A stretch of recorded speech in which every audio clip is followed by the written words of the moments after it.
Good evening, ladies and gentlemen. We are glad you are watching. Thank you so much for choosing Mtebe TV as your channel of choice and your favorite program. Open forum, political discussion from various Kenyans around the world on the latest development on our political front. Things are getting hot, better for others, worse for others. And we have all mixed reactions to different receptions in different places. Well, today there was Azimio Mtaani, hosted in Siaya County, and it was something to behold. The multitudes that came out in solidarity in support of the Azimio call for Kenyans to rally together, be one nation, and make sure that the general elections will go into their favor. Well, Kenya Kwanza Alliance was in Bungoma after having had a meeting in Vihiga, Busia, then Kakamega. Now they were in Bungoma, and they seem to be having a cold reception. What is happening with Kenya Kwanza Alliance led by DP William Ruto? That is what we'll be looking at in our discussions today. And so we invite your input even as we start out the discussion tonight. The link to use to get through to the studio is right now in the comment section. You click on it and allow StreamYard to have full control over your camera as well as your audio, and you will be here for us to discuss. More than that, I am so happy that you found time to join us. Let us all pull together, see to it that we succeed in ensuring that the truth stands out in the midst of lies, half-truths, and all manner of political persuasions. Everybody pulling in their direction and wanting to seem to be ahead of everyone. But there's always need for us to weigh everything in the balance and be able to come to a sound conclusion about the realities of what we are facing as a people called Kenyans. Kevin Otieno, thank you so much for joining. Glad sitachelewa tena.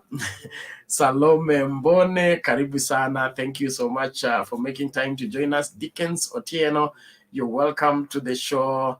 Akengo Omwangu on board from Nairobi. Thank you so much. We appreciate you for your faithful support and commitment to Mtembei TV.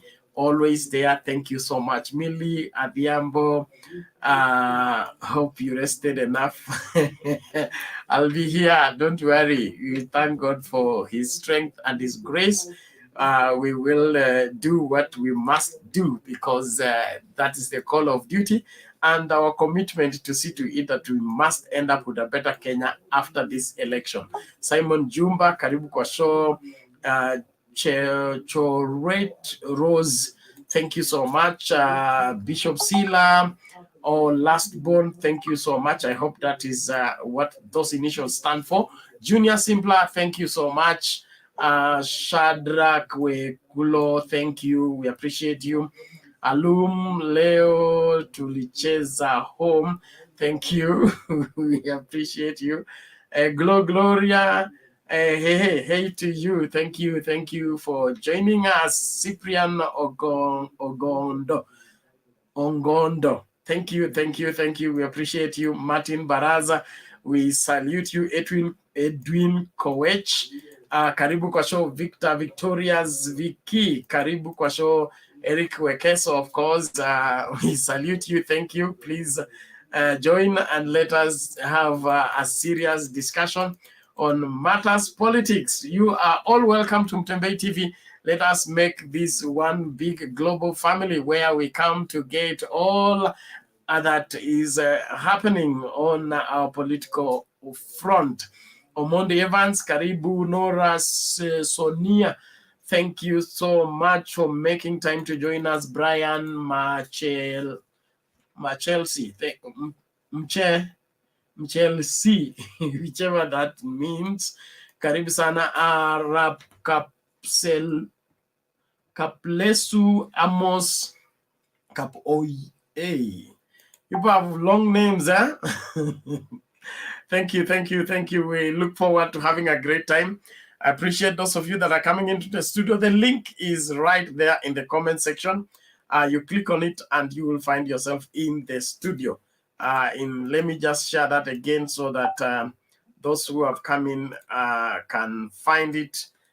Tuanze kwa pamoja kuhakikisha kwamba hii nchi yetu tunafanya lolote ambalo linawezekana kisheria kuhakikisha kwamba tuna endelea mbele kwa njia iliyo nzuri, na wanasiasa wapo kutuongoza, lakini katika huo kutafuta uongozi kuna mambo mingi. Kwa hivyo ni lazima tuyaangalie kwa kina na tuhakikishe kwamba yale tunayoambiwa ndio yale ama ni kuhadaliwa, tunahadaliwa.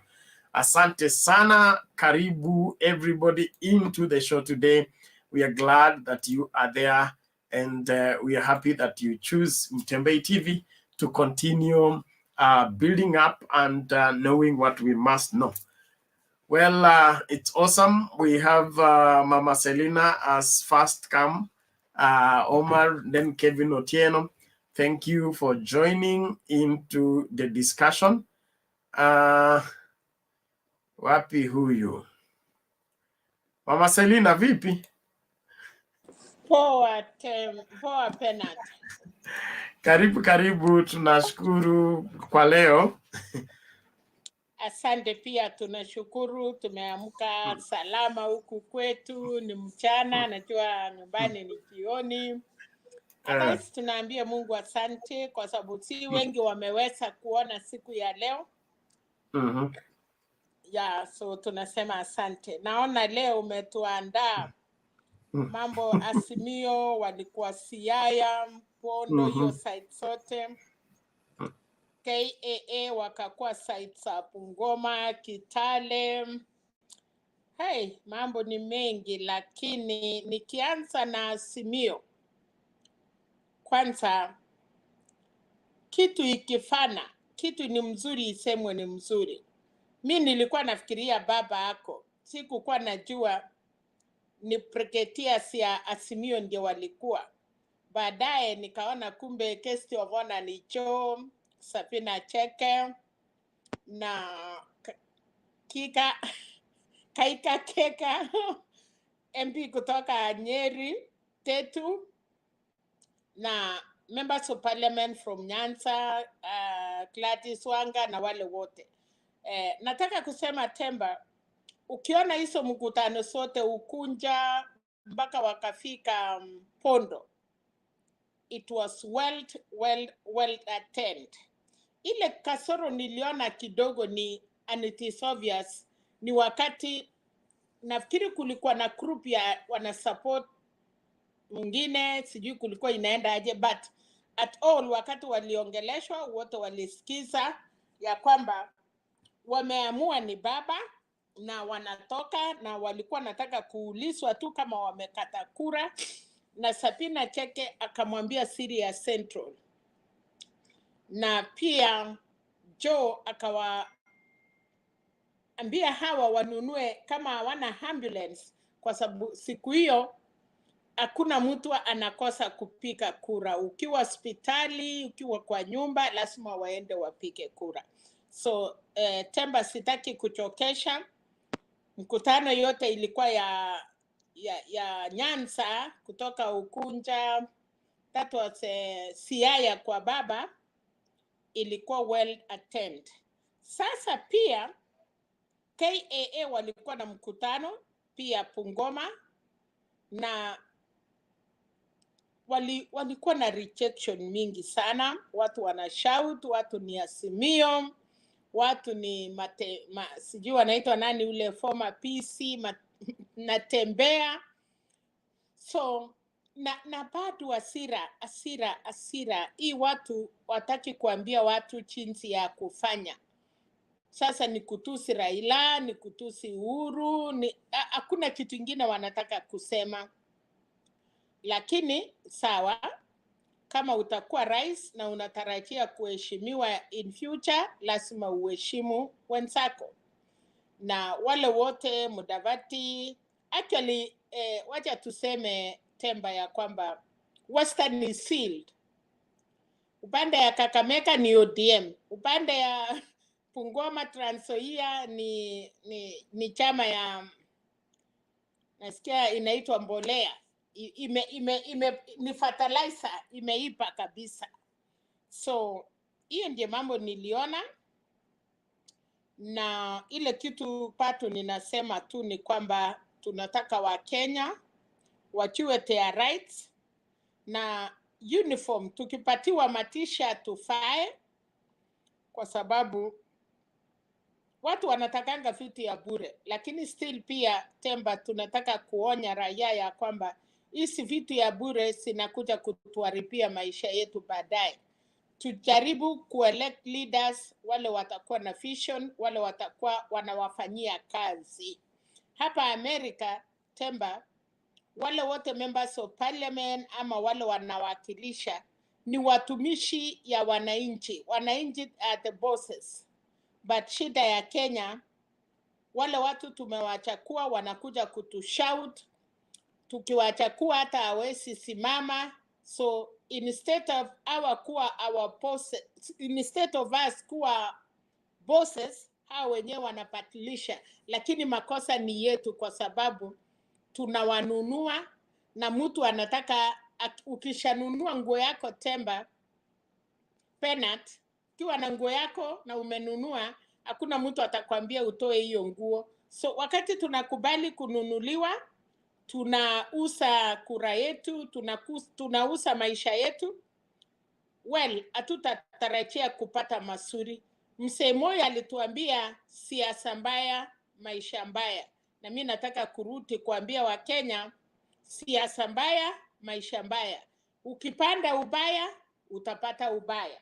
So wacha tukue sopa kama Kenyans, na asasa sana. Nafikiri Kenya, naona nchi zingine wanasema 75% ni young. Sasa sijui Kenya tuko 65 ama mko 75 young people, ama wazee ndio wako wengi Kenya. Mimi sijui, siwezi sema hapo. Ni vijana wenyewe watuambie, wale watu kutoka 18 mpaka 40 ndio wanastahili kupiga kura na kuamua vile nchi yetu ya Kenya itakuwa. So Temba, wacha niwachie hapo, niwachie wengine pia waseme. Lakini tukiendelea by April, naona mahoteli itakuwa imefungwa na watu wengine watakuwa wamekosa la kusema. Labda hata makandidate hatujui, lakini wacha ikae hivyo. Asanteni sana.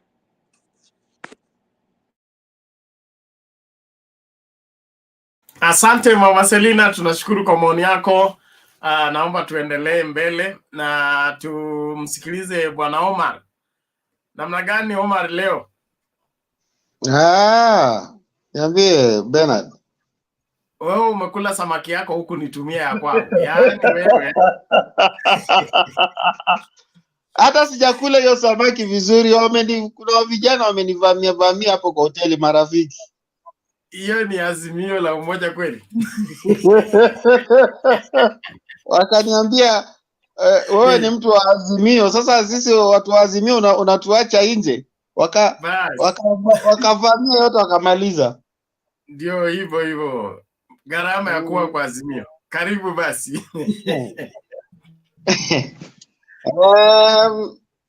Leo nimefurahi kuona watu wetu wameamka, na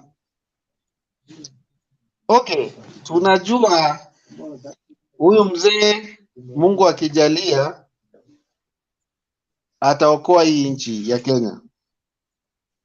Lakini upande mwingine Bernard, kafaa tuamke. Saa hii si vile tulikuwa tumekaa, wengine maybe walikuwa na masajiwa ama mastarehe kwa mahoteli ama nini. Tusi ignore upande mwingine kwa huyu mwenzetu William Ruto. Unaona hapumziki, anafanya kampeni, anavuruga wa vijana akili kabisa. Sasa watu wa Azimio kafaa waanze sisi wa Azimio kafaa tuanze campaign vile tumeanza huko Nyanza, tuanze kuzunguka tu, hakuna kupumzika. Hata kama mzee yuko nje, naona tumenyamaza sana, mzee ajue ana majeshi wake wazunguke, kwa sababu Ruto vile anazunguka Western si mchezo. Ruto pia si kidogo, kuna kitu anajaribu kugain Western. Na nasema upande ya Azimio naona tumepumzika sana. Sasa hii ni wakati wa kampeni, hakuna kulala pali Ruto anaingia, akitoka sisi pia tunaingia. Ruto anaenda kila ubunge ana campaign, kila ubunge ana campaign. Kafaa tu hata sisi tukuwe na taktiki yetu, si kazi kukaa tu wengine kukaa kwa mahoteli, wengine kufanya meeting kwa ma tent. Upande mwingine pia sisi watu wa Azimio tunajaribu kuangusha mzee chini. Kafaa tujichangamshe. Saa hii hakuna kulala. Kwanza baba ako na vijana kama Hassan Joho. Hassan Joho unajua si mchezo kwa siasa. Hassan Joho na Akila Kanini Kega hao naona wako champion sana kwa Azimio. Hakuna kulala, na kafaa wazunguke kila Kenya mzima. Saa hii hakuna kulala. Kama mzee iko India, at least mzee akikuja ajue Azimio imetingisha kila kona ya Kenya. Saa hii wasigojee mzee ati akuje ndio wafanye campaign. Ruto vile anazunguka si mchezo, unajua ako na energy. Na upande mwingine kuhusu siasa ya leo sijaona ni mbaya. Nimeona mambo upande ya Western huko vile Ruto anafanyiwa pali, anaenda watu wanasema Azimio, kila sehemu akienda anaambiwa Azimio. Lakini pia tusilali hata sisi. I think leo ilikuwa kampeni yake ya mwisho Western. Sasa sisi tuingie tuvuruge hiyo sehemu yote vile amezunguka kuongea porojo huko Western. Sisi pia tuingie tuzime hiyo porojo yake. Na upande mwingine pia hii kampeni ilikuwa ni Nyanza. Pia hata mimi nikifuata maneno ya mama yangu kidogo, kuna mambo mengine pia nimeona huko si nzuri, haikupendeza. Hiyo mvurugo ilikuwako huko. Kama kuna wenyewe wana shida, watatue shida zao, lakini usikuonyesha wageni wakikuja pande ya kwenyu mnavurugana. Alafu kuhusu pia naona minister katika makabinet hao wana resign, na tumeshukuru sana Uhuru amesema ataziba hizo gap, atateua wengine. Pia hata Uhuru pia si unajua halali pia, hata yeye pia anataka kwenda kuingia Central. Sasa ile kitu Bernard naweza kukueleza pia ni vizuri pia katika channel ya Mtembei tafuta hata kama ni politician mmoja ama wawili upande ya UDA na Azimio, at least kama tunaweza kuongea na yeye kwa hii channel upande ya UDA ama Azimio, tujaribu kumuuliza maswali pia itakuwa ni afadhali kidogo. Hiyo tu ndio nilikuwa na maoni yangu ya leo. Okay, asante Bwana Omar, tunakushukuru kwa maoni yako na mawaidha kwa Wakenya.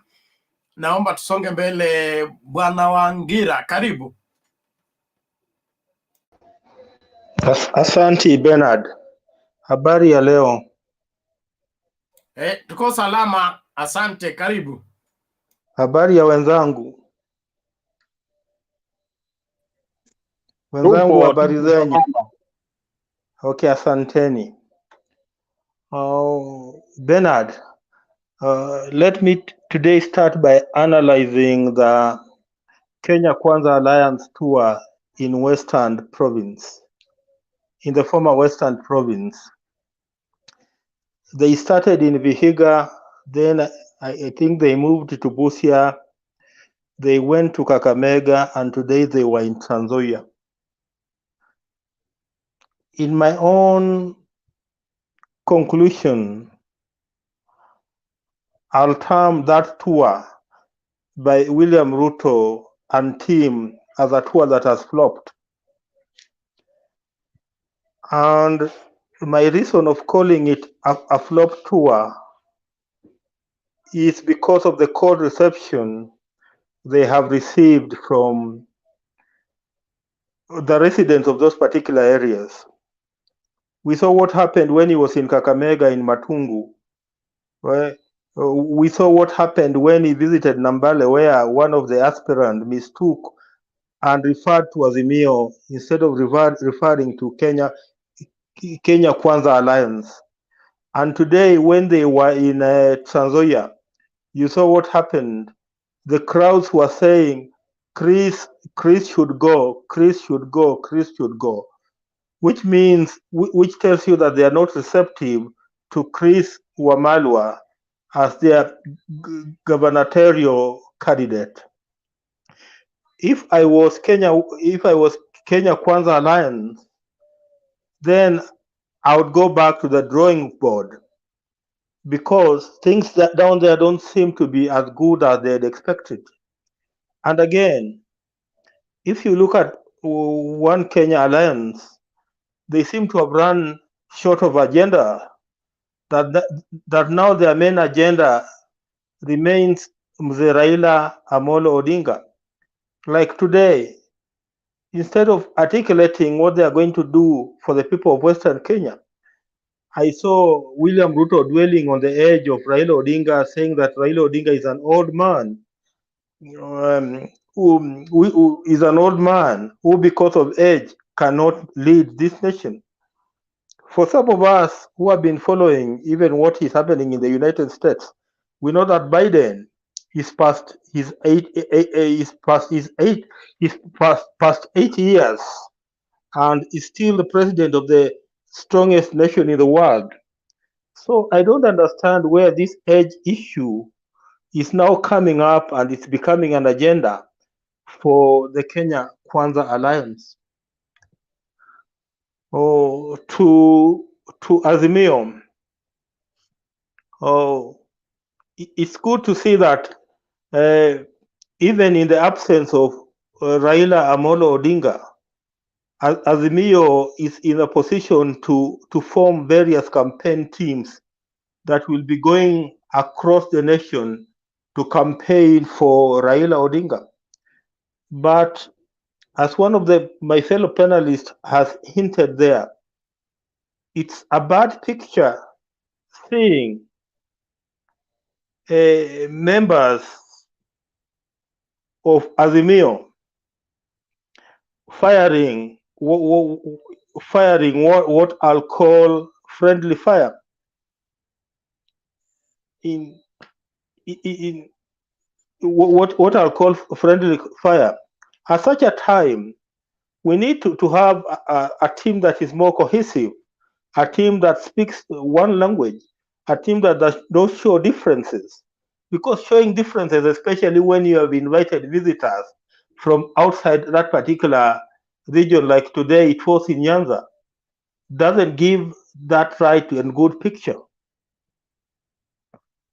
For now, let that be my contribution as I also listen to others contribute. Asante.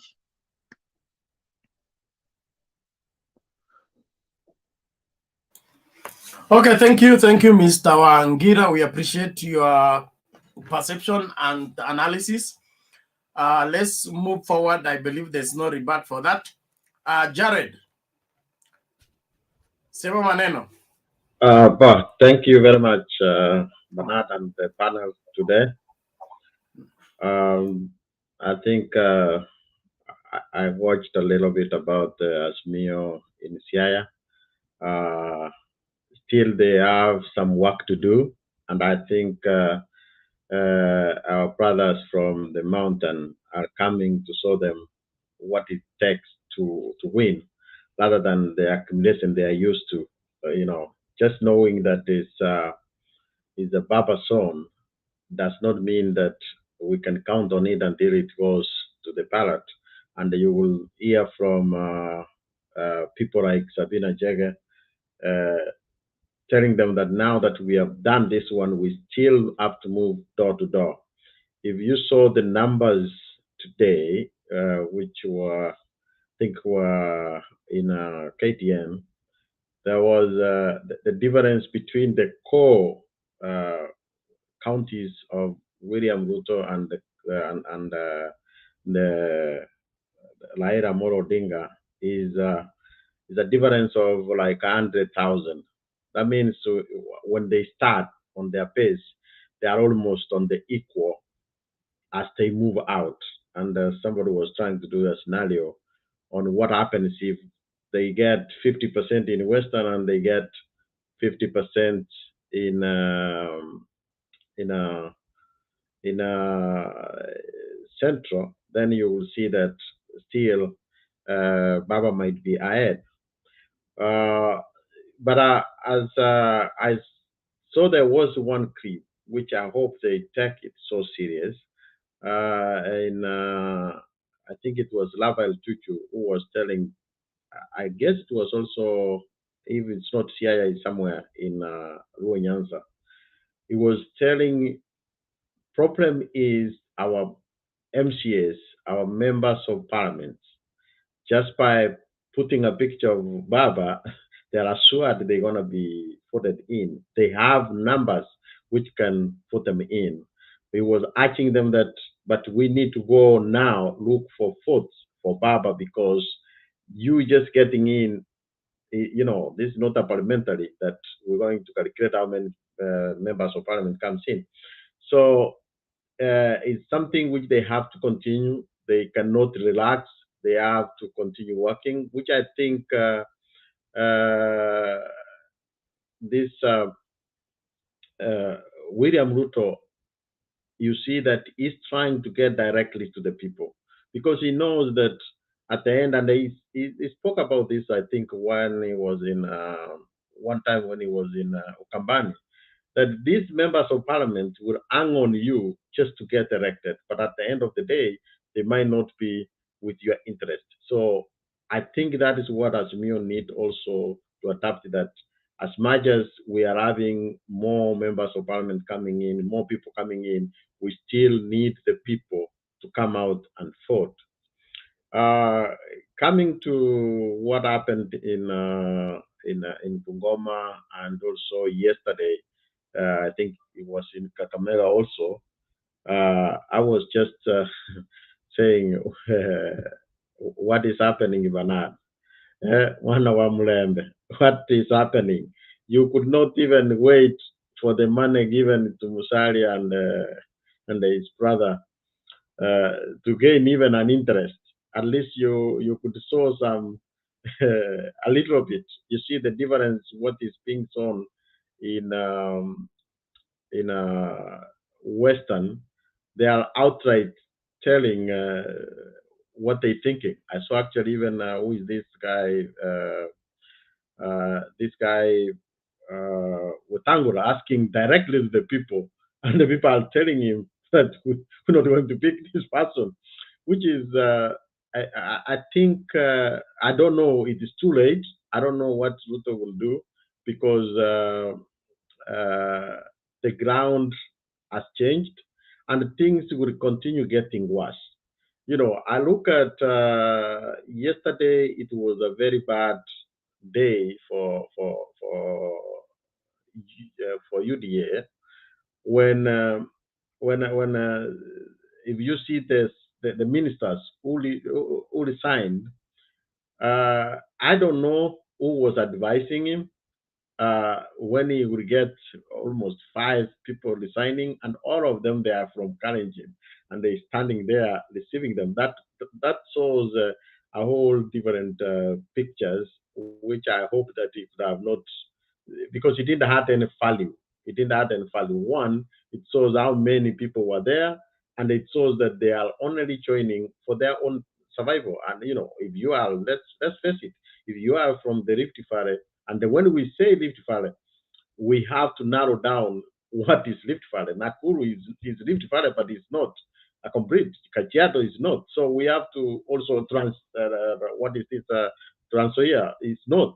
So we have to come to what are those Bomet, Kericho, maybe Nandi, Palingo might go in any way. When we look at those people who are around there, they're going to be assured they're going to come to parliament. So, but what about the votes going out? So, and this is what is the worrying which I'm seeing, and I've tried. You guys know that I've tried to push this UDA, but it cannot be able to be pushed as Wetangula says. But there is one thing which is worrying me is that truly when we come now to the reality, do these people really know the truth? Sometimes we can joke around here. You've seen me laughing around because I know the truth. But we try to push the narrative. Do these people, because I really wonder if people really know what they're pushing, because it is really tough. If they don't, then we might have a very big problem. If there is truly somebody who believes that everything said by UDA is true, then there would be a problem. I'm hoping that they're just saying for the sake of it. Sometimes it's good to have fun. But I like yesterday I didn't get a chance. I came in shortly, but I was up and down, and I didn't get a chance to talk yesterday because I felt very bad on how the people are reacting. Uh, the, the the deputy president has now gone away that he does not know even what to respond. Some other things I hope he could stop responding because it doesn't have value. It doesn't have value completely. If people know you're a deputy president, yes, you're a deputy president. You don't have to argue with the president if the president is saying you are not working. You know, let your soldiers be saying those things. I saw it very bad when it comes from uh, himself, and that is the one big issue he has been having, not having advisors who would advise him, not taking time, but he just responds anything he wants to. Nobody can curtail him, and that is where it's going to be a very big challenge. I have tried to look at numbers where he wanna go through. I don't see him getting anything from Kisi, Nyamira. So I was thinking that actually Nyanza, the old Nyanza, is locked. So I don't see anything in coast. Western has been a disappointment, a very big disappointment. I hope they could have at least tried to please him a little bit, but they did not even try to show that. And let me tell you another trend which is going to be seen. It is the revival of Jubilee in Mount Kenya. You will start seeing those people saying, actually, we didn't defect. We were in Jubilee. So we're not going anywhere. That is another trend which we're going to be seeing, and it is going to be tough. It's going to be tough. I hope that we prepared for what is coming up. Um, it's not good. It's not good.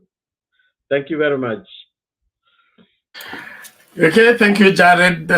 We appreciate you for that analysis, and I am sure it's not coming to you as news. We have been telling you that the politics in different parts of this country are decided differently. And one thing about the Mlembe people, when they have they withdraw their what they sack you from representing them. They do it openly. They don't hide it from you, and so everybody knows that Mudavadi and Wetangula are in UDA for themselves, not on behalf of the Western people. And that is something that you can't explain it to the Western people, and they will understand that Mudavadi and Wetangula are in UDA for the interest of the people of Western. Now, when that it has become vivid, it is very difficult to turn the tide, But all in all, let's wish everybody the best as they go about their political ambition. Let's listen to this, and then we move on to Mr. Kamau. Let's get this first.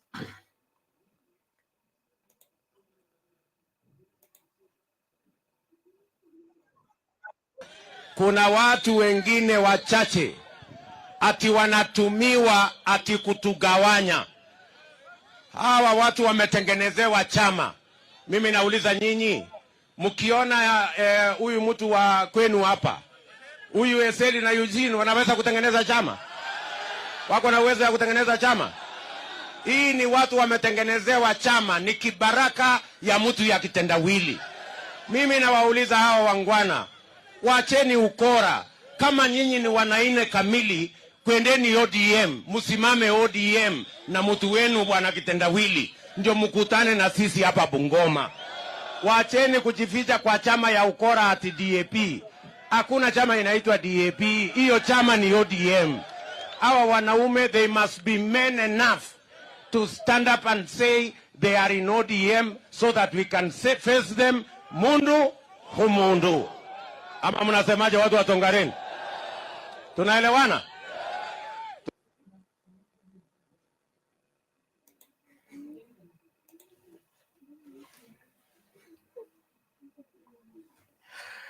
Hey, Bwana Kamau. Yes, sir. You can now drive the bus. Asante sana Mr. Bernard. Inaonekana hii chama ya Borea, hii DAP inasumbua one Samuel Ruto. Na ni kweli kwa sababu I've just seen somebody from Muda defecting today. And therefore, whether it is a project ya Raila ama ya Uhuru, politics you have to use any uncouth method. Hata yeye aanze chama ambayo ni disguise. Yeah, don't attack other. I'm sure inamuguza mahali, because what DAP is doing in Western is unprecedented. It has a big wigs. It has the force, and I have never thought Wamunyinyi can be a very good party leader, but I think he's very smart. I listened to him today. He was talking on how he is settled on the presidency, but other seats is going to fill candidate. That is very strong. I think DAP is a newborn baby who will lead trouble for the Kenya and ANC in Western Kenya, and I'm happy about that. The other thing is something that I think Mr. Wangira spoke about. I don't know whether it's Mr. Wangira. I think you see, when you watch football, I am a fan of Liverpool, and sometimes you can be an underdog and the other person feels like he is entitled to win. Naturally, right now, according to facts and figures, and according to system and the way it is true. Raila is Azimio team is very strong, very, very, very strong, and it is actually a big wave in this country. But there is a very big problem in Azimio. One, if you look at the disorganization in Northeastern, there are so many parties in Northeastern that are not coordinating, you know. Then you look at now the campaign in Central Kenya, and of course Nairobi, Western, and of course everywhere. There is no harmony. I think let us not beat ourselves in the chest yet. If we really need to make a statement come 9th, then some of these young people in Azimio needs to take charge. In fact, they should lead now campaign teams. People like Bobby Owino, yeah, Joho, Kingi, all these people need to come together now. I'm also very happy to see what the Minister CS Munya did today. I think it's a plus for Azimio, because if there could have been a battle there, then it was going to be difficult for them to to consolidate the vote for Azimio in Meru. But I'm sure Azimio will Meru will be over 90% for Azimio. And therefore, today I saw Bungoma. I love what is happening in Western. People, they are very, in fact, I told you I go to Western. They are very welcoming. Yeah. But they don't, as Abana said, they don't hide their feelings. They tell you the truth. They were telling Bwana Wetangula, hapa hatuangalii chama sana sana. Hapa tunaangalianga mtu. Na kama unafikiria utakuja na hiyo wave hapa itakuwa ngumu. So I'm happy on what is happening, and I'm sure if we put our acts together and we have what we call a systematic, meticulous campaign machine in Kenya, then Baba will be president by 8. But let us not have that mentality that we have already had it. Now we relax and sleep, because I've seen so many teams that support Baba are asleep. The power team in Mombasa for King is sleeping. He's supporting Baba but doing nothing. There is another Upia team in Northeastern supporting Baba but sleeping. Another team in there is also another team in Central Province still sleeping. I think it's time to wake up. I think if Ruto, because Ruto can only push his agenda alone. That's what is have been seen. The fact is, without him, the team cannot operate. We have seen rallies of Irongo Kangata, yeah, with a lot of kids, But with Ruto, at least there's mobilization money and people come to see limousines and listen to music.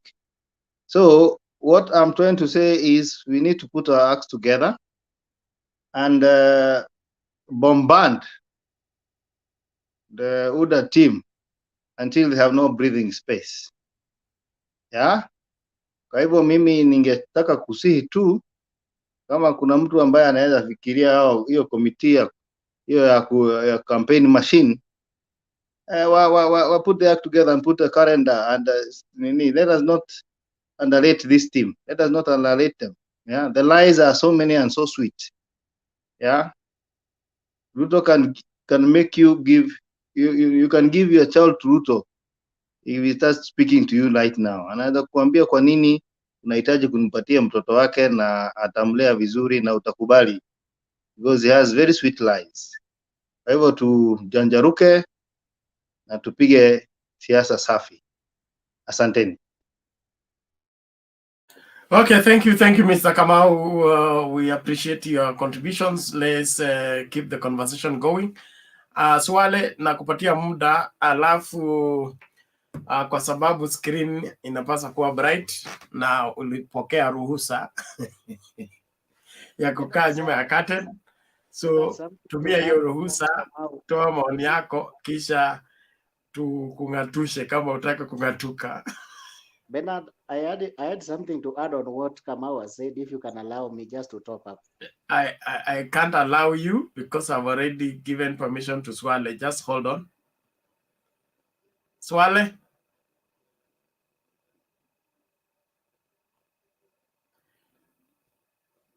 Swale, are you there?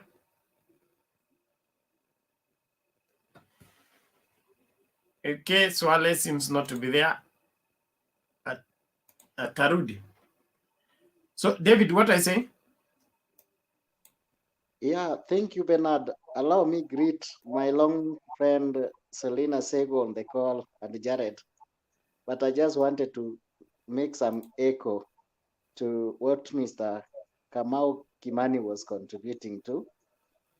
Yeah, let me start by saying that the Azimio team is doing good, but generally there is something that we need to do better. I would start to react on the Siaya meeting today. You realized that there are those politicians that surrounds Baba. They feel that they are very popular, but you noticed this election is going to define a lot. There is a scenario where you see this aspiring governor known as Gumbo giving a lot of hectic time to the other leaders when the wananchi demands for him to make address to the people. What am I trying to communicate? The calendar is out, and very soon in these meetings that we are going to see in Azimio, there are those political affiliates that are just there to protect their image, but on the ground, they have no defining moment. So this is going to cut across, like Wetangula case, the Mudavadi case. They tend to believe that they are the leaders in their community, but it is now coming out to the public that they are rejects. So this is a very healthy campaign, and I echo Kamau. Let us now have this opportunity so that those leaders that we admire, those we inspire, and they are wamekanyagiwa pale chini. This is the opportunity that wananchi is now going to let us understand that truly in the Azimio, do we have the real figures that we desire? Wait and see how Junet is going to find it very rough. You saw how Orengo is getting it very rough. Wetangula, Mudavadi is getting it very rough across the entire region. So that those who always think that they're on the top, they're the decision makers in the political organs, this is the time that Kenyans now want leaders, but we don't want those imposters. Thank you, Kamau, for that. Okay, thank you, David. I think we'll dive into that later on. The quality of the leaders we put in office determine the kind of leadership they can provide and the kind of nation they can create out of what we have right now. So everybody must make their choices, understanding that choices have consequences. And the consequences we have suffered from 2013 till now must make a Kenyan think twice before he entrusts leadership to anybody for another 5 years. It is a sobering moment. Nobody should take this lightly. I have said over and over again, 2022 elections is historical. And let us make history and be found on the right side of history, not on the wrong one. Bwana Murunga. Yes, Bernard. Haya, karibu tuambie mawili matatu tusonge mbele. Ningependa upatie mtu mmoja, donate muda wangu kwa mtu mmoja, alafu ndio nikuje baada ya huyu. Okay, basi tupatie Naftali.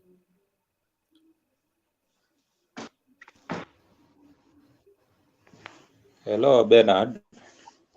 Hello to you. How are you? Bernard. I'm fine, Bernard. Yeah, karibu tupatie mchango wako. Yeah. So I'm new on the platform.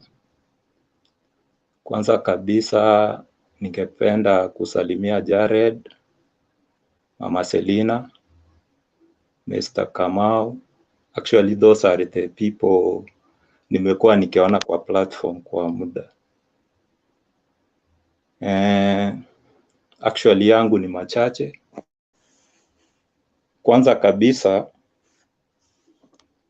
I've known Raila Amolo Odinga for a long time. Nikiwa mdogo kabisa.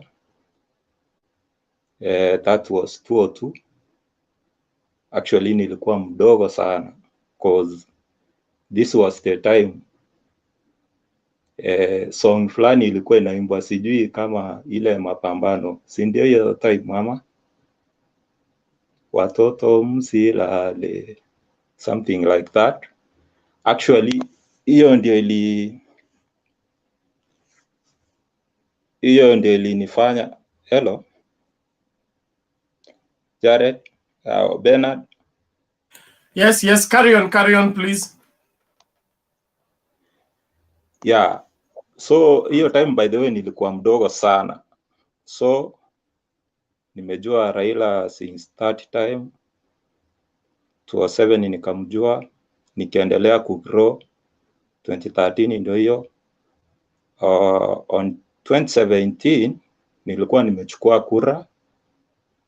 I voted Raila. I voted for Raila. Yeah, so actually, what makes me to like the man Raila, it's because ile kitu ametufanyia kama wananchi wa Kenya. For example, mimi nikiangalia kwa constituency yangu pale Kisii, I'm coming from Kisii, Bobasi constituency, hiyo ni Kisii County. Actually, the kind of the roads niliona wakati Raila alikuwa on government, that was the prime minister. Actually, barabara zimeundwa, hata zingine tunaanika mahindi kwa barabara. So ukienda huko kwa hiyo constituency yetu utapata mabarabara ni nywe. Actually mimi sinanga shida nikitoka huku Nairobi, hata nienda usiku ni kuingia tu kwa nyumba tu direct. So mimi nimeona mzee Raila ni mzee ambaye ni mzee wa maendeleo, na nimekuwa nikimpenda kwa muda sana. Nimekuambia hapa awali nilianza kumpenda nikiwa mtoto. So hiyo tu actually the Kisii community, the larger part of Kisii community, it was against the man, but I think that was the moment Raila alikuwa anatengeneza foundation yake. On 2007 actually, the Kisii community wasn't the larger part of Kisii community was against Raila, but actually mi ikifika 2013 nikaanza kumpenda. So up to now mimi napenda Raila for what actually stands for. Nikisikiliza those speeches zake, mi naona ni mtu ako na vision kwa hii country ambayo ni Kenya. Nikikombea speeches zake na za Mr. Ruto, actually naona Raila is very vision. Actually I'm very sure on 2007 they are the one with Mwai Kibaki ndio walilay the foundation ya Vision 2030. So actually mi naona nikivote this man again, hata kama nilimvote, my first vote ilikuwa ni 2017, but still I will vote for Raila this 2022, because actually saizi ndio naona the only person ambaye ata propel this country to a future, a futuristic country like Australia, USA. Because nilisikiza there is a speech walikuwa nayo na ma community wakati walikuwa na Mount Kenya Foundation na ma community. Actually nilitegea hiyo speech, nikasema this man ako na Kenya at heart, because alisema kuna vitu mingi alisema the ma communities, unaona the people who rely mostly on livestock. So alisema atachange that thing, na nilisikia akisema the way the western countries vile the way they live. Actually alisema, actually mi naona akiingia kuwe president, most of the people actually tutakuwa tunaishi huko towns, ama towns mingi zita develop. For example, Alex actually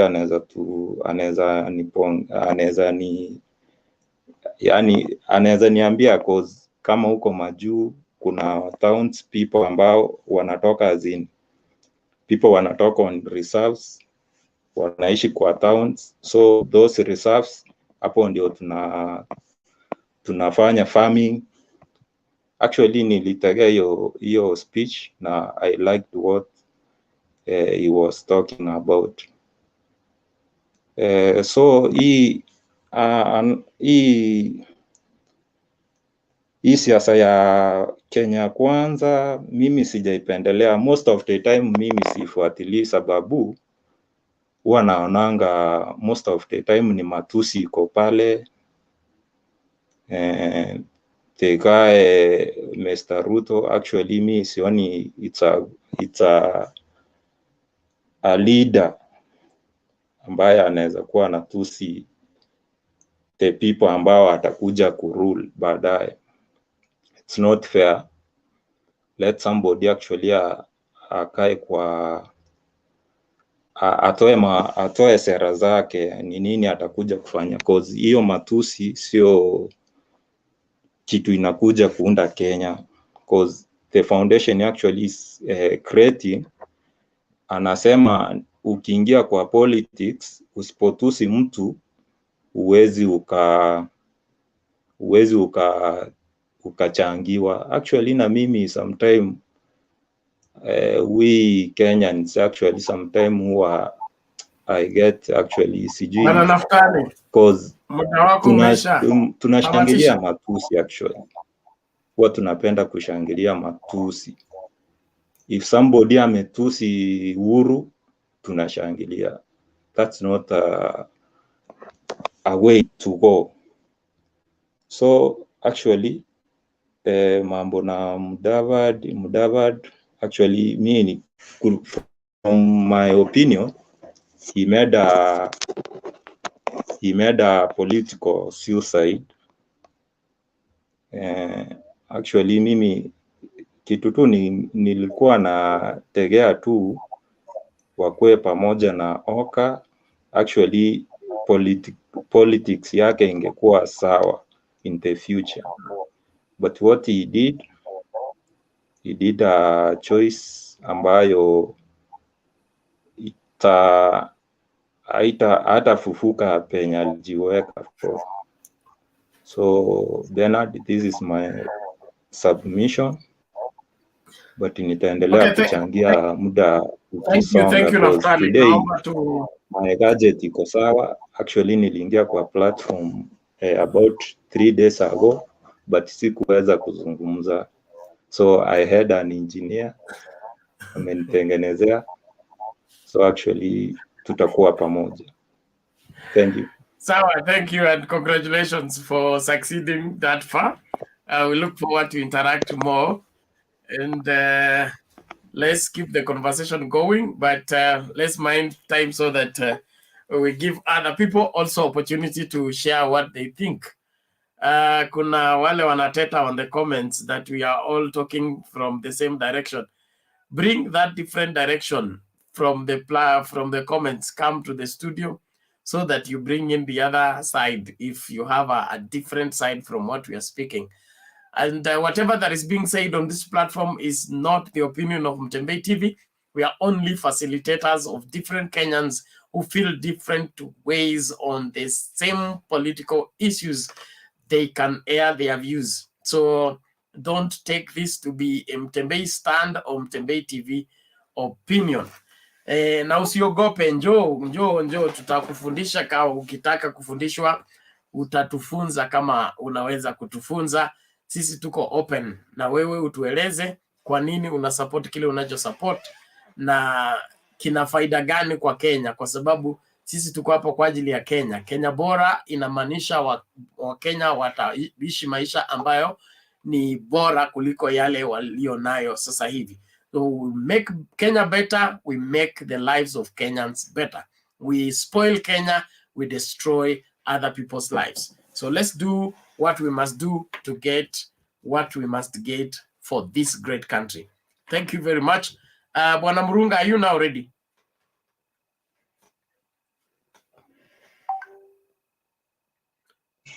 Good evening, everyone.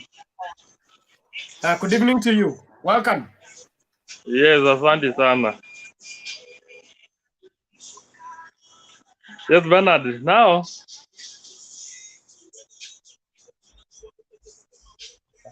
hello.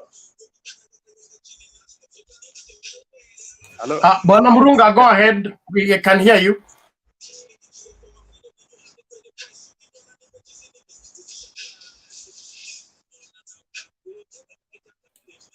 Bwana Murunga, umekwama wapi tena? Ndio mimi. Yes, I'm back. Now, we're discussing about the events that are taking place and happening around the country. And this is what my observation is. We as Azimio, we need to up our game.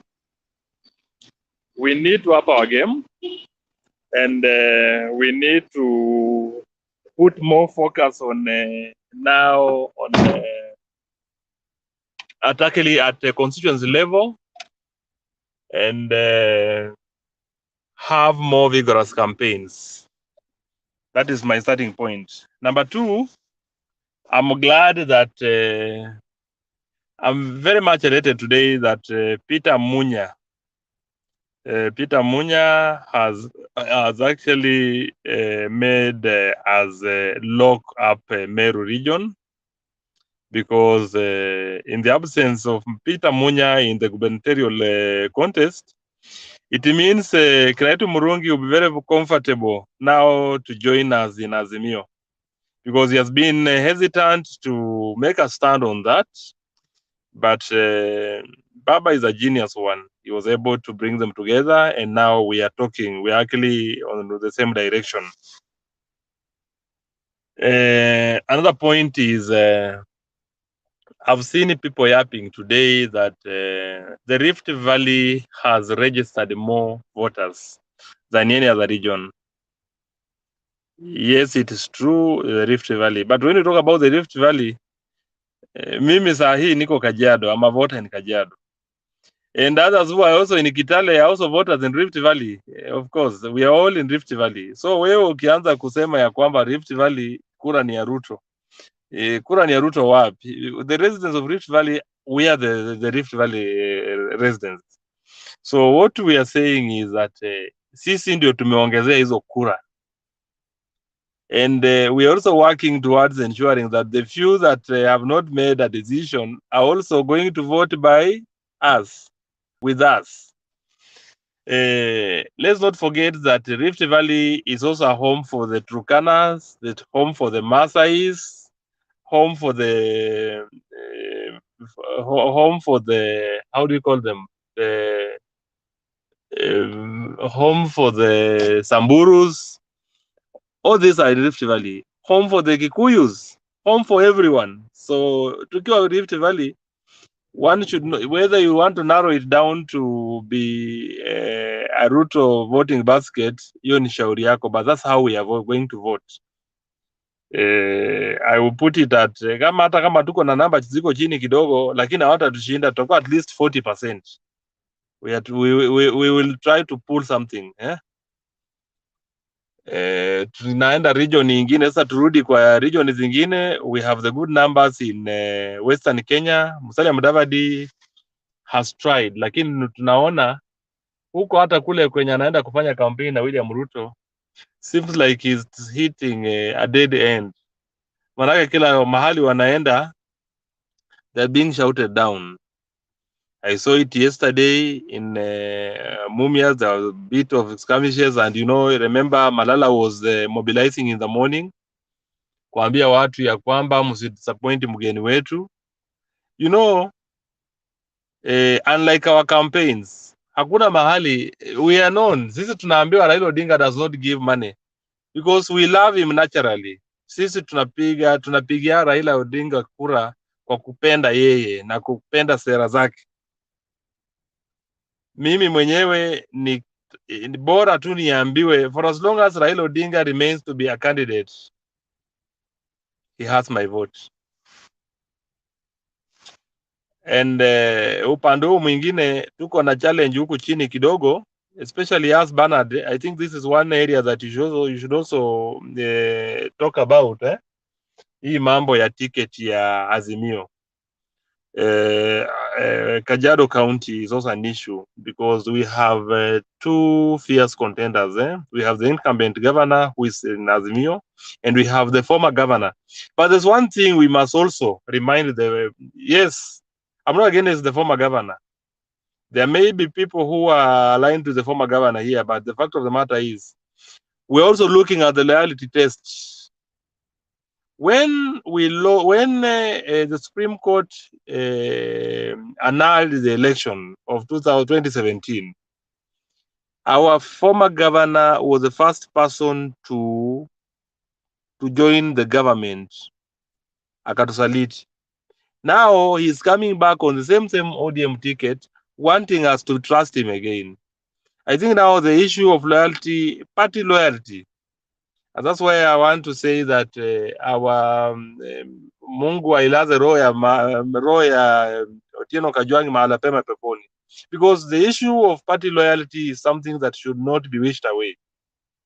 Hiyo ni lazima iwe ni sababu kubwa ya mtu kuaminika kwanza kwa chama. Manake we want troops for Raila Odinga, but who are these people?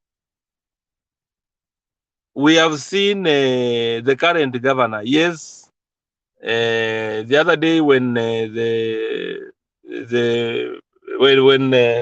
Baba traversed Kajiado, of course there were people who are shouting the current governor, shouting him down, but of course we know they were all paid up by the former governor.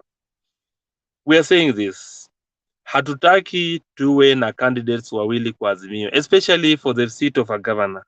Let us have one candidate so that we win the seats. We do not want a repeat of 2017 and 2013, because you will find that the small parties that do not have anything to talk about, wanakuja, they come reaping big from where we have made so much, where we've invested so much.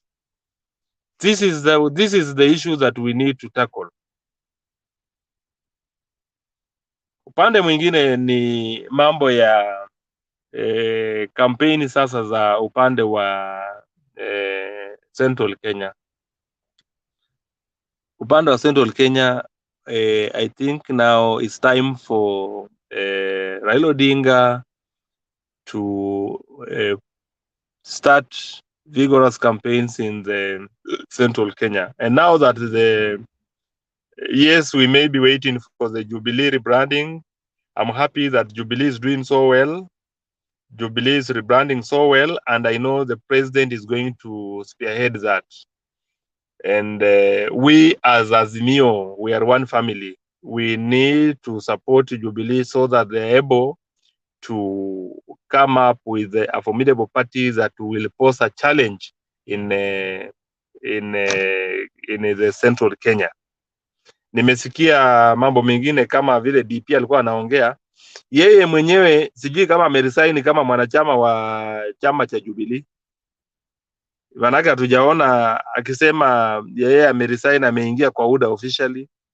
Kama vile mambo ilivyo, then he still a Jubilee member. So hii mambo anarusha matusu huku na pale kwa ajili ya kuweza kuhujumu agenda ya Uhuru Kenyatta. Hiyo lazima tuweze kukomesha, sio mzuri.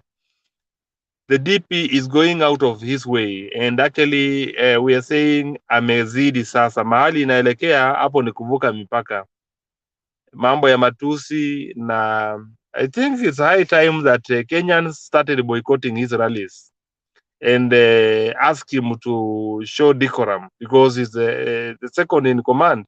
Huwezi kuwa unafunza watu kutusiana huku nje ili hali wewe ni makamu wa rais. Hilo lazima tuweke tuseme kwa upana na bila kuficha. Hata wale loyalists wake wanafaa waelewe ya kwamba we only have one president, and that is Uhuru Muigai Kenyatta. Bernard, back to you. I will be back in a short while. Well, thank you, Mr. Murunga. We appreciate your perspective and your analysis. We look forward to interacting further. I want to appreciate all on the comment section. Thank you. Please keep up that. Let sanity prevail. Let's respect one another. it is important that we look at the same thing from different angles for us to be able to get the whole picture. Not one perspective is everything about what we are talking about. So let's open ourselves up and hear each other and be able to learn all we must learn in order for us to be fully informed, to make an informed decision come 9th of August. Jared, your hand is up.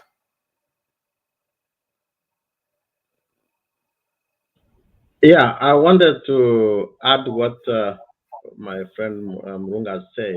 I think I disagree a little bit that we should entirely base our nomination on loyalty. This is not the business of loyalty. This is a business of winning. So if there will be no point of giving a loyal person who is not going to win. I think our focus should be focusing on the ground scientific view and giving a ticket a person who is going to win. We need winning. Loyalty is where after you win, you give those people some other job to do. That's where loyalty can work. But for now, winning is about numbers. That's the only thing I can say. Jared. Hey, I told you can make a very good politician. you change goalposts and fit into any of the current prevailing environment. All the same, I'll give the biblical point of view, and you excuse me for the same. Loyalty becomes priority if we look it from the biblical point of view, in the sense that a loyal person has a faithful character. That faithful character can make him reliable. And there's a scripture, I think it's First Timothy, talks about the things you have both learned and heard of me. Commit them to faithful people who shall be able to teach others. So we notice from that particular verse of scripture, God gives priority to loyalty over ability. He says, give to faithful people who shall be able to teach others. It is not able people who shall be faithful. Jared is advocating for us to get winning people, then we will teach them faithfulness later. That is the same way, that's why we are where we are, okay? People lied to us, we believed them, we gave them power, they have messed us up because we could not teach them faithfulness when they have already been sworn into office. But all the same, this is politics and people play it in different ways. Alex, you had something to rebut. Please go ahead if you are ready before we hear from Okumu. Yeah, I think I have two things to rebut for actually my brother Jared. Jared, you are right on your last point. Very, very right. Loyalty does not come in politics when it comes to governance. There you're very right. And from the onset I've said, and even the last time I said in Nairobi, if Azimio is going to give us a candidate who is like Sonko, we are not going to agree. We will tell them we need a candidate who is equal to the task. The question of loyalty with myopic mediocrity, we are not going to agree totally and completely, because governorship holds the key to development in all counties. These people receive billions on our behalf, billions on our behalf. And if they don't have leadership capability, both corporate leadership and political leadership on how to deal with MCS, the MCS, most of them who don't have qualification, very difficult people to deal with. And you saw one come here and you wonder if you have 30 of them, how you're going to deal with them. It's going to be very difficult. So, and that is why Baba, in his wisdom, he looked at Laikipia governor. He was neither ODM, he was neither the other side. He came as an independent person. But because he has delivered to his people, he had no loyalty to either. He had loyalty to governance. He had loyalty to development. So, I mean, we must look at the track record of somebody. And Jared, I ask this permission to just respond to you. Today, you have spoken like the man I've known for years. Jared, there is no civilization in lies.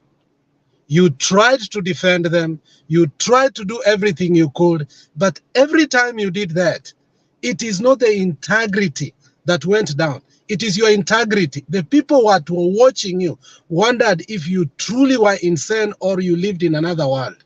You see, there are things you cannot defend. Like today, he goes and says, kwani hii jamaa Eugene ni mtu ya kwanza chama. Angalia ESL. I mean, you go to ask for vote, you start abusing people. Are you even campaigning, or you are in a shouting match? So I think the DP has lost it. Even the few people who had confidence. Jared, let me tell you, I stopped selling merchandise. I was the biggest merchandise seller to Hustler Nation. From t-shirts to kofia to their posters. But I asked myself, where is my integrity? I have this merchandise in my cars. But my question was, I thought they were competing, but they are dividing the country. The DP, we needed an opposition that is strong, that is robust, because we knew nobody can make an opposition equal to the task to Raila like the DP. I respected the DP because I knew if he will be in the opposition, Raila must work so hard for 5 years and deliver. But it looks like Baba does not have an opposition. Baba is going to one handshake again government. So I think we need a third force, but I don't know where we are going to get it. But I'm glad you are saying the truth. We don't say you need to come to our side. You can still stay there, but don't defend that which is not defendable. Today you said it, and I congratulate you. And I think the truth will set us free so that we can have an opposition that can work for us. Baba does not need to go there without opposition. Baba needs the strongest opposition ever, because the people Baba has the best people. So he needs also the strongest opposition so that Baba can deliver in 5 years. Baba has told us he wants only 5 years. The Mandela moment, he must deliver. He has no option, which means we need a strong opposition from Ruto. Ruto should stop lying and give us leadership. There are people who still believe in him. Thank you. Haya, mambo ni kama hayo. Tunawashukuru wote ambao mnajumuika nasi katika Mtembei TV. Naamini tunajumuika kwa pamoja, tunajifunza, tunafundishana, tunakosoana na tunadumisha umoja wetu kama Wakenya, kuhakikisha kwamba tuna serikali ambayo itasaidia kujenga nchi, sio serikali ambayo itakula nchi ituache bila chochote. Haya, naomba tumsikilize Okumu kabla tulete nani. I think I've lost my count, but Okumu, you had your hand up. Sema kile kilikuwa kinakuuma kwanza. Okay, thank you, Bernard. My youth here in Western County, in Western Region. Na nimefurahia sana kuingia katika huu mjadala. Ninaona watu huku ni kama wamebase upande wa Azimio sana. Lakini mimi kama youth wa Western naweza sema ya kwamba William Ruto bado kuna kura hii upande wetu. He has been rocking here and there. Mekuwa jana in my region, Butere constituency. Na mimi niliona watu wakijitoa. I didn't see anybody ambaye lipiwa fare ama akapewa transport kwenda kwa mkutano wa William Ruto. Kila mtu alitoka na roho yake yote, na I saw the great support ambayo wananchi walikuwa wanapewa William Ruto. Actually, sisi tume lose trust na Raila Amolo Odinga because the handshake goodies ambazo alipata, tulikuwa tunatarajia ya kwamba anaweza sukuma paka huko upande wetu wa Western, at least pia sisi tuzifurahie, but actually hizi vitu zote amekuwa anapeleka nyumbani kwao. Utapata Siaya kuna some of the developments alikuwa anafanya huko, lakini ukikuja Western, hata the railway ambayo tulikuwa tumeambiwa itakuja paka Butere, actually hakuna kitu tumeona. Na sisi kama wakazi wa Western hiyo kitu imetufailisha sana, and we have lost totally trust with the Raila Amolo Odinga. Actually, and again, sisi tunaahidiwa ya kwamba atapanda kule juu na gavana wetu Wycliffe Oparanya. Hatuelezi anaenda kupewa kitu gani kule. Sisi kama Waluya, or you know, siasa ya Kenya wakati kama huu ni siasa ya kila mtu ako na ngome yake. The way tumekuwa tunafanya analysis ya kura ambazo zimeshikwa sehemu kadhaa, ukiangalia Western, or tunaweza sema kura ya Kenya inategemea na ngome za wanasiasa. Like tunaweza sema Nyanza ni ya Raila Amolo Odinga, Rift Valley ni ya William Ruto, na hiyo hatuwezi kataa because sisi kama Wakenya tunabaki kwa misingi ya kikabila. So tukisema ya kwamba Western tunahitaji kitu kule mbele, ni kitu ambacho tunahitaji. We wanted hata watupe ugavana Nairobi, but ninaona ni kama wanasukuma Fred Ngatia sana, which means in Raila's government there's nothing. We are being blindfolded, tunafuata kwa njia mbaya, hatuelewi ni nini tunaenda kupokea. But now when we come to UDA, I think there's some hope. Kiangalia the way Ruto ameshikana na Raila, na not the way Ruto ameshikana na Mudavadi na Weta, we are sure that there's some light ahead. Na tunajua like wakati ambapo atakuwa na gawana the government, the way tumekuwa tunapata zile fununu ya kwamba 30%, 10%, hizo zikikuja Western, hiyo ni kitu ya maana, na sisi tutafurahia. Watu wa Western at least tutafurahia mambo ya serikali. Actually we have been out of the government for the last 20 years. Okay, I think that's what I had to say, Bernard. I left you to say everything you wanted to say before I ask you a question. What has UDA promised Mudavadi after they form government? Okay, at the moment kuna zile fununu tunapata ya 30% of the government. You know, ukipata 30%, the way Mkenya walikuwa na claim wanataka 40% of the government. Anyway, ni fununu tu tunasikia tutapewa 30% at the moment. Tunangoja hiyo deal ikuje. Ama mmehaidiwa kitu? Okay, unajua lisemwalo lipo na kama halipo laja. So ni kitu tunatarajia. Hey, lakini kwa Azimio unasema umekuwa uko Butere sehemu gani? Niko Butere Township hapa market. Butere Sabatia. Butere Sabatia penye Ruto amekuwa jana. Okay. Alafu unasema akona support sana. Ana support kwa ground, na mtu asimdanganye that Ruto hana kura Western. Okay, na kura ya Ruto. Tulia hapo. Amen. Yes, one moment.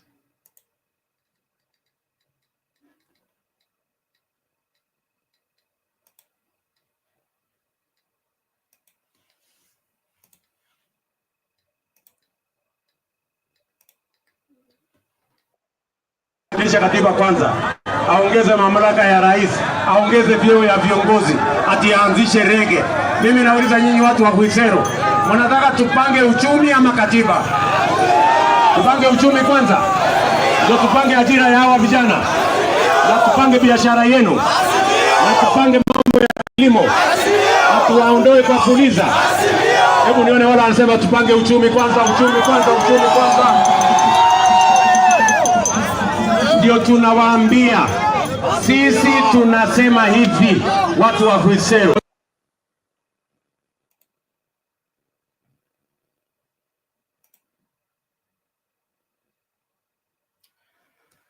Kutoka Sabatia kufika Kuisero ni dakika ngapi kwa gari, Bwana Okumu? Kutoka Sabatia kwenda Kuisero ni kitu dakika 5 actually when you are driving. Hiyo inamaanisha wale watu wamekuwa kwa mkutano Kuisero wanaweza kuwa wengine wametoka Sabatia. Let me respond to that. Unajua Kuisero ni nyumbani kwa huyu mzee ambaye tunaita watu wa UDA tunaita mzee wa Nyororo. na actually pia the MP the current MP ambaye ni Aseka Miradi ni mtu wa Azimio, na kitu ambacho hakuwa anataka kuleta kwa ground ni aibu, na he had to mobilize the youth ambao ulikuwa unasikia wakisema Azimio in that function. Kuna kitu walikuwa wanapewa, kuna some kind of money walikuwa wanakuwa bribe, na hiyo ni kitu ili happen, na ni kitu pia ukiingia kwa mitandao utapata the way walikuwa wanapeana. Sasa bwana Okumu, wewe umesema vizuri, uliona watu wakaenda kwa mkutano wa William Ruto, hakuna mtu alipewa pesa, kila mtu alikuja kwa hiari. Sasa hivi unasema kuna wale walipewa ili waende kusema Azimio. So lipi katikati ya haya mawili tunaamini? You know, the meeting started very well, lakini the youth kuna pesa zile, kuna pesa za Ruto na kuna pesa za Aseka hapa Kenya. Yes. Okay, ni pesa tu, ni pesa. Unajua kama hizi pesa zinapeanwa, hizi ni za Ruto na hizi zikipeanwa ni za Aseka. How do you tell the difference? But you can see the mode of the ground. Ni pale tu Visera ambapo mambo yalikuwa tofauti, lakini huko kwingine ungeona hata matungu. Leo watu walijitokeza. It means that wanapenda naibu wa rais. Fanya hivi. I will give you another clip later, but not now. Okay? One from Kakamega, one from Bungoma, one from Trans Nzoia. And all of them speak the same thing. Hostility against UDA. So it seems you are the only one who is in UDA and you want us to believe that you speak on behalf of the Luya community. Bwana Jared. Hey, Bernard, leo unitaki bwana. Actually, I have only a few minutes. I need to step out, so I will leave you a chance.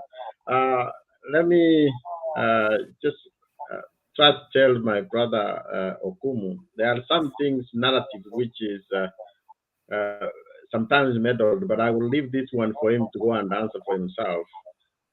He said that the Western or the Luya has been out of government for a long time. Right now, I think you have one minister, one cabinet secretary, Eugene Wamarwa, with the government. Actually, and there was one which was this guy, Echesa, who, I don't know, sometimes he should not open his mouth because he makes the deputy president lose the votes when he attacks him, when he goes beyond what he's supposed to say. But anyway, in the government of the deputy president, which we all know that he had, which he has claimed that he has been sitting on the table for any decision which is made. He could only manage one minister from the Bukusu, that is Eugene Wamarwa, and another person who comes to stage and say, I don't have papers, but I was sitting in the cabinet doing what? I don't know if there was nobody who had papers in Western, but that one is, those are the people which he would be able to bring. I want you to take you back a little bit on the Grand Coalition government. Do you know how many ministers were from Western, including a deputy prime minister? You go check for yourself.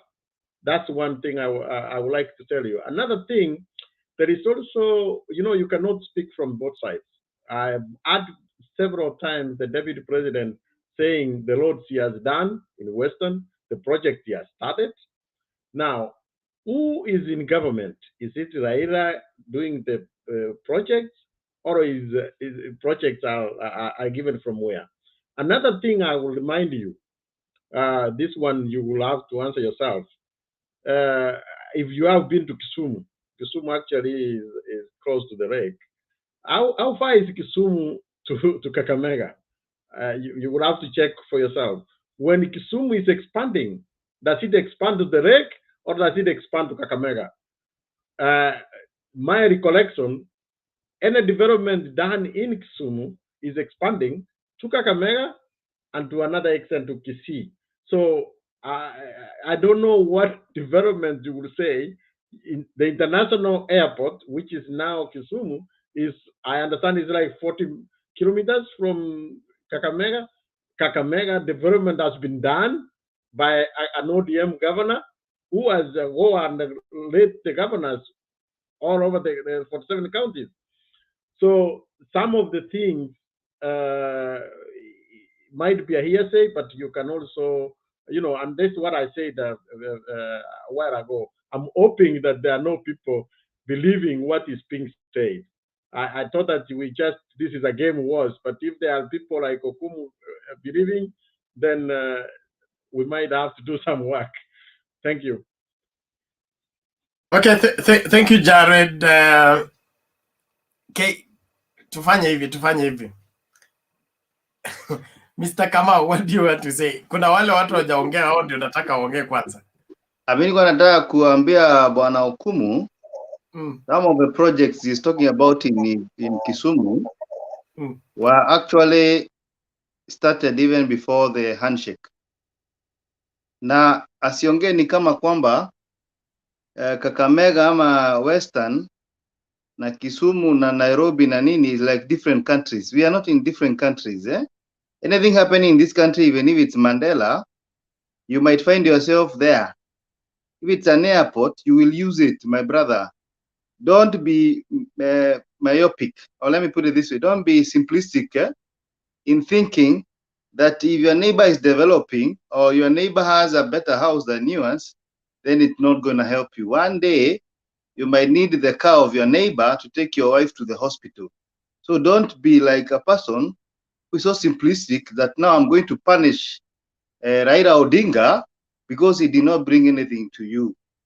You understand? In Kisumu, there are so many lawyers who are working in Kisumu. There are Kikuyus. There are even Kikuyus in Kakamega.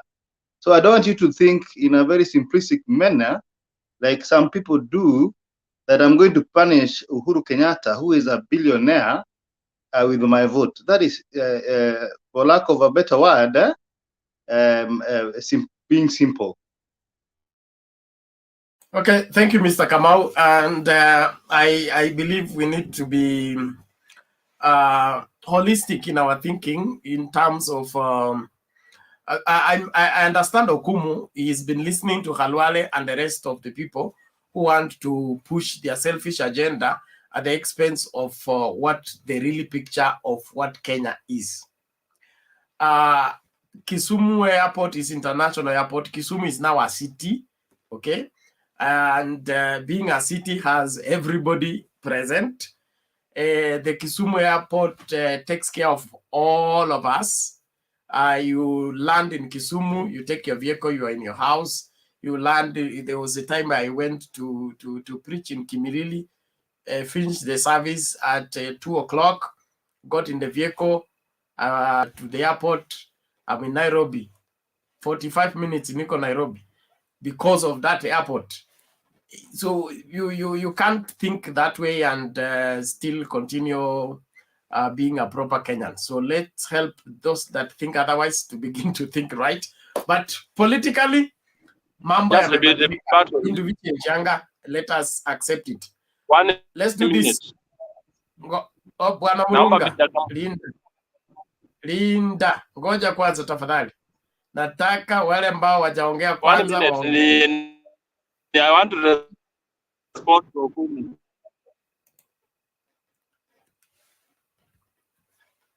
Let us keep the conversation going. Also be lenient so that others can get an opportunity to say something. If you have spoken, it is important that you give others to say first before you get the second chance. Sawa. Let's listen to KCD. After that, we go to Romans, then John. Those three have not said anything. Then from there, other people can get the second round. If we can avoid the rebuts and the questions, we go faster. But if we begin to dig something, especially if it's trivial and waste time on it, I don't think is important. Thank you very much. KCD. Okay, asante sana Bennett. Habari ya jioni. Salama. Okay, thank you so much. Nataka nimwambie Okumu before nitoe maoni yangu Nikitaka kuchua ndugu yako, si ati mimi ndiye nafaa kuchua. You know your brother more than I know. So usidanganywe na hiyo mahindi unarushiwa mbili, alafu kesho tulie sisi wote tuseme mafuta imeongezeka na hakuna mtu anakusikia. Kitu ya pili, nilifuatia Raila 207. And the reason why I voted for Raila man to man 207, alikuja our stations. And that time Moi alikuwa ametoka kutoka mamlakani. Ni kama Jogoo alitoka. Ilibidi tutafute Jogoo from our neighbor. Na tukampatia China Arab Mibei to stand on behalf of Moi those days. Then because of those days, Ruto, he was a tipua in Kanu. He was nowhere. Alikuwa anatengeneza chai Kanu. So because of political mileage, alikuja na option nyingine kusema no, first of all, Raila alikuwa na intention ya kucompensate people because those were the things tuliongea kuhusu shamba on our radio stations. Aka promise before he came Arab Mibei, ali promise to compensate the people from Mau up to Cherangani, that area. So wakati aliingia mamlakani, ikaingia sasa political mileage, tukapata poisoners from the ground that Mr. So and so Raila ndiye ametuwafukuza hapo, because those days tulikuwa tunategemea radio station KBC, hatukuwa sisi kama siku hizi tunatumia simu. Hapo ndio sasa political mileage ya Raila ikaenda chini, ya Ruto ikashoot up, tukifikiria kumbe ni kweli tumefukuzwa Mao. Kumbe chama alikuwa anataka ku take over from Moi. So wakati ali take over from Moi, tukaingia 2013. Ruto was not ready to stand for deputy president. Uhuru was not ready to stand for the presidency. Si ati tulichagua because they wanted to lead this nation. Tulichagua after they made wakiwa kwa ndege wakitoka ICC. Tukakaribisha, that is where the government was formed. Vile waliingia serikali, you know what happened? Tukalia mafuta, hakuna mtu asasikia. Tukalia SGR, tumemaliza na hakuna ile usaidizi kutoka serikali, hata sijai banda, hata sione, there is no solution. Tukaletewa vitu mingi sana, laptops, promises, and now we still crying.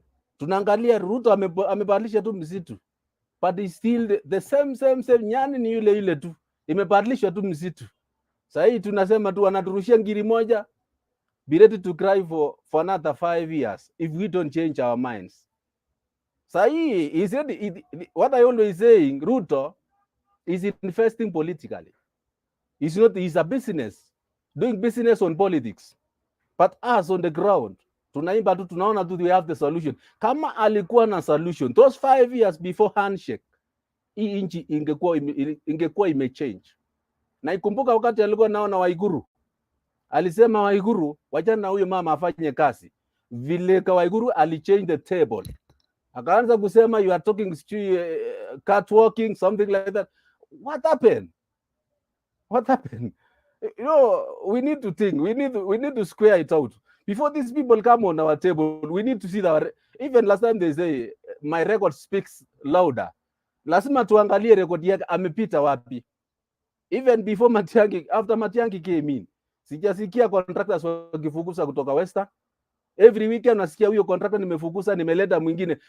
What of the down payment we gave them the first before you bring this another contractor to come and move on? You know, kuna vitu mingi hatukuwa tunajiuliza. Tunasema tu hey, we are clapping our hands after he chased the contractor. Hatujezi tujiuliza hiyo pesa ilikuwa imepewa hiyo contractor ya kwanza, pesa ilienda wapi? Now we have another contractor. We are just clapping our hands. Lakini watu wanaendelea na biashara yao. So now we are heading to another 5 years singing wheelbarrow. So we are ready to cry for another 5 years. Tuangalie kwanza Raila, mahali ametoka. He was a whistleblower. Hii hatukujua NYS kama sio Raila. He is a whistleblower. Now it is time for this whistleblower to be given a chance. Tuone anaendelea aje, ako aje. We want to know. You know, hii lazima tutumeseka, akili bado iko strong. Hii sio ati uongozi ni nguvu. Hiyo ni akili yake. Angalia Biden, is older. But the US wamechagua, tusiangalie vitu zingine. So we have to We have to square it out and think before we go to the election, we choose our leaders to know who is who. Nafurahia sana vile anatusi the president, he is increasing the mileage of Raila. Tusiangalie hata Mudavadi kuingia UDA. I appreciate it. Hapo ndio ilifunga, ndio watu wa Mount Kenya waamke wajue they have their own sons. Why are they coming to the Rift Valley? We know our son and we know the partners of our son. But you yourself, you are celebrating. We know more than you know our son. And you know your son more than we know. It is us to come together and choose the right leader. Thank you very much, Bernard. Okay, asante KCD, tunakushukuru kwa maoni yako na wasia na analysis yako. Tunasonga mbele. Bwana Gaddafi TV, mind your language. I know you are an all-timer on this channel. You know our standing orders. Please remain within the boundaries of our standing orders. There is no need of insulting anybody or calling anybody a name. Let's debate soberly and maturely as we started. I want us to go cool that way, be able to conclude the show without squabbles. Thank you very much. Let's now listen to Romans, tuende kwa John, alafu ndio tusonge mbele. Romans, karibu. Asante sana. Ingawa nimejaribu kusikiza kidogo, unajua ni vizuri pia kusikiza wenzako vile wanaongea. So I don't want to talk too much. I've had my friend from Western also talking there. Na nilikuwa ningependa kuguzia jambo tu zingine hapa kidogo haraka. Kwanza ni hii maneno ya kusema handshake na maendeleo ya Nyanza ama Kisumu. So you know it is so, ni kitu ya kuturudisha nyuma sana ukisikia mtu mwenye anaongea kutoka karibu na Kisumu ati kitu ikikuja kwa jirani unaona ni vibaya. Before handshake, Jubilee had their vision of to accomplish what they promised Kenyans. So handshake was not part of them. Handshake is something just came emergency to save Kenyans. Sasa vile watu waliongea, ujui vile wanaongeanga, anaweza finya president aseme, we ni rafiki yangu, umenileta karibu, tuongee niachane na hasira nilikuwa nayo, we pia umekubali kurudi nyuma, tuongee kama marafiki. Sasa vile wanaongea na president anaweza amua aseme, kuna kitu ilikuwa inaendelea Kisumu. Vile na hii mission yetu ya Jubilee, let me do this. Na kitu ikienda Kisumu, I think Nyanza and Western, ukiangalia Kenya vizuri, they are being referred as one part of Kenya, Western Kenya. Western Kenya hakuna kitu kama Nyanza. Kwa sababu hata ukiangalia Kisumu, Central Bank ya Kisumu ndio ina serve mpaka Western, which means Nyanza is part of Western. Kama vitu zinafanyika kazi Kenya. So anything beneficial to in Kisumu, that's also a benefit to Kakamega, to Busia, and even to Nyanza. Kwa sababu hata ukitoka hapa Nairobi, lazima upite Kisumu ndio uende Kakamega. Lazima upite Kisumu ndio uende Vihiga. Lazima upite Kisumu ndio uende hata Busia. So Kisumu is the main center of Western Kenya. And also even the ukienda hata Kisii. So it is not good if you see a development in Kisumu and you are coming from Kakamega or Western and you say that is not good.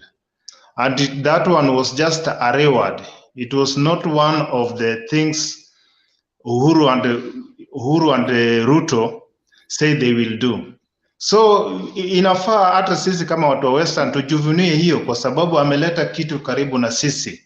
If you look at the international airport in Kisumu, it serves us. So it is like we and Nyanza, we are one thing. So it is not good ukiona kitu inatendeka kwa jirani yako karibu uone ni kama tumesaulika. Hapana, ikikuja karibu hivyo pia inatusaidia. If I go on to the things happening in Western. I said here yesterday, the ground is not that okay.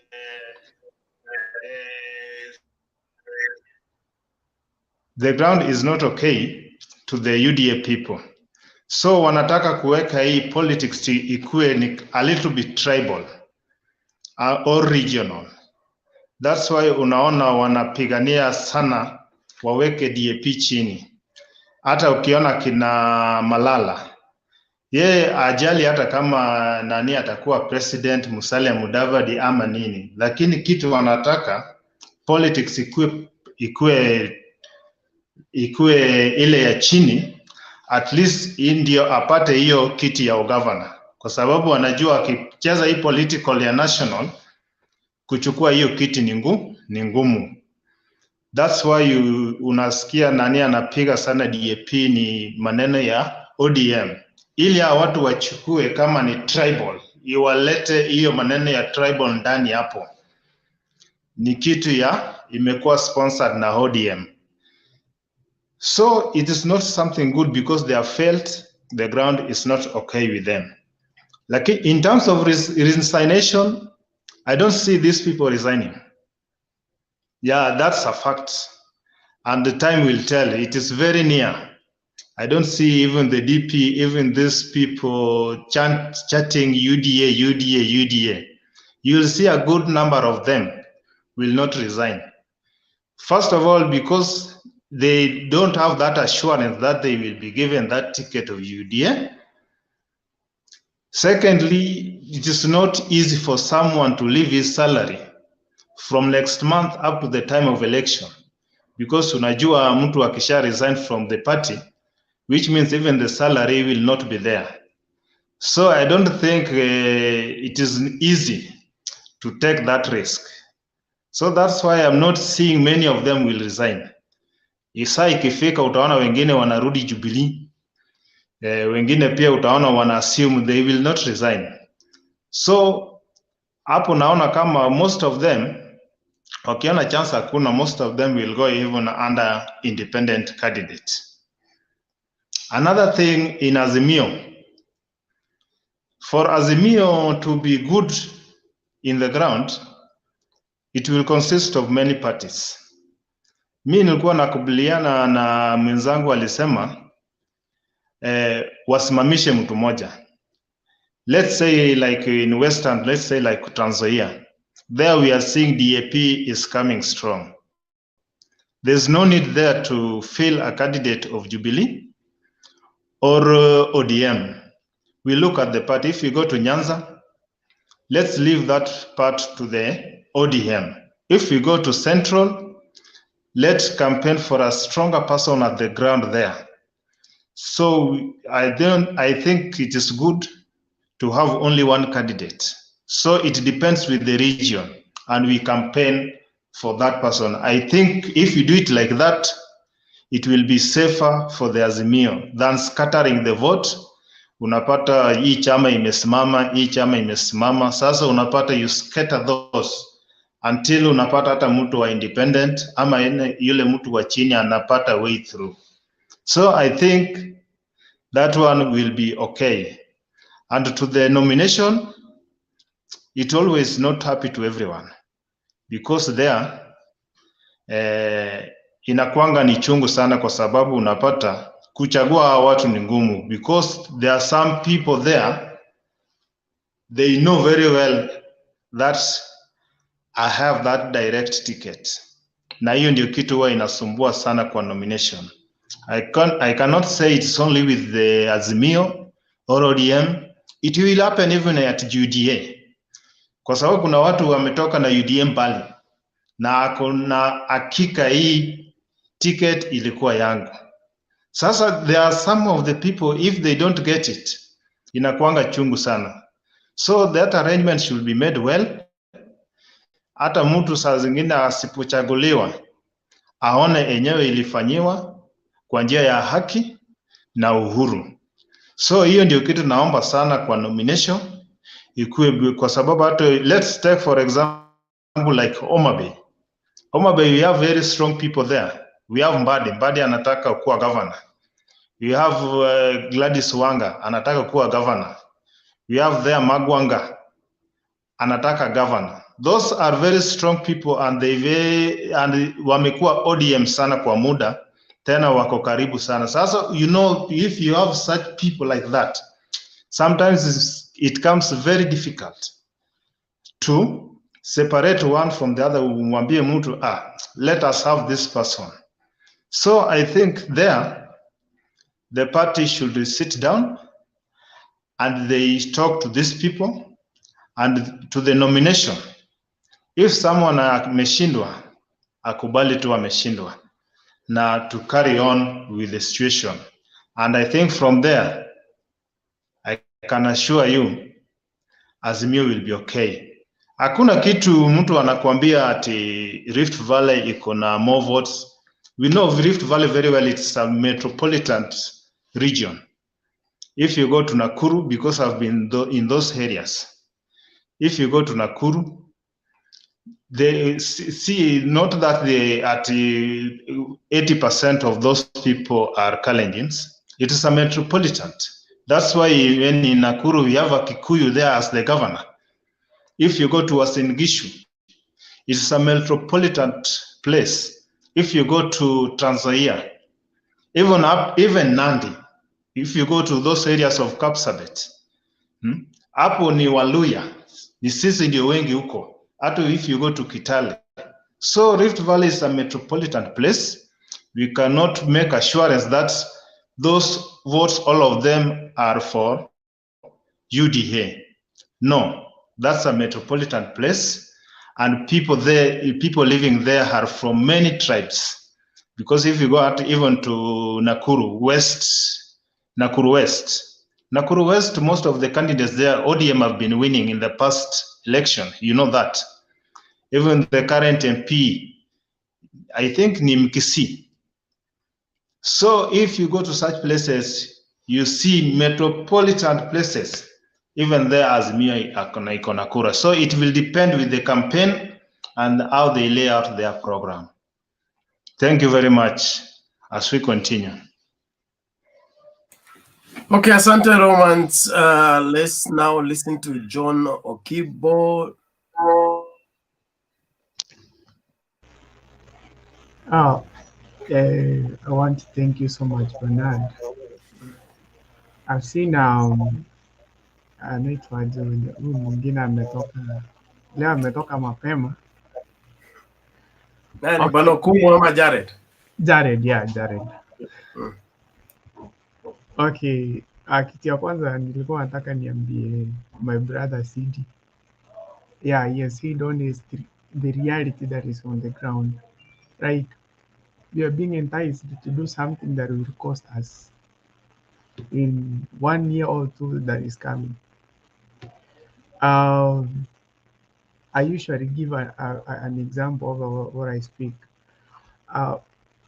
Before Ruto was chosen by Raila to serve as a minister for agriculture, we had everything going smooth in that sector. We had food security that maybe as per the ground as now, we could not be crying like we lack enough food in Kenya. We are importing some stuff from other countries. No. Once he served there, him and his friends, they paralyzed the sector. It will take some years for the sector to gain to its normal functions. That is why tunasikia kila siku fertilizer is going high.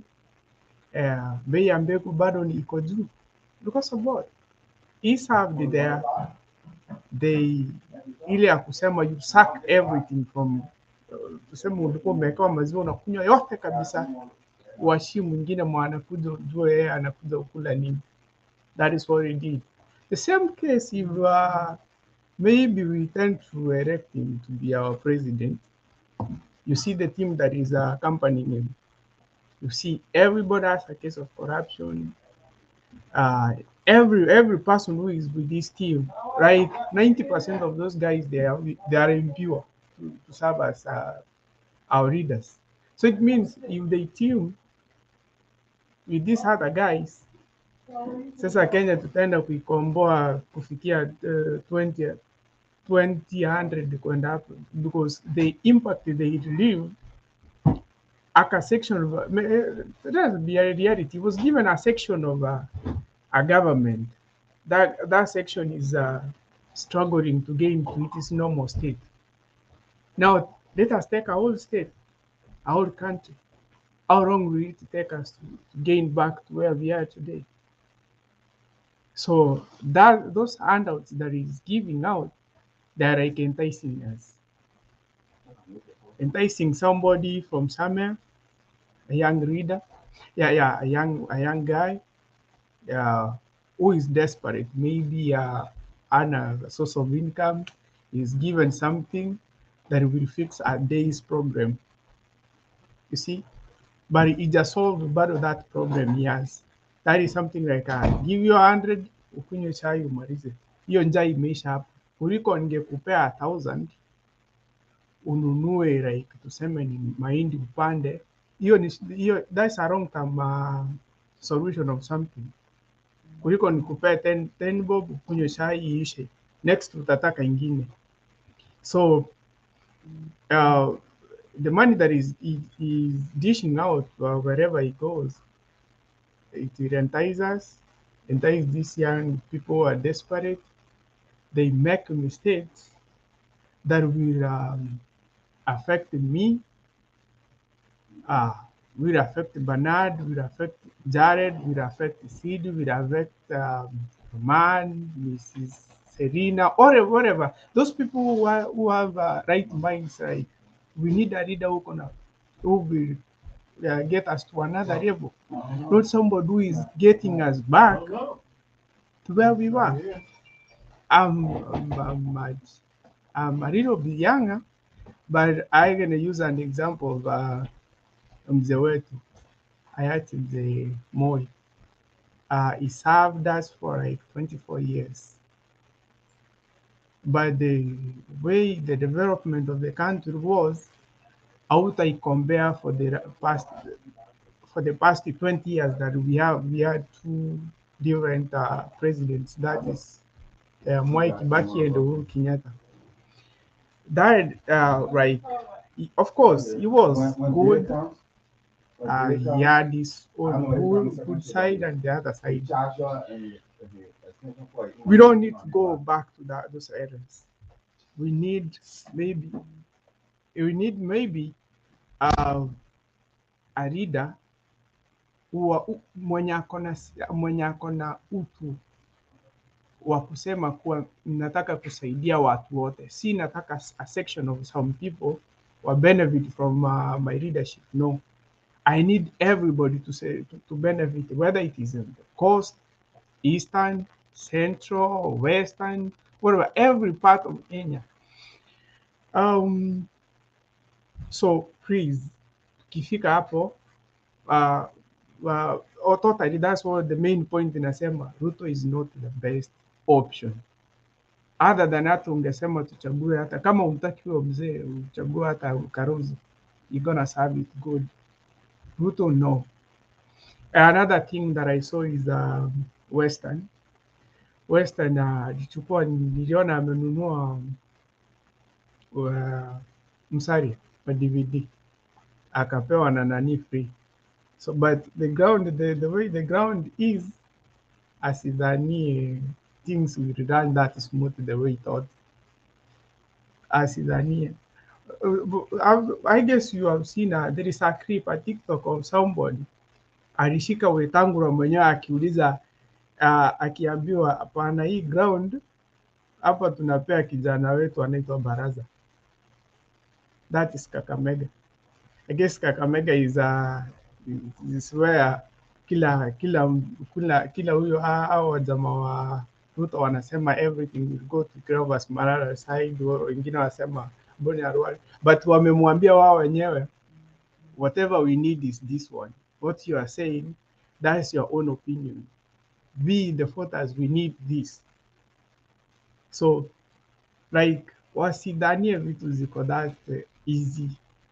Another thing, another clip recently imeonyeshana, they usually say ODM, Azimio la Umoja, when we need to conduct a certain rally, we usually take guys with buses. I guess there is a clip there imeshika wakiongea more than 5 buses yellow. I guess hakuna kampani ya Kenya iko na buses zinakaa yellow except school buses za shule. So it means all those buses zilikuja hapo because of what? They failed the people from somewhere, zikawaleta hapo ndo hiyo ground ionekane iko na watu. Sitaki niwaambie vibaya, but they need to give us something that is effective, something that will positively impact the life of a common mwananchi, something that will maybe 1, 2 or 3 years to come will change the economic status of more than 60% of Kenyans. We are not a country that at the moment tunastahili to be dragging back where we are. We are like to a position whereby our brothers and sisters wanakufa juu ya njaa. We are not a country of that class. Saa hii tumekuwa tunajicompare, we could be even the economic giants of Africa if it were not these leaders we have been choosing, like tunachoose watu wenye wako corrupt, wanachukua hizo mali whatever. Yeah. And another thing, to those guys wenye wanachukia baba, kuna vitu zilifanyika Kenya kama si yeye amungezijua. Take an example, Eurobond.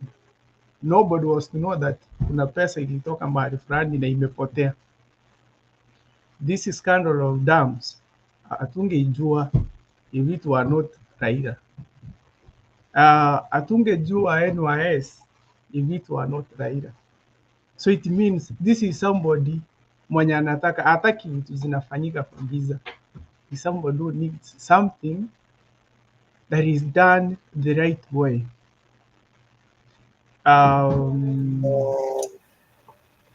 Bwana John, time up. Yeah.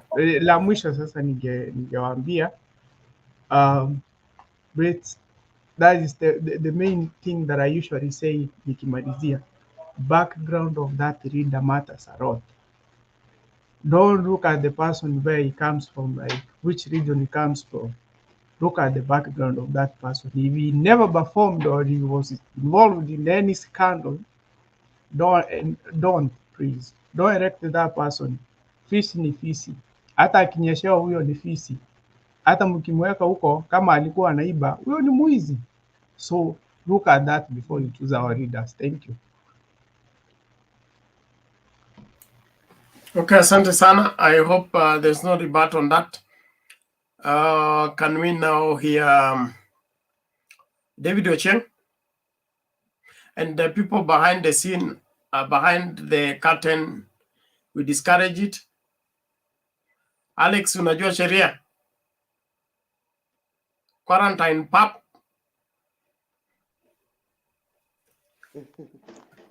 Thank you very much, Bernard.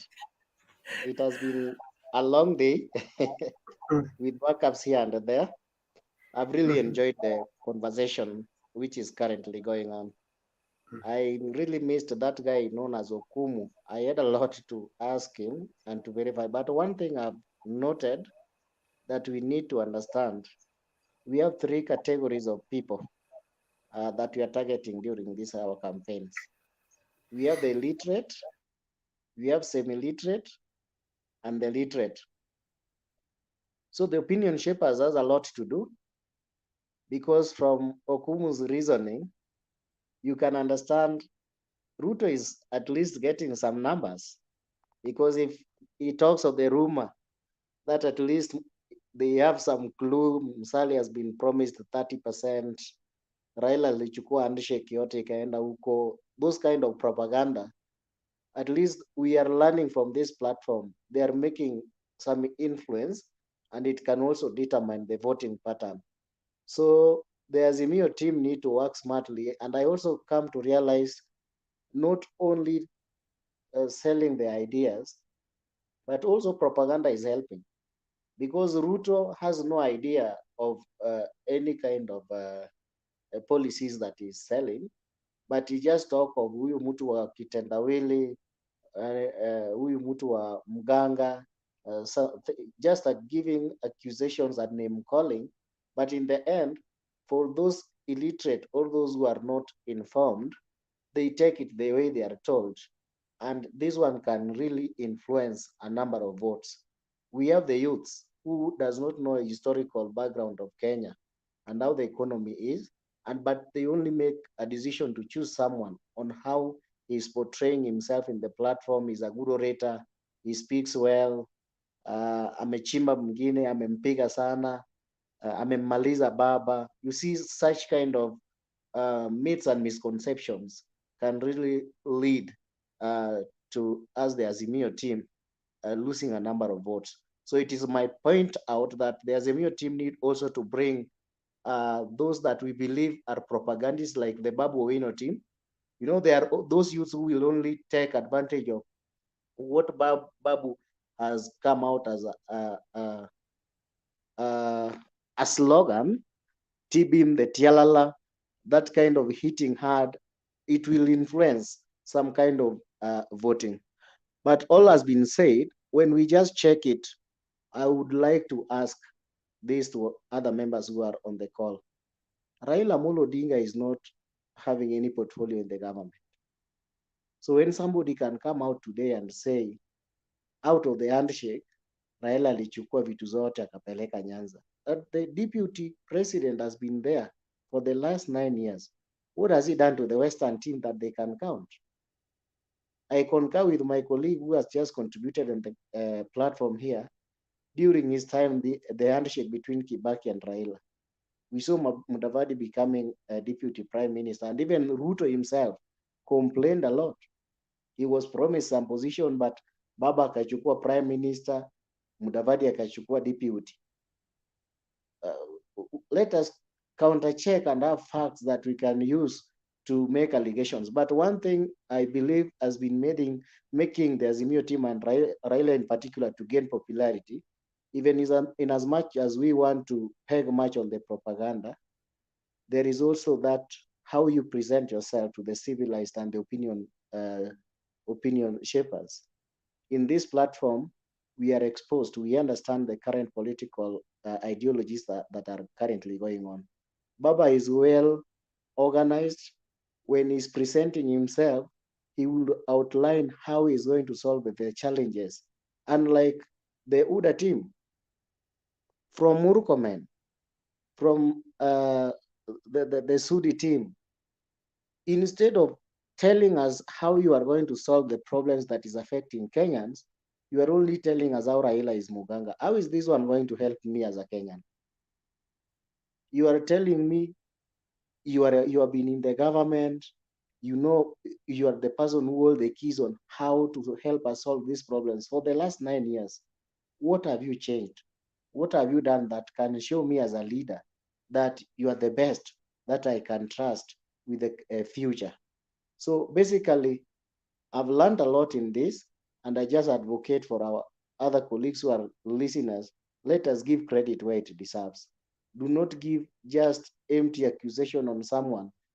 Is there any evidence that shows Raila was given some deals that he went and built in Nyanza region and neglected Western?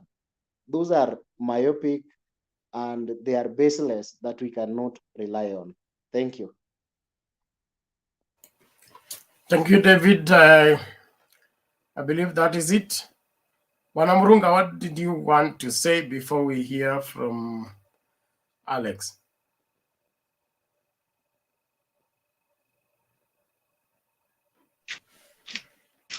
Yes, but Mute yourself.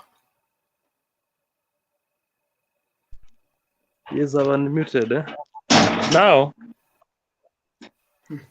I wanted to talk about what Nani raised. The gentleman, was it Okumu? In regards to Yes, Bwana Okumu from Tanzania.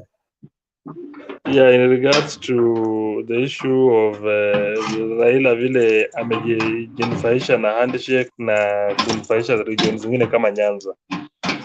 Bernard, I want us to be very sincere here that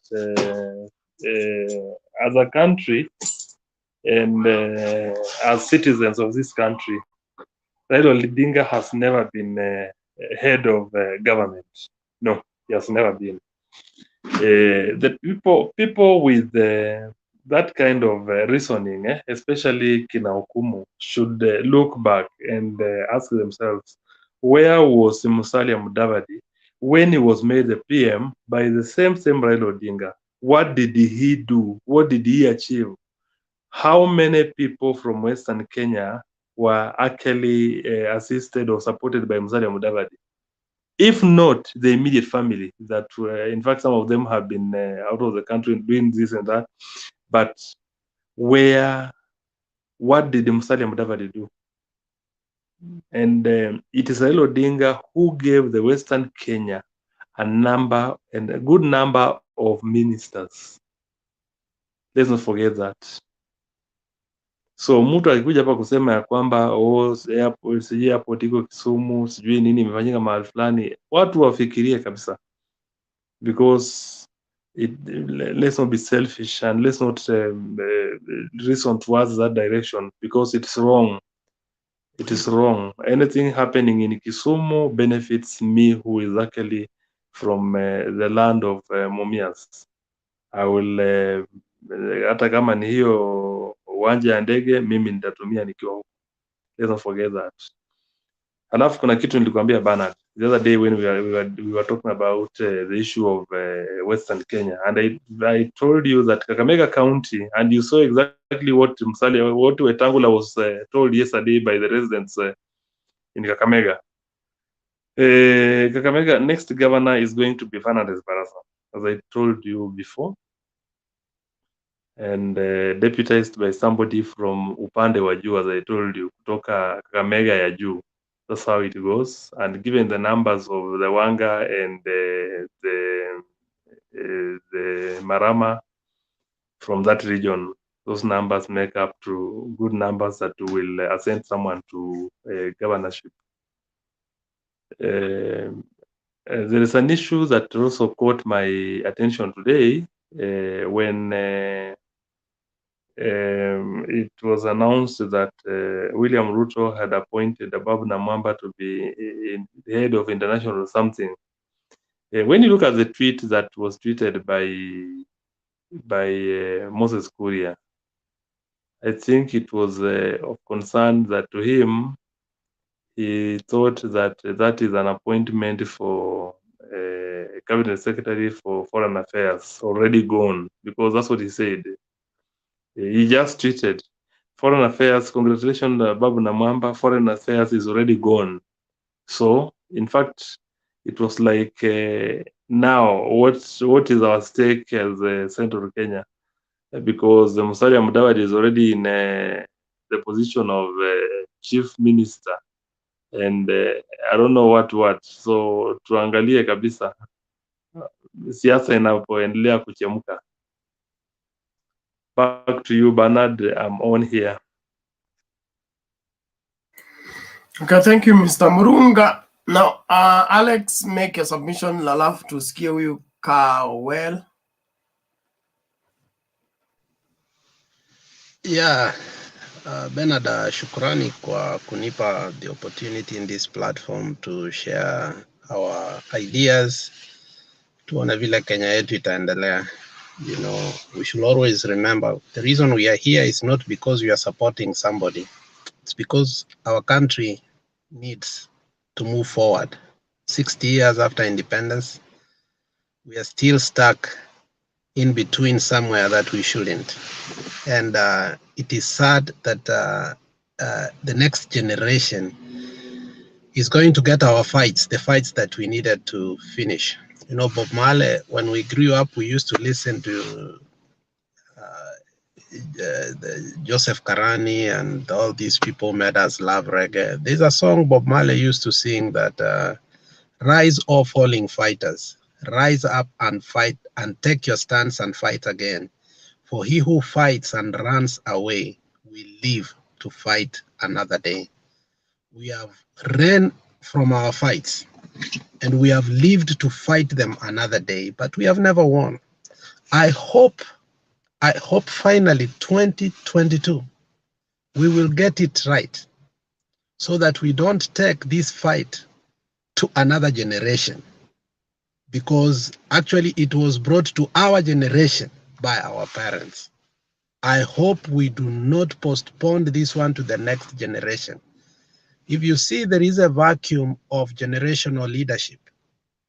When 1992 Orengo were the Young Turks, they fought for their space in the politics. They really fought, because Moi used to tell us, nyinyi ndio viongozi wa kesho. They realized, when you look at the government, viongozi ni watu walikuwa wazee.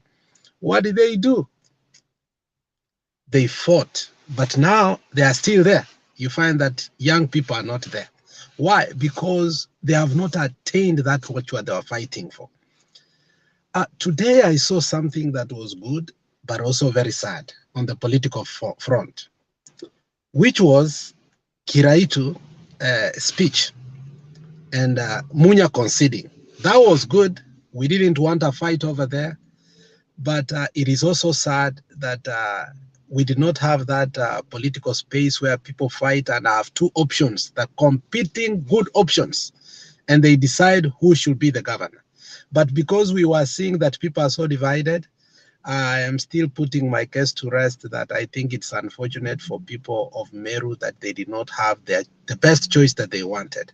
But still they have the best two politicians. Hopefully Munya will leave to play something else that is more monumental than this. And I think Azimio prevailed over that. And as Bernard, you have told us here all the time, Baba will sit down and speak to his people where he see very big divisions. And people of Kajiado have given their cries over here that, the gubernatorial election is going to be very hot. We in Kisii, we are also having the same problem. Simbarati and Mr. Ongeri. I hope they see the example of these two men and they realize, as Saitoti said, there comes a time when our country is bigger than you. And I think people should realize there comes a time when a county should be stronger than one person. When you look at other seats like Nandi, I hear now it's even more worse for the governor, for the DP, because when I saw some news clip, there are 5 strong men in Nandi fighting. You can imagine some billionaires there, or some Langati is fronting 2 people already. He wants Sang to get out. The former governor is there. And Cherengai, I don't know if we call him Cherengai, or the senator is also fronting there. And people are forgetting that these are seats for service, not seats to lord over. And they are not seats like my brother said, that one will come from down in Kakamega and the deputy will come from up. I know, yeah, that matrix of balance is good, people to feel that they are involved. But in the end, if they cannot deliver, I'm telling you, my people, there will come a time when Raila has equalized everything and has made Kenya a better place for 5 years. The only person you will blame will be your governor and your deputy governor. You will never blame the national government. And that time is coming.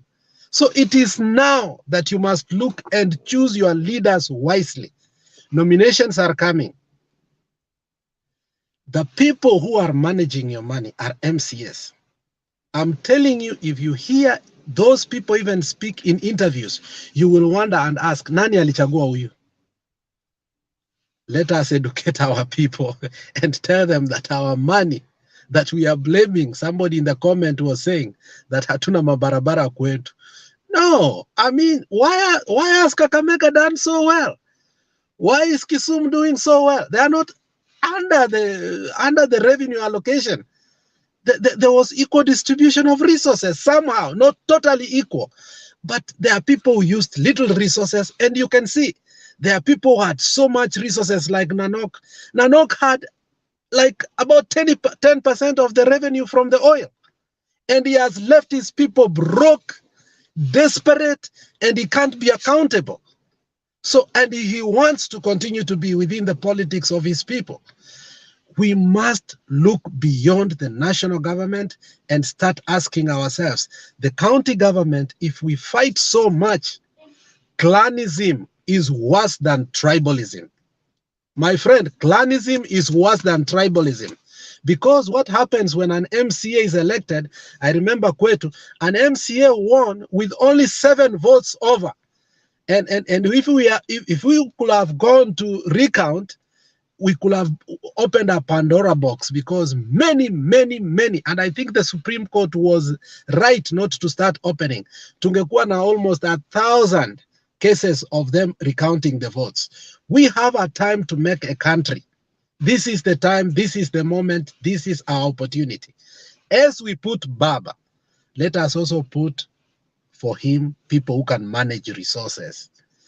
If Kisi tutapewa mtu ambaye can't manage resources, na UDA tupea mtu ambaye ata manage resources, let us not run into loyalty versus management. Tutajua vile huyo mtu tutampeleka pole pole. But don't elect the Waititu type, the Sonko type. Those are impeachable people. You can't, hata ujaribu kuwapea loyalty, that loyalty will be the most myopic.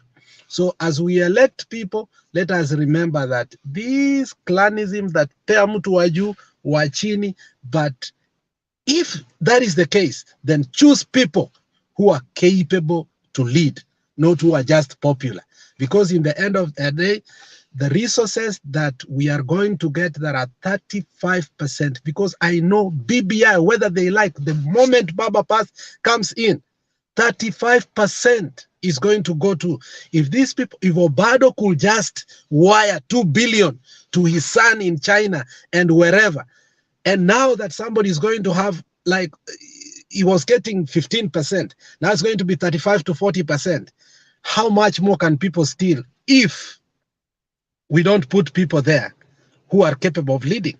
So blame yourselves and your people if you are going to look at clanism.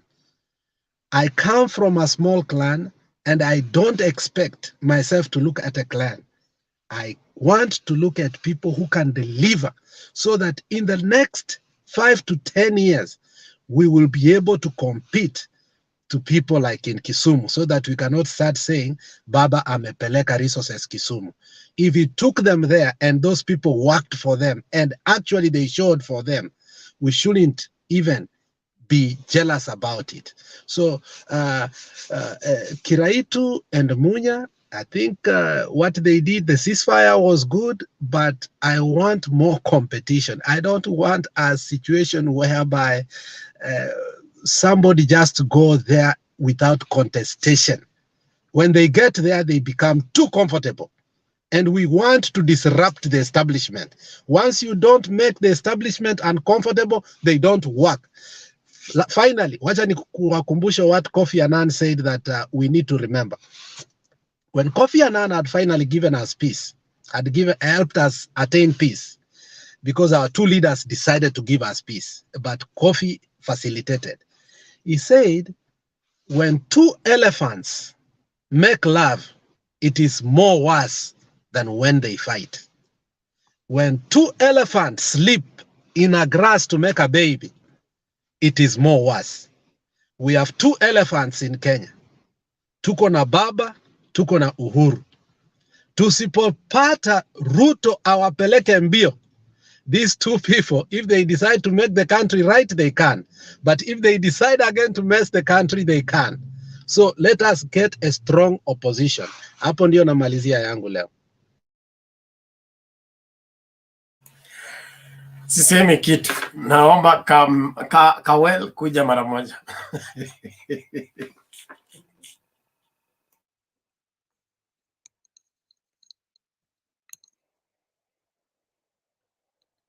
Hello? Yes, yes, we can hear you. Go ahead. Thank you, Bernard. Thank you for giving me this opportunity. I like this gentleman called Alex, and we need people like Alex. And if you see Alex, he don't support Baba for the sake of what he loves Baba. I'm sure he have some expectation from Baba, and I can bet if those when Baba become president, if those expectations were not met, Alex will be the first person to throw stone, because his support is not just a love. He have a vision for his country, and he just want the good things to happen. And I really feel sorry for him, because there are so many Kenyans like him who have that dream, or who have a better, government who can deliver. But it's very painful, the people who vote actually are not people like Alex. People who vote are people who can easily buy the propagandas, fake promises, and laptops here and there, and 1 million internships, those things. So, because that's what Uhuru Ruto promised Kenyans, and the Kenyans vote for those fake results. And the other issue is tribe. And we both know that in 2013, these two gentlemen are not fit for this country. But two communities came together and to make sure they get this power. And,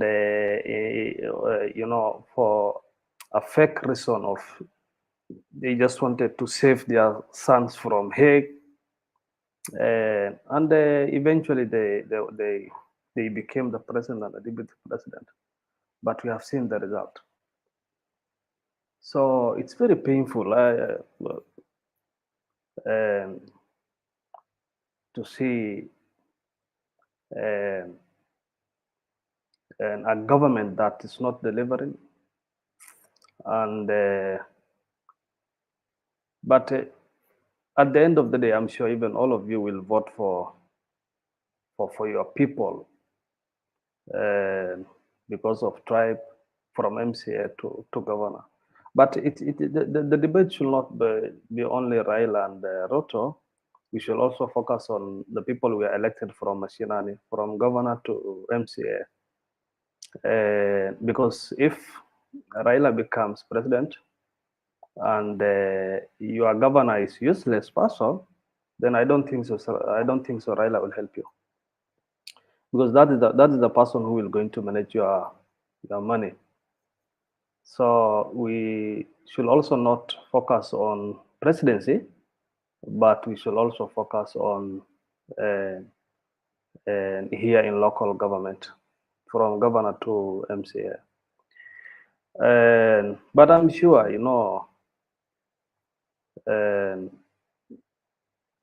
I'm sure, because I know, even from where I come from, I know how people vote. And there is something called in negotiation democracy. Watu wanaenda kwa chini ya miti. So this clan wana endorse mtu mmoja yao to face the other person from the other clan. And we select the worst person. There is no integrity issue and the merit that we looked. So the only main objective this clan have is to go and grab that governorship and to benefit for themselves. And since devolution started, when you come and see some hospitals here, people are dying. There is no painkillers in the hospital, just painkiller. And some places, people were told to go and buy for gloves when they go for hospitals. or even and painkillers. So it is actually it's not something that at least you can see and swallow. So our focus should not only for those two gentlemen. Our focus should also be here on the ground. And I was seeing Azimio in Siaya today, and as you see, Azimio, they were in bedroom. Siaya is just a bedroom, and I don't think so. And the crowds also, Azimio should not be led by crowds. Personally, I don't believe crowds will help because we know Kenyans. Raila always have a crowds, every place he go, Raila, there is a lot of people who come out for him. And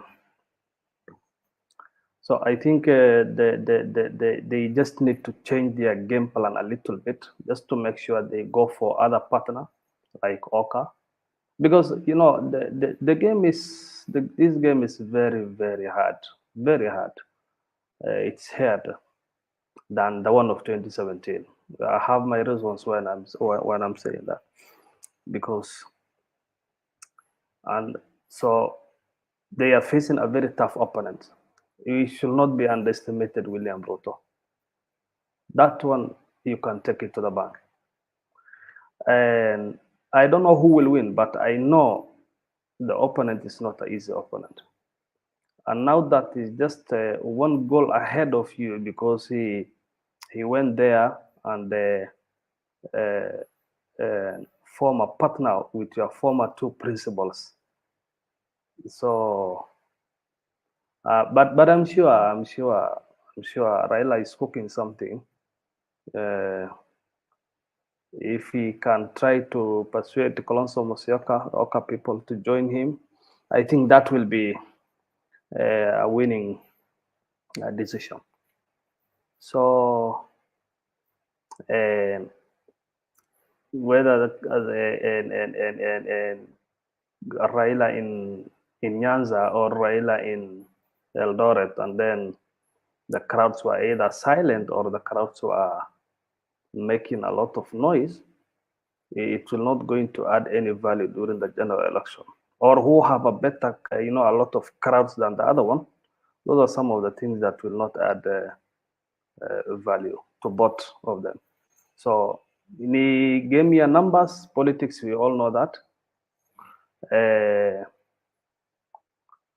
I think it is just the numbers. It's not about who have a better plan for this country. It's not about who is white or who is black. It's not about who loves the people or not. So it's just a game of number. Who have a good number from other one, and that the person who have a good number always wins. So that is my point, Bernard. Back to you. Thank you, Kawel. And I love the way you put it, it's a game of numbers. But numbers alone, behind numbers, we should have lives. And those lives should matter. So if it's just the numbers without the lives, then our voting will not secure lives. After you get the numbers, you are gone and you forget about the rest. Will that be the purpose for which we are going out to vote?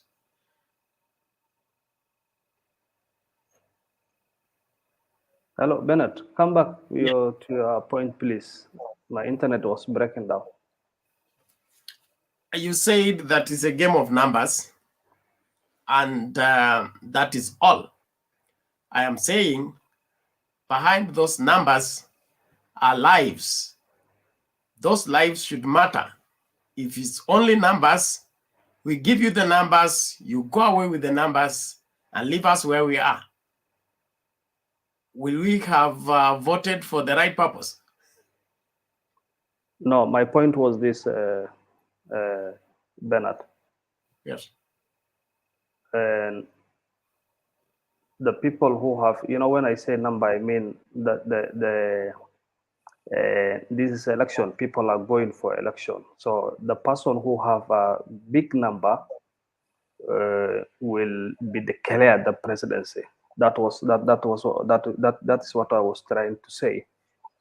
And I was trying to say that if Kalonzo Musyoka tried to get and more votes than William Ruto and Raila Odinga, I am sure very well Kalonzo Musyoka will be declared president of the Republic of Kenya.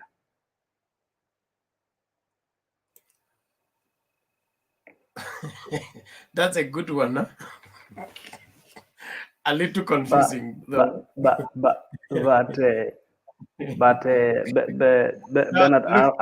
Hold on. I just wanted to clear the aspect of numbers, huh? Because the reason the reason why the 2017 election was nullified is because of the issue of numbers. He say what matters is numbers, and we got the majority of the numbers. Everything else doesn't matter. Watermark and legitimate forms don't matter. We already have the numbers. We should be declared winners. And the court said no. And so if we go to the 2022 election with the same aspect of let's just gather numbers, and it doesn't matter who we give numbers to, as long as he has numbers, he should be declared president, we will not be building the nation. We will be digging ourselves in another hole that we've been in. So I would that we demand more than numbers to the people that we are entrusting with the responsibility to lead this nation. That's my point. Bernard, that one is I agree with you. We need a transparent election, but for the case of 2017. The court decided that the election should be the court declared a repeat of election because of irregularities here and there.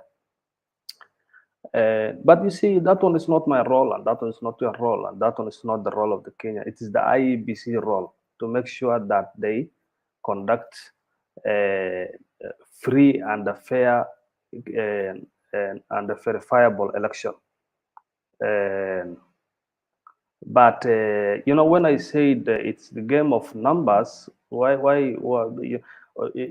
someone can win and get more votes through in a legal way, not a rigging and any. So my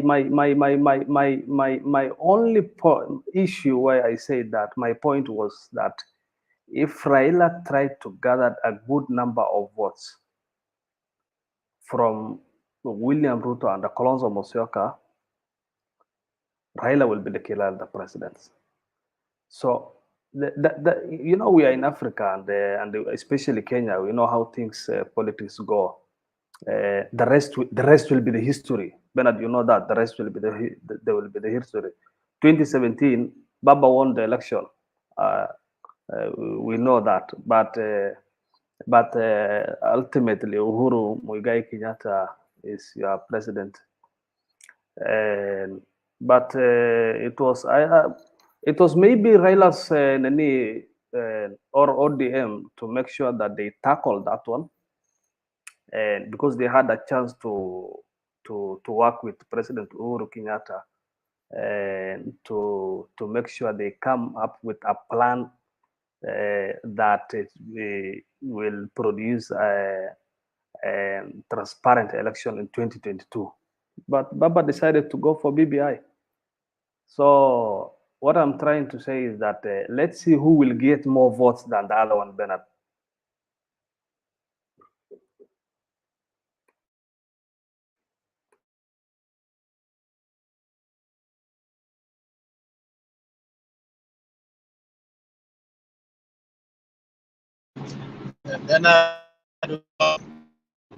Bernard, you're But Kawel, I get your point and I agree with you to some degree, but I would want us to look at it from this perspective. On this platform, we seek to inform the voter so that the voter makes an informed decision.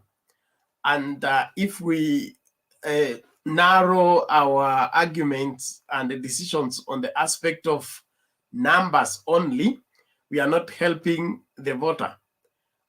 We would want to push the voter to interrogate the people that are asking for the votes so that they will ask for something more. Because you see, like the UDA campaign slogan, or rather the campaign attitude and narrative is that we already have 180 MPs.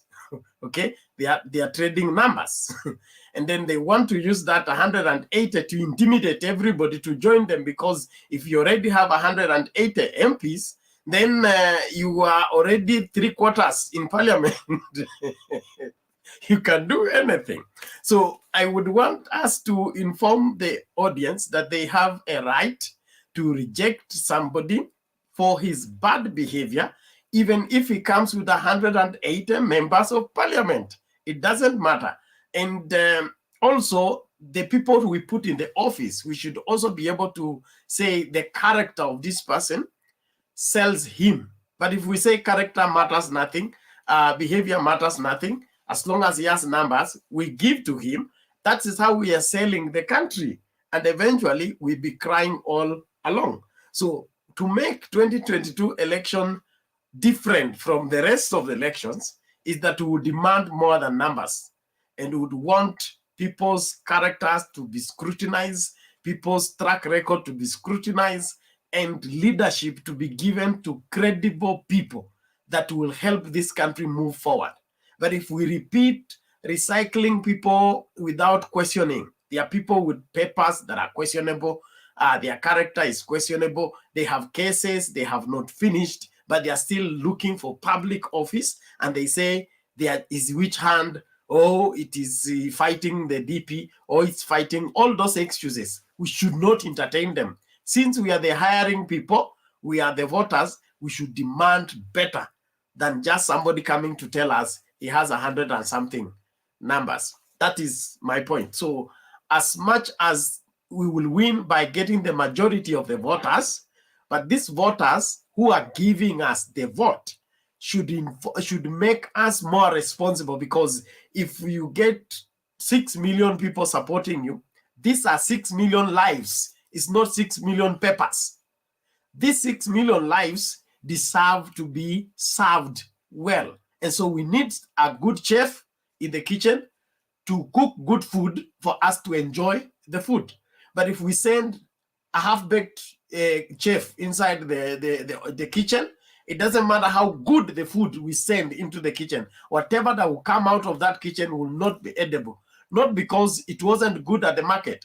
It was good at the market, but the person you gave to prepare wasn't ready for the job. So let Kenyans hire people who are fit, and that goes for MCA, goes for the MP, women rep, senator, governors, and president at all levels. I think I would want that to rest there as we bring in Daniel. Or Yugi has not said anything. I don't know. Jared, was your hand up? Bernard, before that.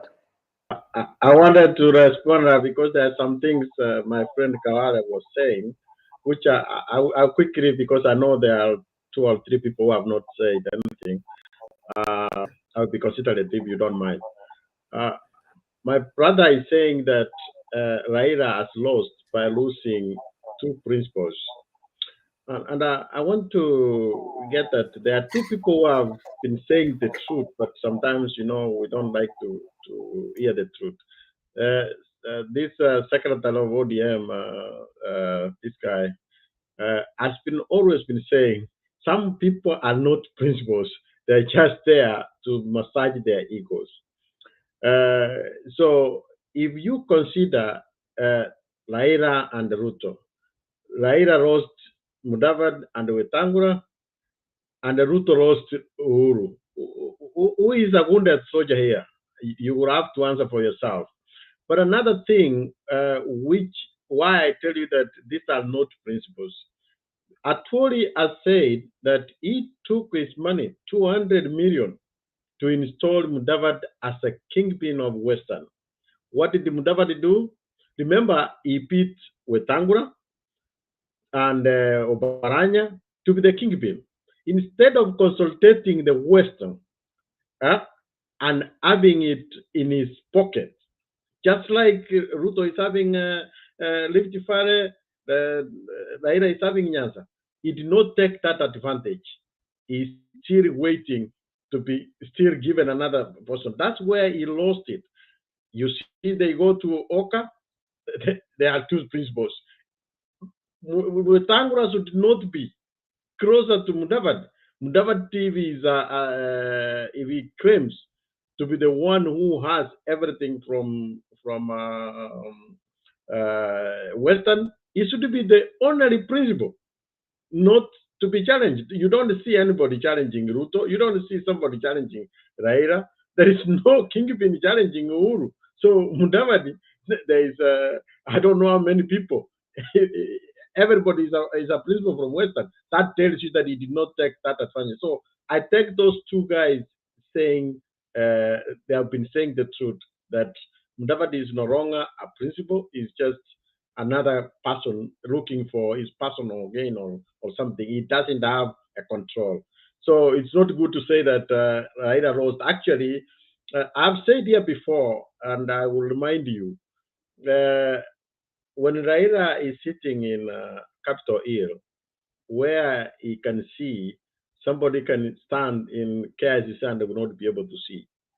So all these things, Caronso, all of this, I told people that the breakup of NASA, it was not just that he didn't want it, this was a plan, so that some of these people who are not bringing value to be able to get a chance to go, and also to return to the table to renegotiate.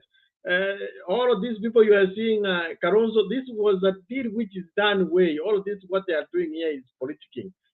Bapa is sitting somewhere where he's very comfortable. And I want you, again, what I said, Raila losing Musalia Mudavadi and Wetangula, and Ruto losing Uhuru Muigai Kenyatta. Who is the wounded soldier? You have to answer yourself. Okay, thank you, Jared. And just to put it point blank, Sifuna said Mudavadi and Weta were a weight or a burden to the NASA fraternity, being carried on the back of ODM all this time. So their going is giving ODM free breathing air. It's a blessing in disguise. So that should not worry you. And then you also said that we are facing a formidable opponent. I know Ruto is a good schemer. He's a good trickster, trying to be a good politician. But him being a serious challenger to Raila Odinga, I don't think so. He will make noise, yes. He will kick around. He will threaten. But when it comes to delivery, he may not deliver. His propaganda and his perception politics exceeds his reality. Okay, like I would say, forgive me for bringing in the Bible. There was this woman who went to see Solomon the king. Okay, and she said, "For sure, what I was told about you is true," and said, "You are Bernard, I don't my know if coming." it's me. Your voice is cutting a lot. I don't know if it's me, but your voice is cutting a lot. Any other person to confirm Alex to be questioned? Are you able to get me, everybody? Bernard, tunakusikia vizuri. Alex, nafikiria signal kidogo sengine kwa vile uko on the way na sijui. Yeah. So she said that you exceed your fame. Okay, you exceed your fame, meaning what I heard about you is not half of what you are. That meaning the size of Solomon was greater when you went to see him in reality than the stories you heard about him.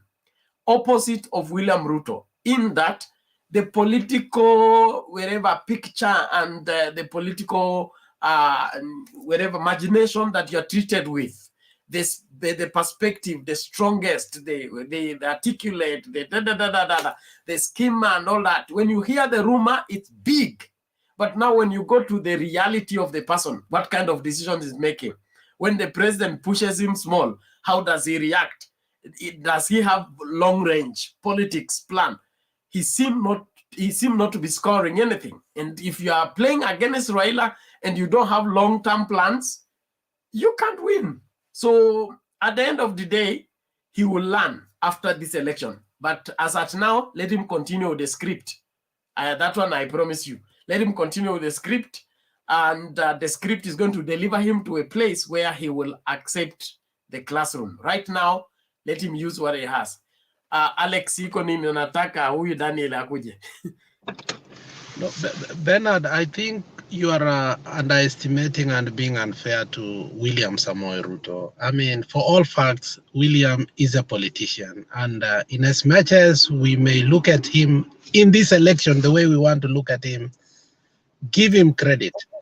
And the reason I'm saying so, God forbid that Baba is alive. If anything were to happen, and I'm not saying it's going, nobody should bash me. I'm only saying that if Baba was to go, I am telling you, we do not have anybody who's going to run that person. He's going to show people dust. His politics has come so low because he is running against a person that is so seasoned, a person that is so loved, and a statesman. And that is why Ruto cannot rise beyond there. But somehow, and that is why many people have said maybe, and it's always maybe, and if he continues not to lie, but God forbid, if anything happens today, we don't have anybody to compete against that man. That is the truth. We are saying the same thing, Alex. I said him running against Raila with the way he's going, he stands no chance. He may win against others, but not Raila Odinga. Secondly, you said he's not a politician. That is what I was like. He's so confused. He said he's trying to be a politician. The kind of politics he's playing are not the politics that we can call politics. He's playing tricks, schemes, and short-term plans. He is not long range, okay? Baba is in 2022, but he's working on 2032. That's how politics is planned. And you are in office and you're planning your successor and the success of your successor and the success of your successor. So that you're holistic. Then you move holistically. In that, when you're fought at the front, there will be somebody answering. Just like what has happened in Siaya today. Joho and the other people come and, shake the place and have audience, and Baba is not in the country, okay? And that means there is a way he has played his politics that even if he leaves, there will be no vacuum, first and foremost. And it is not us underestimating William Ruto. It's only that his propaganda has overestimated him in the sight of Kenyans. But when we go to where the rubber meets the road, mbivu na mbichi itakwenda kujulikana. Tungoje 9th. Atuoli was not far from the truth. I promise you. But let's move on, please. Let's move on, please. Daniel Oyugi. Good evening. Good evening to you. Welcome. It is good morning from Nairobi. Yeah. It's already morning. Now, many things have been covered by panelists. But I just wanted to talk about two leaders that are running for this. Actually, it's a two-horse race. That's between Raila Odinga and William Ruto. And you see, a leader is defined by an ideology.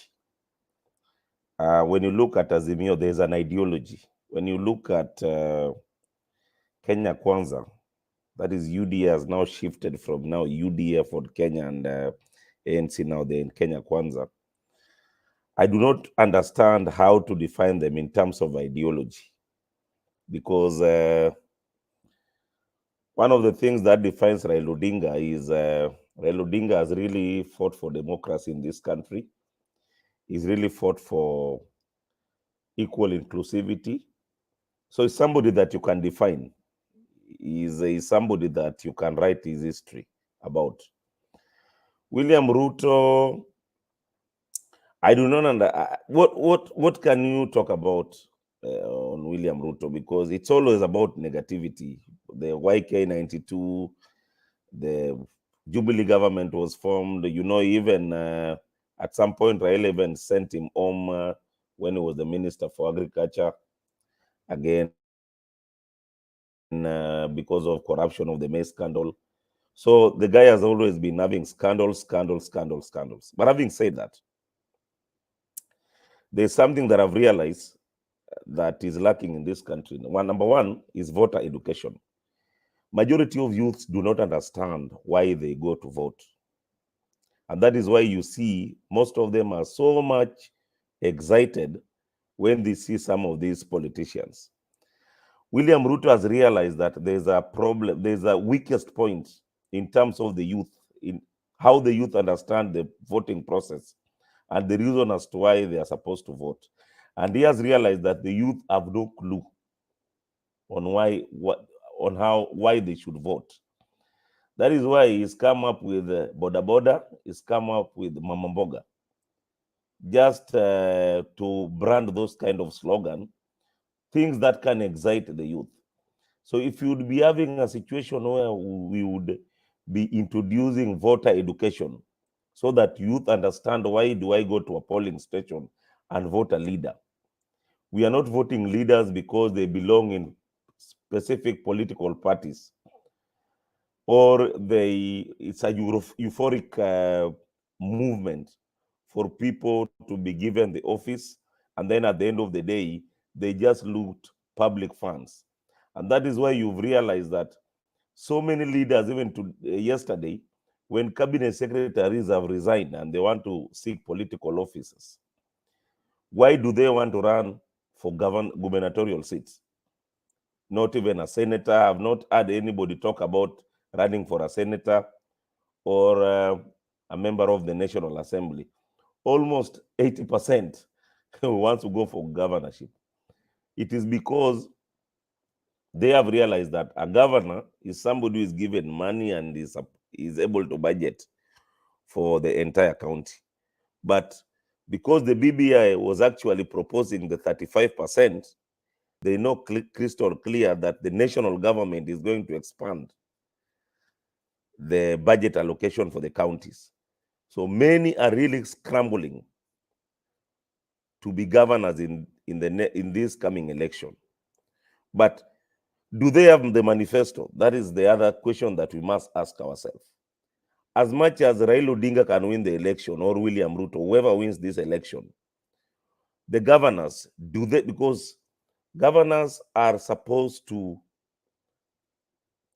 bring transformation directly to the people. And that is the essence of devolution, where you have the resources, you channel those resources directly to the people. Do they have the manifesto that resonate well with the people? Probably the answer might be yes to some. Probably the answer might be no to some. So the element of voter education to young men and women is a very fundamental thing that we must put into consideration. And then there's politics and wealth. Politics and wealth, the rich. Every person wants to go into politics, either to start with an MCA, then to go to a member of parliament, or to go to a governor, and so on and so forth. By the way, anybody who has been a senator wants to run for a governor, because that is now the next level. But most of citizens who are rich today, majority who have gone through politics, have found themselves to either they might have been influenced, they might have influenced tenders and so on and so forth. That cannot help a country. A country is defined by a transformative agenda. A country is defined by an ideology. Whoever is running, seeking a political office, do you have a transformative agenda? Do you have a development agenda? That is what actually will grow our economy. But without that, today, even if you put Raila Odinga the president, but there's a lot of wastage huko chini. If the systems, our systems are not streamlined, our structures are not streamlined, then at the end of the day, we will still be coming here in 2027 and, crying. So I think the best thing is we need to screen these leaders and understand what they believe in, whether they can provide quality leadership, and at the end of it all, a country's economy will be very strong. I am not really impressed with the Ruto's team, and especially when they're on the podium. I heard what Mr. Echesa said yesterday, which was very, very unfortunate about Francis Atwoli. When we are a country and we have reached a level where politicians want to spew propaganda, hate, at the expense of settling political scores, then at the end of the day, the messaging does not augur well with the people, with the electorates. I think if somebody is on the podium, sell your policies, tell us what you are going to do at the end of the election, when you are elected in a public office, then the electorate will decide. But when you start attacking somebody, you're even attacking an innocent woman who is not even in the political space, then it is very unfortunate. Very, very unfortunate. Now, to do with the numbers, I've seen numbers running around, I watched on KTN, and I've also seen on social media, some are saying William Ruto is likely to get 13 million. I don't know where they're getting those figures. He's going to get almost 62%, round one, this kind of an assumption. In an election like this, people go to vote when they know crystal clear that they understand the person who is running for that political seat. It's not a question of just voting. So I think social media, we should distance ourselves from some of these social media platforms, because at the end of it all, they don't actually inspire we as the electorates. I think that's my contribution, Ben, unless somebody has a question to ask. Thank you.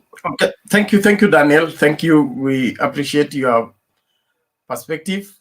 I think let's move on. We have Bantu Warriors, then there is Jacob. Wale watu mko nyuma ya screen, tuko karibu kuwafagia tafadhali. The screen is looking dark and it's not healthy. Asante sana Bwana Bernard. Nashukuru sana kwa kunipatia hii nafasi kama kawaida, na Mungu akubariki na akupe nguvu na afya ya kuzidi kuendeleza hii platform ambayo wewe unaisimamia kwa utaratibu na ushujaa na ujuzi. Namshukuru Alex sana, a very talented man. We miss people like him. Mtu kama Alex is gifted. I don't know if he knows or he doesn't know, but Kenya needs people like you. I wasted all my talent and the gift I was given by God for many, many years. Once upon a time, I was young, just like these young people. I always mention young people. Asante sana Bwana Oyugi kwa maoni yako uliotoa. To add to that, napendelea sana kuongea Kiswahili kwa sababu kuna vijana wengi wengine pia wafahamu ambao hawafahamu.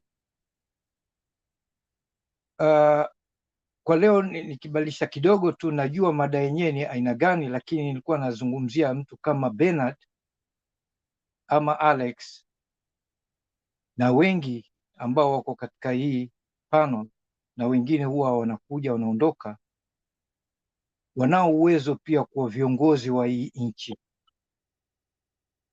Na sikitika sana kwa hizi talent ambazo watu wako nazo zinakuwa lifted na zinakuwa wasted.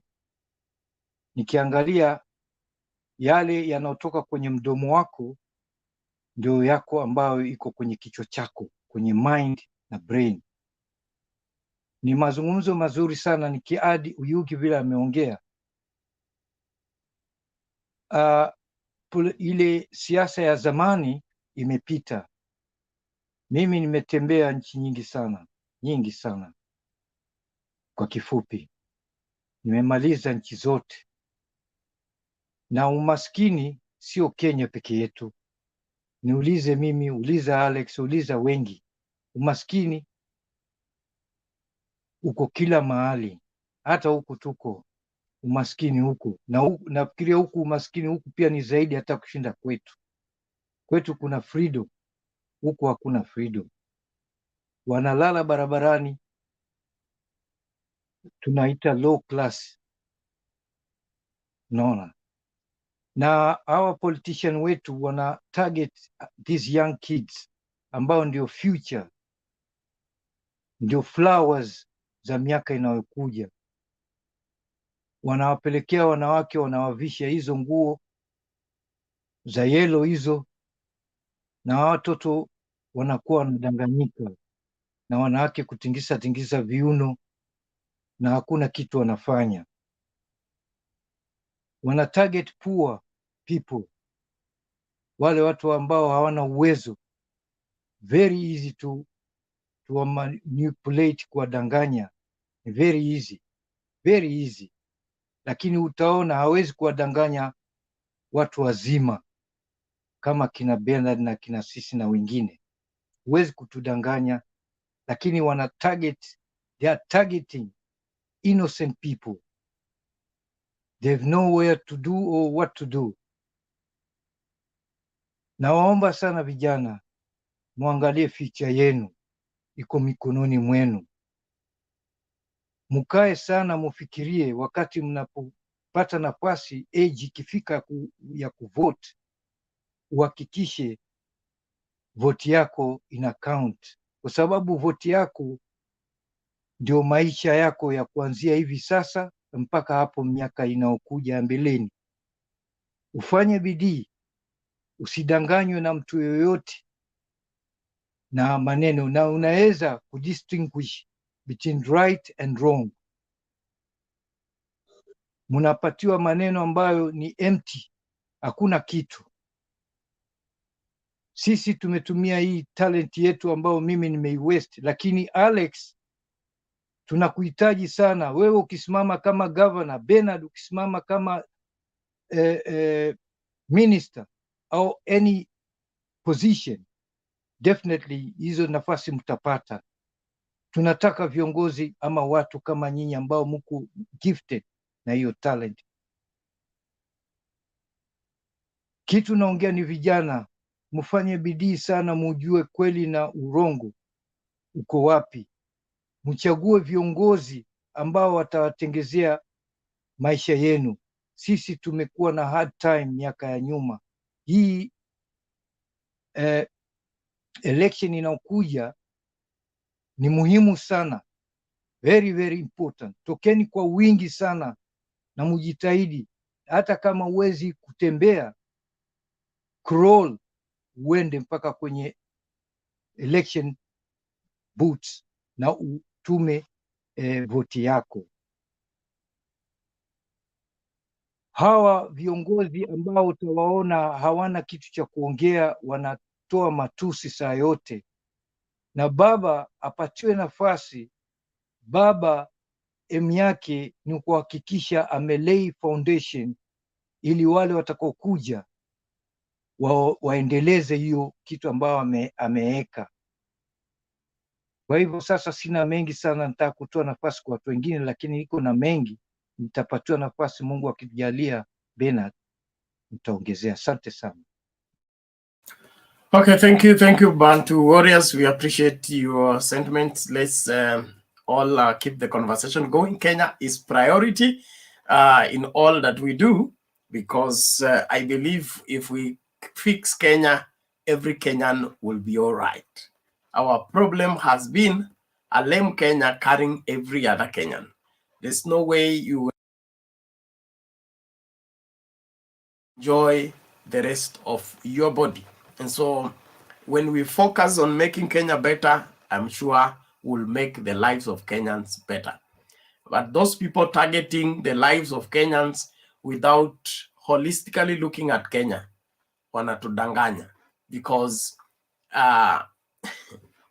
it was very interesting to hear Mudavadi talking that we don't eat roads, we don't need roads. And ndio ile mtu ameimba uchumi bora, uchumi bora, uchumi bora, uchumi bora. Hii uchumi bora, katika jina uchumi, si kuna uchukuzi. Politics can really make somebody very foolish at times, for lack of a better word. But all the same, mtu akiamua kudanganya, anafikia mahali mpaka anaanza kujidanganya, na anafikiria anadanganya hao wengine. Naomba tusikilize hii clip kabla Jacob. Jacob, I hope Jacob you're there. Tuwatch hii clip alafu tusonge mbele kidogo tu. Let's look at this. Yes, Bernard. Hold on, we are coming for you. Okay, thank you. I think for now, mwenzangu analala, so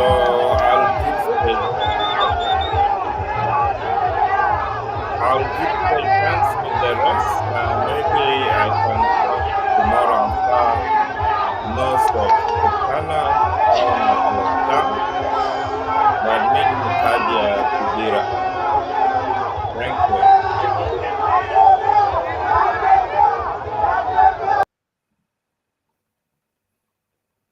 Okay, mambo yamekuwa kama hayo Trans Nzoia leo.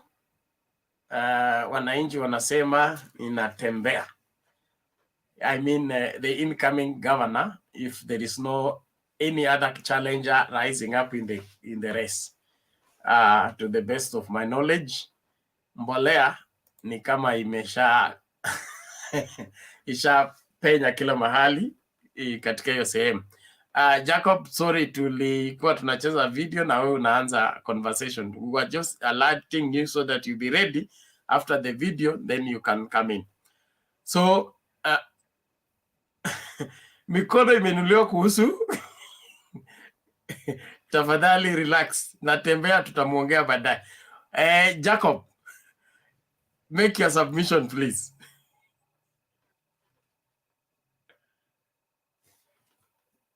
Okay, Jacob, unmute and talk now. Bernard, I think he excused himself. Hello? Oh, I didn't hear him. Yeah, I'm saying you can hear me now?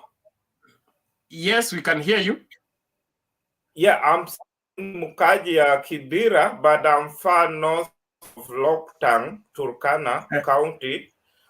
So my colleague Tuko Wawili, so my colleague is already asleep. Now I want you guys to excuse me.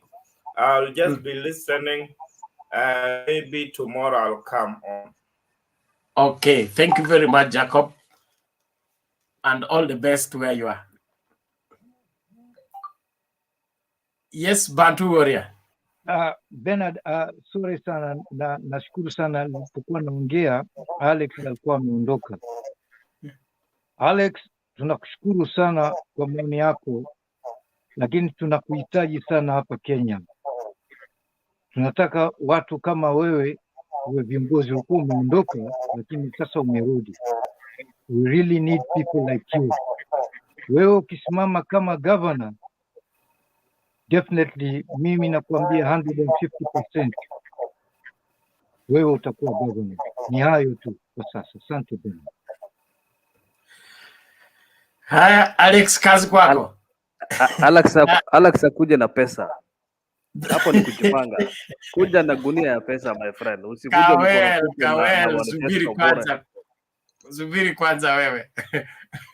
Daniel, umeinua mkono. We Kawel, umevunja standing orders. Yes, Mr. Daniel.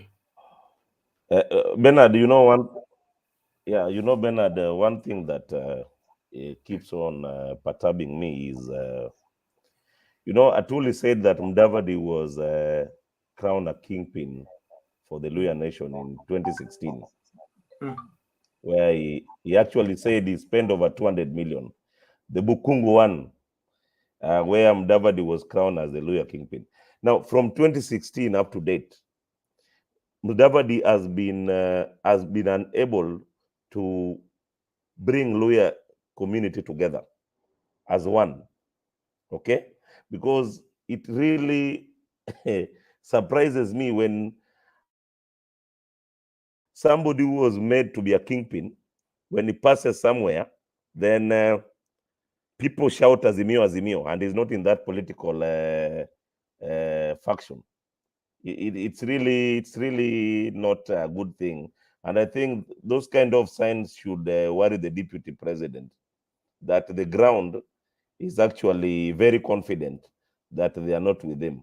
If those people are actually relying to him that they are together, wako pamoja, then I don't think Musalia Mudavadi and Moses Wetangula will deliver even 40% from the Luhya nation. Because if the ground is continuing with the shifting of those members of parliament from ANC, from Ford Kenya to DAP, then it is very dangerous for William Ruto. That is my observation. Thank you. Thank you, Daniel. 40% is being too generous. Even 10%, I don't think is possible. Because if you had 12 members of parliament and 10 walked away, you had 10 walked away. I mean, that is too high percentage to explain. But all the same, this is the beginning. Atwoli, many people take Atwoli lightly, but I think he's a very serious person in terms of looking generally on the Luhya politics. And when he promised to Wetangula and Mudavadi that when a time will come when they will be begging for him, it will be very difficult for them to go to Bungoma or Kakamega, they dismissed him. They said he has never been elected. They said he lost the Huisero seat and things like that. But now look what is happening. And that was just Bohungu 2. What if we have another Bohungu 3? And I'm sure we're going to have one, I think, somewhere in May.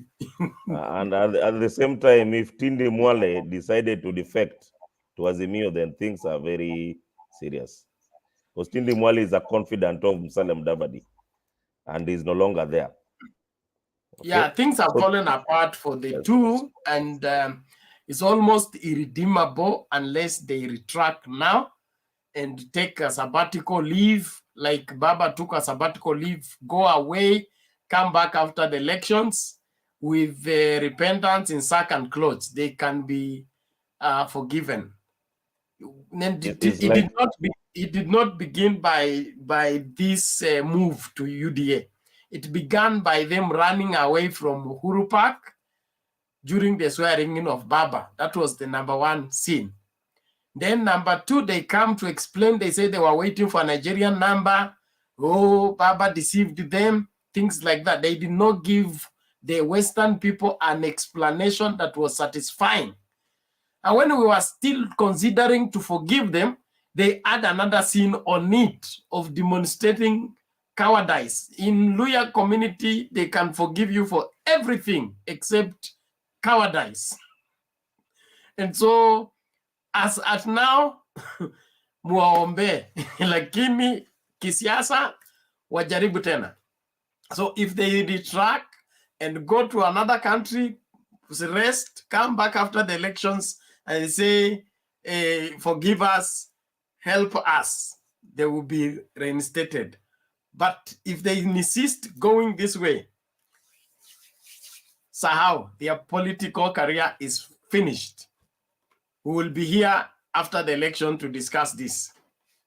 I'm not a prophet, I'm not a son of one, but I can see if somebody is finishing his political race. There's somebody that there's something that I wanted to add, Bernard, concerning yes, concerning the speech that was issued by President Uhuru Kenyatta when he was at the coast. You know, I'm in Mombasa, and when you look at the body language of the president, he's very much confident that this election is actually an election that is already headed to a specific direction. Because, you know, when a president makes a pronouncement, there are so many factors that you must put into consideration. Number one, this is somebody who relies so much on the NSIS, so he can get information even if he wants to. Okay? So for characters like Wamuchomba, the women rep for Kiambu County, to say that, you know, Uhuru Kenyatta lost it 3 years ago, he cannot come to Mount Kenya and convince Mount Kenya. I am telling you, politics in one day is like 5 years. And you have seen the rebranding of Jubilee Party. Now it is not the two hands that they used to join with Ruto. Now it is some kind of a bird, you know, under Azimio. They are trying to rebrand themselves and to tackle UDA in Mount Kenya. In the fullness of time, my brothers, the Jubilee Party is likely to square it out with UDA in Mount Kenya, probably even 50-50. Now that even the president will be going there. Whoever is ruling out President Uhuru Kenyatta in this election does not understand politics of our country. Because the president of a republic has got certain influence in terms of how we gather the information and the way the country is. So forget about these busybodies who keeps on running around William Ruto and making a lot of noise in market centers, in funerals and churches. Those ones are not votes. In the fullness of time, we will be able to understand where the country is. And that is why I've said, like I've said, the youth do not understand why they vote. That is why there's voter apathy, registration apathy. And if you are not careful, even this election, there might be a voter apathy among the youth. So it is incumbent upon us to go outside there. Whoever you are within in the house, whoever you stay with in your vicinity, please encourage them to go and vote. But explain to them the reason why you are encouraging them to go and vote as a particular candidate. Thank you. Okay, thank you, Yugi. 50-50 in Mount Kenya against Uhuru Kenyatta is also being overgenerous. Let me just leave it there. But if you remember Sagana, was it Sagana 2?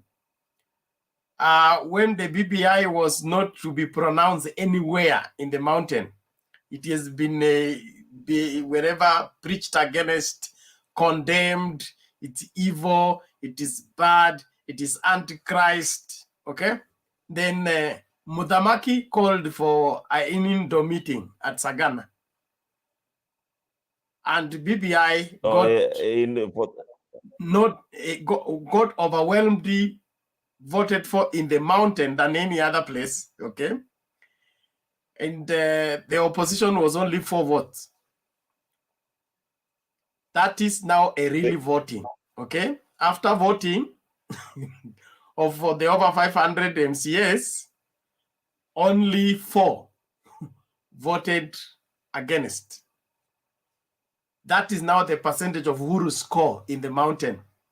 There has never been another election to challenge that holistically as far as the mountain is concerned. So whoever thinks that he controls the mountain by remote control, wait until Jubilee is reopening offices and new officials get in, and then the game begin. At the end of the day, they are going to be a shock. But without sounding like threatening, naomba sasa turudi kwa nani huyu? Thank you. Mr. Kamau, ni Mr. Kamau. Jambo. Hey, tumeongea sana kuhusu your backyard and I'm missing the guru. The guru is listening, is over listening to the ground. He should come and give us latest news. Yeah. Karibu Mr. Kamau. Nashukuru sana, nimesikiza. I wanted to tell Mr. Oyugi that wakina Mushomba, they are going home. You know, Central Province, Mount Kenya, we like experiments. We do not recycle MPs. Very few people come back. So I'm sure she is going to home. But anyway, I wanted to talk about this election. And this election is a defining moment. A defining moment because there are two things that are going to happen. One, if Raila wins, then all these bigwigs, I think it will be the end of them. And I say so because I don't think Mudavadi will have any other opportunity. I don't know who has his volume up. Hello? Just go on, I'll fix it. Yeah, and that is why I was saying, I plead so much, particularly with the people from Rift Valley. I don't want to mention a tribe, but the tribesmen of Luto, if they can play this game like the people who bet, multi-bet, wachunge sana, because if you play the whole 90%, and I love there are people here coming to support Baba, and they are from Rift Valley. If you all like a tribe go in one direction, then His Excellency William Ruto will have put a whole tribe into the opposition. And it will not be easy for him. Even convincing them again now that we have another chance, it will be so difficult. Because opposition politics today are very hard. And therefore, if you are here, you're in Rift Valley, talk to your people. Tell them, hata kama tunacheza hii ya kufuata mtu yetu, who is our kingpin, tucheze goal. Wewe piga huko na mimi nipige huku, tuone kama eventually ikienda mbaya, ati tutasema si hata sisi tulipatia Azimio 30-40% from the Kalenjin nation, so that at the end of the day, Ruto doesn't take everybody to the opposition. And therefore, for me, I want to urge each and every person in your small way, try and explain why we need a better policy, why we need Baba to be the president. Because if you ask me why Baba, I'll tell you many things. I'll tell you one thing. He is a father of democracy. That's one. Number two, he will bring better policies. I don't think if you speak about against corruption all the time, you'll have time for corruption.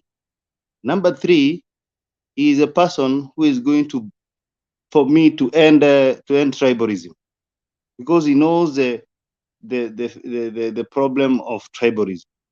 And therefore, for me, I think in our own small way, even in this platform, try to convince people. Let us not be swayed by reverse psychology, where you use poverty and poor young people to tell them that if I come to power, you saw me, I was a poor person, now you'll be rich. That is reverse psychology. Try to sway people to vote for you. If Jesus himself, when he was using there was a story of Jesus, a time when the Pharisees complained that somebody wanted, a lady wanted to wash his feet with a very expensive oil. I know you can relate to that, Bernard. And then the Pharisees said, si tungeuza hii mafuta tupatie bwana maskini wako pale. Lakini Yesu akaambia, I want to tell you one thing. You'll not be with me forever. But the poor, the people who lack, you'll always be with them. So the story of telling people that because you are poor, it is only me who will be a Messiah to come and make you rich. Poverty is not going to end by electing somebody. In fact, poverty is a state of mind. Even if you elect an angel or your brother and you're not ready to grow as an individual, you still be in the same state you will be, even when you have elected that person. So poor will always be there, and therefore it is a time to separate the issues and know that we are voting for him, not for me to be rich, but to make a country better.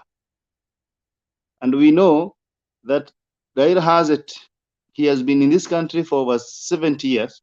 He knows where this problem ails, and he is going to be the only person or the doctor or the engineer who will fix this country. The good thing about him as an engineer is that we'll have a well-oiled country whereby everything will move and everything will be put into the right perspective. I think Uhuru Kenyatta has laid the basics. He has done the infrastructure. Now what matters now it is to revive the economy and to put the software whereby everybody can participate in the growth of the country. Thank you, Bwana Bernard.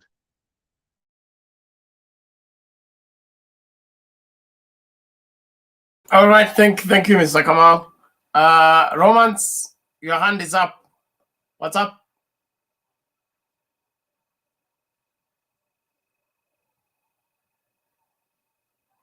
Unmute first.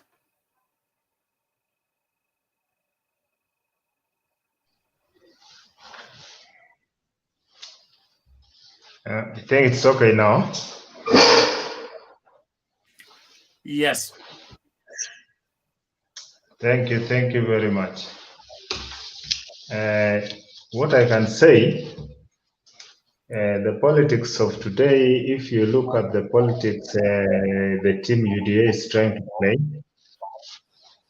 uliona vile ilianza. Unajua hii kitu ilianza ni kama Ruto alikuwa anatafuta ngoja kwanza Bwana Roman.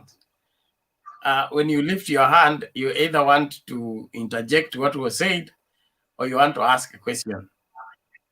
Not to ask a question. So if it is submission, ngoja kwanza, let's hear PK who has not submitted, and then keep. Then from there we now get the second round. Na ndio utakuwa wa kwanza. Sawa sawa. Sawa. Thank you. Bwana PK, karibu. Asante sana kwa nafasi hii. Siku nyingi sijakuja hapa, nimekuwa nafuatilia kutoka kwa background. Tuko pamoja sana. Sina mengi ya kusema leo, but I would like to comment a few things which moderator Bernard aliguzia kidogo na nikamsikiza Alex vile alivyosema. Maybe I would like to add a few things about that mode of conversation ambayo nilisikia. Mimi ni mtu napenda mpira sana, lakini siku hizi mpira wa siku hizi hauna utamu vile.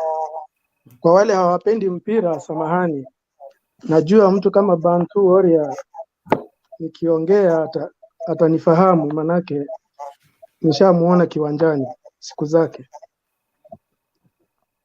Huyu jamaa wetu alituambia alikuwa Italy. Ni kweli si kweli Bernard? And I would like to give a very good example. Tukiangalia kwa hii mipira ya World Cup ambayo ni mipira ya juu. Mimi utotoni nikizaliwa, nikilewa, mimi nilikuta Kenya tukiona football made in Germany. Na pale nikawa Mjerumani kabisa.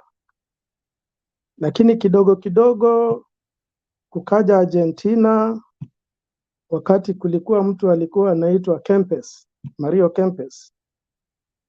Akabadilisha mpira, nikawa sijui niko wapi. Nikajipata niko Brazil. When I was watching Brazil in my young age, I can swear that Brazil in all their history, hakuna kikosi kilikuwa kimeimarika kama kile ambacho Zico alicheza. In all their history, kuna kikosi, mchezaji mmoja wao alikuwa anaitwa Zico, captain wao alikuwa daktari, na walikuwa wameimarika kabisa. Lakini kwa bahati mbaya wakakutana na Italy. Italy walikuwa na kijana, hakuwa na mpira mzuri, lakini walikuwa na kijana mmoja sijui walimtoa wapi. Alikuwa anaitwa Paulo Rossi. Akakuja akamaliza Brazil. Tukikuja hivi karibuni France, nawapenda, siwasupport vile, lakini in all their squad hawajawahi pata kikosi kimeimarika kama kile kilikuwa kimeongozwa na Zizou. Anaitwa Zidane, wengine wanamuita Zizou. Zizou walipokutana na Italy ikiongozwa na kina General Gattuso na kina Materazzi, walifanya mambo yao pale, wakamfanya Zizou atolewe uwanjani. Where am I coming with this story? Ulisema baba hawezi toshanishwa na Ruto. Na mimi nataka kukuambia Ruto mchezo wake ni wa Kiitaliano. Ruto ni Muitaliano kabisa kimchezo wake. Usimuunderrate. Ukisoma mahali alipotoka, na ndipo nataka kutia maneno ya Alex utamu kidogo ama Ruto ni politician wa hali ya juu sana. Ukiangalia siku za KANU, wakati KANU ilikuwa ni baba na mama, na Ruto akaweza kupenya kumweka Mwamba kama Chesire chini, ambaye alikuwa anasapotiwa na Rais Moi Nyayo, na akaweza kumweka chini akiwa kijana mdogo, na tangu siku hizo ako serikalini, na vile alivyopenya mpaka akafika naibu wa rais mpaka saa hii, na vile anavyocheza mchezo wake, bahati tu yetu kama vile Alex alivyosema ni kuwa mtu ambaye tuko naye uwanjani ni baba, na uzuri wa baba anajua mpira na anapenda mpira na anapenda historia pia. Kwa hivyo anaweza rudi nyuma akaangalia kumbukumbu. And I can tell you what baba is doing right now. Baba hata hachezi, baba ana capitalize tu. Ukicheza mpira wa juu na timu kali, Bantu Warrior unaweza you can bear witness. What you do is you capitalize on the mistake. You make sure unacheza mchezo wako, lakini mwenzako akimess tu, akifanya makosa kidogo, hapo tu unaziba huo mwanya. Una make sure una utilize hiyo opportunity. And I know baba in his wisdom, na vile anajua kucheza game yake, yeye ametuliza tu. Jamaa akifanya makosa anaweka bao. Jamaa akifanya makosa, wacha waseme ni mzee. Tumeona wazee wakicheza. Kuna huyu mchezaji wa Cameroon alikuwa ambaye watu walikuwa wamesema amezeeka sana, sijui nini, Roger Milla. Tuliona vile alivyong'ara World Cup yake ya mwisho. Alikuwa analetwa tu dakika za mwisho, wakifikiri mzee hana chochote, yeye ndiye aliwahangaisha. We are lucky to have Baba on the field. If we didn't have Baba, hii game ingekuwa ishaisha. Lakini hata hivyo, tukiwa na Baba, cha muhimu ni kura zetu. Baba anaweza akaenda akacheza mchezo wake wote, but tusipomsindikiza, tusikuwe tu tunamshangilia, manake wengi wetu ni mashabiki tu. Tusipomshika mkono na twende kwa debe na yeye, tunaweza tukashangaa. Manake huyu kijana yeye anajua game ambayo inafaa kuchezwa saa hii si clean game, anacheza rough tu, na anajua akicheza clean game atazabwa mabao mengi sana. Anajua hata tunaweza tukapiga 60 something %, lakini kuchafua game ndiye ameamua kufanya wakati huu. Acheze rough, afanye mazikara, afanye kila kitu, aharibu mchezo. What we have to do ni kuhimiza, kama kuna jirani yako, kama kuna ndugu yako, kama uko na mtoto, kama uko na watu, especially people who live abroad, wale tuko huku nje, kama kuna watu natumia senti kule, tuna ushawishi mwingi sana. Hata kama tuko mbali, tuna ushawishi mwingi sana. Watu kule nyumbani saa zingine, sisemi kwa ubaya, lakini wanahusudu pesa, na pesa watu huzisikiza. Ndio maana hata huyu DP anahangaisha watu na fedha zake kidogo zile anazotoa, lakini tuna ushawishi wa watu ambao tunatumia senti zetu. Wanaweza kuwa si wengi, lakini hao ambao wanapata senti zetu kidogo, tukiwaambia maisha yanaweza kuwa afadhali tukiwa na mtu kama Baba ofisini, tukawa hata tunaweza tukafanya miradi ya maana tukirudi nyumbani, tafadhali mtuchagulie Baba. Kama mnataka kutuona tumekuja nyumbani, tunaishi pamoja na nyinyi vizuri, lakini mkichafua nchi, wengine wetu tutazidi kuishi huku hakuna raha. Ni kutafuta, tumekuja huku kutafuta, na hatutaki kuzeekea huku. Tunataka kurudi nyumbani tuenjoy na wenzetu, lakini kuja nyumbani itategemea na vile nchi itakuwa imetengenezwa na mtu ambaye tunajua atalainisha nchi, ataweka vitu viwe sawa, na tunaamini anaweza akafanya kazi mzuri, manake he has been tried and tested. Ile kidogo alionja tu kama prime minister, tuliona mabadiliko makubwa sana, very big change. Ile kidogo tu amefanya handshake, kidogo tu amefanya handshake, Nairobi imebadilika. The whole city has changed because of a single handshake. What if we put that person in charge of government na atayarishe mambo and as we do that, kuna jambo lingine nimesikia limetajwa hapa, hawa magavana ambayo tunaenda kuchagua, tujichunge sana, manake Baba ndiyo atafanya kazi ya kule juu, atarekebisha mambo kule juu, lakini huku chini mashinani, tukiweka magavana ambao kazi yao ni ulafi na tumbo zao, tutakuwa tumeangukia patupu. Sina mengi, ni hayo tu, asanteni. Okay, thank you, PK. I believe that settles that. Twende sasa kwa Mr. Kip.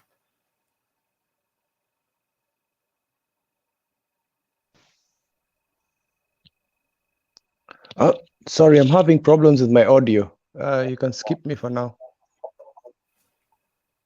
Oh, you can't hear me because I can hear you. Just a moment. Okay. Then let's listen to Romans, and then we'll come back to you. Romans, sema.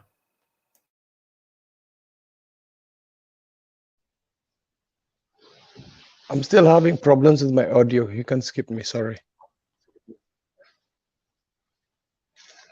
It's okay, thank you very much. Naweza shukuru sana Mr. PK, hata amezungumza mengi yale yenye nilikuwa nataka kusema kuhusu mpinzani wetu Ruto. Ameongea vizuri sana, na hiyo ndio kitu nilikuwa nataka kusema. We should not underrate Ruto because he is very tactical.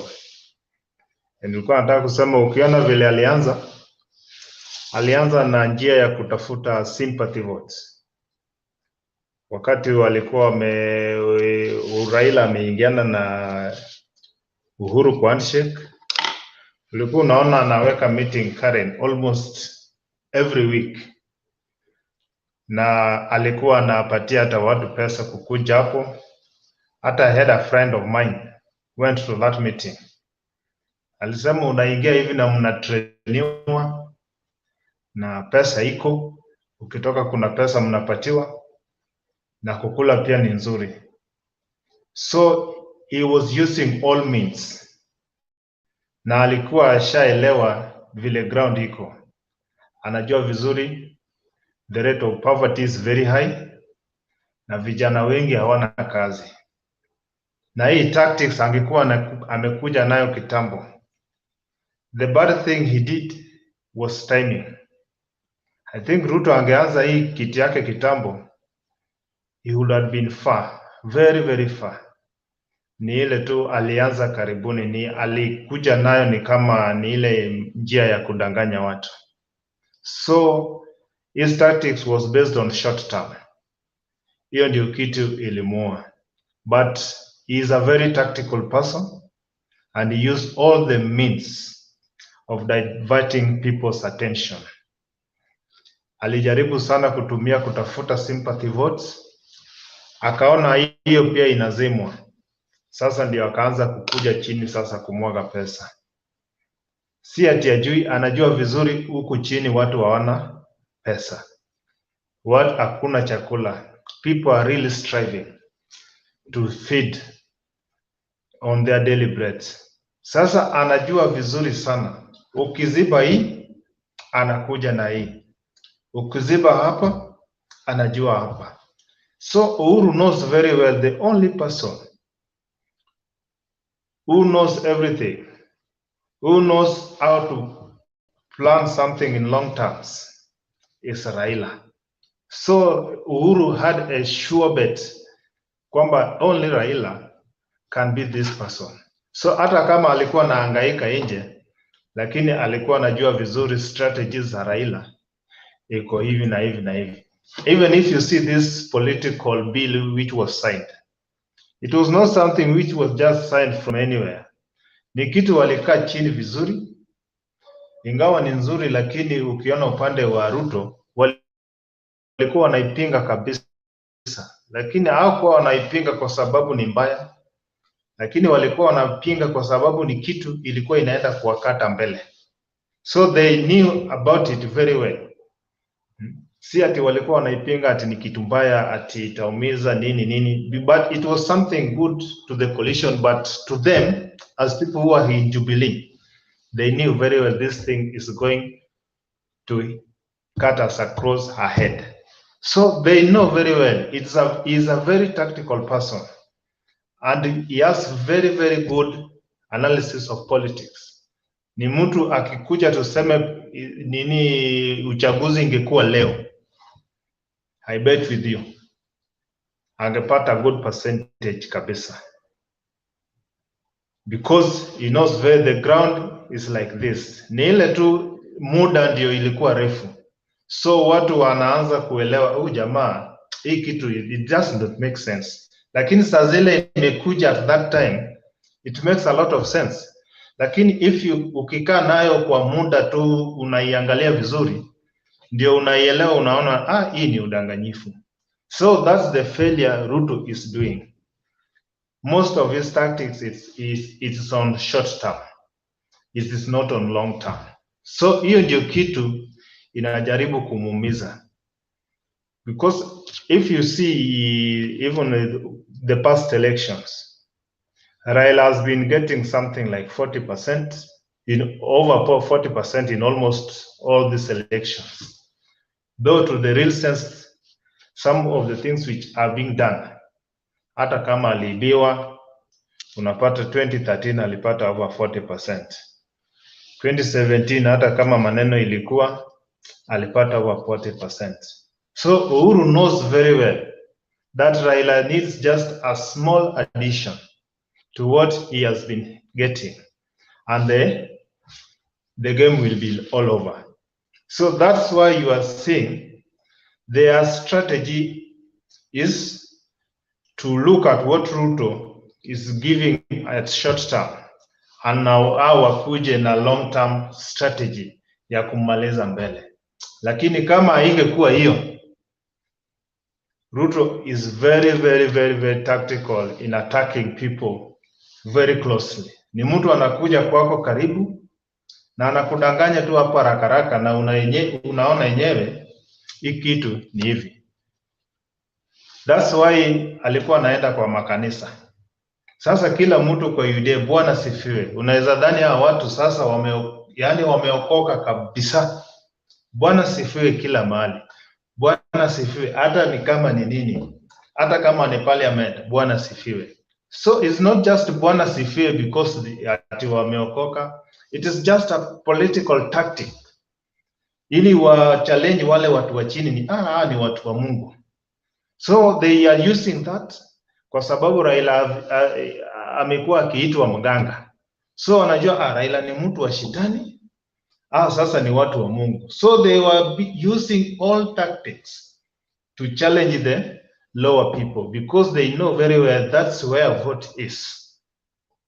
Na hao ndio watu wanaendanga kwa laini kupiga kura.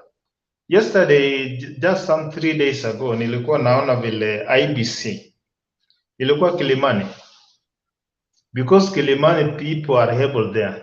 Nilikuwa naona wanasema mpaka mtu wanatembea kwa mlango ya watu kupiga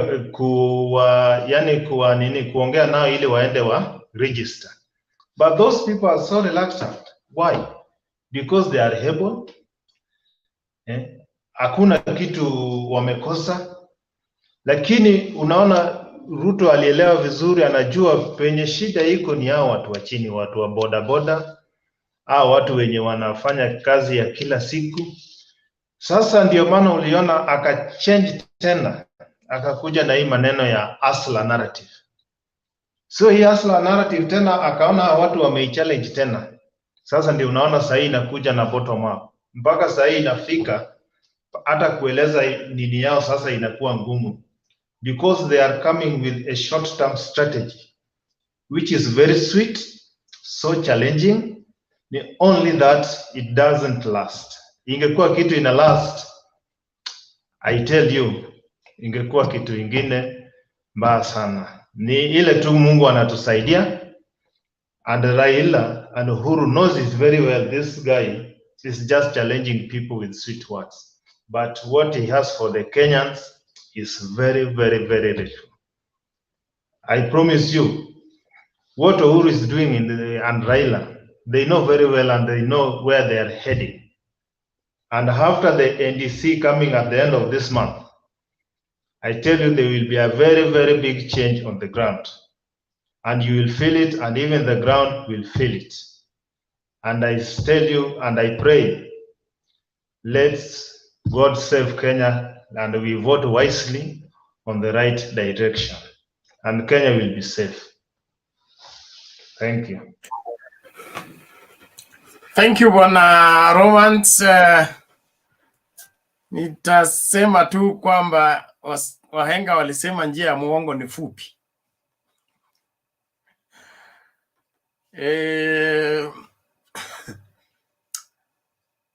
I know you can trick people into following you, but you cannot trick them into staying with you. They may begin the journey, but when they begin to question what you've been telling them, they will drop one after the other.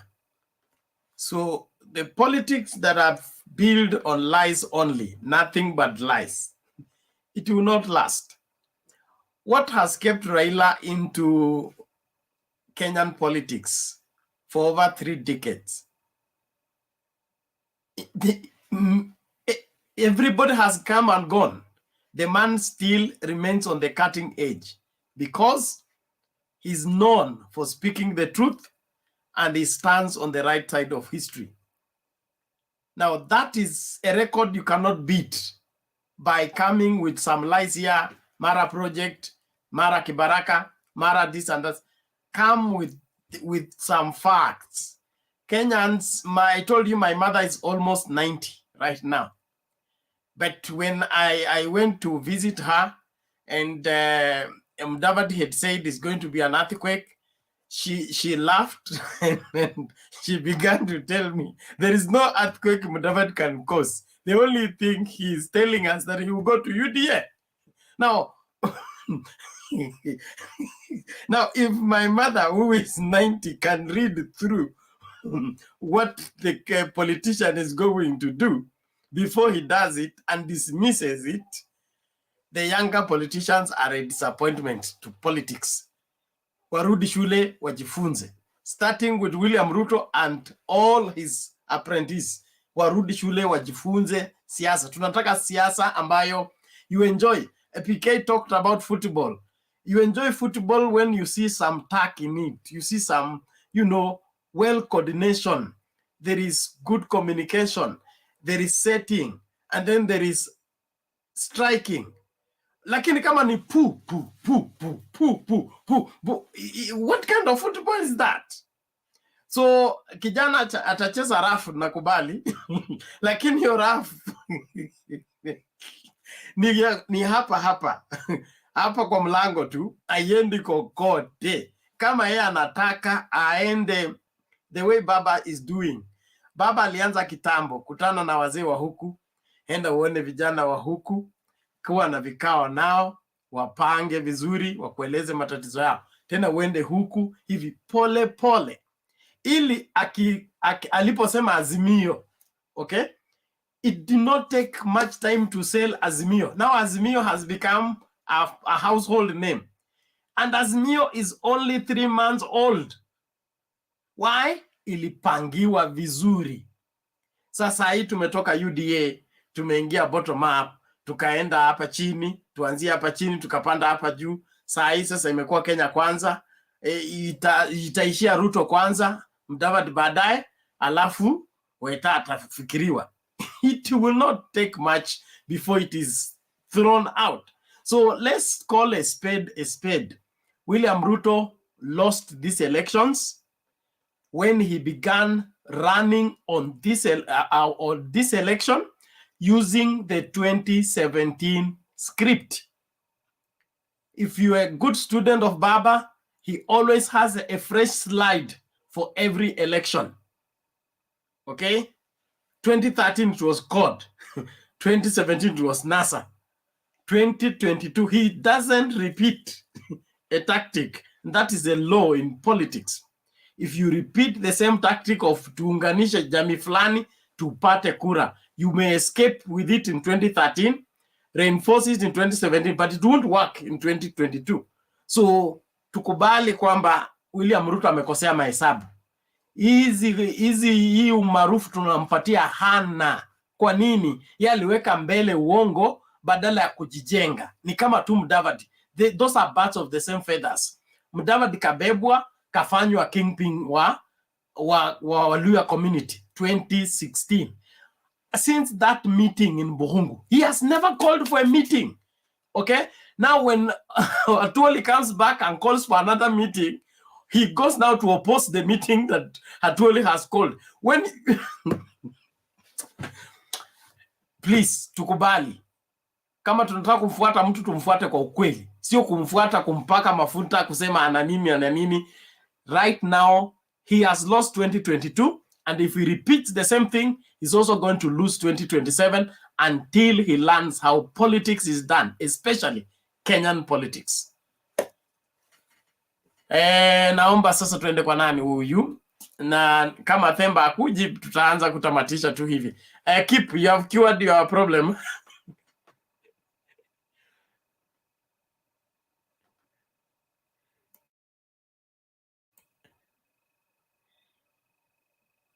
Sauti yako sasa ndio umetoa kabisa, hakuna hata ile mbaya.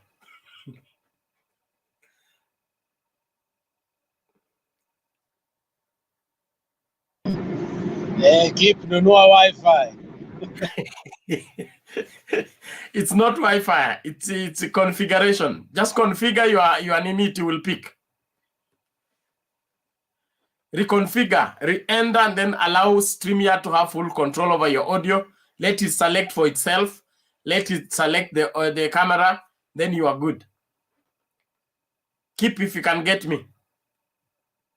Yeah, thank you. All right. John, are you still there? John Okibo.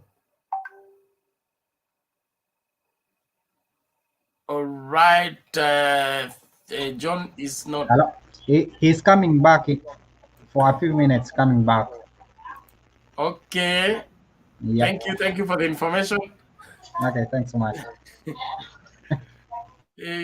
Daniel Oyugi.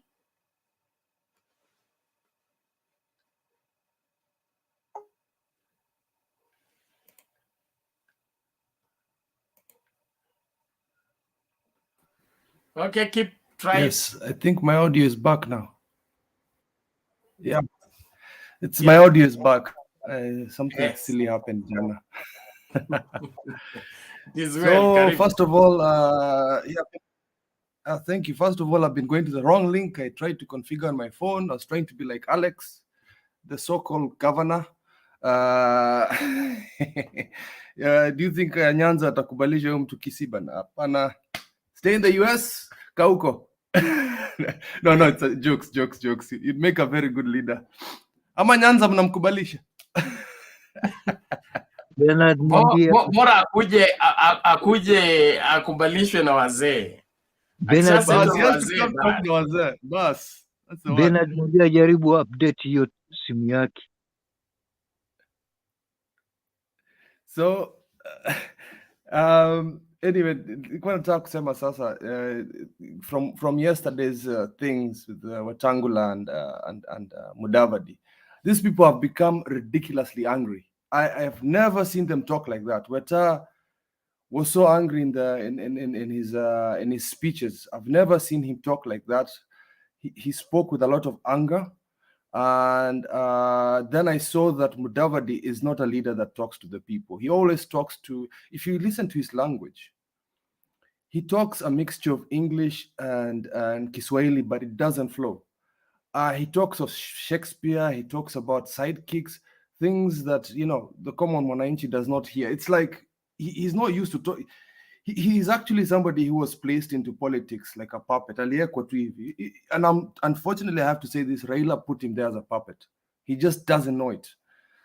So Weta and Mudavadi have done a very good thing for Azimio, because what they've done is, as you can see what's happening with Oka, they're beginning to come into their senses, because you can see now they're slowly coming into Azimio. Pole, because they know they cannot do this on their own. So the announcements that you're seeing on the news there, it's just nuance of them trying to get an edge. They're saying, oh, I have to talk to national delegates. What did they call it? Administrative delegates. That was Kalonzo. What he's just trying to say is, nimeenda kuomba permission, wameniambia niende Azimio. That's it. It's political stuff. It's just, he has to save face. As you can see, even on Kanu's side, it wasn't Gideon Moi who came. It was Nick Salat who came and says, we've spoken to our leader, and our leader, we are thinking of going to other parties. And it's not going to be UDA. UDA thinks that these guys are coming to their way. They've seen that the earthquake was actually on the other side. So they have to be careful. Now, the third thing that people are not noticing right now, and correct me if I'm wrong, TNA is coming back. TNA is coming back very strongly.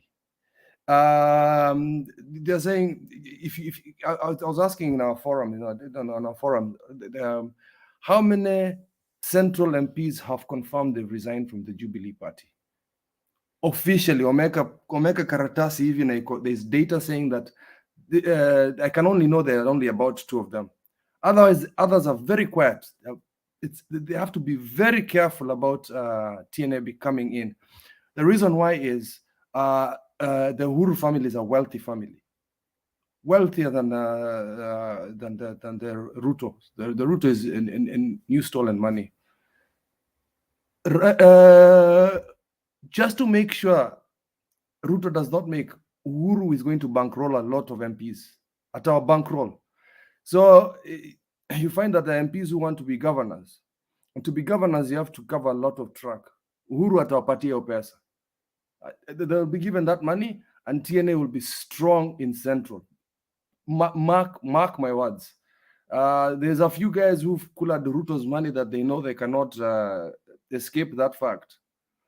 But once the leader of the Kikuyus decides to do campaigns, because Uhuru ananyamazanga tu, ananyamaza, and the shots he does makes some heavy waves in the news because he's the president. For 2 days we've been hearing about the shots that he did in Mombasa to Ruto, and Ruto was hurt vibaya sana, aliumia sana when he went to Western to talk about that. Just a small statement like that. Just imagine, it was a small statement. We do not have meetings on top of cars. If you think about it, that is a statement that says a lot. Yeah. Okay. Finally, just my final point. I know this is a very uncouth thing that my favorite leader from Western said. Uko Sigoi, eh? Watu wakati hizo miti. Sorry. I know it's a bit explosive because suicide is a serious thing, but what Atol is trying to say is this: in terms of the political decisions that Raila has done in the past, there are things that are not he does not get to the point of no return. Ruto has done that to himself. What Ruto has done, he's abused the official of opposition, and he has abused the government. So who are his friends if he loses? The people, he's made so many promises to people under the table, and if he loses, political life is dead, business life is dead, because now prosecutions will start coming. This case here, ICC inaanza kukuja sasa. You think these things are very tactical. This story of deep state does exist, my friend. Everywhere in the world, the US has its own. There are certain, when we say deep state, there are certain wealthy people that it's not hidden. It's not hidden. Raila went to meet them in Central, and he went to Nakuru. It's the people who have money in their pockets, and they know there are people that they don't want to run the country, and Ruto is not it. So him having run for over 3 years, he's wasted money. Anaenda Milan, anaenda kuchota pesa yetu, anaturudishia, at least inakuja. Our money is coming back, so that's good. Ataenda Milan, alete hiyo pesa, it's fine. The way he went to Mombasa and did all these things took a very short period of time. Uhuru has come in with a project for hospitals there, which Ruto cannot come to. What is he going to atenda kufungua? He cannot come and claim that. And the house always wins. The house always wins, except for like things like what happened with Trump. Yeah. If a particular political party is in power and they endorse a particular presidential candidate, the house always wins. And Ruto should have known that. You cannot fight against the house. And the house is Uhuru right now. So, hii mambo yake achane nayo. So, it's not going to happen. So, politically, my boy is gone. Mr. Sigoi, we cannot push And Bernard, before you go, it's not 30 years that Raila has been in politics. It's 40 years, 1982, my friend. 40 years, not 30. Thank you. Now, I agree with you. Let the advisors advise him to. You're right. He let himself reach the point of no return. You don't do that in politics. You can be fighting the government, but you have emissaries you are sending for reconciliation. That's how politics is done. On the press, before the press, you are vehement, but you are sending your brothers and the elders to go and see, so that when worse comes to worse, there is a fallback plan. But you don't raffle everybody everywhere until now you will have nobody to run to. Like, for example, if you're having business war with people, you should have political connections, that when the business people come for you, the politics will save you. But in business, you fight. the business world. In politics, you fight. The political leaders of the day. So at the end of the day, when all of them connive and conspire against you, they will finish you. So then these are the lessons I fail to understand why William Ruto should not be.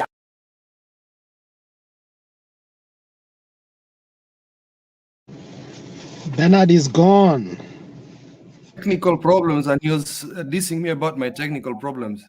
Yeah. Bernard. Yes. Ni data ama? Ni nini tena? Umeanza maneno ya data? Si umepotea kidogo, ulikuwa unaongea vizuri and then you got lost. So we lost Samahani. Sio mimi, ni nani anawasha microphone. Okay. Bantu wale umenua mkono, nilikuwa sijamaliza sentence yangu, lakini njoo. Bantu warriors. Yes. Bernard, maliza sentence yako mzuri, ilikuwa tunangojea, alafu nitaongea kidogo tu. Sawa. So I'm saying that if you raffle the business people and the politicians, then they connive to come for you. You will have nobody to bail you out. Okay? And the worst part is that here William Ruto has not just ruffled feathers with the business people and the politicians. Also church people who are supposed to be religious that now are the last resort. Huku wamekataa, unakimbilianga church, okay? Hata kwa tena church ni story ingine. So it is the guy is in a very precarious state. As at now, he needs to slow down, build the bridges that he can do, and try to save the day, save the face. He should go all the way to the ballot, but he should avoid these confrontations, this calling of names. These elections not do or die. He has another chance. He should fight and run, and then he will fight another day. But if he puts all the eggs into this basket, he has already lost. He's not going to lose. He has already lost. Bantu Warrior, you can come in now. Asante sana Bernard. Ni kidogo tu kwa mtanisaidia, manake nimeona hawa MPs wa Central wamedecline to resign na kuacha kuchukua oda kutoka kwa huyo mtu ambaye asijinyonge. Kwa hivyo mtanisaidia. Alex, tunakuhitaji bwana, wewe tunakuhitaji bwana, wewe you are directed to be anybody, any position you want to be. Let me tell you brother, thank you very much. Alex, nitampinga kabisa, huyo aingie ni wewe, umekataa. Hakuna shida. Alex, unajua treasurer wako? Thank you. Mali Alex anda kuchukua kiti na kuja, I'm coming there. Kwanza tunataka ugavana wa Nairobi 2032. 2032. Yes, 2032. You have 10 years to come and plan and execute. So that 2032 kinua tu hivi mkono, the whole of Mathare will have filled Uhuru Park. Kilelesho wakikuja polepole na magari yao, they will have no space. Na hiyo kitu tunachukua mara moja. All the same, on Bantu Warriors statement, I said it. Nobody is going to leave his job simply because you have threatened your boss. You go and sort out your difference with your boss. I was not there when you differed. Wewe unataka kunitolea mshahara wako bure eti Mtembee alikutusi. Sasa unaniambia ni resign. Tafadhali. Nenda sort your problem with your boss. Don't involve us. And that is not going to come from the mountain only. It's going to come from everywhere. Things are going to get thicker and thicker. And then I hear that Maina Wanjigi has gone to court to stop the ODM NDC, that he was not invited. Who is he? Let me get that clip again for the late Otieno Kajwang' Mabambano. Oh, God help me. I hope I get it.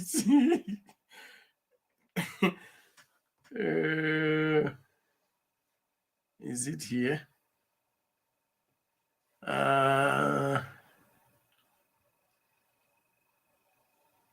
No. It's not on this machine, but let me get something to play since I came here. Where is this? Weka ile bullseye. That's the one. Aya, sawa. Asante. Thank you very much.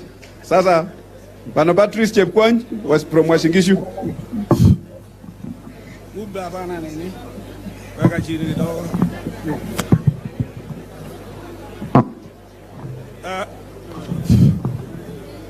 Iri chini da, ai sote. Sot. Wey, napenda kuwasalimu yote kwa jina la Yesu. Amuchambu na karibu Eldoret, karibu Wasingishu, karibu baba. Ulituacha tarehe 5 mwezi wa 11 2011. Umekuja ngine.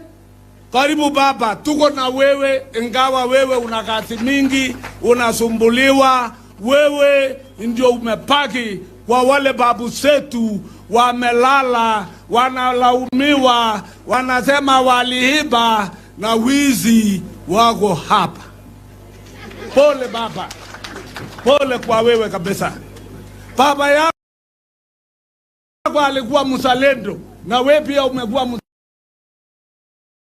wa maana kwa kila nyumba, kwa every household in Kenya. Raila kweli ni baba wa maana, wa maana. Hata ndege angani baba wanakusifu. Ni kweli, kwa sababu baba yake wakati wa ukoloni sisi Wanandi tuliteswa ya kutosha, ile hakuna binadamu mwingine imeteswa hivyo. Kuna bahali naitwa Mulangu pale, sijui kwa historia ya hii inji, kuna inji bahali ingine naitwa Mulangu na wazungu. Mnandi alikuwa akipewa kipande nyekundu ili aingie White Island, shamba lao. Sikiza tabu tulipata mpaka wakaua Laibon Ngoitalel Samoei. Na sisi tunataka wewe Raila uliokoa Moi 1992 wakati nataka pendolewa na wabwenyenye wale walitaka kutoa. Wewe ulisimama na yeye na chama lako la NDP, ukalete wachumbe wakasuilia. Juzi Bwana Kenyatta, kijana ajui mbele na nyuma, roho yake kama yako. Tunajua sawa sawa.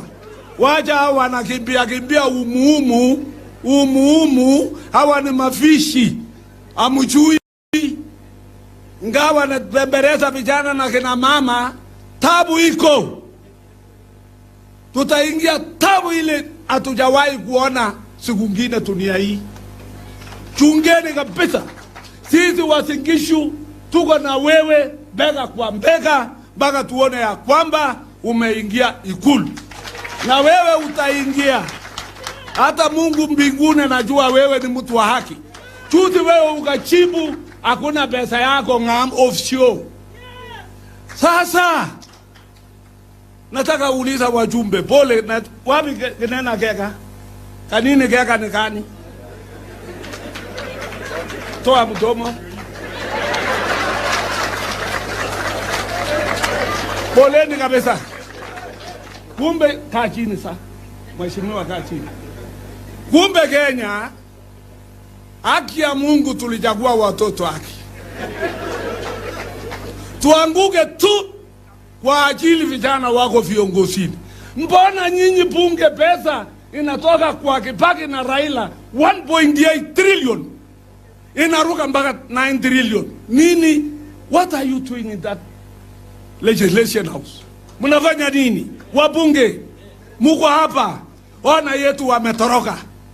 Ona ya hapa hawezi kuja, wametusaliti. Kazi shambani tuna tabu ila hapana wezekana.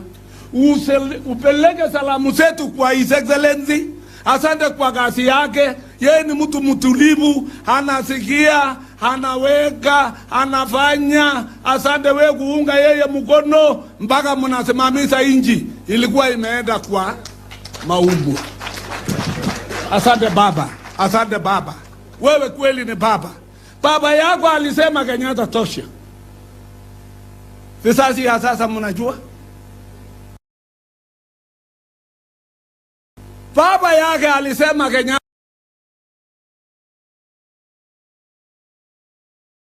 Mbona nyinyi hawezi heshimu huyu? Mnafikiri kuongoza inji ni kwenda Singira? Inji tatereza na kukwisha. Na sisi yote tutakwisha. Mjue kabisa. Inji hapana kunywa kama maziwa ile fresh unafanya lok. Hiyo inakunywa kama ile maziwa imekamatana pole pole. Huyu ndio natosha na ni baba wa inji na nitosha. Na asante tena baba. Umekuja hapa, umetangulia na sisi tulikuwa tunajua hata Wanandi the most silent hapo. Wa Wasingishu wanajua baba iko. Wanajua baba iko. Hapa ile devolution kukuja inji hii bila wewe ulilala ndani mwaka 9. Nani tena amelala hapa?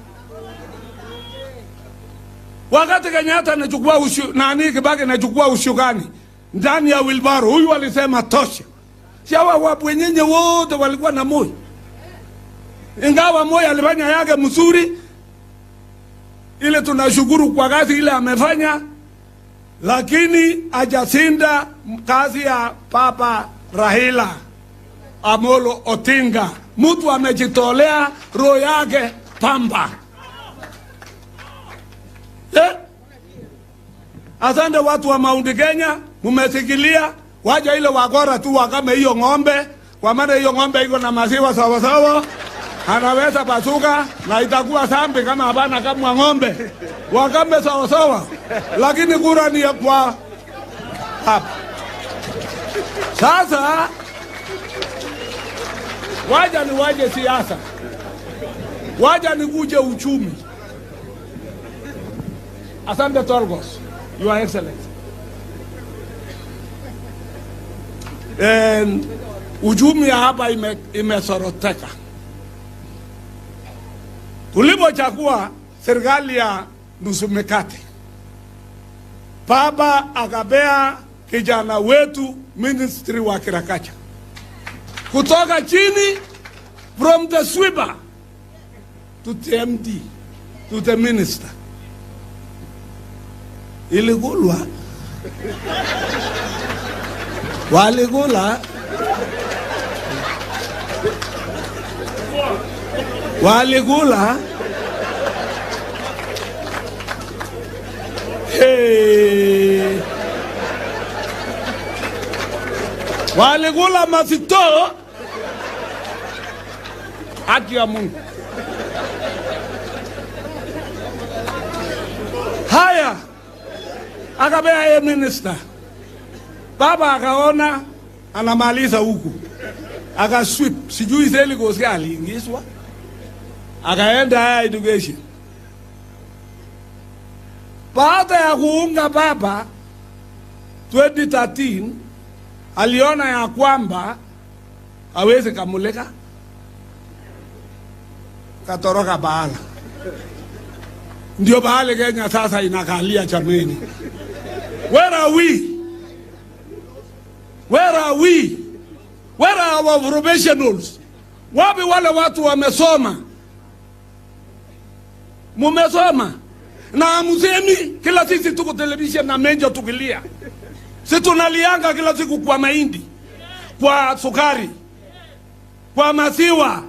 Sito yetu imechukuliwa. Ukienda menjo tukituma anaambiwa na wale wenyenye pale iko kesi. Iko kesi. Menjo iko kesi. Haya, kebe imechukuliwa. KCC ndio hiyo.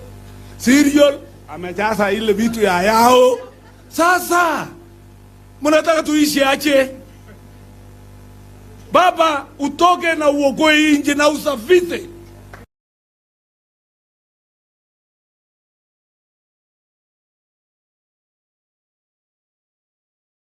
Usafishe. Hata kansela hapa hakuna. Wamekula. Ile pesa inatoka huku. Hakuna pesa akao napo. Juzi ati mwingine nataka waja legacy anaenda jenga rego ati mnashaka posho kama unga. Hey! Rego 20 years legacy issue. Sisi tu tunakaa na Mungu na ile mali ya wazee wetu. Hivi ndio tunakaa wazingishu, hatujui serikali wala wapi. Mtoto kuandikwa kazi ni ngumu. Heri kweli amesema Wilbur anajua kila mtu yuko poma. Hata yule wa university anajua. Sasa mabaya ni mabaya kabisa.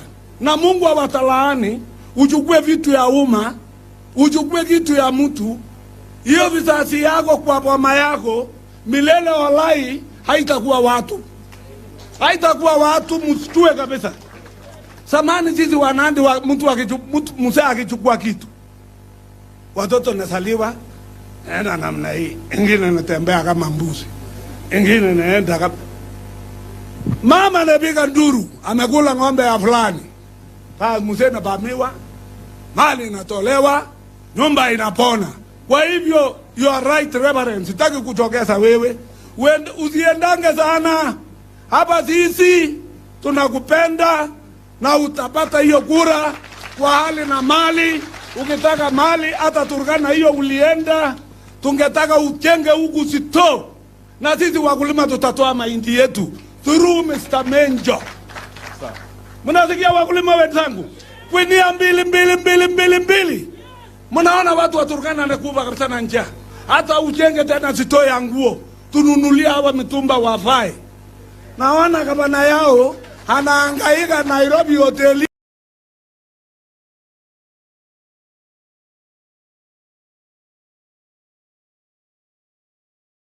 Walikula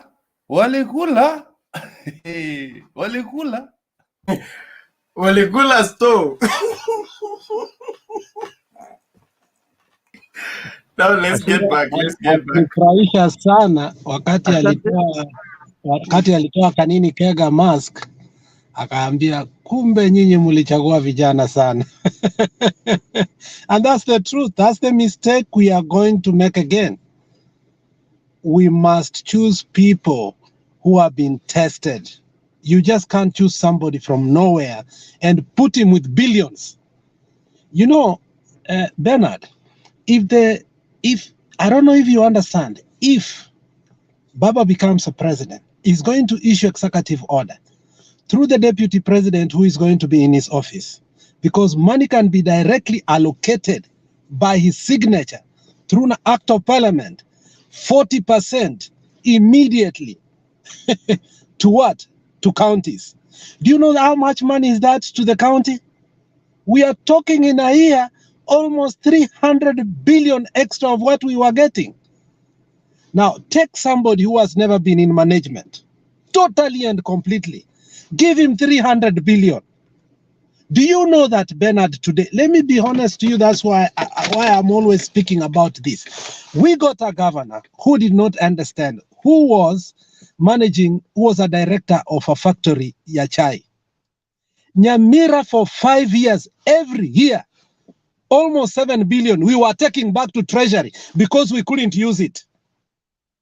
Can you imagine? And then that money gets there, it is given Oparanya because he has something to do with it. Do you know there are governors who cannot say the truth that they took money back to the treasury? And that's what we don't want. And that's why I said, if we cannot get the leaders in governorship, we should not blame. The future of this country, the next, after Baba Ametoka, maybe one more, any leader who qualifies to be must have been a governor on the top seat. I vote Natembea. Natembea tafadhali. That is a leader. Please watch No, that let's man. test him. Let us test him. Yeah, We are going to Natembea, test him. that guy, I've heard him. You guys watch him. If Luyas want a leader, Natembea.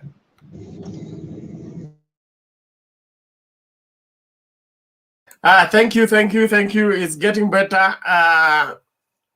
Yes, Bantu.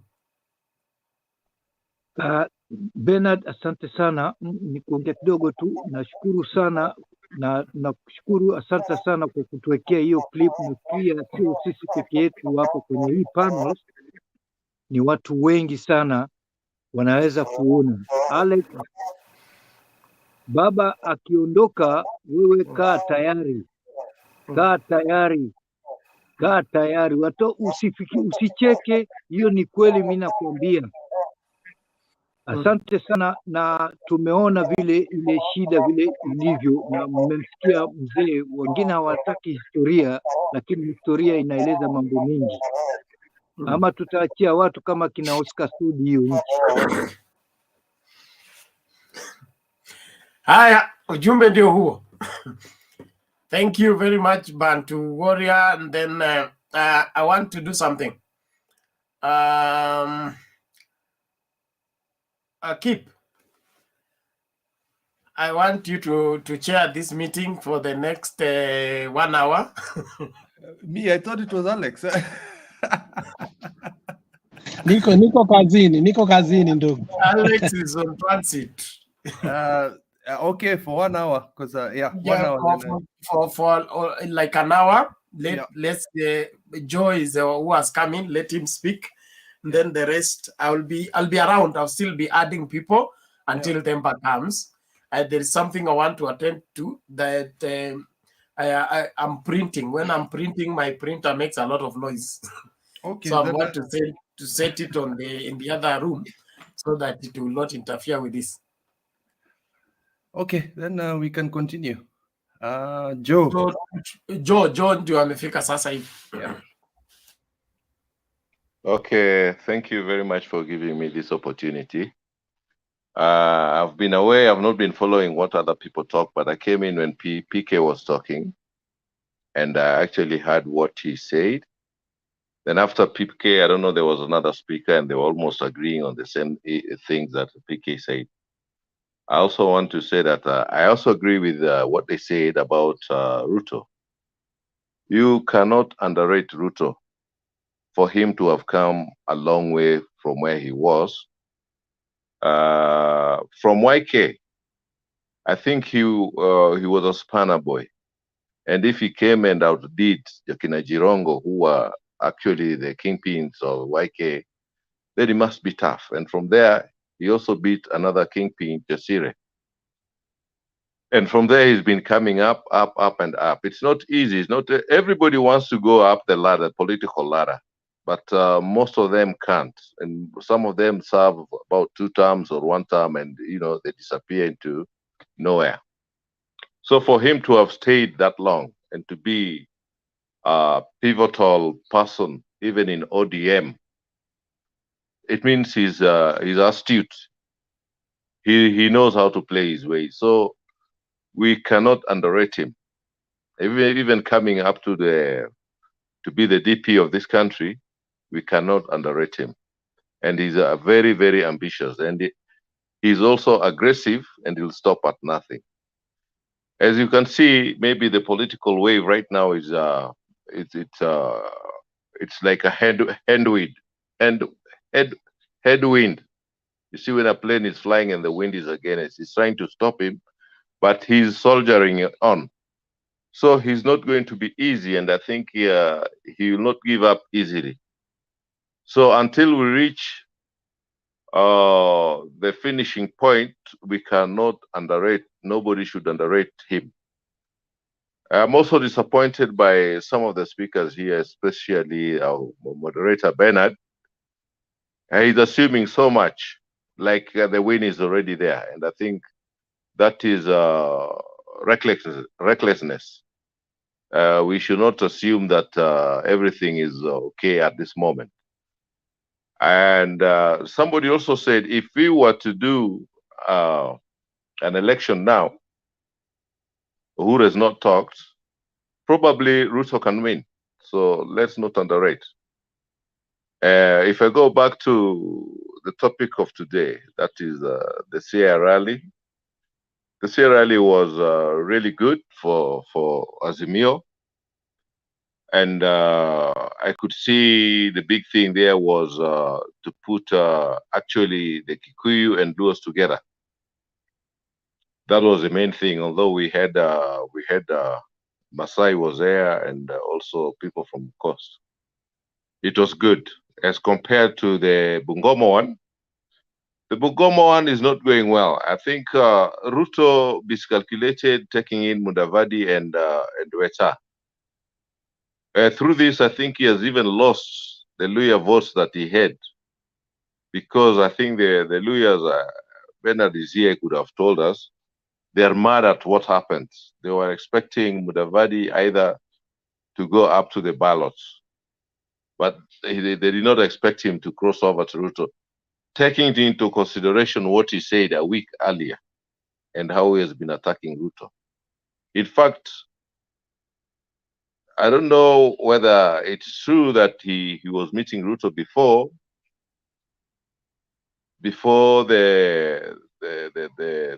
before he crossed the bombers meeting, when he crossed over. But if he was, then I think he was hiding this from his fellow community guys. I don't like calling them tribal. And I think it angered them so much. So to date, Ruto is not doing good with the Western votes. And I think he's going to continue to lose. Also ahead of him is the Uhuru factor. The Uhuru factor cannot be washed away, because he wields the power. He's the commander-in-chief. He's got the instruments of the government. He is a sitting president. So he can play any game. And I'm very sure when he starts talking, he'll get quite a number of people from Central. Definitely, yes. And also, once he starts talking, Raila always maintained his followers. Somebody said here 40% or 40% plus.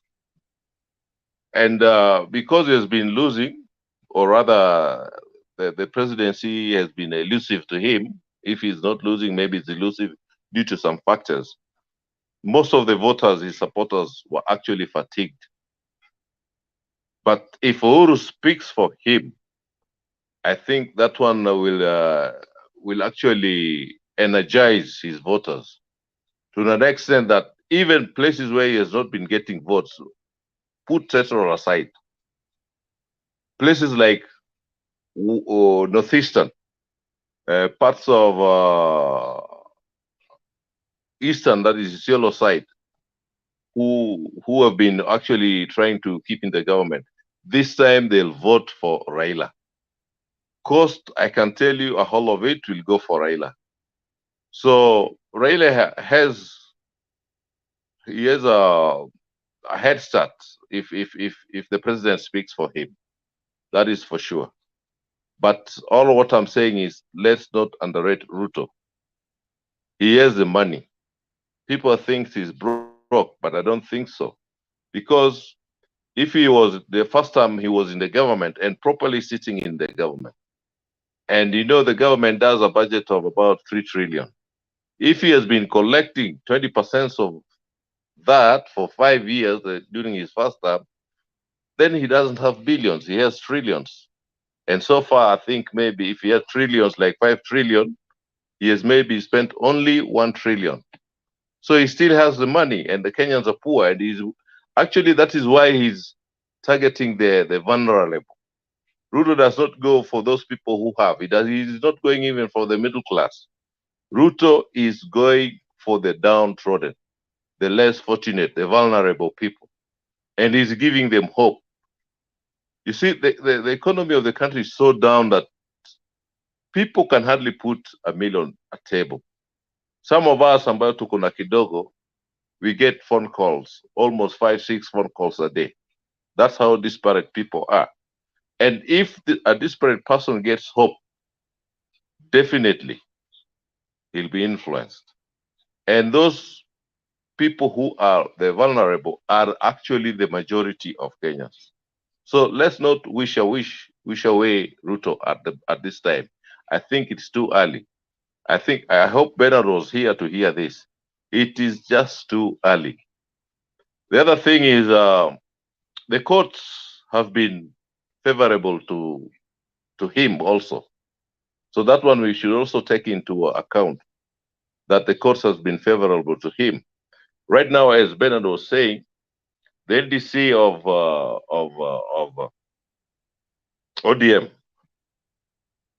Jimmy Onjigi has got a problem with it and is taking it to court. You don't know what the courts will rule. Chebukati is also, 50-50. You don't know which side he is. So things are still not easy, and I think we should not just be, complacent that this thing already Raila has taken it. I'm thinking no. At this moment, we can't say he has taken it. Maybe we have to wait until April. That is when maybe the political situation will be very clear. That's what I want to submit, Bonakip, Azimio. Thank you. Yes, to comment on that. Yeah, you're right. Yeah, it's a day in politics is eternity. That is true. But if you look at, yeah, we cannot underrate Ruto, but you have to look at the way he gained his power. He gained his power not through the normal ways. I know 90% of politicians, I'm sorry to say, might have gotten money ill gains, but his ill gains have harmed the country quite significantly. So if you are known constantly as being a thief, allegedly, of course, it tarnishes your name. There are 3 politicians right now that have the same name. The former mayor of Nairobi, former governor of Kiambu, Sonko, and then we've got Anne Waiguru. Their names are tarnished. There are certain thefts that are beyond the forgiveness of people. So yes, we cannot discount him at this point in time, but his presidential race is actually a big gamble for him and his future. You rarely hear that the Uhuru, even if you hear the Uhuru family has been stealing, you would always hear it's not him directly, but his family members. So his hands are kind of clean. And as for Raila, Raila has always been losing. And you're actually right about his own voter base apathy. I'm one of them. I just gave up on it for the last 10 years. And then what happens is when he shook hands with Uhuru, and then when Uhuru started working with him to build the nation, I started getting exciting, and most of us are getting exciting about that because we're also seeing development happening in Kenya, and we know it's Raila's work. It's people think it's that Raila is Uhuru's project. Actually, it's the opposite. When that handshake happened, it's then Uhuru became Raila's project, because all this development happened because Raila has been an advisor in the government, and had, as a ghost, I hate to say this, was the deputy president of Kenya for the last few years. And dirty politics always bites you in the backside, unfortunately. So we can't discount him, but his rise was so fast in the last 3 years. I'm not talking about his previous rise from education, agriculture, and all that stuff, or when he was in ODM. I'm talking about the last 3 years. His rise went so fast that his fall will be faster. You know, the faster you go up, the faster you go down. So that is that is what I see. As for Bernard and the rest of the people who are predicting that that they're seeing a win with Raila this time, it's for the first time they're actually seeing a way. They actually sense there's actually a feeling that this might happen. Before we used to watch him and we'd know, yeah, the election would be stolen, or we'd always had that feeling in the back of our hands. To add on top of that, you've got to look at what is happening right now, and you'll understand that Raila is not a person who likes negative things, and and Ruto knows something's happening in IBC. IBC has the two things that are happening to IBC right now. My suspicion is either they've not used the funds properly to make the electronic the electronic way of voting do correctly. So they've finished the funds and they want to go to parliament, and they want to also include manual override. Or there's a second politician, what I was talking about, the deep state, which is now Uhuru's allegedly. Again, this is just a speculation and it's a conspiracy theory from me, that Uhuru, if anything happens, and he has the sense that Raila might not win this time, he's going to fudge the numbers. So it's just, you've got to be very careful about what the deep state is doing. And that's my short note before I go to, I think, Njiro coming in now. So we can hear what you have to say. I beg to defend myself. All beg right. to defend myself. All right. Joe mentioned me and used a very strong word. He's disappointed that I'm assuming a lot of things. I beg to differ. There is no assumption here. History is bound to repeat itself. If what Bernard, is that's an happening, opinion. You don't have to defend somebody's opinion. no, I am defending mine. Go back to printing, Bernard. I'm defending mine. No, the guy was giving an opinion, not a fact. If what is happening in Western Kenya is anything to go by, then you should remember Moi in his last term, 1997. What happened to him in Kakamega? So that is it. The revolt against a particular person, when it is seen, especially in Western Kenya, it begins to replicate every other place. So as at now, and I never said Raila is going to win. I said Ruto has already lost 2022.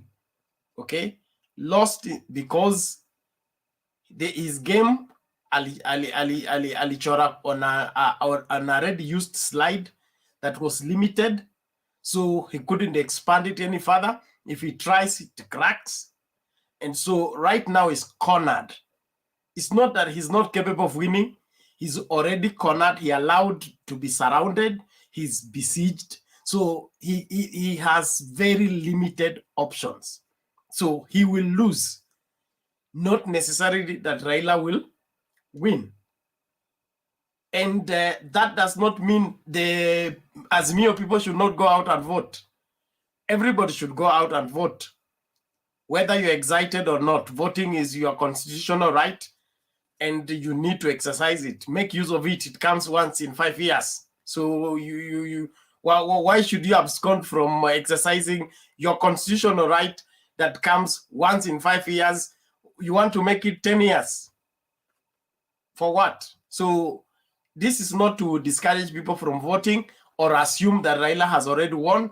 It is a matter of fact that William Ruto and his mistakes have pushed him in a corner, and he has very limited options. That's why he's opting for Kinaweta and Kinamdabadi to try and get him off the trap.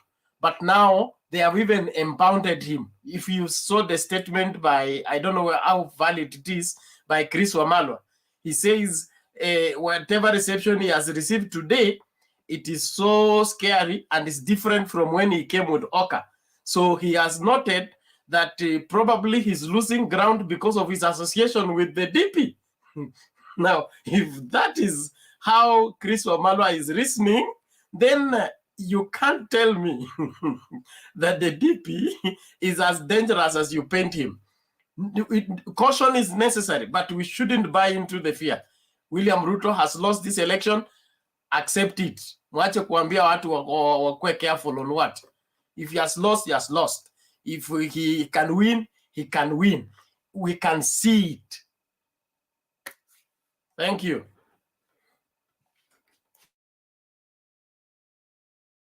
That was really rough, Bernard. Hapana. Pastor, taogopa kuja chachi yako.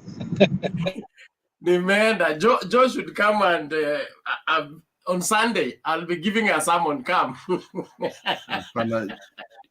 Now, Bernard. Onjua Bernard, I totally agree with you. I'm not disputing anything, but I'm saying some talks here will make people become complacent and they might not go vote. It's like the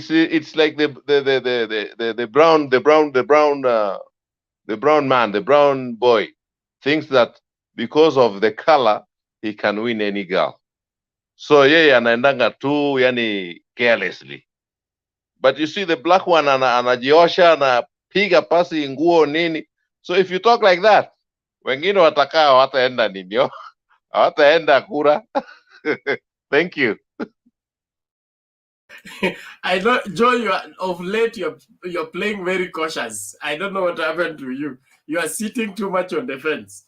Declare your stand. We're just to remove. Go ahead. Thank you. Bernard na uchokozi. Yeah, that's the pastor himself. Lakini mweke fungo la 10, by the way.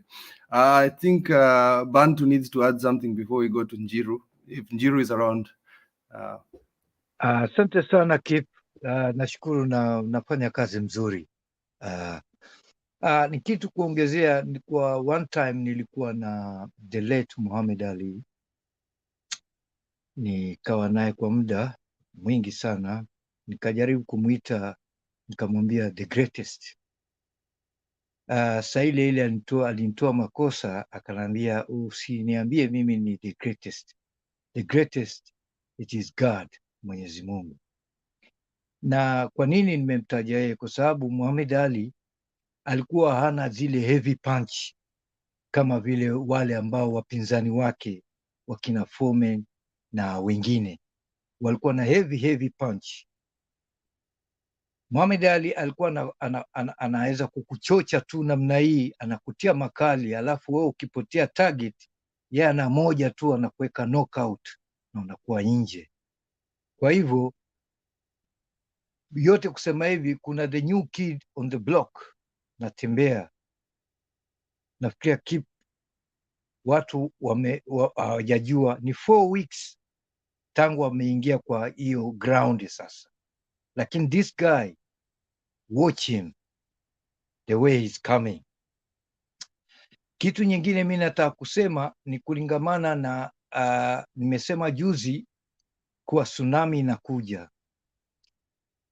His Excellency yeye hatupi zile panchi kama vile alivyokuwa anatupa panchi huyu na hiyo grupu yake. So unaona ile grupu ambayo yuko nayo ni watu hawana akili kabisa, wanapiga ndwere nyingi sana, lakini His Excellency our beloved president, yeye anatupa kapanchi moja tu, alafu huku watu wanaanza kupotea, wanaanza kubweka, wanatoa kila kitu. Kwa hivyo tsunami inakuja, na pale atakapoanza kuingia kwenye hiyo milima Central huko, things are coming. Thank you, Mr. Kip. Thank you very much, Bantu Warrior. I think I agree with you, because once the president comes back and revives his party, because Uhuru's politics is very slow, and when he swipes one, akiweka tu moja, he just dodges, alafu akiweka moja, knockout. So I agree with you, and of course I'm going to add on top of that. You guys watch that Natembeya guy. The way he talks, he doesn't talk about corruption. He says that while I'm here for 5 years, this is his statement. When I'm here for 5 years, everybody knows where my house is. Come back after 5 years, and if it's a big castle, you know I've stolen your wealth. So it's about a life. He wants to live by example. So lifestyle audit for everybody in his county. Trans Nzoia will be transformed, and it'll embarrass the next few governors that are going to vie. If Trans Nzoia becomes the #1 county in Kenya and becomes a city because of Natembeya, yeah, it'll embarrass others. So to pull back into the topic about the strength of Uhuru and what happened to Weta and Mudavadi, I think Njiru, if you're around, we could proceed to you. Thank you very much, Bwana Kip. I hope you are getting me. Yeah, thank you for what we are doing here, and the way we are trying to talk here so that we can have a good country. Yeah, maybe today I want to discuss 2 things about how our politics is shaping. There is one thing which I would like to commend Mr. Raila Odinga or Baba for. You know, even Albert Einstein said that insanity is when you do things the same way and you expect different results. You know, Mr. Raila Odinga has been working in opposition and trying to pull and trying to win the presidency on his own and creating a euphoria. And he was not able to capture that, including the time when he was very close to it in 2007, when things looked very brightening for him. So me, I would like to congratulate him for him understanding that in this life, you have to create dynamics and you have to understand how things are moving. And it was not easy for Raila Odinga to tilt towards the direction of the direction. And the fact that he has been able to outwit Mr. Ruto in that position, and now he is the one who is running with all the advantage of incumbency. It is a very serious political design. And the fact that Mr. Raila Odinga has been influential in the Kenyan politics for the last close to 30 years, we need to give him credit. For your information, there is one thing which I've been telling so many of my friends who we are talking about our Kenyan politics now. We need to know that Mr. Ruto has not been tested. Mr. Ruto has never gone into the national ballot, and we have never voted for him. So number one, we do not know how his popularity will turn in the national ballot. We are still not sure about that. Yes, he was voted with Jubilee, but I will doubt that the support which they received in 2013 and 2014, you can be able to isolate a support and also isolate the support of Uhuru Kenyatta. It is a bit difficult. The fact that he didn't run for as a #1 in the ticket, it is difficult to isolate the amount of support he brought to Uhuru Kenyatta. And I think now in 2022 is the time we will be able to know his political muscle, and we will be able to know how his populism agenda will be able to transfer into votes. That is number one. Today in the newspaper, we learned how people have how people have taken votes. And in the newspaper today, one thing we are learning is that 22 million people have registered to vote, and you can see how the votes are going.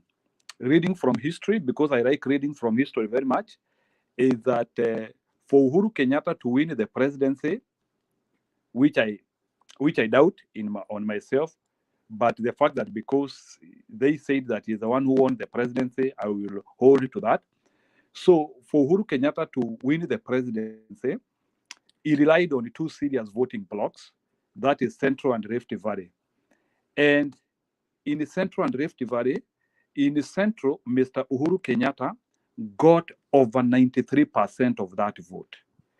And in Rift Valley, Mr. Uhuru Kenyatta got over 70% of that vote. And then he benefited from other areas like Eastern Province, whereby we have the Embu and the Marians. Then Northeastern, there was a bit of division. Mombasa, there was a bit of division. Some votes in Bungoma, blah, blah, like that. And then he got now the other spoil. What did I mean?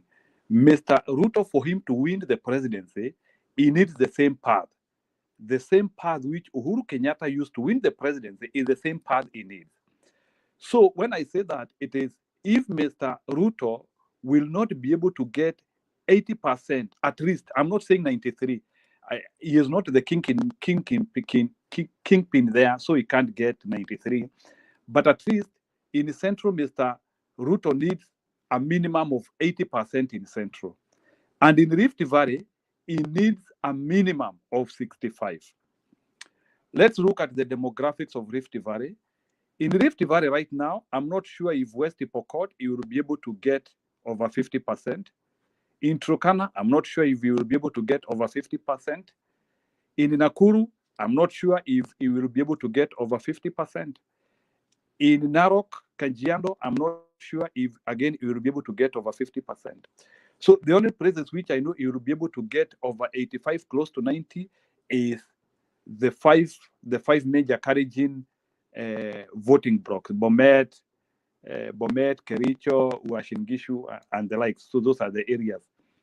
So what does this one leave us to? So if you try to analyze what we were given in the newspaper today, is that is from my own analysis. I've done my own analysis.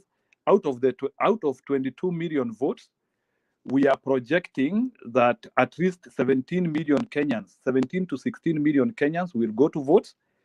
And from that, we are projecting that Mr. Raila Odinga might get 9 million out of that, and Mr. Ruto might get around 8 million out of that.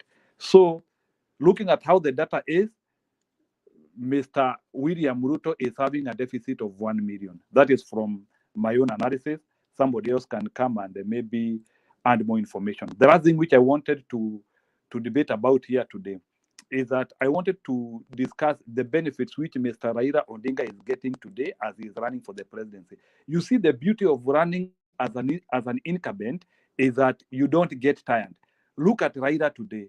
Raila, whether he goes for a campaign or he doesn't go, is people are moving the campaign. So he is benefiting a lot on different stakeholders doing the campaigns for him. And then there is one thing which I told guys here yesterday. Let's not underrate the power which Mr. Uhuru Kenyatta has. I said yesterday two things. Mr. Uhuru Kenyatta, people might despise him, but remember that he is a guy who has brought two key narratives which have shifted our politics. The first narrative, Tanga Tanga Kiereweke, he is a guy who brought it. The next narrative, it was about it is another time for another tribe to rule Kenya. Two narratives which have become very bombastic in Kenya. What do I mean? What I mean is that Mr. Uhuru Kenyatta in 2022, he is the guy to run the narrative. And what will happen is that Mr. Raila Odinga will just try to fit into that narrative very slowly. You know what is happening is that Kenyans are saying that Raila Odinga is a project. Okay, that is something which people can debate, but one thing which I can tell you is that the project thing is something which is being brought so that people can be able to shift the idea. one thing which I want to give qualities of a project here today, because I want us to understand what is a project. When we talk of a project, we talk of something which cannot stand on itself. In 2002, Mr. Uhuru Kenyatta was a project because he couldn't stand on himself. He had no any voting block for himself. He had no experience. He had nothing. So, for you to be a project, first of all, you don't have a muscle. When I'm talking of a muscle, is a political muscle. Number two, for you to become a project, you need to be somebody who has been compromised for a long period of time. When I talk of long period of time, is like there is a history. So if I look at the history between Uhuru Kenyatta and Odinga, there is no history here, whereby you can see that there is something which they want to tweak together and they want to preserve. In any case, Mr. Uhuru Kenyatta and Ruto, they have more political history. They have been together in Kano doing so many things. So they have. So I do not see any business objectives. Remember, in 2017, Mr. Odinga was telling us to boycott Brookside, boycott what. So I do not see the way Mr. Odinga has come and gotten so much political interest and so much business interest, which now they want to protect with Mr. Uhuru Kenyatta. So there is no any political interest which can position that. Number three, which determines that you are a project. It is if, and very key, it is if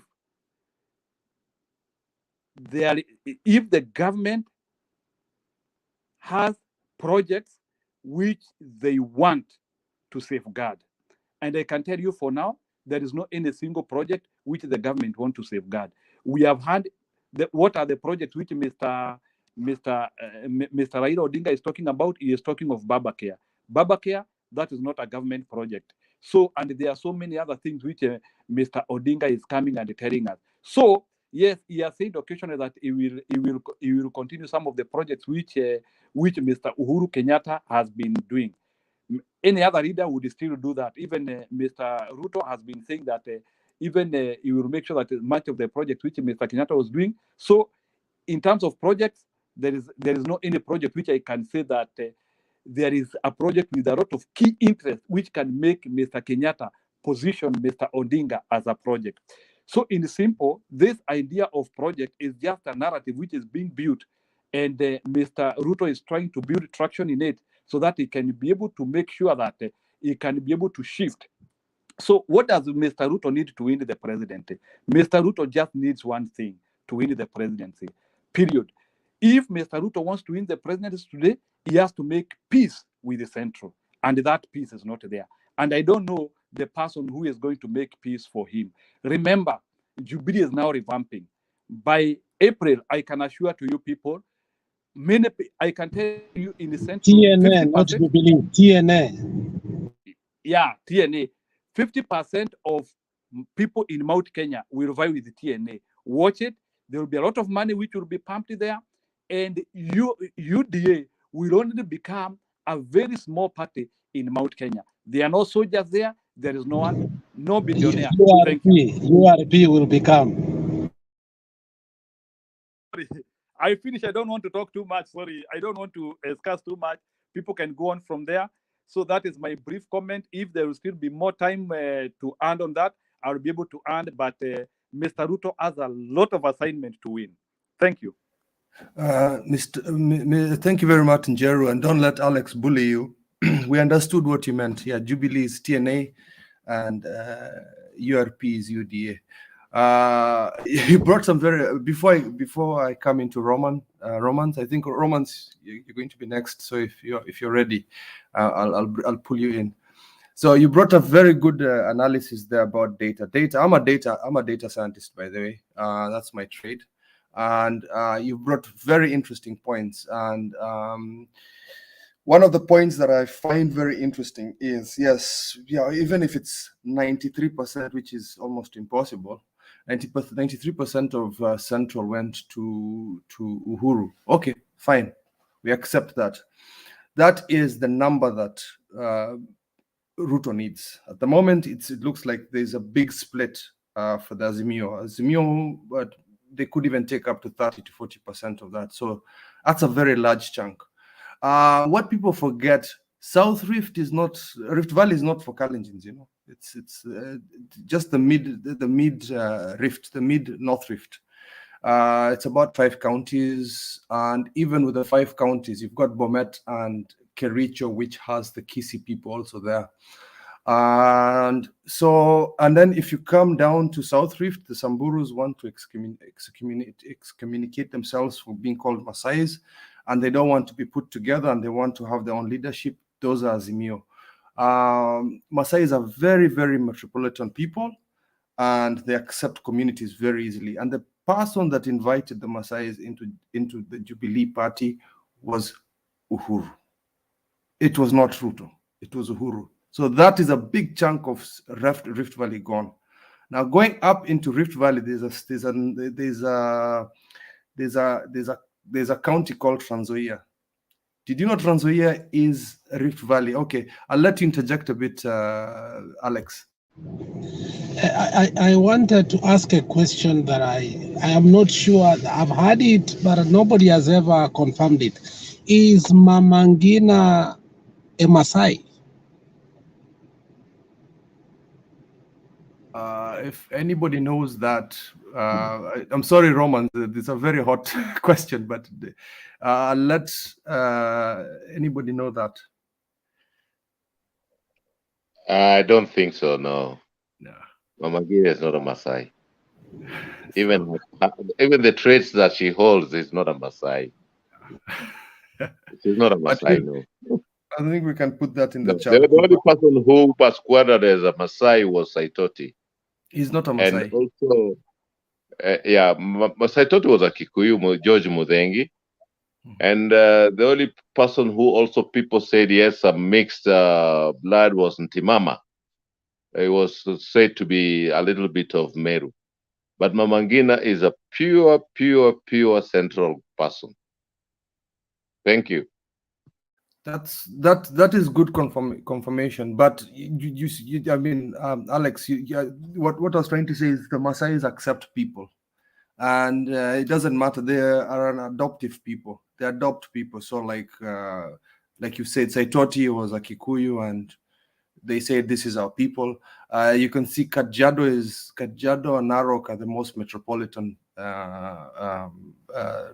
counties in Kenya, other than Nairobi. So those South Rift, Nakuru, Naivasha, Molo, it's done. That is very hard. And when I was talking about your people up there, Alex, Bomet a bit, there's Kisii there, and Kericho, and now I can see because of a very strong leader as CS Matiang, they see that the Jubilee government was listening to them. That is also very, very difficult hill to climb. So it looks like Nyanza is now completely locked because now the Kisiis are also with Azimio. And if you go to Western, DAP is growing very, very fast, and Ford Kenya and ANC it's going to die a slow death. I mean, a very quick death. We saw a little clip in Mtembei TV, and we saw the way walifukuzwa vibaya sana. No, not violently. At least it was not violently. It was heckling. So that was also good. Heckling is not bad. Mambo ya mawe ndio tutaki. Heckling, it's okay. If you cannot handle a heckle, hiyo ni shida yao. So that is the little I wanted to add from Jeru's very good data analysis. So Romans, I will add you, and then I'll go to Alex after. So Romans, if you can add on top.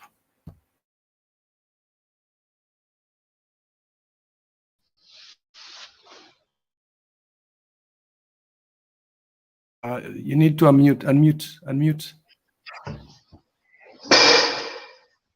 Thank you very much. Hii kitu unajua ukiguza hivi inachukua time, ukiguza tena kumbe unazima tena. But okay, thank you very much. Me, what I can say in our political arena, kama naweza ongeza kitu kidogo. What I say that just the way I said it, it is not easy. Kwa sababu hata mi niliangalia hiyo nini ya kupiga wenye walichukua kura, and I was so glad with the Kisii because I saw there we have many voters at Kisii. I think in Nyanza they were the leading. In Kisii we have many voters, and I hope God willing watajitokeza vizuri wapige kura, na I hope penye ilikuwa inaleta shida kidogo Nyanza ni sides za Migori Kuria, but I saw them right now they are deadlocked, and I hope watapiga kura vizuri. Na Ruto still has more work to do kabisa. The reason why I like Raila team, hata ukiangalia Raila team from before, that team has vijanas, wazee, yani almost every kind of person is there. But ukiangalia team yenye Ruto alichagua kumuongoza, kumeka team, is a team of vijana, yani wale watu hawajakoma kisiasa, wale watu bado wako na pupa mingi. Sasa hiyo ndio kitu ilikuwa inaua Ruto, because there's no person to calm people, there's no person to lead, yani they are almost at the same age. Hata hiyo ndio kitu ilikuwa inaua hata serikali yao. Waliform government 2013, lakini hakuna mtu mwenye anapea mwingine heshima. Kila mtu anaona huyu ni rika yangu, so they take each other for granted. Ndio maana uliona Ruto 2013 aliona ni kama yeye ndiye aliweka Uhuru kwa kiti. He was proud of that. Ndio maana unaona 2013 alikuwa anachukua serikali kama ni yake. So hiyo ndio kitu inaua Ruto. Yani he has lot of proud. Tena anaona ni kitu anafanya, tena ako na uwezo ya kuifanya. Hiyo ndio maana unaona 2013 aliumiza serikali kabisa, kwa sababu alikuwa anajua hakuna kitu anaweza fanyiwa na yeye ako na namba. Alafu hao watu pia wenye walikuwa elected, most of them unapata yeye ndiye alicheza karata. Sasa hao watu wenye alicheza nao karata ndio maana unaona hao watu ndio wanakufa na yeye, kwa sababu he knows very well vile aliingia hapo, huyu ndiye alifanya nikaingia hapo. Sasa hao ndio watu unaona wanacheza, wanakufa na yeye mpaka mwisho, kwa sababu wanajua kitu walifanyiwa.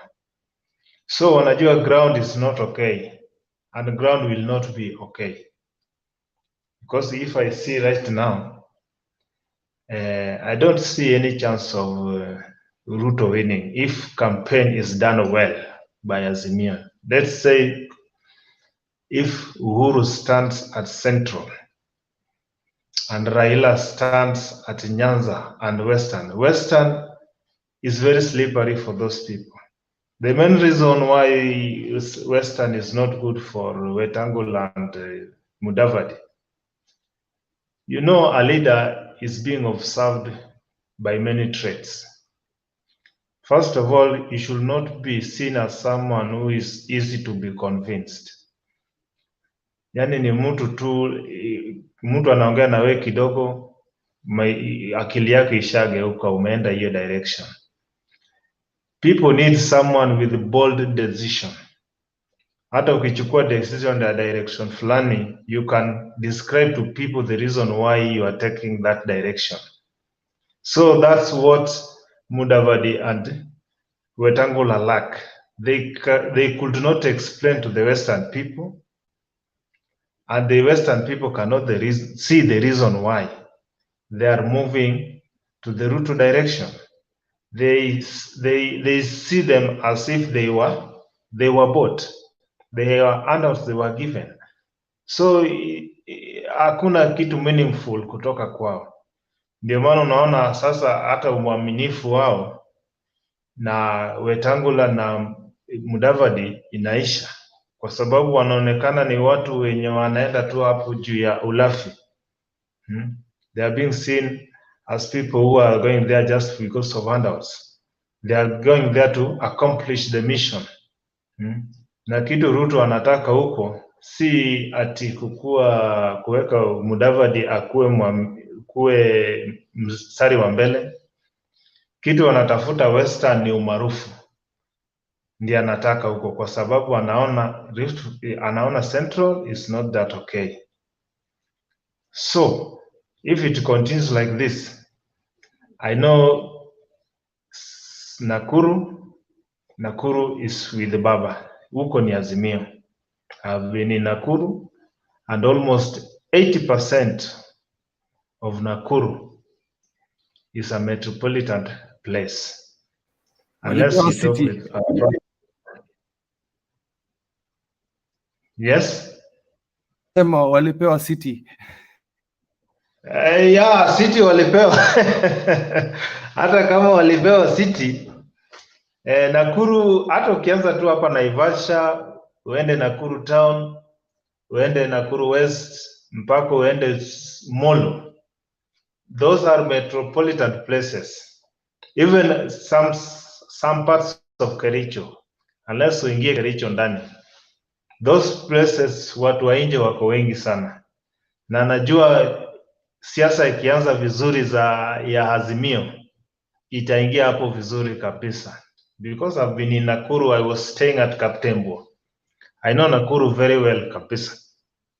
I've worked there for almost 3 years. Right now I'm in Kiambu. Right now sahi niko Kiambu Kiamba. I'm in Kiambu County. So even here at Kiambu, I walk everywhere. I always meet even Mwaura. There was a time nilikutana nao, alikuwa anaongea na watu. Anaambiwa live, sir, we don't think we will get the MP in Ruiru unless ukuwe nominated tena. Na anaambiwa hata yeye anajua kwa ground hata asimame UMP, hiyo kitu hawezi pata.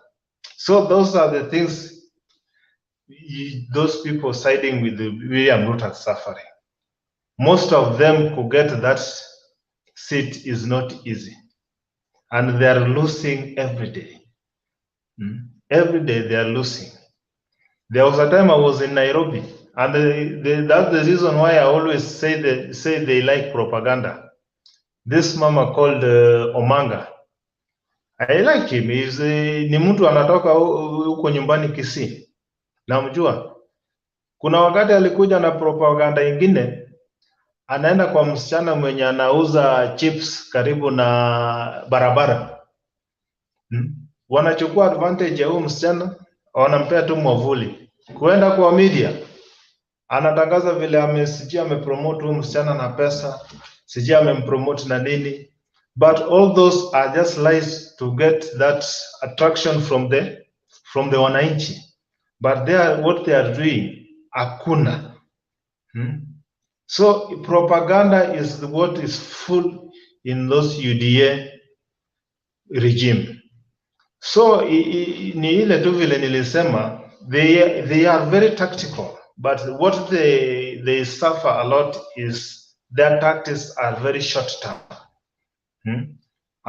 Yani wanakona ujanja zingine watu wanagundua haraka. So that's what's killing UDA, and I don't think they will go very far with their tactics. Agreed kabisa.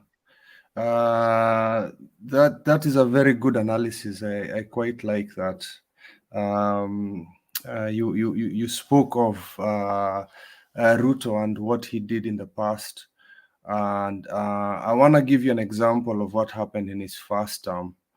In his first term, he would go anytime the president had a meeting. He had malls in the State House, and 2 seconds later, you find Ruto has just put himself into a meeting. And I think that is one of the things that annoyed President Uhuru, is this guy he didn't want to be left out for stealing things and stuff like that. So I think that's what irritated Uhuru. But yeah, his strength is dwindling, and as you can see, TNA is coming back, and there are very many not super wealthy MPs that would want to be sponsored by Uhuru, and some of them want to vie for bigger seats like senators and governor seats, or some MCAs want to be MPs that are still with, they are kind of with UDA, and Ruto and Uhuru can sponsor them for this, and that is a very scary aspect for that. And politicians have a short memory. Don't forget that. Some of these guys have been abusing Uhuru for 3 years. Ile siku ya national convention for Jubilee, before they change into TNA, what will happen is these guys will watashika speaker na watasema pole baba. They will be apologizing to their dear leader from Central, and they will say all the mistakes they did. Politics has short memory in some cases. So some of these guys will just come back. Some of them have gone to the point of no return, some epic abuses to the president, or wamekula pesa mingi ya Ruto. So those are the ones that watakuwa na shida. But what do you call it? Greasing so many hands is not possible for Ruto, even though he's got trillions in double quotes. Even though he's got trillions, he cannot grease everybody, every member of parliament in Central. So there are some that would want to be sponsored officially. When I say sponsored, Uhuru is a wealthy man, and from his own funds, he'll sponsor these people. So come TNA, when TNA opens, watch the earthquake. Alex, it's your turn. No, unless you're not able. I yield my times to Romans. Roman seems to be having something very good for us. Romans, not unless Mr. Kamau or John are there. Wamejificha kwa curtains. John, Kamau? John or Kamau? If you're not there, I think I'll come back to Joe, then move back to Romans. I think it will be, no, come back to Joe, then come to Njeru, then Romans, because I think Alex was playing nepotism there. Mtu wa nyumbani Romans. Okay, so Joe, if you've got something to add on top. Okay, thank you once again. Somebody asked about Ngina, and I've checked. She was born Ngina Mohoho in Kiambu. That is 1933, and got married to Mzee Jomo Kenyatta in 1951. It's in Google. You can Google it. So that is Mama Ngina. In Wikipedia, right? Okay. Yeah, Wikipedia. Okay. So yeah, she's full Kikuyu, so it's okay. She's one of the daughters. One of the daughters of what did the Kikuyu say? The daughters of the original family. I mean, you should know your history. There were 7 daughters. What was it called again? Mumbi. Yeah, the daughters of Mumbi. Yeah, so ancestors of the great grandchildren of Mumbi. So unless you've got anything else to add about our Ruto, we can jump to Njeru. There's nothing much I can say. I think people have talked, but we have to keep we have to keep talking, because we don't have Bernard, and you see, if people fall out, we might even remain 2 of us here. Yeah. So it's better we keep talking. Yeah. So okay. As people analyze, what I think that Uda, you people have been mentioning cosmopolitan Kalenjin towns in Rift Valley, but you've not been mentioning Eldoret. I worked in Eldoret. Eldoret has a very, very large community from Western Nyanza, from Central. Eldoret itself, yes, it's actually it's very, very metropolitan. It's like Narok. Yeah, that's what I wanted to say. You see, Eldoret, when they were making their constitutional boundaries, they had to run the boundaries from Ukondani up to town. So the town was split into 3. The basic reason was if they put Eldoret town as a constituency on its own, then definitely a Kikuyu will take it. And that is for guarantee, because the CBD of Eldoret is purely Kikuyu. So that's why they had to run all the constituencies from upcountry in Eldoret, in the middle of Eldoret. So it divides it into 3. In fact, Eldoret town falls in 3 constituencies, basically because they didn't want it to go to the Kikuyus. And other towns too, like even you see, Ruto thinks that he can hold Rift, but I know he cannot, because most of the Rift Valley towns have gone to other people, the immigrants. That's why you can never have a governor in Nakuru that comes from a Kalenjin. It's very difficult. There'll always be a Kikuyu. And also, if you go to Kericho, most of the business CBD also it's very, very cosmopolitan. You can't get that. It's purely Nandi. So if you count the Kikuyu, the Nandi votes that maybe Ruto thinks that he has bagged, or Rift Valley, it maybe come to 1 point something, 1.5. Like, I've had some politicians are now saying he only brought in 1.4, 1.5. And that's what maybe he'll end up with. Because you have not even talked about Pokot. Pokot is purely Pokot and the Luya and Teso. So, and these are Azimio people. So this guy, he has confidence, yes.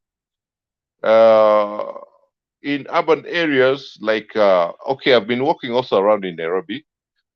The border guys still like him. They like him because they think he can give them. He's giving them hope.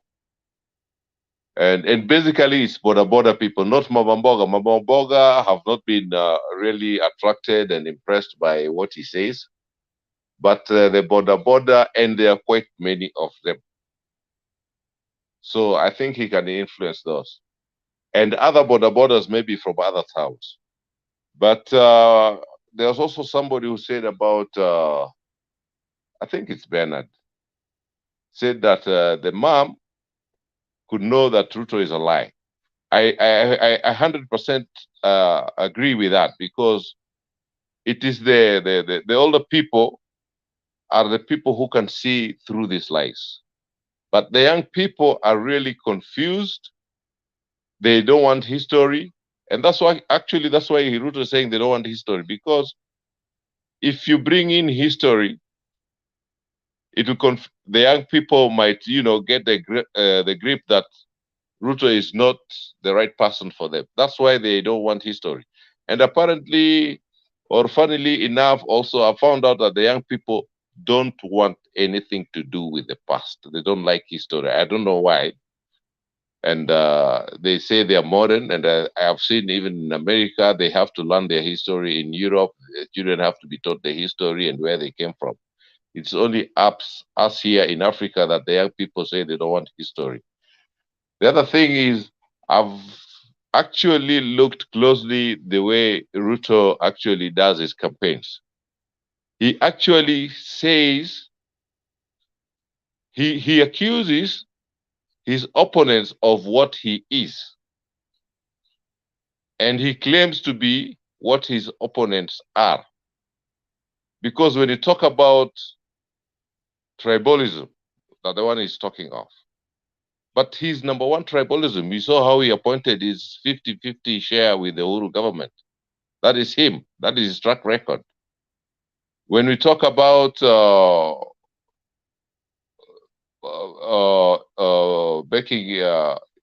when you talk about the economy, he's the one who actually, he's the main guy who actually put us in this problem. When you talk of lies, he is number one lies. But you see all these things he accuses his opponents. But what his opponents are, people with track record, people who have been performing. That's what he claims he is. And the young people don't know this because, okay, most of them don't want even to hear about the stadiums he promised, the internet he said he's going to put everywhere. They don't want to hear about this. They want to hear about the money that, and this is what actually Uhuru said. We want to know where we are today, not tomorrow. You don't keep on telling us tomorrow, tomorrow, tomorrow. We want to breathe the oxygen today, not tomorrow. Tomorrow will take care of itself. If today is okay, then tomorrow will be okay also. Yeah, I think that's what I can say for now. Thank you for that, Phila, actually. But I want to correct you a bit.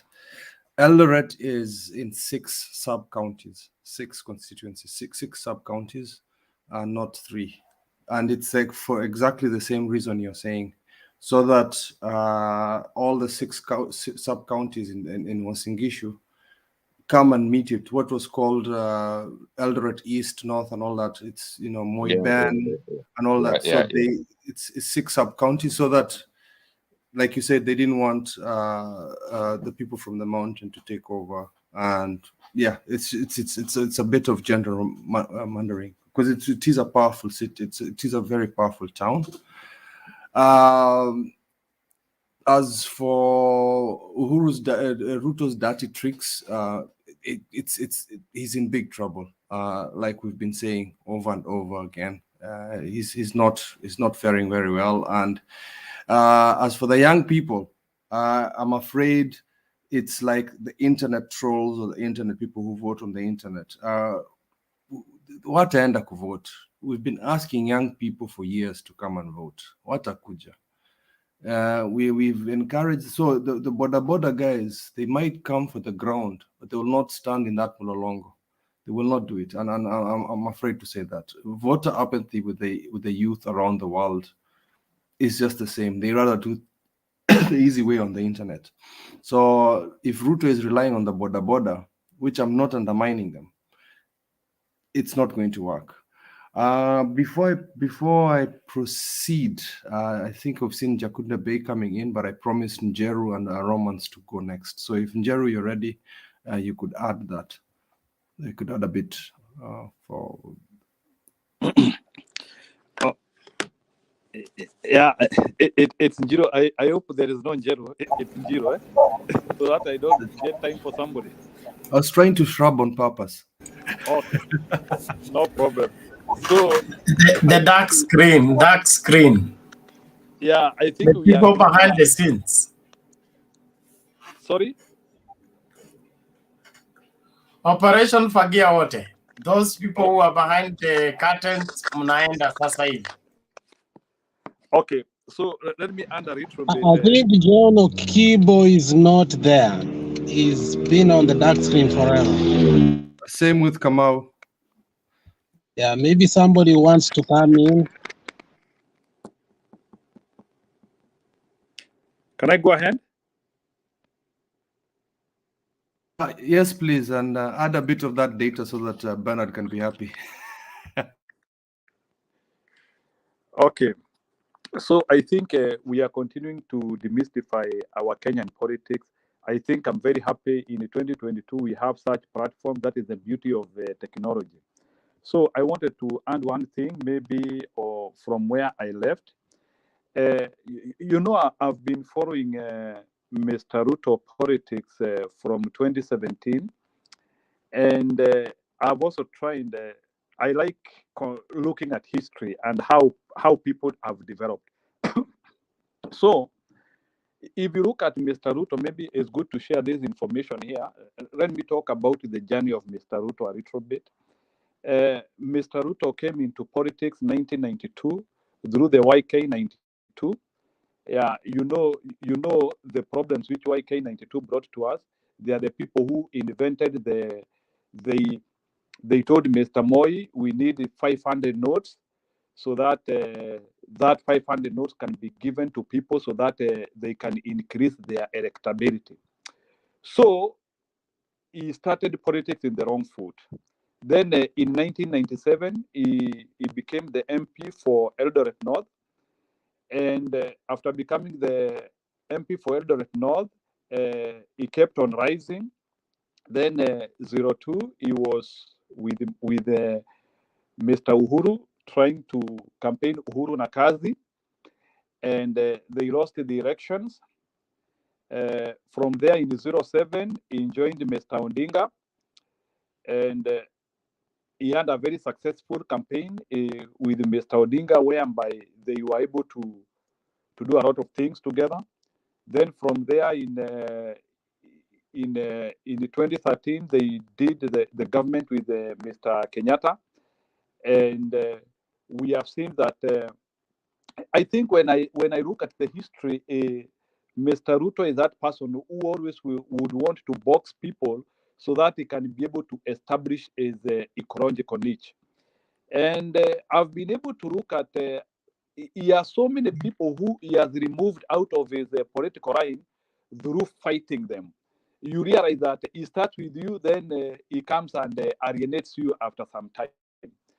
And somebody told me that some time back, and I doubted it until when I saw this lady from Kirinyaga called Ngereshe, who they started the party with, and when the lady started feeling some a bit of unfavorism, she was boxed out, and today even she is not being remembered.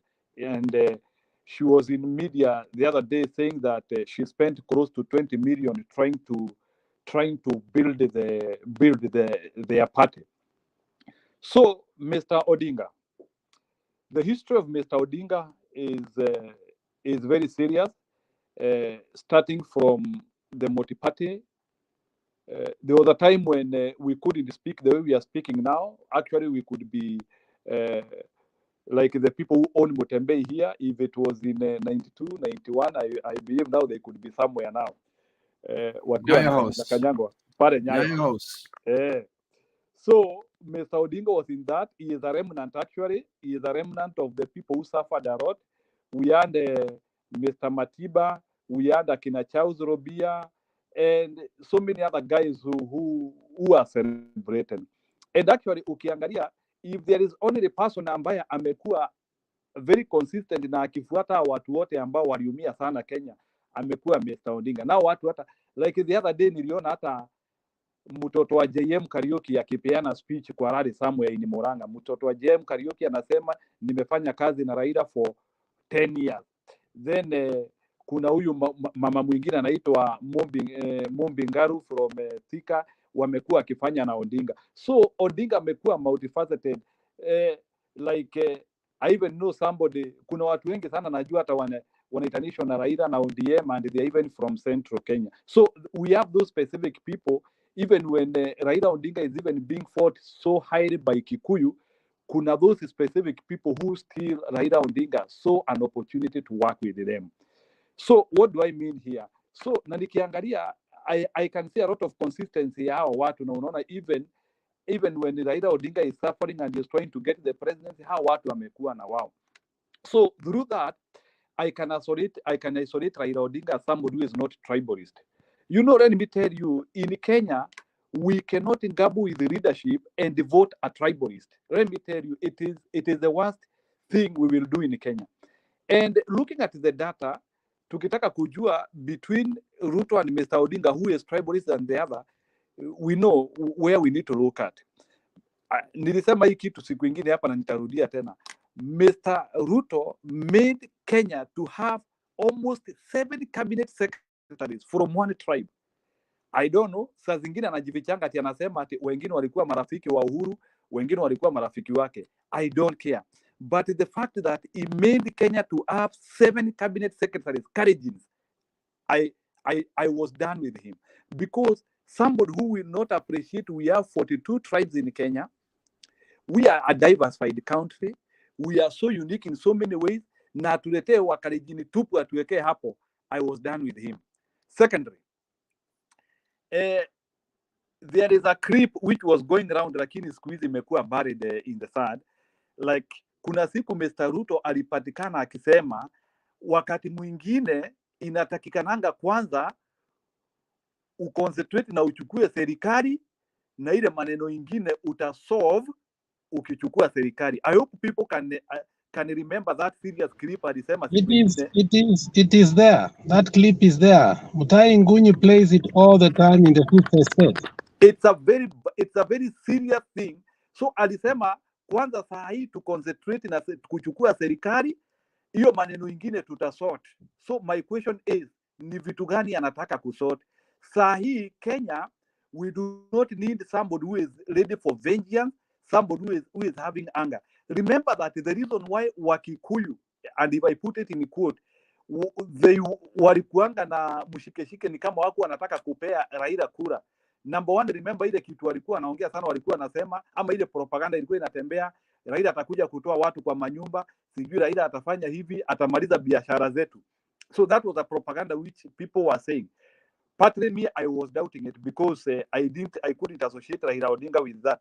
But Mr. Ruto amepatikana with very sharp information na kuleta division. Remember, in Central Kenya, we lost most of our most powerful people through a dubious means of election in 2017.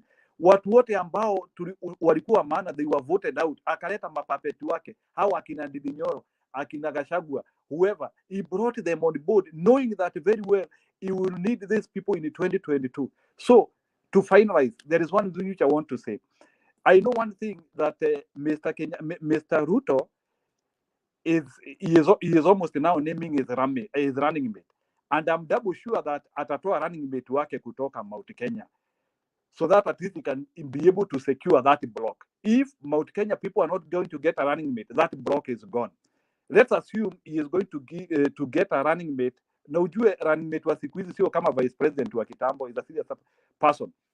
So wale watu wamekuwa frontline, Gachagua, the other lady from Kandara, huyu Ndindi Nyoro. So kuna yule mama mwingine wa kutoka Embu, yule Cecily Mbarire. Those are the people, maybe Senator Kindiki. So those are the people in Mount Kenya wale naona they are bait out. Ukiangalia all those people, do they have a national outlook? Do they have an image? Wanakaa namna gani? I don't see it. So to me nikiulizwa between hao watu wote wanazunguka Ruto na Musalia Mudavadi, afadhali nichukue Musalia Mudavadi if I was Ruto, because in Mount Kenya he doesn't have people who have stamina. Okay, let's go to Mr. Raila Odinga. Kumekuwa na hii talk, watu wamekuwa akisema maybe Peter Kenneth, maybe Sraitre, Martha Karua. One thing which I can say ni hivi, saa hii whoever Raila Odinga chooses to be a running mate doesn't need to have support from Mount Kenya. I can tell you for free. This is what will happen. Number one, Raila Odinga is a brand. Raila Odinga has been in the system. So, ile kitu Raila Odinga tu anahitaji from a running mate, it is somebody who can bring confidence into the team, somebody who can bring more inclusivity and more interest, zile all the wale watu wanataka kusupport here. But I can tell you, whether Raila Odinga gets a running mate from Central Kenya or from Mombasa or from Turkana, the matrix will not change. People are tired with having Kikuyus and the Kalenjins being presidents. We want to change. And that is the narrative which is there, and it is a good narrative. Iwezekani from 1963 to date, tumekuwa tu tukizunguka between Wakikuyu na Wakale. So, and I think that is what Ruto was not able to read. So, if Ruto wanted to become a president, what he needed to do, he needed to support Mr. Raila Odinga. Then after angesupport Mr. Raila Odinga, sasa Wakenya wangesahau kidogo ya kwamba Wakale wamekuwa kwa uongozi, Wakikuyu wangekuwa kwa uongozi, and maybe in 2027 they could have now said anyway, wacha to resurrect hii kitu. The way brilliantly Wakikuyu wamefanya. Do you think that Wakikuyu ni wajinga to go down and say no, hii maneno ya uongozi imekuwa too much tu pande yetu? Wakikuyu waka cool down, wakasema sasa na hii kitu ukiangalia go throughout the whole of Mount Kenya, ni kama there is certain communication imeenda. Hakuna mtu ambaye anataka kusimama kukuwa president, and yet nyinyi watu mnasema Uhuru Kenyatta has no influence. Who has made Mount Kenya not have somebody wanting to become a president? One thing which I want to tell you, Mount Kenya iko na wenyewe, and you will know them by April. The fact that Mount Kenya doesn't have a strong candidate, that one tells you there is communication. Otherwise, kungekuwa kumetokezea watu wengi kama vile Waluya wametokezea watu kama 3 hivi, they are claiming they want to have president. Why is it that in Mount Kenya things are so relaxed?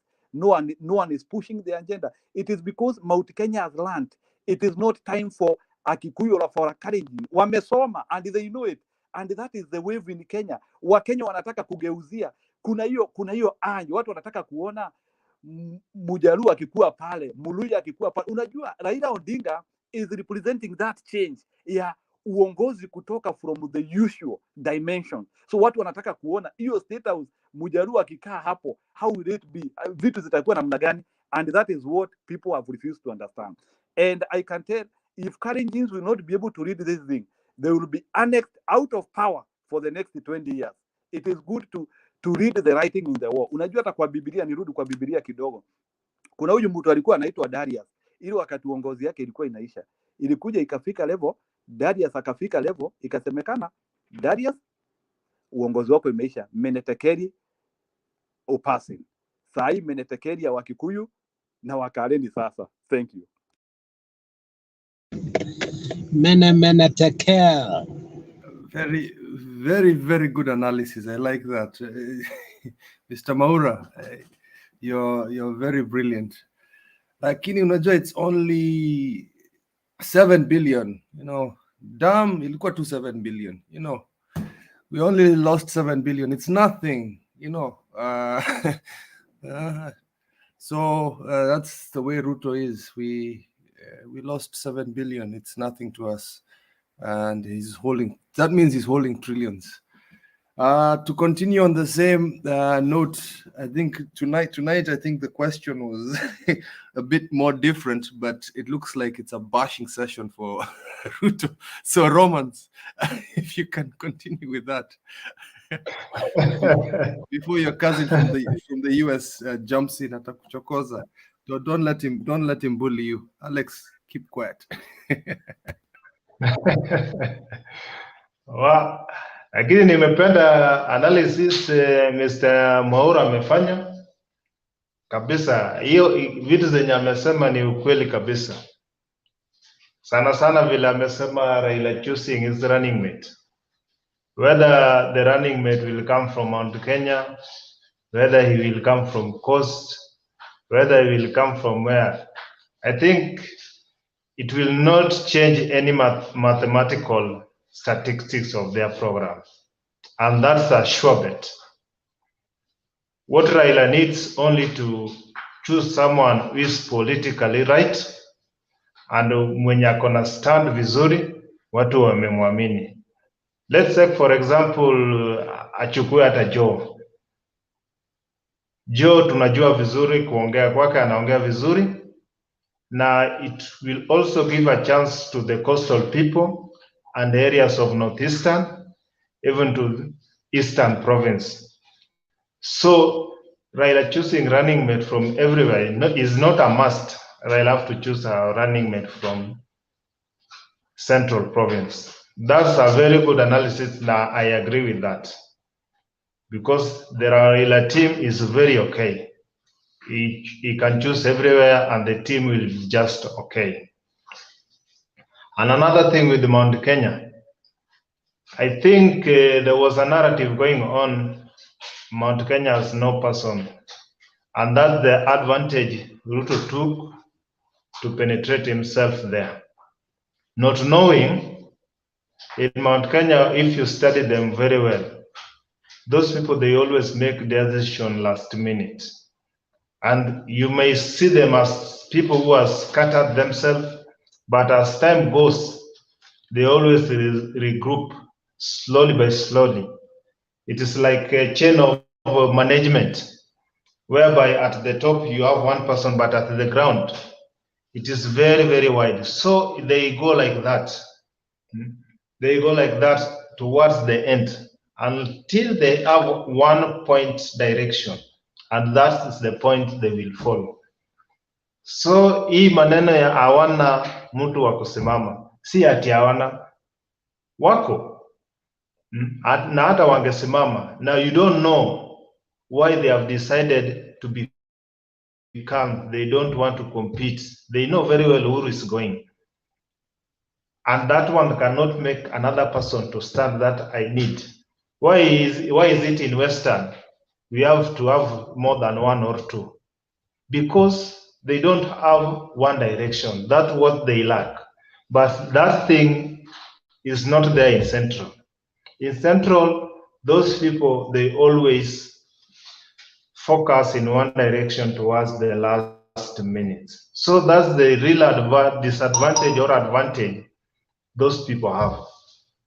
So there I agree with my colleague very well, Kabisa, is that in Raila's team, whoever Raila chooses to be the running mate will not affect the statistic. It will only depend the political strength of that person. Either achukue Joe, achukue Peter Kenneth, achukue hata Kalonzo. I don't think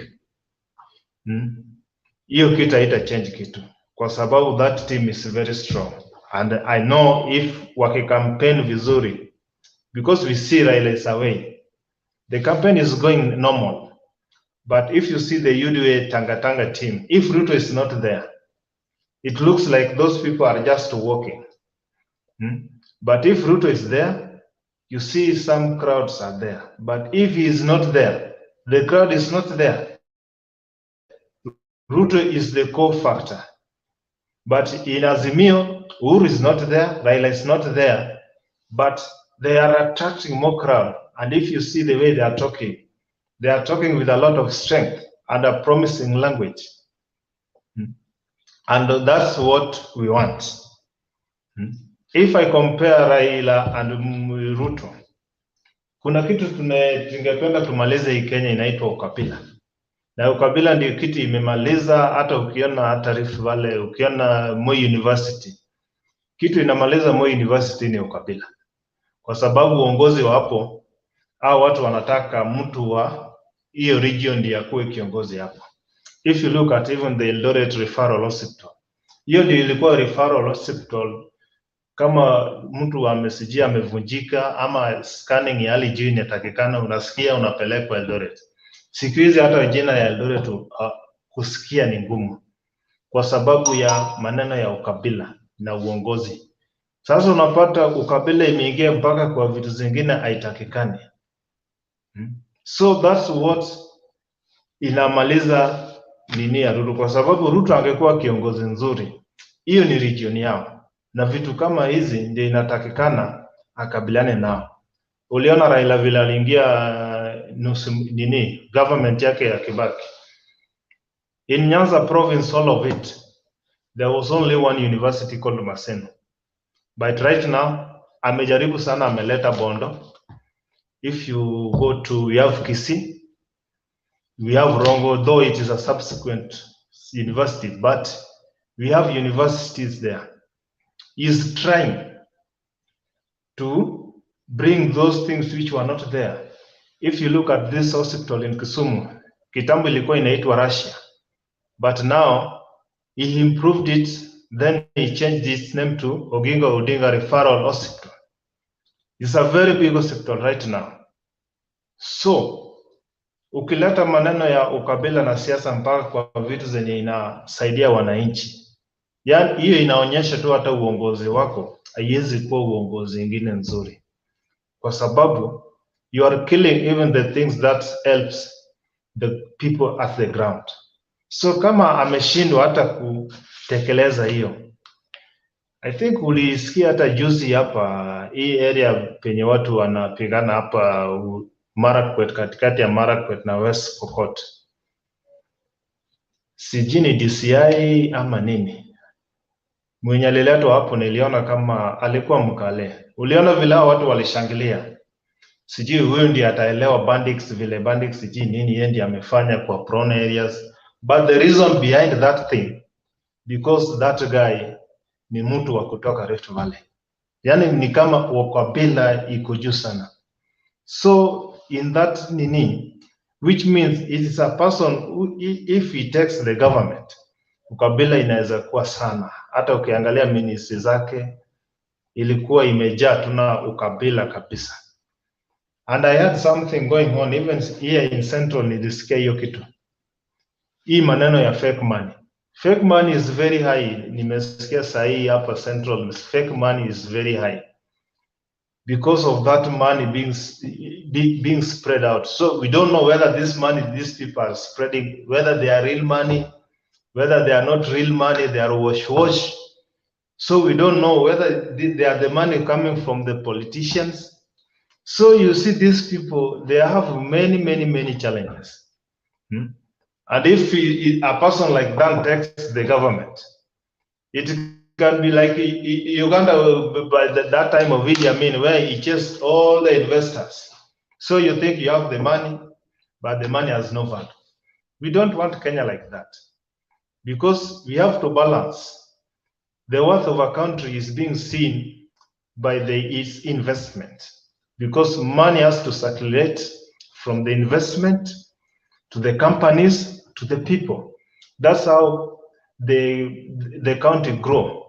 So whereby ati unapatiwa pesa ukishakuwa nayo mingi, sasa inakuja valueless. Sasa nini yake, pesa inarudi tu chini mpaka sasa inakuwa ni kama hakuna faida ya pesa. There's no need. So a person like that, me I don't see in leadership in him, kwa sababu nimeangalia sana. Nimetembea hata Rift Valley. There was a time I was working in a place ni sehemu ya Moi hapa tu Nakuru.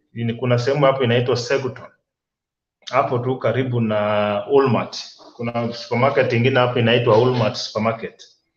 Kuna place hapo ni ya Moi inaitwa Seguton, karibu tu na Transsaharan Bank. Hiyo bank ni ya Moi. By that time even hapo kuna stage ya Easy Coach. Hapo ukiwa wewe ni kabila ingine, yani you are being treated as if you are not a Kenyan. So hiyo maneno ya ukabila unapata inakujanga na vile viongozi wenyu wako. Unajua kiongozi akishaweka ukabila mbele, hata watu wa chini wakutuna hiyo ukabila. Na hiyo ukabila ni kitu mbaya. If you look at person like Raila has helped people. Let's take for example our obvious example, Mwaura. Mwaura was nominated first by Raila in 2013. Na Raila alimnominate kama mtu mwenye anasaidia juu ya hii nini yake ya albinism. So Raila was the first person to nominate Mwaura. Akaanza kutusi Raila. So alinominatiwa senator as a reward, because kwa zile matusi alikuwa anatusi Raila. Na pia ule MP wa Kericho, ule wa teachers, the chairman for teachers. Sosion is another nominated by Raila. Sindio? Na sahi, si unaona? Sahi hata ijakaa hata just yesterday. Umeona sahi? Someone like Ngeno, I read his story, pia ni mtu pia alifunzwa mpaka na Raila. So this guy has helped Siaya, ni kabila yake ndiye anasaidia. Amesaidia mpaka watu wa nje, because he is a person who has a home orphanage, helping people there. People are, kuna shule hapo, kuna nini, watu wana nini huko. So you see even these politicians, most of them pia also are benefiting from those nini yake. Tuseme kama Ruto has been in siasa. Si ati alianza juzi, alianza kitambo. Look at a person like Kalonzo. Kalonzo has an orphanage. Si ati ako nayo. Mudavadi ako nayo. Raila ako nayo. Ye mbona hajakuwa nayo huko kwao, hata watu wajue Ruto pia ako na orphanage. There are some children which are being helped there. Kuna watu pia wanapitia hapo. Kazi ya Ruto ni kwenda kwa ile kibanda. Anaenda kwa ile kibanda. Anaenda kwa ile kibanda every election na hajawahi wajengea hata kitu. Aenda kula mandazi. Hata hajawahi jenga. So rekodi yake si rekodi nzuri, mi nikiona tu vizuri si rekodi nzuri. Na that's a person hata akichukua serikali sijui vile anaweza endesha serikali, ni ile tu inaweza endeshwa na kiurafiki. Wewe ulinisaidia aje? Wewe kunisaidia kupiga panganga, wewe kaa kando.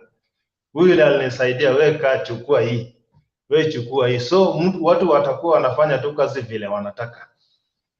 So I think people, hii ukabila ikiisha Kenya, Kenya inaweza kuwa nzuri sana. Hata mi naomba sana in case hii majina Azimio la Umoja, Mungu God willing ipite. Kitu cha kwanza naomba hii kitu imalize Kenya kabisa ni ukabila. Whereby even in our small tribe in Kuria, a president might come there. Even in these small tribes. Bora tu uko na uwezo ya kulead, inaweza toka hapo. So kitu naomba sana hii kitu God willing ichukue serikali, kitu imalize sana ni ukabila. Whereby even ni Mkisii, kama Mkisii hana maono nzuri, umpigi kura, unampigia mtu mwenye ako na maono mzuri.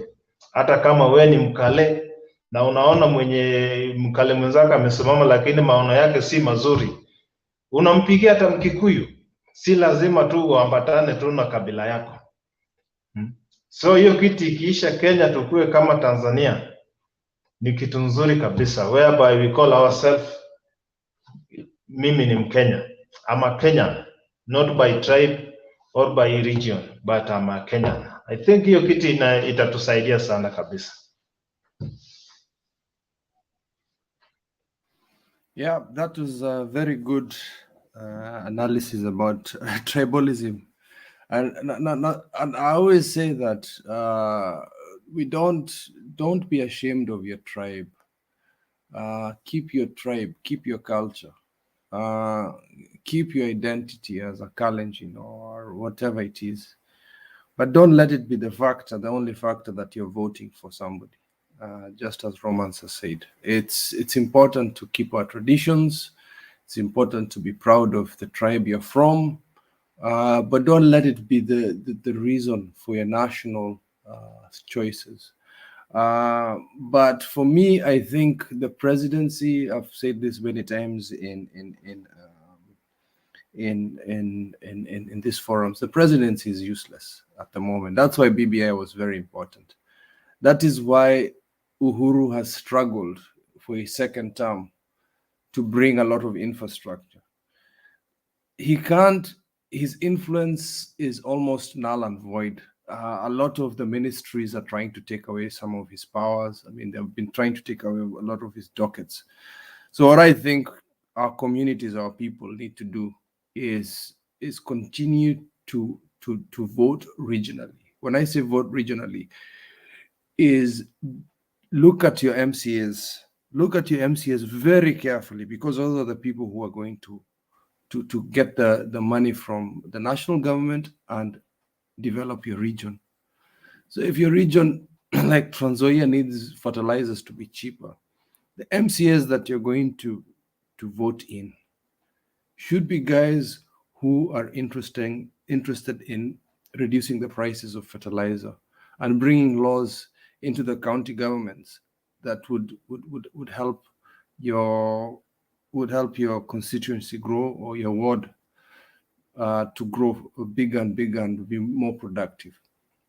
So we go by, that was off topic kidogo. I was just adding on top of what Roman says. Ukabila kwa national politics, itoke kabisa, it has to go. But local, keep your traditions. So before I veer off topic, there's one thing I wanted to know and wanted to actually emphasize on. This is Raila's running mate. Like Maura's left. Maura had mentioned that he doesn't have to be from Central. I don't think it's necessary. But I also think that as the Azimio team should actually wait to the last minute to pick their running mate. Well, when is the deadline? I don't know if anybody knows. When is the deadline for running mate to be put in the ballot?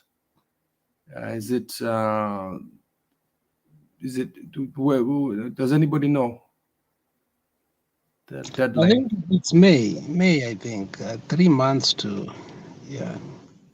So if they hold on to that to the last minute, so that we see what Ruto is going to do, because it has to be very strategic. At the moment, the only strong leaders that Ruto might be taking from Central are not leaders that that present very well in the public. Yeah, so it will not go very well for him. And the what do you call it? The look for the country will not be very good if Kikuyu is running with Ruto for the next election, because it's going to be like a ping pong again. This is over 60 years since our independence. There has only been 2 tribes and the occasional vice president from another tribe. Yeah. And even the occasional one has just been 2 communities, and that's the Luya and the Kamba community. Other than that, it's always been Kikuyu, Kalenjin, and then now we're doing that again. It's going to leave a very bad taste in other communities' mind, because Northeastern will not feel very good. Mombasa will not feel very good. The Nyanza community will be like, hey, we've been really trying this. And please do not, when we talk about this, do not refer to Raila starting his political journey in 92. It's 82. 82 is when Raila was in the spotlight. Alafu akafungwa for all those years. That's why he was quiet. So this man has been with us for decades, nearly 4 decades, not 3, 4. So it's time for him to lead this country and bring BBI in properly. But yeah, I would like to continue the debate about the running mate. And if Themba could do that for us, because No, let me make a quick statement, and then Themba will come in. All right. I think the reason why there is always a special committee to choose a running mate, it's because of the intricate factors that get into the manifesto and the ability to fulfill what the next 5 years entails for the coming government. It is not about only the deputy president. Remember, the president sits down, the president to be, or the leader of that movement or formation, sits down with experts of various kinds, economic stakeholders, socio stakeholders. Let's say Mama Mboga, the way we've started coining a name that I hate most, and calling people Mama Mboga and Boda, and these are learned people who have been marginalized because of ineffectiveness of a country not to create employment. So when all these stakeholders sit down and they elect or they propose a man that is going to be the deputy president, remember, the main reason is, in case the president is incapacitated, who is able to move forward with the formation to the next level? As in 2002, you saw when the man, Kibaki, was not capable even to lead after the accident. The vice president alone was not strong enough to move around and make sure that the president is elected. Another man had to fill his shoes in order to make that happen. That to say that the matrix that was done was not only strength, it was also tribal matrix to make sure that Kenya felt that everybody was included. And that is why we cannot say that Kikuyus should not. Coming forth 2007, and that is where my previous point came before you came, and now that we are merging those 2 points. And looking back, I am a little bit happy and relieved that Raila did not become a president. When I look at the characters of the people that he had chosen to help him lead the country, when I look at Mudavadi, when I look at people like Ruto, I look at a country that could have gone to anarchy, because at that time the narrative that the other side feared most was 41 versus 1 or 42 versus 1. And remember, that is still in some people's mind, that at some point in time, the 2007 was because of, everybody came against some, and it's going out slowly. But for inclusiveness, so that we can take it off that whether you are in the government or not in the government, if the president is effective, it is more important than from your tribe. They will be put in the matrix so as to show that it doesn't matter. So even if they were to be there or not, but if you exclude them, I think it might cause a little bit of uproar from a few people who have not settled their heart that that might not be. I'm one of the people who say God does his own things at his own right time. And that's an opinion. And maybe Bernard, coming from the Christian background, may support it or not. When you look at the man David, David was anointed to be a king long time ago. In fact, the special prophet went and made him a king, but the man never became a king for 20 years. 20 good years, my friend. But how did he become a king? It was through a simple act of kindness. When Joab killed Abneri, and Abneri was killed in a most ruthless and most foolish way, and David cried and said, Abneri, how have you died a death that is so foolish? At that time, only 2 tribes were supporting who? David. That was Benjamin and Judah. And the Bible, the good book says, and when the 10 tribes saw that David had cried honestly in his heart, that Abneri had died, the 10 tribes gathered together and came and helped David become a king. And that is where we start the Davidic dynasty, one that is most admired throughout. Until today, the Israelites want to go back to the Davidic dynasty. And I look it at the point that in 2007, Raila was not ready to be a president because he was going to lead a very divisive country. Divisive, because the people had been lied to, and whether he did good or not, the people could not appreciate. But now that he has shown that he is a Baba to all, you can understand that everybody now, from Turkana to Wajir, all the way to Namanga, both sides, people are ready and yearning for his leadership. Why is it so? He has proved beyond measure that he is capable to lead Kenyans. Hata tusipopata waziri from my community or your community, you will not worry.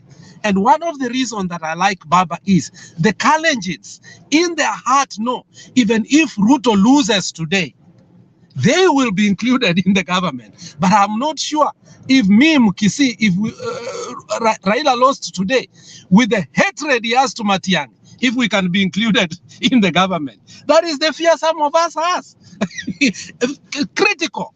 We fear because the man, the kind of hatred he has, it goes with revenge. He can revenge for a whole community, So I think this is the right time for Kenyans to unite, and Raila is uniting through something called Azimio la Umoja. And by the way, this thing was started with his father when he was making KPA, Azimio la Wananchi.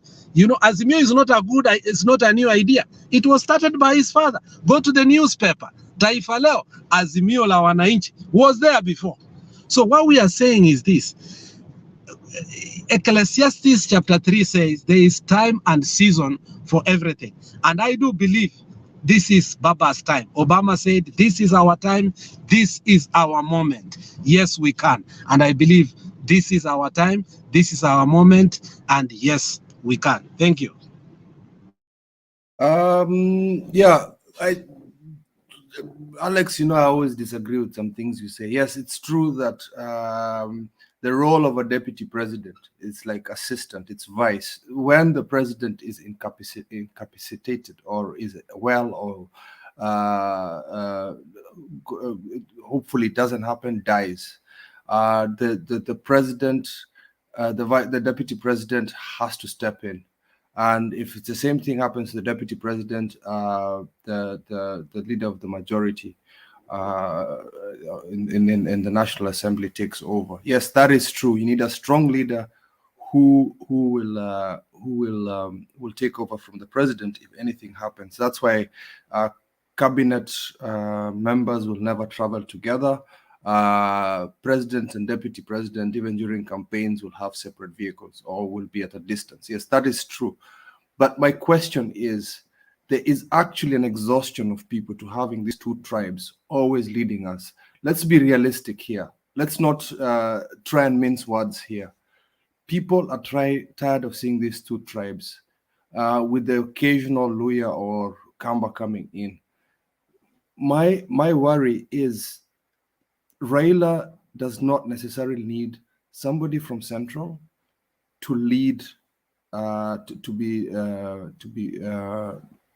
deputy president. I think he can get it from somebody else, and I think he needs to take his time, watch what Ruto is going to do and pick. Because if Ruto picks somebody from Central, Kusha, people think he really needs the Mount Kenya vote or whatever. Sorry, go.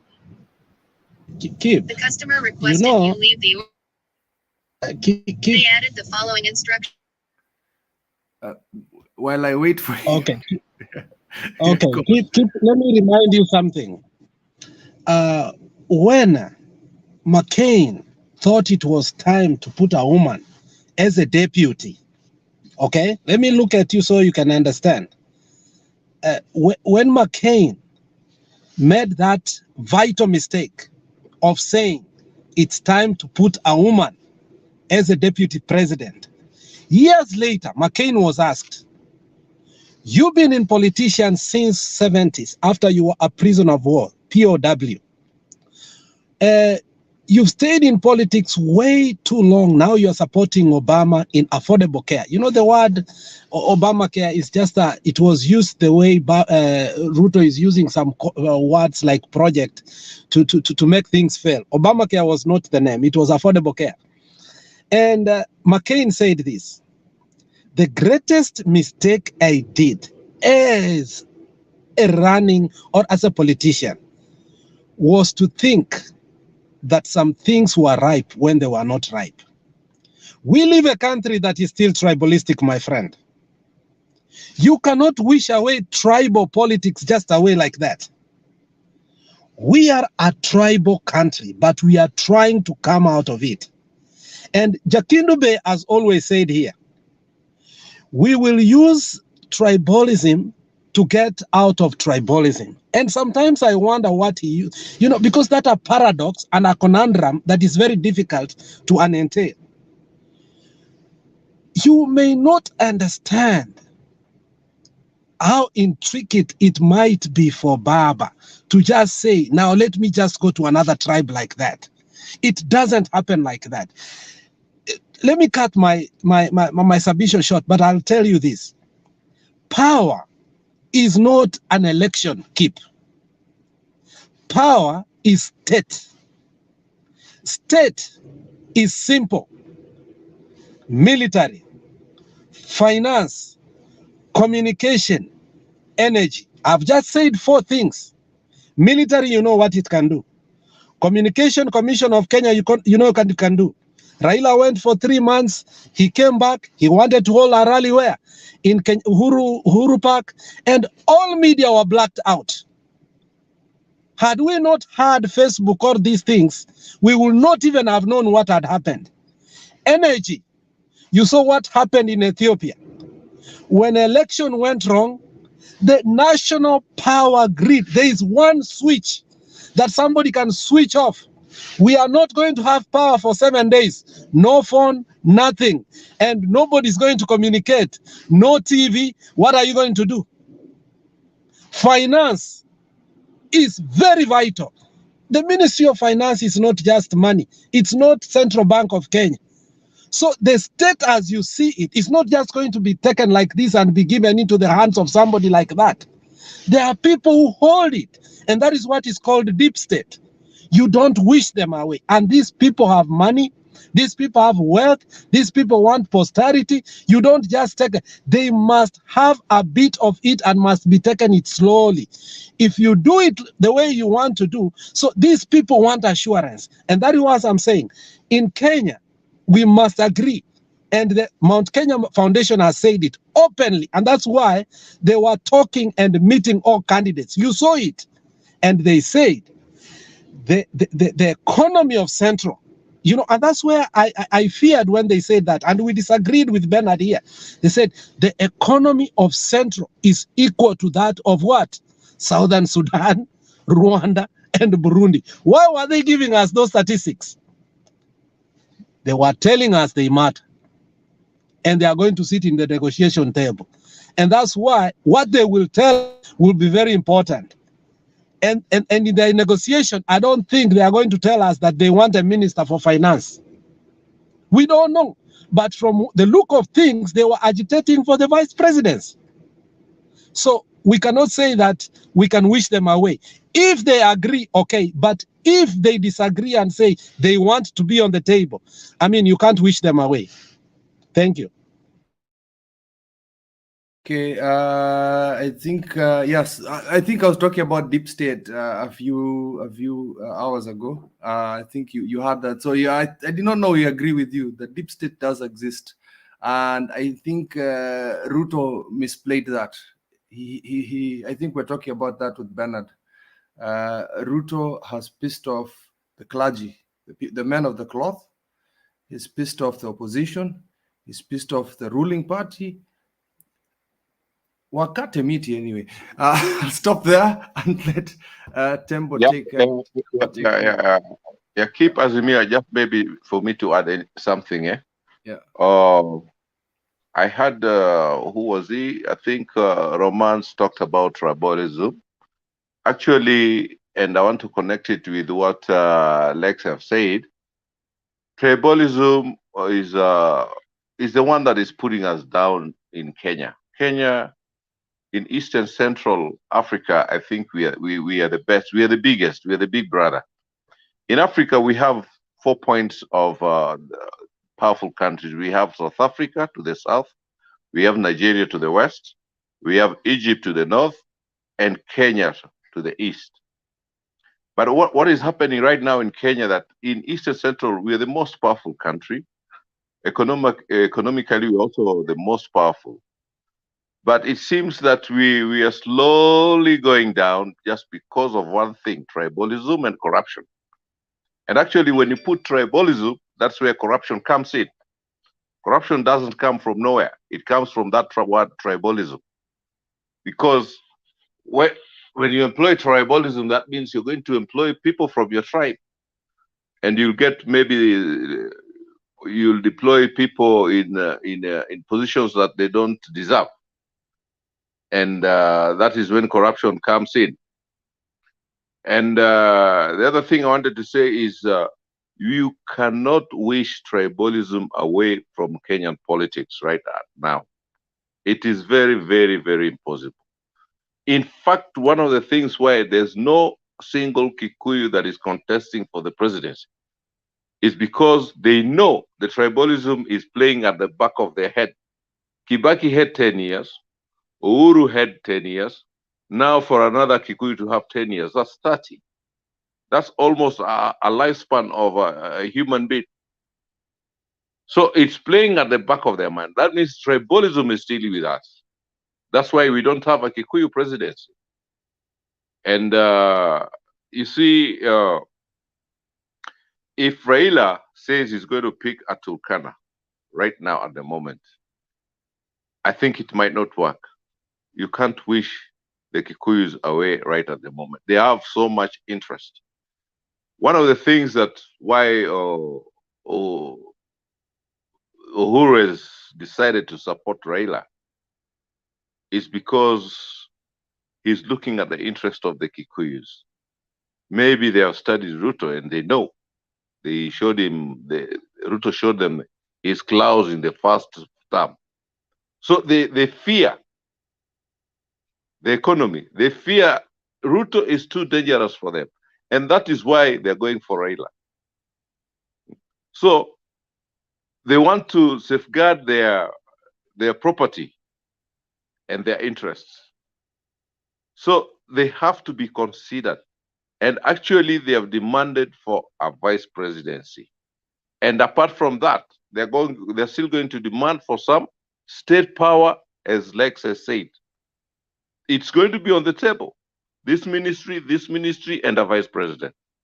That one surely is going to be on the table. And that's why it's difficult.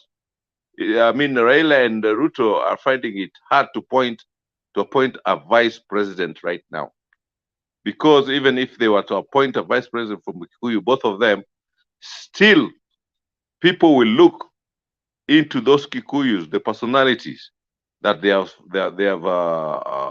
have appointed, and they look at it and what aikoroga within there, anatoka Muranga ama atoki Muranga.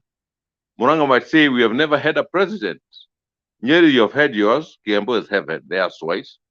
So this time it must be from us. That's why the Muranga name is, that's how Peter Kenneth is coming in.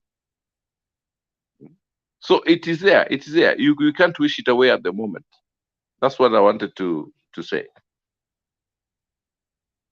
I'm going to, thanks for that, Joe. I'm going to leave the reins to Themba.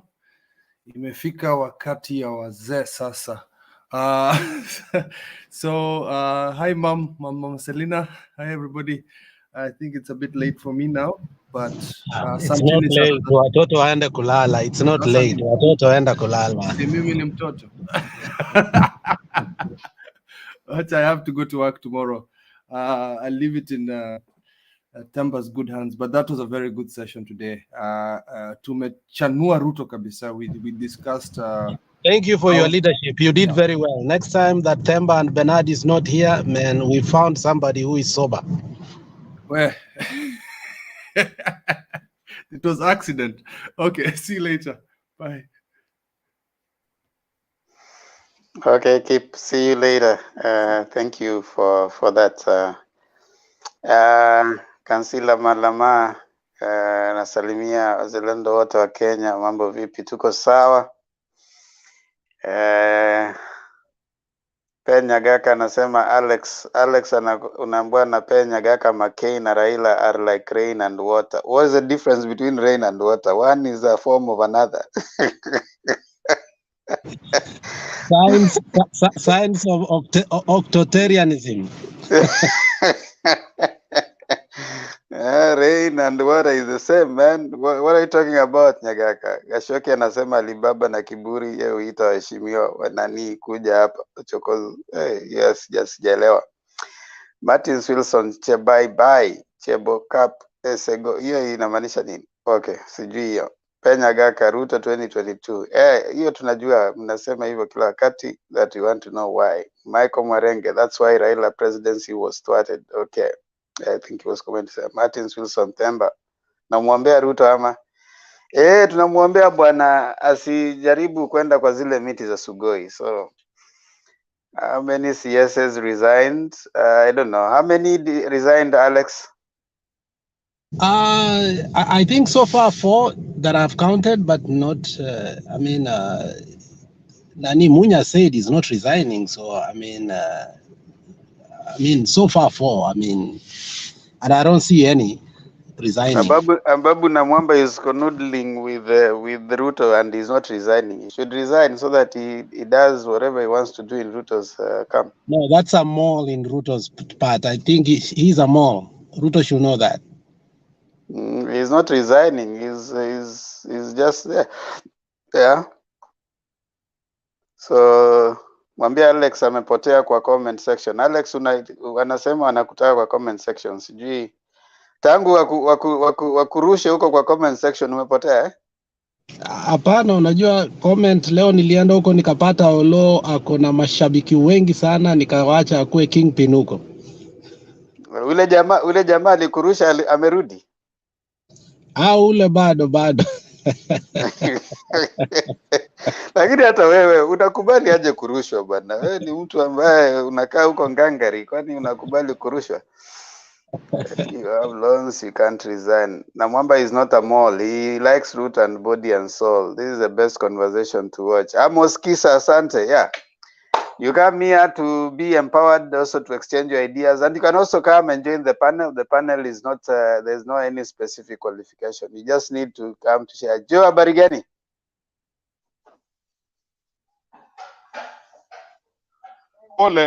Pole Themba, nilizungumza kiko kitu nilikuwa nataka nizungumze kabla haijapotea kwa kichwa, lakini ulipoingia nilikufanyia hivi, lakini haukuona, sijui ni kwa nini.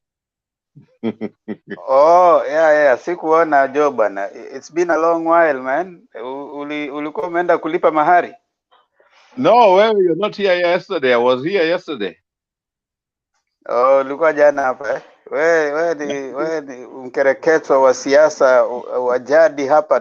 Tuna miss sana maoni yako wakati unapotea. Usipotee sana. Unafanya tunakosa uhondo wa katikati wa ndani kabisa. Unafanya Alex ana dominate hapa sana mpaka anadanganywa ati atakuwa governor. Jaribu uone, utakuja hapo kilia. Mimi na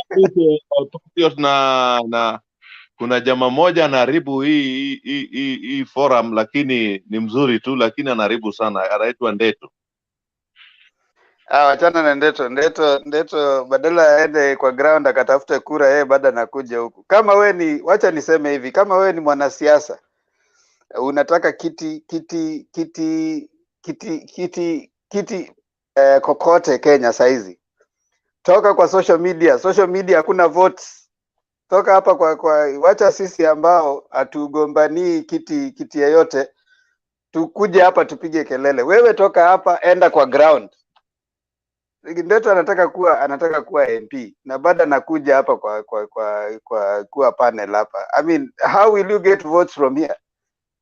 Huyu Joe ana vote sijui wapi. Huyu Bantu ana vote sijui wapi. Wewe unataka kuwa MP.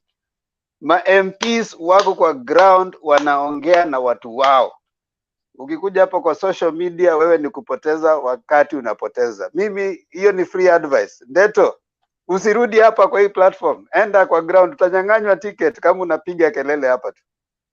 Wale watu wanatafuta ticket saizi wako huko wako busy na kutafuta ticket.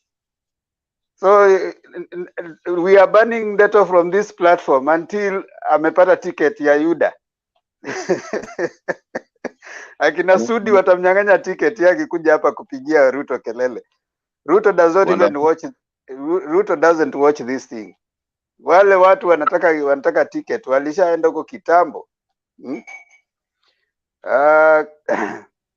Temba. Yes sir. Ndio Bantu, endelea. Asante sana bwana Temba, tumekumisi japokuwa umefika. PK pia tunakumisi sana bwana. Nilikuwa nataka kusema tu kidogo tu Temba, Ndeto akija hapa nafikiria ni kama anakuja skuli kuja kujifundisha pengine siasa zaidi. Kwa hivyo naona msamehe sana, mwache aje, anafanya baraza letu linakuwa changamka. Asante sana. Tutamcharge tuition. Hapana Bantu, saizi wacha nikwambie, wanasiasa saizi wana organize teams, they are organizing, they are mobilizing, they are putting their house in order. If you have like kama Ndeto, wacha ataangalia hii video. Kama uko na at least hata 10 people in your constituency, sub county wanataka kuwa MPs, wewe unakuja hapa kwa social media, you should be even holding your own things in your own constituency. social media doesn't have voters. Voters wako kwa ground. Nimekubali Temba, nimekubali. Bana, akikuja hapa sasa, anakuja hapa kupiga kelele, anakuja hapa kwa nini, badala aende, he should be very very busy 6 months. Kwanza yeye ako na advantage. Yule jamaa ambaye labda anashindana naye bado ni MP, anang'ang'ana na vitu zingine. Yeye saizi ako na advantage, ana meet people usiku na mchana for the next 6 days. Sasa kama he is not strategizing, atakuja hapa ikifika tarehe 9 aanze kuja kutupatia vijisababu. Nilinyang'anywa ticket, sikuweza sijui kufanya nini, by the time nilifika huko, sijui ilienda. Politics is not played hapa kwa social media. Real politics wako kwa wanajua who is. Wacha nimwambie Ndeto, it's not about the ticket, it's about who gives the ticket. Angekuwa saizi ashaenda nomination certificate, nani anaipeana? It should be very close to the party ambayo anataka kwenda, kama niyo Yuda.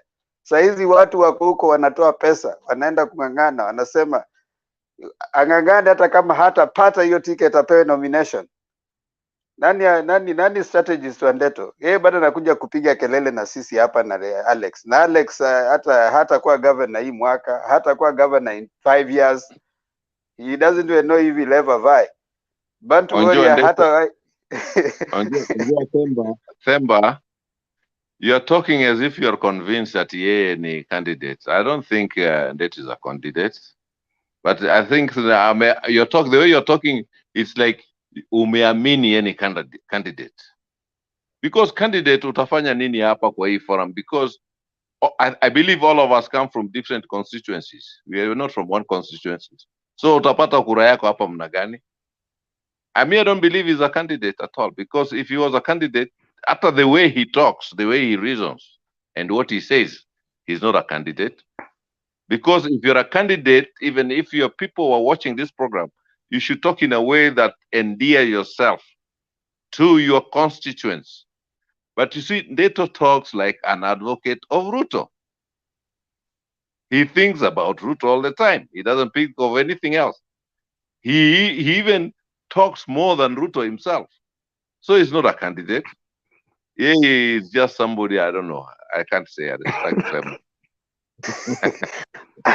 And which candidate spends all the time not talking about his constituents, instead of going to collect views from the constituents so that align nini yake. So Ndeto, watu wanachama hapa wamesema utoke kwa mtandao. Kama wewe ni candidate, enda tafuta kura. Hatutaki kukuona hapa, hatutaki ukuje hapa kulia, tunataka ushinde. These people here want you to win. Bantu Warrior, Joe, PK, mimi, Steve hapa tunataka ushinde, lakini ukispend time yako hapa kwa social media, you will not win. Utanyang'anywa certificate.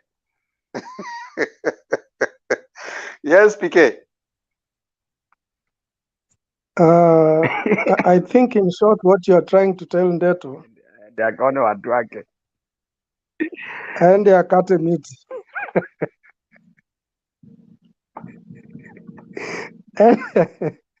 Kama anasimama aende akate miti within his kama vile Atweli alisema akate miti. Anyway. You know, PK, one thing we've you guys have watched politics. Mmeona what goes on. Siasa kwa ground saizi is very nikali. You know, I was watching the competition. Yeah, especially one that I tried to check out was the Homa Bay County women representative.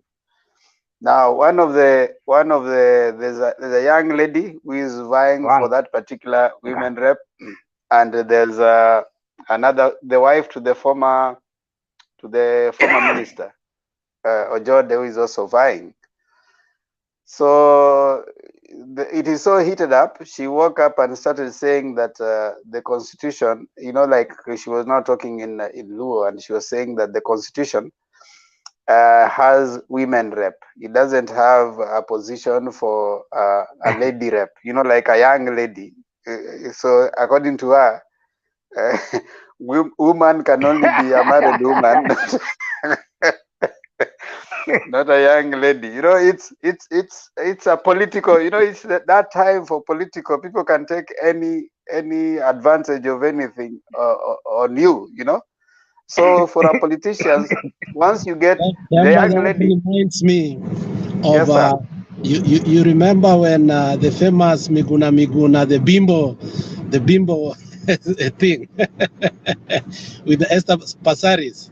Exactly. Yeah. When he told Esther Passaris, "You are not a lady, you are a woman," and you know I had to go to my dictionary because previously he had deconstructed this young boy who was a journalist when he said, "Who is a demagogue?" and the guy said, "Oh, you are abusing the president." So when they went to the dictionary only to find that a demagogue is not an abuse. So people should differentiate between woman and lady, and that lady is right. So Alex, are you agreeing with her? You know, she said now when you hear it in the Lu, I think Joe will understand. Never. Yeah.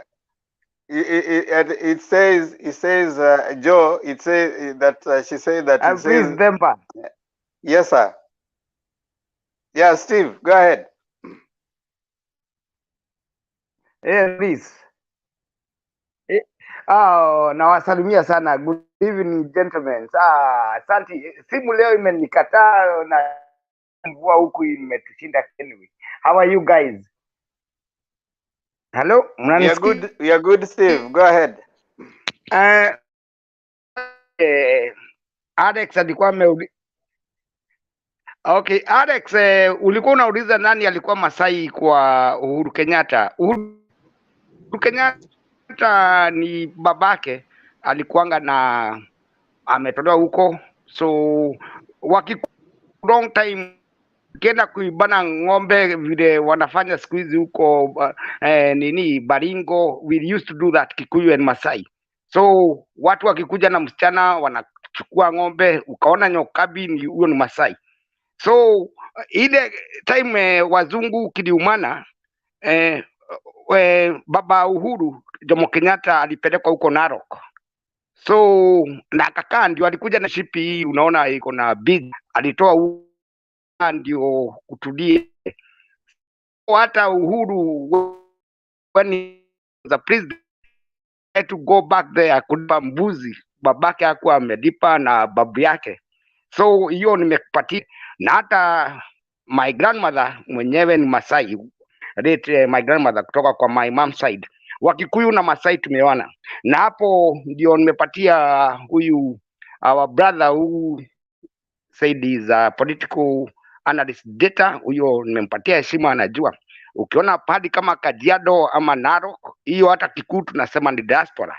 Manake hata ukienda mpaka Tok huko Rombo Wakikuyu ni wengi, so huko huwezi sema huko ni central, lakini huko tuna win. Hata ukienda Kiserian sijui wapi tutawin. Niseme I really admire this show cause iko na watu wazima na I learn a lot as well. Hapa nimeona tuko na professional wengi, na debate iendelee na tucheze hivyo. Na kuna mwingine amesema Ruto maybe wako wanampenda leo, hakuna kurusha mawe. Tuendelee hivyo tu, siasa mzuri na tutaendelea hivyo. Kwanza nitaachia hapo, lakini niko tu area na wasikiza. Okay, asante sana Steve. Hello, Demba. Yeah, nakusikia. Asante. Yeah. Nawasikiza, niko tu kwa area, niko kwa show. Bado unawasikiza. Okay, asante. Okay. So thank you so much. Nimeona Ziana imeingia na Njiru. Okay, someone is telling you, Themba, you said last time everyone here is a potential vote. Is Ndeto one vote you'd rather do without? Yeah, if he's going to vie, awache kupoteza wakati hapa. Aende akatafute votes huko chini. He'll make better value on himself akienda ground. Atoke hapa kwa sisi kuna tofauti ya analyst au wengi hao hapa ni analyst na critics. Unajua they say that analyst and critics, sisi kazi yetu ni kuja hapa kuanalyze, lakini mtu anafaa kuwa amesha roll his sleeves and ako kwa ground, atafute hiyo kura akuja hapa to analyze. Yeye badala tuache to analyze, yeye anajifanya tena yeye ni analyst. atoke hapa. Sisi tunamsaidia kama analyst na critics. We are telling him to quit sitting here, go roll his sleeves and go to the ground, look for votes. Pale hapa nataka kusimama, sijui ni Laikipia ama sijui ni wapi, we don't know the place. Aende aangalie watu wanataka nini. Ni wakati wa siasa saizi, we are over and above wakati wa mdomo. Sisi hapa ni watu wa mdomo. Some of us are not really vying, so we really can't help it. And we really don't gain. Hapa kuna voters wake, aende aongee na voters huko. That's what we are saying. We want his vote, lakini aende atafute votes. Yes, Bantu Warrior. Bernard, asante sana Temba. Ilikuwa tu ni kuongezea kulingamana na mmoja wetu aliongea kulingamana na tribalism ambayo ndo inatumaliza sana hii nchi kwa miaka mingi sana, ambapo nchi nyingine zimejaribu kwa njia ya polepole. Hapa baba anaweza kufanya kitu kama hicho ikawa for the first time kama vile anavyofanya, sababu baba wengi watu hawajui ni baba ni mtu aina gani, kwa sababu unaona baba wengi wanajua alipigania devolution na alipigania constitution, lakini kuwa katika hii panel inazidi kuonesha baba kuna mengi zaidi amefanya na watu hawaelewi. Lakini tunashukuru sana kwa wewe na Bernard kuwa muko katika hii panel ama hii platform ambayo inafanya kuwafungua watu macho kuweza kuelewa who is this guy. Na ni ngumu kweli kuondoa hiyo, lakini baba ameshafanya hivyo na watu wanasikia sana kuwa alikuwa akichukua watu wa kutoka community tofauti tofauti, na nafikiria sijui, lakini kwa maoni yangu naona baba akichukua, Mwenyezi Mungu amjalie achukue, itawezekana, kwa sababu yeye ameshajaribu kuweka community tofauti tofauti kwa kila sehemu, na hiyo itakuwa ni polepole, japokuwa kwa wakati wake hawezi kumaliza, lakini itakuwa ni foundation ambayo ministries na sehemu nyingine zitakuwa zikiingizwa watu wa kutoka eneo kila sehemu, kwa sababu tuko makabila mengi sana. Ikiwa mtu analetwa Pokomo ama mtu anatoka Turkana, anatoka Kisumu, anatoka community yoyote, wanakuwa ni kama ni rembo, inakuwa ni cocktail ambayo hiyo ndio kwanza itakayoanza kuweza polepole kujaribu kufight tribalism, kwa sababu tribalism inarudisha. Sisi huku tumeona hakuna tribal. Wewe Temba pia unajua nchi nyingi za Ulaya kweli watu wanatoka sehemu mbalimbali, lakini watu wote wanasema mimi ni Mkenya ama mimi ni Mtanzania ama mimi ni Mganda, badala ya kuwa mtu aseme mimi natoka community fulani. Na viongozi wetu wengi huwa tunakuwa blind kuwachagua bila kuwa scrutinize, kujua kama vile huyo mwingine mwenzetu ambaye alikuwa akiingia, alipopatiwa akachukua ile sehemu nyingi akaingiza community yake, na ile haiwezi kuondoa tribalism. Tribalism lazima iwe mix up, mshakal everywhere, watu wanaingizwa kila sehemu, makabila, bila kuangalia ni nani. Inategemea ni ile qualification yako ndo inakuingiza pale. Na kwa upande wa kuporosha pesa ama kuloot, ambayo hiyo ndio kazi kubwa pia, naomba the fifth president Raila aweze kuweka ni corruption. Hivi vitu viwili ndio vimeturudisha sisi nyuma sana, nyuma sana. Hata leo ukiangalia kwa mfano, pesa zinapelekwa kwa Ministry of Sports na hazijulikani zinaenda vipi, ambapo kuna watu wengi sana ambao wameachwa, wakina Murila, wakina Joe Masiga, wakina Lidonde, hao nimecheza nao wote, wakina Musuku, wakina Nandwa, watu wengi sana ambao walikuwa na wachezaji kina Kenya One, Mahmud Abbas, wengi sana, Alan Figo. Hao wote ni watu ambao wamesahauliwa kabisa kwa upande wa sports, ambapo leo tumeona hivi juzi Senegal inamweka mtu kuwa kochi wa timu ni local, si lazima mtu awe tunaleta wageni kuja kutuendeleza. Yani kuna misunderstanding ya kila sehemu. Kwa hivyo baba ni mtu anapenda sana michezo hii. Nazungumzia kulingamana mchezo, sababu mimi mwenyewe nilikuwa mchezaji. Tumewasahau kabisa. Inasikitisha vile ukiwaona wachezaji ambao walikuwa maarufu sana, wameinua majina lakini wamesauliwa, na hata upande wa sports imeanguka sana. Coast Province, Eastern, everywhere imekuwa ni shida mpaka hivi sasa kuingia katika tournaments kubwa kubwa, na yote pia ni hiyo tunazungumzia kuhusu corruption. Sina mengi kwa sasa, lakini PK anaelewa mimi nazungumza nini. Asante sana Temba. Shukran sana Bantu Goria. PK, unataka kuongeza? Nimeona umeinua mkono kabla sijaleta Stone. PK. Nilikuwa nikitaka kusema nimemwelewa Bantu Warrior vizuri sana. And on that point, there's something that you had mentioned about Alex ameng'ara sana mpaka anaambiwa anachochwa akakuwe governor. Unajua saa zingine mtu anaweza kuwa hajijui, watu wanamuona, na kama ana kipawa fulani watu wakikiona wana mention. Acha ni kuchocha Alex. Alex hawezi kuwa governor bana.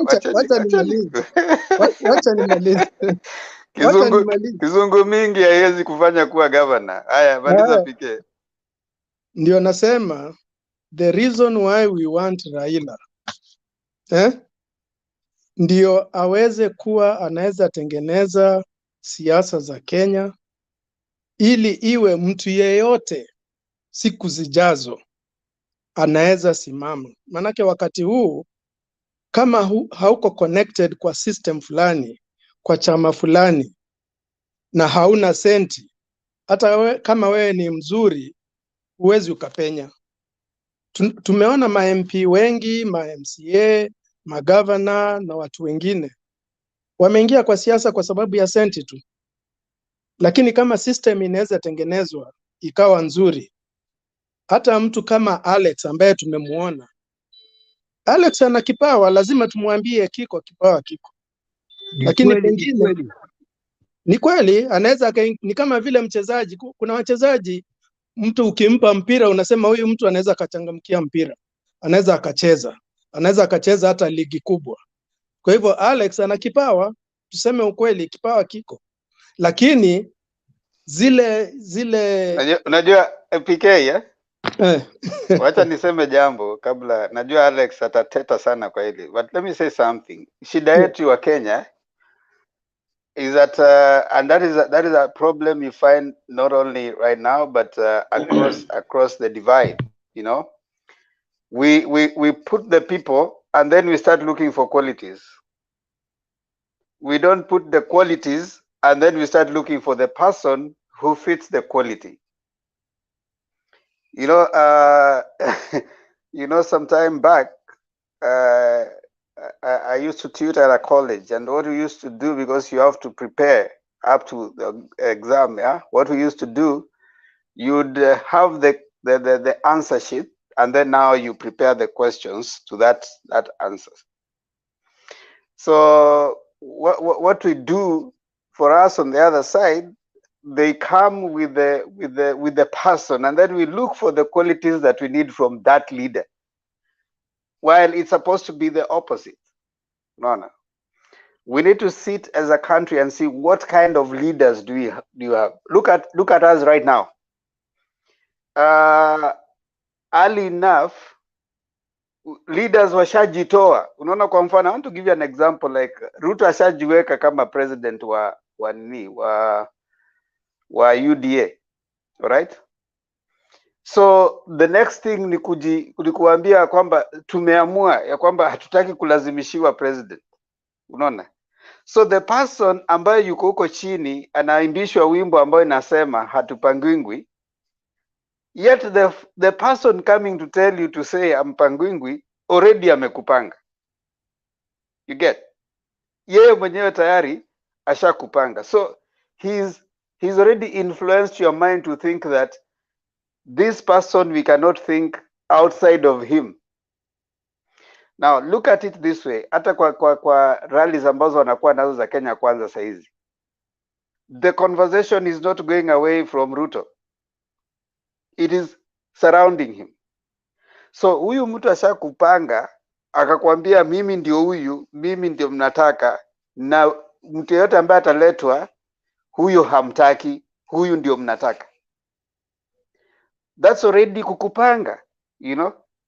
So what for me, I usually think, and maybe hopefully someday our conversation around leadership will get us to a point. You see, when you put a track record of leaders and you say, what is the track record of this person? What has this person managed? What have they done with themselves? You see, that way, even in the Bible, you find Moses was not just taken from nowhere and was told to go and lead the people of Israel from captivity. He was taken through several steps as a preparatory process, so that by the time hata anawatoa pale, already he had gone through, amekuja mahali, had been tested as a person, trained in the best whatever universities in Egypt, you know, like that sense of preparation. And most of the times that is in our sense, for us, we don't look at that. Now, the reason we are saying that, okay, for me, I like what you guys are telling, and I'm in no way suggesting that Alex Satoshi.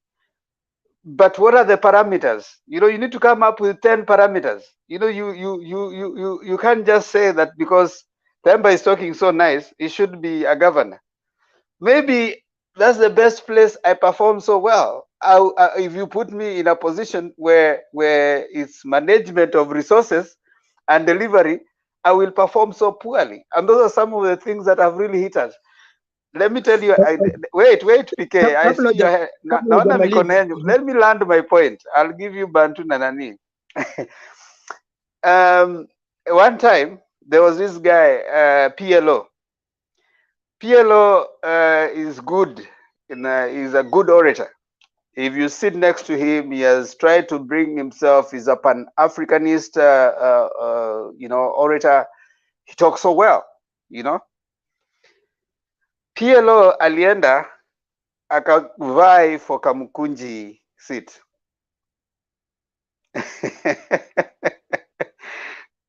He never made it. The second person, Bishop Mwiru. Bishop Mwiru is a good preacher. Alikuwa akiweka watu wanakuja, you know, like, you know, the place, Nyayo Stadium, wherever, people would come. Akaona, hey, this one now I should be able to be an MP. I think, no, a president. He went for the presidency. He never made it. So, kuna vile watu wanaweza kukuchocha, na in my view nyinyi mnachocha Alex. Wacheni Alex akue tu analyst aje hapa tuongee. Hii story ya kwanza kuchocha, mtu akiongea mnamwambia unaweza kuwa sijui governor. Hiyo mnataka kupoteza career za watu. Okay. PK alafu Bantu Warrior. Tumalize hii. No. Let me talk before PK talks, eh? PK, eh? No, no, please. I want to support you, PK.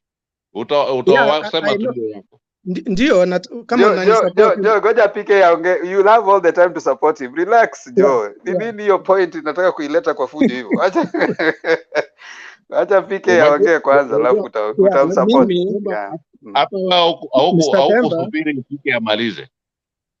Sasa mimi sasa utanipiga sasa Joe. Mr. Themba. Tumeonana leo nataka kunichapa. Haya PK. Na kuelewa kabisa. especially kuhusu siasa za Kenya. And to clarify that I understand you, ni kuwa if Obama were born in Kenya, he would not be Kenyan president with all the qualities he has. Because number one, he would have been born a Luo. And being a Luo, hangepenya kwa Raila. Ukweli utuseme. Hangepenya. Na kama hangepenya kwa Raila na asimame uraisi, hangestawala. Hangekuwa president. And you can see all the qualities he has.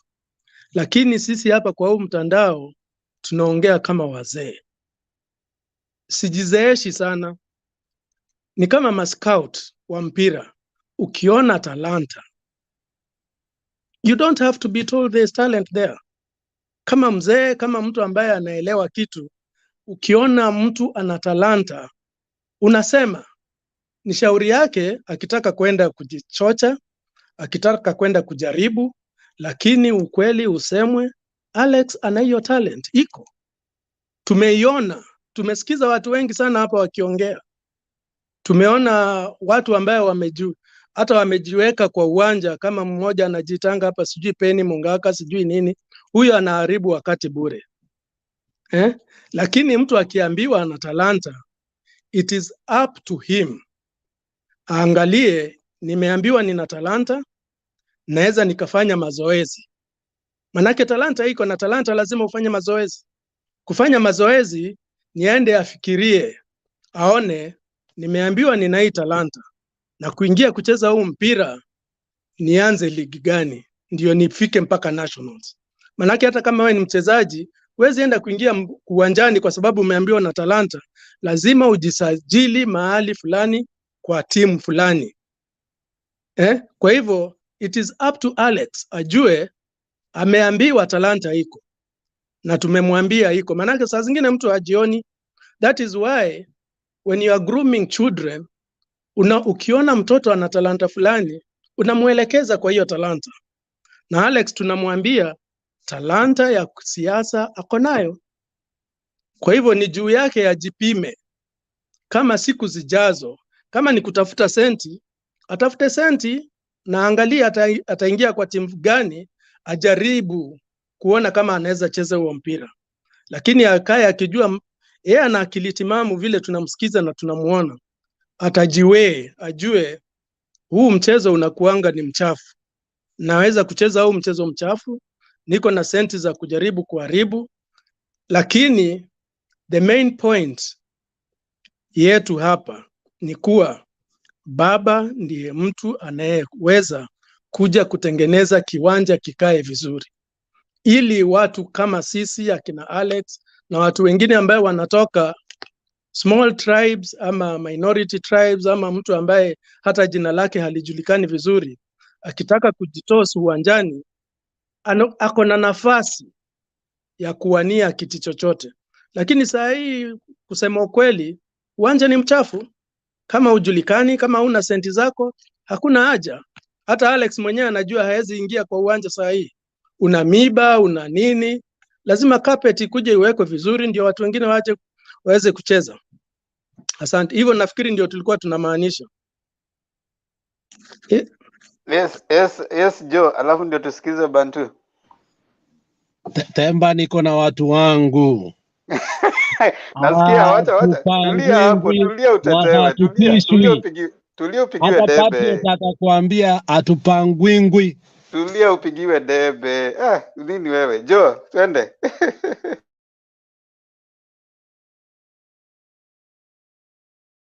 Joe, unmute. Sorry, I wanted to say both of you are right in one way or another, but ile mambo nilikuwa nataka kusema ni kama PK amezisema zote. Yeah, you can see a talent from very far. Maybe you don't know you have the talent. Somebody can say you have this talent. Vile tu Alec PK amesema sitaki kurudia tena. Even in social life, mwanamke unaona kwanza uzuri yake. And then from there ndio unaweza sema let me cut out to be a wife. Hizo vitu zingine utajua mbeleni. kama na tabia mzuri nini, lakini the first thing ni ile attraction. Akisha kuattract ndio baadaye unafanya vetting. So unaweza ona kitu ukasema hii ni mzuri ama inafaa. Hiyo tu ndio nilikuwa nataka kusema. Na kusalimia Haya, Pato.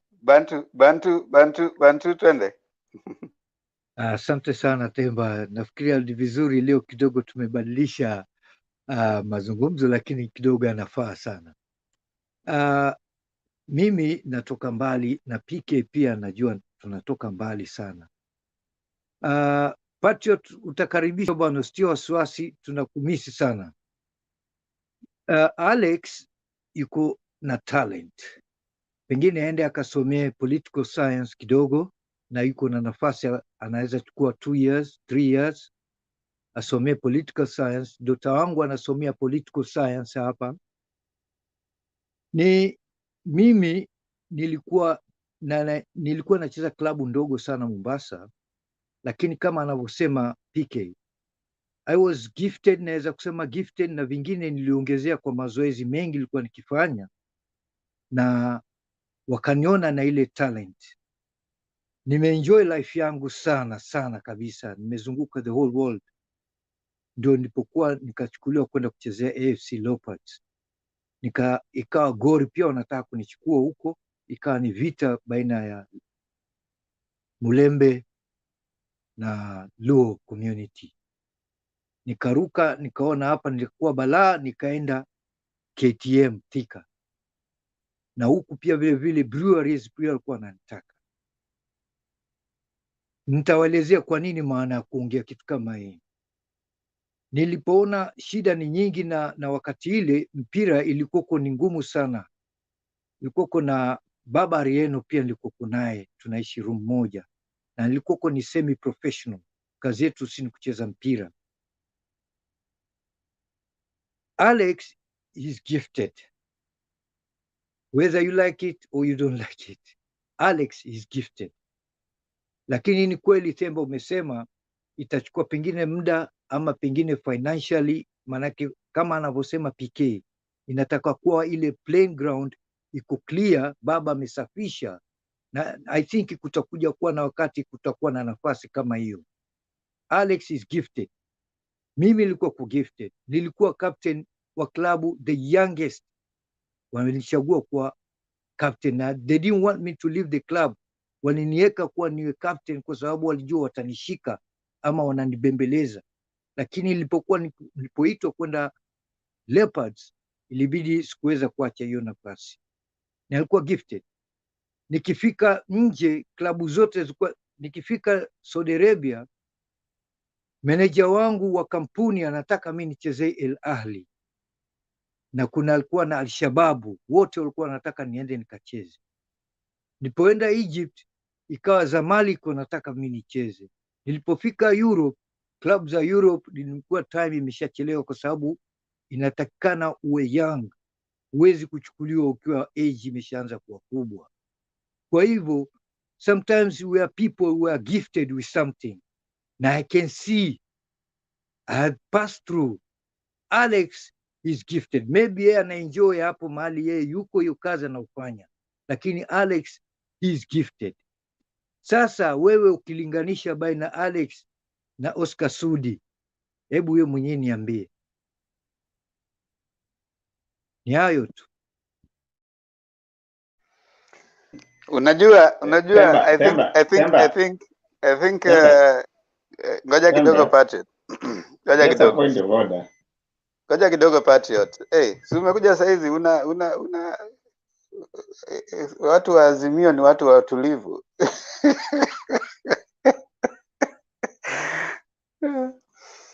Now, nyinyi mnachocha Alex. You know one thing, do you guys remember Jesse Jackson?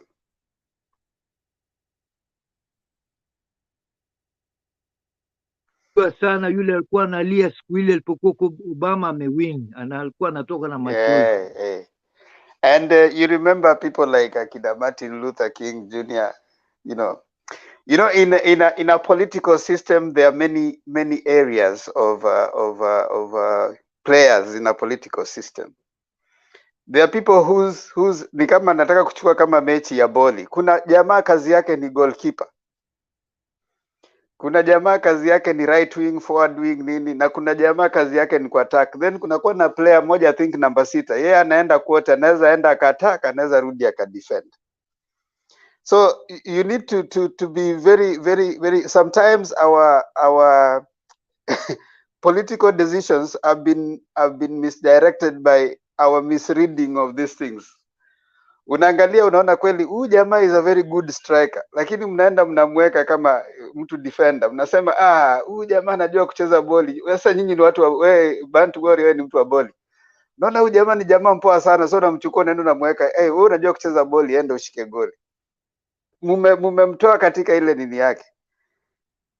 Alex and that is where the question I was coming to. Nikasema hivi, to be kuna katika politics kuna many areas. Kuna watu kazi yao yani ni watu wa kuongea. Mtawaweka pale wawe ni watu wa kuongea. But then kuna watu ambao wako both gifted in talking na pia in management. Na that is where I was coming in. Ni nini inafanya wa Kenya? Okay, we are just using Alex as an example because wacha tu Alex hapa. Hata kule ground kuna watu wengi sana wanachocha watu wengi. Wanasema wewe umetosha, wewe umetosha. You know, we are just using Alex as an example. Kuna wengi sana wanaenda kuchukua wengine na waambie wewe umetosha. Mpaka saa hizi if any of you hana rafiki anasimama, then you need to ask who are your friends. Kuna mwingine ameshachochwa anaenda kuwa MCA, mwingine ameshachochwa anaenda kuwa MP, mwingine ameshachochwa anataka kuwa sijui governor. We need sometimes to evaluate what kind of leaders do we want first of all before now we take simply because someone has probably, you know, been talking more than other people, that probably they are the best. That is something we need to look. I'm not saying that Alex is less qualified. He is. He has, like you guys are saying, by all means, if you must pursue any dream, you need to do it. I mean, that's it. But for me, I'm looking at it generally. What have we been offered? We are offered the menu, then we are told to choose from the menu instead of us coming up with what we want, then asking for who is fitting what we want, as opposed to us having, umeambiwa hapa kuna mboga, kuna chapati, kuna ugali na kuna ndengu, unataka gani? Badala kuulizwa utakula nini. Unajua, you need to be asked utakula nini, not to be given this is what you have, now choose from these ones. So you are choosing, they say, the best among the worst, you know. So that's most of the time the decisions that we are faced with. Those people who come, and then of course from that now we are faced with that. We don't have an opportunity for us, first of all, to get back and ask what kind of leadership do we want? Who are the leaders? What are the qualities of a leader that we want? Then from there, now we go looking for the best fit person. But here we are brought for people, then now we start fixing ourselves. Wacha huyu yenyewe anakaa afadhali kuliko huyu. That's where we come and we say afadhali mwizi wetu, you know. So we start having that kind of a conversation. And huyu ameiba, now we start choosing about between yule hajaiba sana, huyu yenyewe ameiba lakini hajaiba sana, huyu ako afadhali kuliko huyu. You know, we have that kind of conversation. But before I bring Bantu, let me hear what Patriot has to say, and then I'll come back to you, Bantu.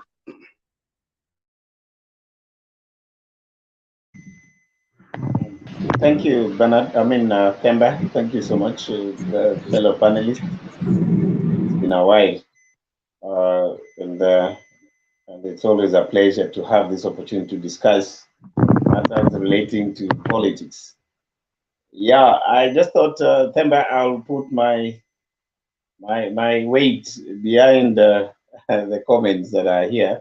Of course, these are attributed to the quality and qualification of Alex running for a political seat. Initially, I heard it was governor. Then they expanded the field to say it's politics. Political field is wider. But when I came in, I had ni governor. Karibu niulize ni governor wa county gani. But let me go straight to the point. My take is this. All the political leaders who have succeeded in joining politics and winning positions have been, in one way or the other, gotten support from some people or some quarters they didn't expect. There's some element of you reflecting leadership out there at some point in life without you knowing. So I want to agree with PK and Bantu Warriors to that effect that yes, some people could be exhibiting qualities of leadership without them knowing. So it takes the initiative and the first step of those you reflect to in life to tell you that you can do one or two things. So it is possible. Now, let me talk personally about Alex. I want to think and believe that if I look at the leadership of where Alex comes from, the membership of parliamentary representation several years down the line, and those who are vying now as aspirants, I'll be very categorical and be very honest. Alex can beat them. He will beat them hands down because we know the guys who are vying. I come from Nyamira. Alex comes from Nyamira. But one thing I'm not very sure is how the matrix will go around the governor. The governor, I am not very sure. But joining in as a member of parliament, as a senator, I'll be very honest, and I'm not being biased here. He can do that. He can win. He can win. There are guys here who speak very, very funny Kisi mingi, and somehow they manage to make it. So I think Alex can do it. But now, just borrowing from what Themba has said, it's not just a matter of going to politics because you exhibit political leadership. There are a lot of things that go with politics. For one, there's something that you must learn. For anybody who wants to join politics, there are three things that are very important. One, politics you join, you become rich, you become very poor, or you lose your life. There are three things that one must know. You either lose your life younger than you thought, become richer faster than you might have thought, you might have not known in your life, or you become the poorest, okay, including losing your careers. So those are some of the modules that one must be taught once you have identified yourself to join politics, to know what to do. But that is up to Alex to decide. Okay, let me limit myself to the identification of the qualities of leadership. That happens. It's the people who can help you to give you the composure of a leader, the characteristics of a leader. Much of the story is told around the people who identify you as a leader, and then they help you to build around that. So I want to agree that leaders are built by people, they are identified by people, and that happens. Then lastly, remember quickly, because that's the only thing I wanted to mention, something that I know from some of our background. It is very rare for you to be told that you're a leader when you are at the age of 40 and above. If you never became a prefect in school, that talent was never identified by your teachers. Okay, at some point you must have been a captain. If you are at the university, you must have vied as a university student leader, things like those. It's not something that just comes from the blues. Probably if Alex is willing to weigh into that matter, he can also give us those kind of profiles. Then we can know whether to speak to that in depth. But as far as I'm concerned, from the face value, Alex can go for it. He can challenge people, and he fits to the bracket. But the dynamics of winning, that depends on the details. And I think, Themba, you who has done much of the political science, you can give to that. That's what I wanted to tell you. That's what I wanted to speak back to you, Themba. Thank you so much. Okay, na Bantu, si wacha sasa tuache Alex apumzike. Already tushamwambia anaweza kwenda kushinda. Ni sawa tu sasa kama atashinda governor. Lakini usiseme hatukukuambia sisi usiseme tumezima dream yako. Kama umechochwa hapa na Bantu na John na PK, wewe enda, it's up to you. But I've just told you ukichochwa hapa uende your dream hata Patriot nasikia amekwambia ati utaenda kushinda. That's up to you. Mimi siko hapo. Themba, wacha mchezo yako.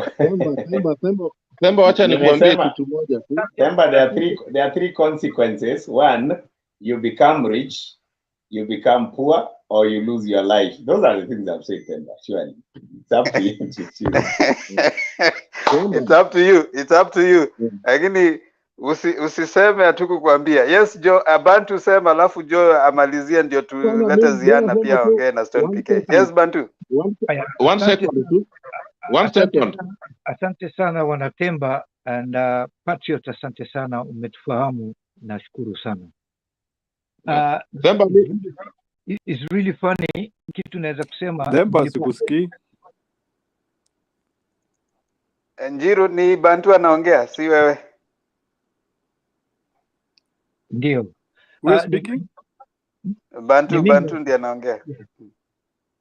Ni mimi hapa naongea, samani. Kitu nilikuwa nataka kusema ni funny sana. Nilipokuwa niko secondary school, kuna nyimbo inaimbwa na Jimmy Cliff.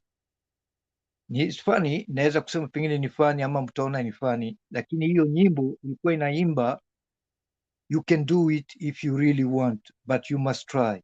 Nafikiria nyote mnaweza ifahamu. Hiyo nyimbo ilikuwa inanimotivate mimi all the time. You can be anything you want to be, Temba. You can be in this world, you can be a pilot. Mimi nimefanya mambo mengi sana kwa ile belief niko nayo mimi. I've done a lot. Siwezi kuongea hapa ndani, ni kifupi tu, nimefanya mengi sana. Nimezunguka all over. Nimekaa na kila mtu. I was telling you before, I even ate breakfast with His Excellency Daniel Arap Moi himself. Naona hiyo ni hapo Kenya, na wacha huku nje. Nimekaa na maprince na makings na all people, even Pile pia nimekuwa naye. Naona, na niko na proof na picha zao. Uliza Bernard anaelewa. Niko na proof. Naona, you can do anything you want in this world, but you must try. Now you have to sacrifice. If you really want to be a pilot, you want to go to the moon, you can go to the moon if you want. But you must push yourself. There's no limit. You know, you can do anything. Mi huambia watoto wangu saa yote. Kwa hivyo, nimeona kwa experience yangu, mi mwenyewe nilikuwa captain for many years. This guy has got a talent, but ni yeye mwenyewe kudecide.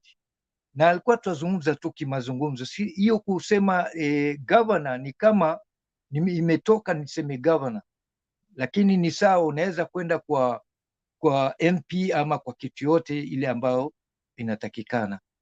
Kwa hivyo hakuna limit. Wewe mwenyewe ndio unaweza kurudisha nyuma, lakini hakuna limit.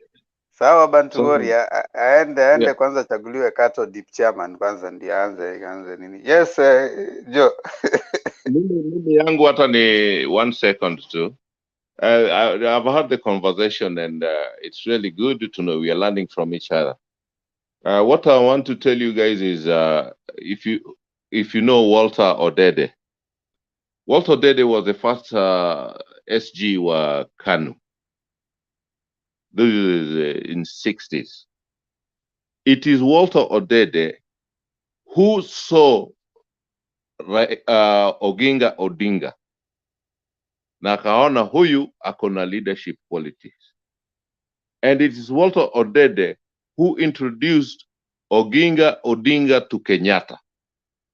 By then, Oginga Odinga was a businessman, Lolwe Company and what have you. And actually, he was hesitant to join politics. Akaona biashara zake zitaribika. And he really tried to resist until Walter Odede and Jomo Kenyatta met him face to face and cornered him and said, no, you have to join politics. That is how Oginga Odinga joined politics and became the first vice president of this country. And that is how, when he became the vice president due to the Pan-African Africanist politics, people like Nyerere, Obote used to visit him at his home, even Kwame Nkrumah. And that is where Raila started learning politics. Raila did not start politics in 1982, as you people are saying. He used to sit where these people were conversing. And the people could converse and point out African leaders who were sellouts to Wazungu, the ones Wazungu wanted to point out, to select them to be the presidents. And these people could discuss and say, no, those so-and-so should be finished. We should not give him a chance. Sababu yeye ni mtu ya mzungu. Raila used to sit there, maji ikiisha, wakati huo hakuna bottled water, my friend. Ilikuwa ni maji imeisha, ambia mama aongeze uji, na things like that. And he used to sit there and listen. But then Oburu was playing football outside. So Raila started learning politics not in 82. Alianza kuwa mtoto, akikaa akisikia hiyo watu wana converse, wanakuwa na mkutano zao. So baba Raila mwenyewe alionekana vile tumeona Alex, na akaambiwa wewe unafaa kuwa kiongozi, na Walter Odede. That's what I wanted to tell you guys from the history, from the archives. Thank you. Haya, Alex, uko na jambo utasema kabla tutoke hapo? Nilete. Umepata wafuasi wengi hapa, ni kura 5, 6. Haya. Temba, let me say thank you to the panelists, and this is a subject that I couldn't expect in Mutembei, but this subject have come over and over and over wherever debates we have been having. I've been fronted before and I've refused totally and completely because of my age, and I wanted to build my experience. But I think Joe has given me a scenario that I need to think about on a more serious note, because Walter Odede is one of my heroes when it comes to being a Secretary General. In most organizations that I've been, I've always admired to be a Secretary General. That's why I love Sifuna to hell. If there is anybody who is effective in Kenya today in leadership, as per a young person, to me is Sifuna. And you have given me a challenge, and I will think about it. Thank you, Patriot. Thank you, Bantu Warriors. Thank you, PK. And thank you, Themba. And hata Mama Ziana najua ataongea hapa. But I will think about it. And I think we are here to build each other. Lastly, because of the conversations we are having, those who are not here earlier, go back and listen how we started here today. For the first time, our friend Jared was so prophetic and nikama amehama UDA. Jared was here and said, I've been throwing propaganda, but the person that I'm selling is not sellable at all. And it's because all of us were collectively united to tell Jared that, Jared, you are a leader. Jared, you are better than this. There are people we just couldn't even speak to. But for Jared in particular, we told him, Jared, what you are speaking, you know very well is a lie. We don't expect this to come from your mouth.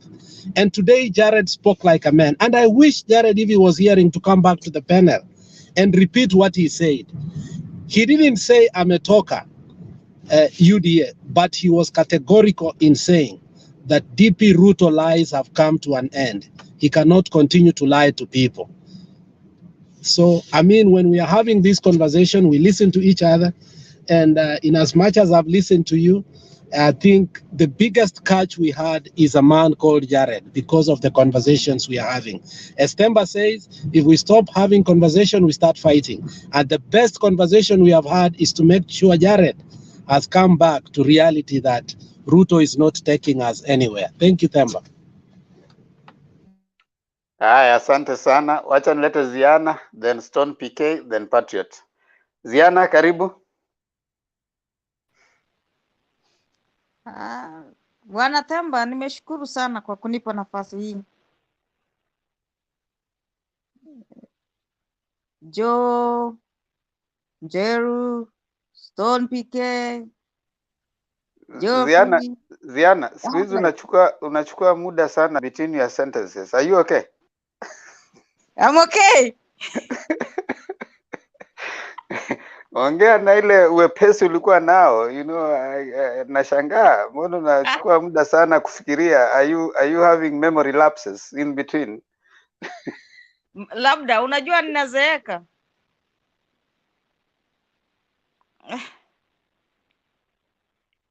Nimeshukuru kwa kunipa hii nafasi. Leo sina mengi ya kusema, lakini kwa kuambia Alex ya kwamba anaweza kuwa mjumbe, anaweza kuwa senator,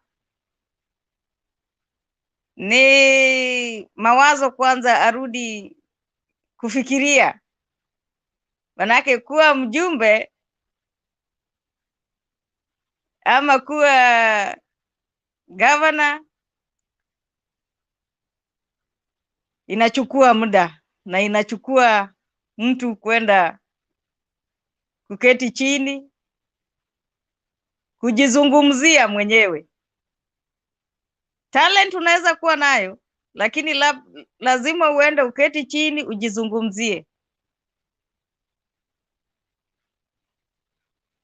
kwa sababu unaweza ondoka hapo ukapoteza mawazo, ukapoteza marafiki. Ukienda kwenye politics unaweza poteza hata marafiki, kwa sababu unapata rafiki yako naye anampigia mwingine debe.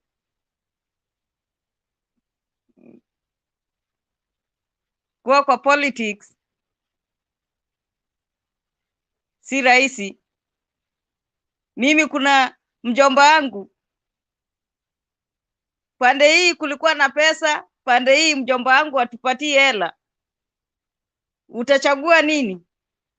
Tumechagua kwenda kwa hela, kula hela. Nyakati hizo tuko bado ndio barubaru, ndio tunaanza, tuko miaka 18 ndio tumeingia uchaguzi wa kwanza. Nasema wacha tukule hela, lakini pale kwa debe tulimpatia kura. Kwa hivyo unafikiria mara mbili unapoenda pale. Tulijaribu tukamuingiza na akakuja akakuwa meya wa Nairobi, jiji la Nairobi. Kwa hivyo mimi nakuelezea tu, fikiria, ndio unayo, lakini fikiria ndugu yangu mdogo, na kuomba ufikirie tu kuingia kwenye siasa. Haya, nashukuru, ni hayo tu kwa sasa. Tarudi na mengine baadaye. Haya, asante. Stone PK, wacha nikupe nafasi pia. Mwacheni Alex. Alex ataenda sasa yeye mwenyewe akajichoche peke yake huko, kama atataka kuingia. Sisi tutakuwa hapa kumanalyze tu, tuko hapa na wewe kukuanalyze ukiamua. Stone PK, karibu.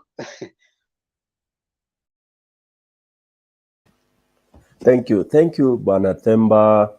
Namuona Geoffrey, namuona PK, my namesake, brother Patriot. Huyo anaitwa Mokoyone. Huyo ukicheza na yeye unaweza lala njaa. Mokoyo waje, tuambie Mokoyo waje. Alafu Steve nafikiri na meet na yeye mara ya kwanza. Hamjambo wote. Kumekucha huku, masaa yametembea. Sasa mimi nitakuwa a bit brief. Sasa Azimio, nizungumzie maneno ya Azimio rocking Siaya, and then Kenya Kwisha meets cold reception in Bungoma. Now, it's good to juxtapose. It's supposed to be Kitale, not Bungoma. I don't know why they wrote that. It was Kitale. You know, yeah, that's why I was nimehesitate, because nilijua ni Kitale huko. Anyway, this is good kujuxtapose hivi viwili, manake sasa kumepambauka, namna baba anavyosema kumepambauka. Most people hawaelewi anamaanisha nini, and I came to realize some ignorant Kenyans, including UDA, They don't understand that when every word that comes out of Baba's mouth, it has a million meaning. Sasa wewe ukisikia anakuambia kitendawili wewe unafikiria tu ati huyu mzee anaropokwa. But ukisikiza ndio utajua amekuangalia akaona wewe lazima akupatie mfano wa nyani. Ukija kujua ni wewe unaitwa nyani ashamaliza na akaenda zake. Nyi mnabaki mkisema huyu mzee maneno yake, because these guys in UDA wako na shortage of intelligence. Yao ni ndogo sana. Anyway, quickly, if you look at what is going on in the absence of Baba timu zake wanaendelea kucheza. Let me use football. Hiyo ndugu yangu lakini ametoka Bantu Warrior. Ndio mwana soka anaelewa. Timu ya Baba inaendelea kusakata soka. Na wanasakata soka ile ya ligi ya juu. Ambayo ni warm up tu, captain yuko nje. Lakini game inachezwa, pattern inachezwa, because if you look at the formation and the speakers in all the stops wakiwa wameongozwa na deputy captain Joho, wakiwa wameshika kule na akina mama Wanga, Sabina Chege pande hii, that concussion hiyo haijawahi onekana Kenya hii. Saa hizo wako Nyanza, Sabina Chege pale, Joho kutoka Coast pale, haya Kigogo, Orengo ndio huyu hapa. Orengo leo akawamaliza kabisa, akawaambia kuna vitu viwili ambavyo ni vigumu sana duniani. Lakini moja unaweza maliza, ya pili uwezi. Ujinga unaweza maliza, kipeleka mtu shule umsomeshe, hiyo utafuta. Lakini upumbavu hauwezi ukakwisha. Sasa shida ile kubwa kwa Azimio, sisi tuna wajinga ambao tumesomesha, wamekomaa kabisa. That's why we have a solid team. Hata mtu kama aliingia Azimio akiwa mjinga, saa hii ni mtu very sharp. Ndio ukiongelesha any supporter of Azimio, even in the remotest village in this country, atakupatia sense. Hata kama ni sentence mbili. That's what I mean by those who have chosen to support Baba. They have become so sharp such that even in mashinani, the teams that are campaigning for Baba, and if you doubt me, just walk anywhere you find hii inaitwa bunge ya wananchi, just walk in ile ya Jacaranda, uende ile ya pale mahali panaitwa Jacaranda, panaitwaje ile town pale garden Jivanji Gardens. Yeah. Jivanji. Thank you Patriot and my brother. So walk there, just take your time, 15 minutes, sikiza vile vao vijana na akina dada na wazee wote, the way they are talking, the point. Alafu yani you go to another at random, utaona kweli hii timu ya Azimio is God given. Sasa upumbavu umebaki upande wa UDA. Hiyo hata ukipatia mtu shahada, umpeleke shule, ujaribu kumpindua, umvalishe, that will never go. Mtu mpumbavu ni mpumbavu. And that is even what Kibaki was telling us. So basically, the teams that are going around the Azimio, that's why you could see they were performing so well. The meetings, the only kitu unge notice pale ni kwamba walikuwa wana underestimate the crowd. That is the only thing you could see the shortfall of that, you know, like the stage. Sorry? Yeah? Yeah. Hiyo sasa ndio ungeona labda walikuwa na estimate hapo Nasema watu UDA ni 5,000. matusi tu sisi Yeah, thank you Steve. So ukiangalia utakuta hapo hiyo, kwa hiyo ndio ungetoa makosa kidogo. Wacha ni mute kidogo. Yes, please. Wacha ni mute.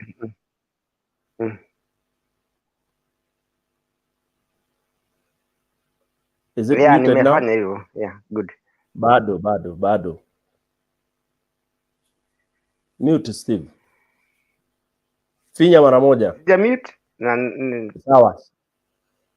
Sawa. Okay. Yeah. Nimejaribu sijui.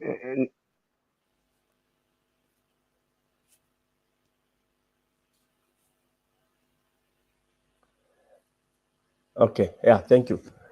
So what I'm trying to say is, you know, as much as we are supporting Azimio, is also good to do positive critique, you know, to ile imefanywa mzuri mahali kuna tashwishi kidogo. So what I was saying, the rallies are very well done. I think the turnout was surprising them, you know, because wherever they went, walikuwa overwhelmed. And of course, the kidogo mchezo ile, you know, internal playing ile unaona walikuwa wana compete because hiyo itaendelea, you know, conflicting, wawili wanataka governor, watatu. Hiyo ambayo Baba has already set a formula because he has gone through the same. He's gone through that. So he's just giving people time. Wacheze kama wao. Then when it comes to consensus building, it will be so straightforward. So like personally, I'm not worried about that because I was so impressed by what Baba did in Narok. You know, I've worked in Narok, I have interest in Narok, so I've interacted with them, I know very well. And I know how hot the governor's seat was going to be in Narok. Same thing in Kajiado. And Baba has managed, it's cooling, it will sort out itself. So to conclude on that, the meetings have gone quite well. And I can only imagine what will happen when Baba arrives and then after the ODM, NDC, and then you add Jubilee, then that I think that will be an indomitable bomb. I mean, whatever, it will be, itakuwa kitu ingine. Hiyo uzito ikianza sasa kupanda mlima and going to all other regions, because now the strategy is to go back, kutuliza wale watu ambao wametusiwa sana. There are people who are so mad, they are so annoyed because of the insults that have been thrown around. I'm now driving into the cold reception of KK. KK, as I said, wana upumbavu sana kwamba they don't know that you cannot go into a bomber and you start insulting the head of that bomber. Hata kama yeye anakuanga mtu, you know, mchafu namna gani, that guy belongs to that bomber. He's the head of that bomber. Hata kama amevaa matambara, the moment you start discrediting that leader, head of that family, that house, everybody else will turn against you. That is automatically happening. That the insult that these people are pelting on the president, I mean, somebody will just say, wewe si ati ni ujinga uko nao ni upumbavu. You are insulting the president as if he's a young boy or girl. You are so disrespectful. Then people start to wonder, really, did you ever go to school? And even if you never went to school, did you ever grow in a family? And more so, did you ever grow up in an African cultural family? Even those who are picked from the Mapipa, God forbid, they grow, they are normally picked and luckily they enter into certain families and they are molded to know that you must respect, one, your elder, two, your boss. This is the simplest principle that the so-called deputy president, doctor, has fallen short of.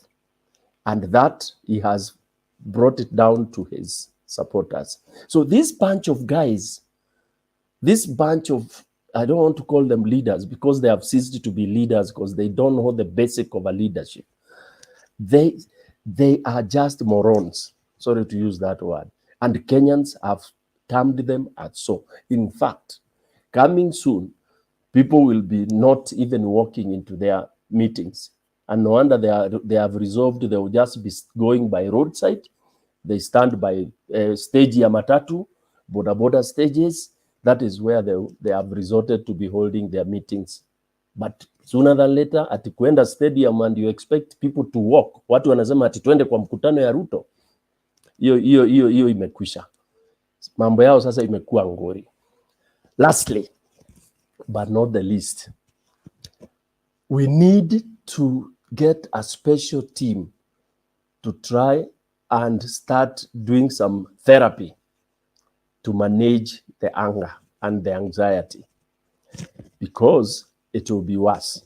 Unajua mtu, once you get so much excited, you are so angry, you insult, alafu unaona ule una insult achukui any notice, you either take a kamba unajinyonga, and Atwoli was very right.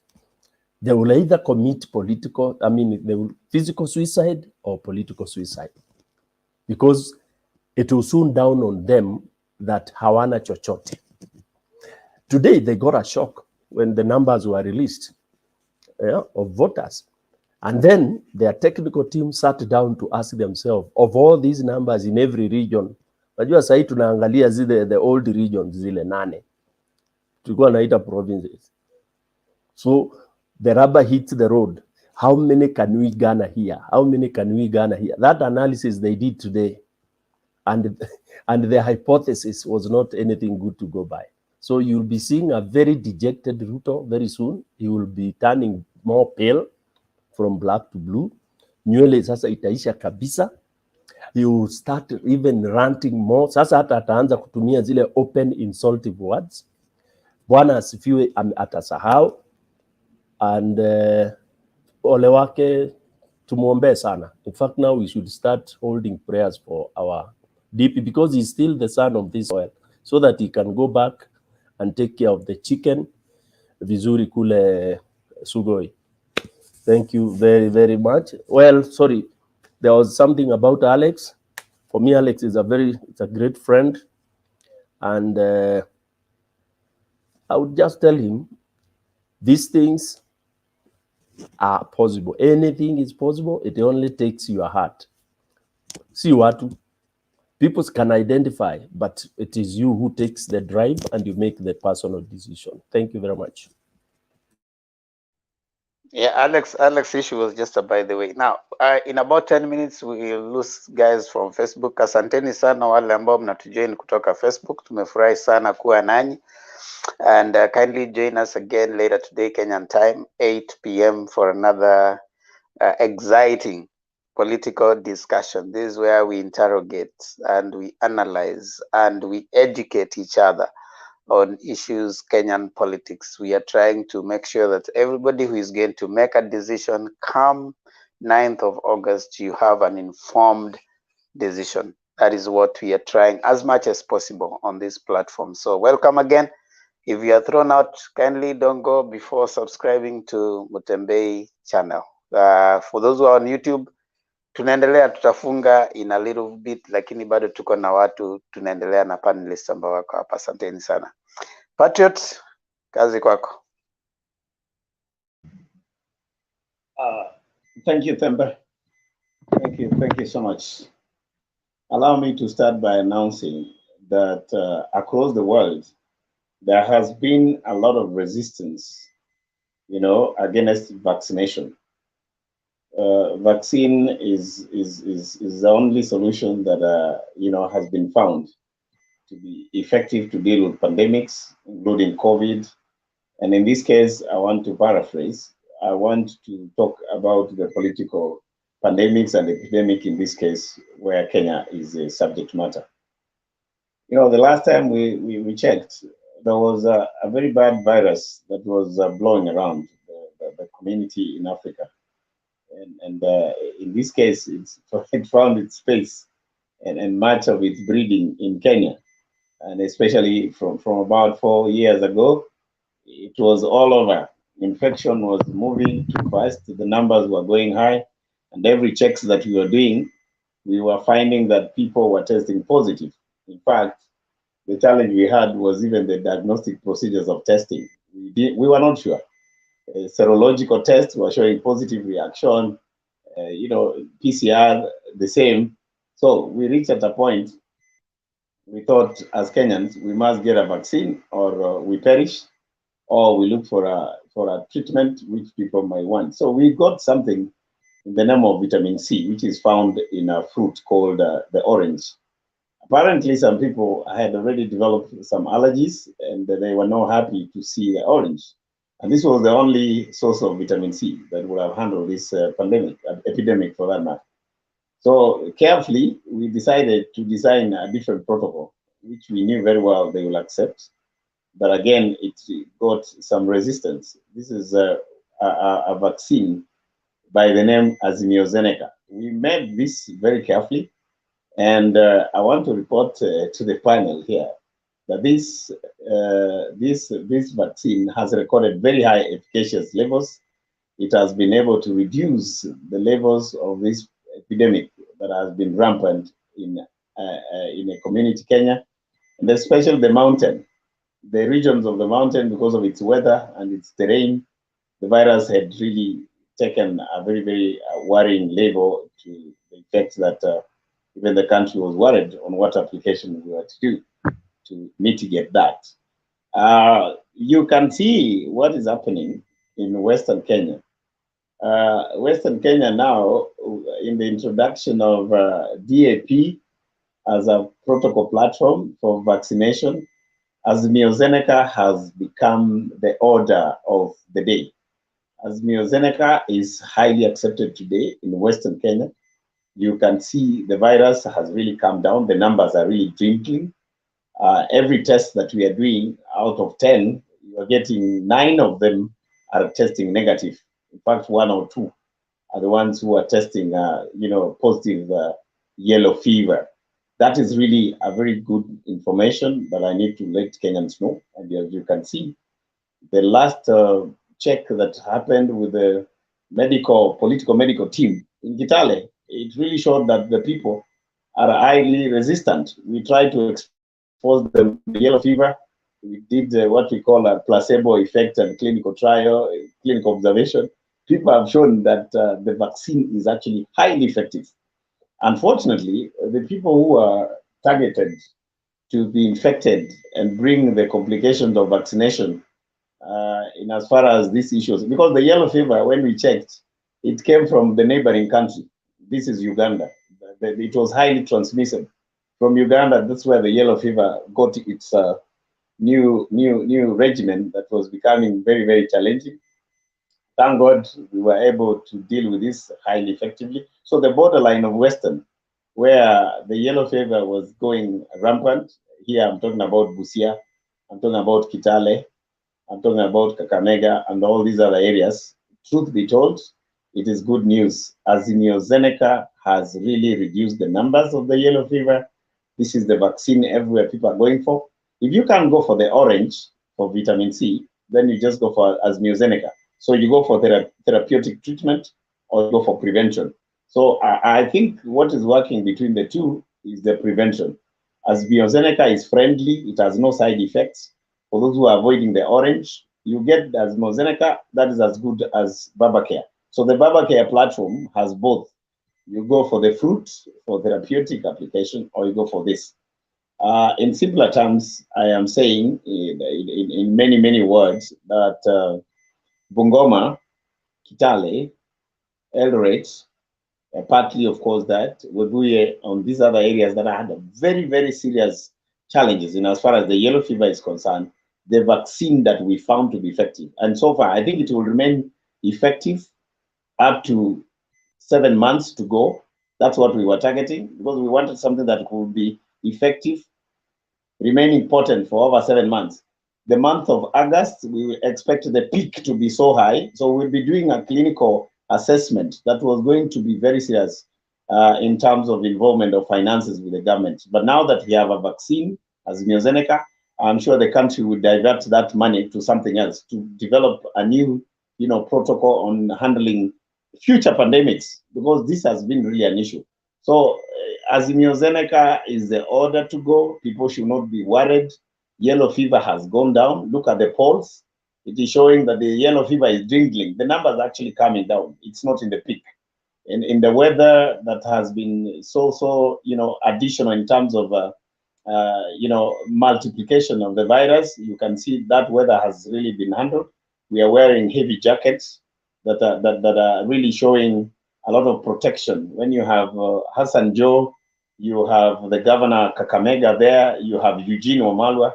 These are serious protection, gowns that you wear, and you make sure that the yellow fever will never get to you. So really, it's important to know that pandemics can always come, that if the scientists will remain, active in the labs, because I know the head of that lab being Raila Amolo Odinga, those scientists will not have missed the right vaccine. For sure, we don't have the worry of the yellow fever anymore. In the month of August, when we'll be doing our last boosters, the boosters will be done around the month of August. Before that, we will actually confirm with the statistics that that is done. So to me, Azimio la Umoja is the way to go. There is no UDF in this country. The numbers are showing. The mountain is great to go. I am a happy man, good to go. And you can see the DP is in a mess. He's going to rant. He's going to speak words that he doesn't understand. I saw him saying, oh, you people, you are trying to support ule jamaa wa vitendawili. When he was able to be a leader, you didn't support him. Sasa sasa hivi mnajifanya wenye walimsupport ni Wetangula, mwenye alimsupport ni Musalia, mwenye alimsupport ni mimi. He was actually trying to throw those servers direct to the head of state. That is disrespect. In religious terms, it can't work. That is a curse he's been looking for. And what do? God says, choose the curse or the blessing. He had chosen the curse. In any case, wouldn't want him to be blessed. But one thing I want to assure the UDA who are watching, wherever they are, kama ni mayai tutawasaidia wauze. Hiyo hatutafanya shida. Kuku tutaomba iziuzwe around Western. So we'll help them in their enterprise. But as far as I'm concerned, I'm a proud Kenyan who knows that the 5th president of this country is Raila Amolo Odinga. Back to you, Tempa.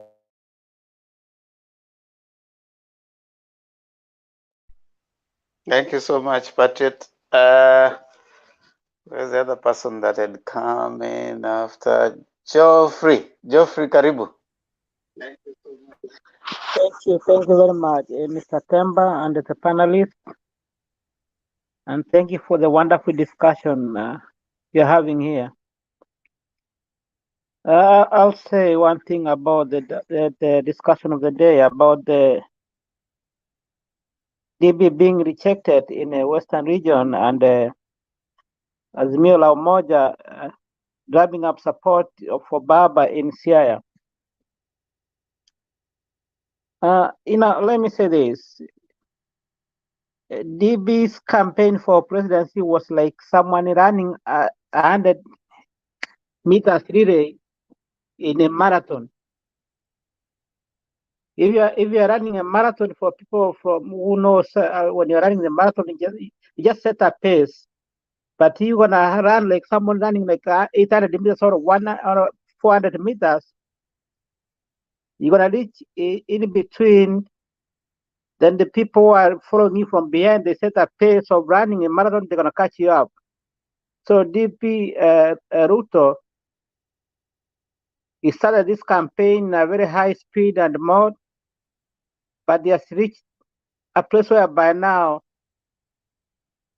he has nothing to tell the people. And he has realized that now the Azimio la Umoja campaign is catching up with him, and they are setting their agenda with the pace which is needed. Now they are really panicking. That's why they sort in abusing the president and all that, because that's the only target now they have, because they have been abusing Bob for all those 4 years. He has been running up and down. He has no more. He has nothing to talk again about Baba. And all the things he has been representing, like the bottom up and other things, they're backfiring. He keep on bringing some things, then at the middle of the road, they backfire. They don't go well with the people. So he has nothing to tell people. There's nothing to tell people for now. That's why people have learned that the wajinga waliisha Kenya. Hakuna wajinga tena. So you cannot tell liars to people when they know that you have nothing to tell them. Now they're gonna start rejecting you one by one, and at the end of the day, you're gonna be frustrated. And this is the beginning. Even those members of parliament who are following him, they reach a point. Everybody is of his own stomach. You reach a point whereby they see that no, if we continue following this path, maybe we're gonna lose. You're gonna see just in 1 month from now, you're gonna see things gonna start changing. People are gonna say no. You are gonna be, and this is how things are going. I'm gonna lose. People are gonna start fighting for themselves. At the end of the day, they know that the DP has used all its resources, campaigning all over. They have been using its crowd to set their agendas there. What they need just to go back in their backyard and start setting their agenda there to be elected. So you're not gonna see these MPs following him to start going around with him. They're gonna go back to their places, their constituencies, and they start telling their people they need to be elected back. So it will reach a point whereby it's gonna be so difficult for the KK group to set their agenda. And when you see those people, I don't see anybody who can go by himself and have a rally, a huge rally, and address the people. You know, I've not seen them. I've not seen even one, because what they use the popularity of the David Crescent to go and follow him and start addressing people. But when you come to Azimio, you see people. You know, we thought without Baba, we have a very formidable group which can go out there and say Baba's agenda. You see what happened in Siaya. They can go anywhere. They can go in Western. They can go to Nairobi, Mombasa. Still, they can have a crowd to sell Baba agenda. So as we are seeing, the Azimio is ahead of the game, and you know, Baba is a genius. You know, he's as an engineer in politics, he knows how to handle things. Now he just, the tsunami is coming, and I don't know where Deputy President is gonna go to hide, because when the tsunami comes, he's gonna sweep everywhere. But what we know that in come August 10th, Baba will be declared the president, and we're gonna be celebrating, and our country gonna change forever. Thank you very much.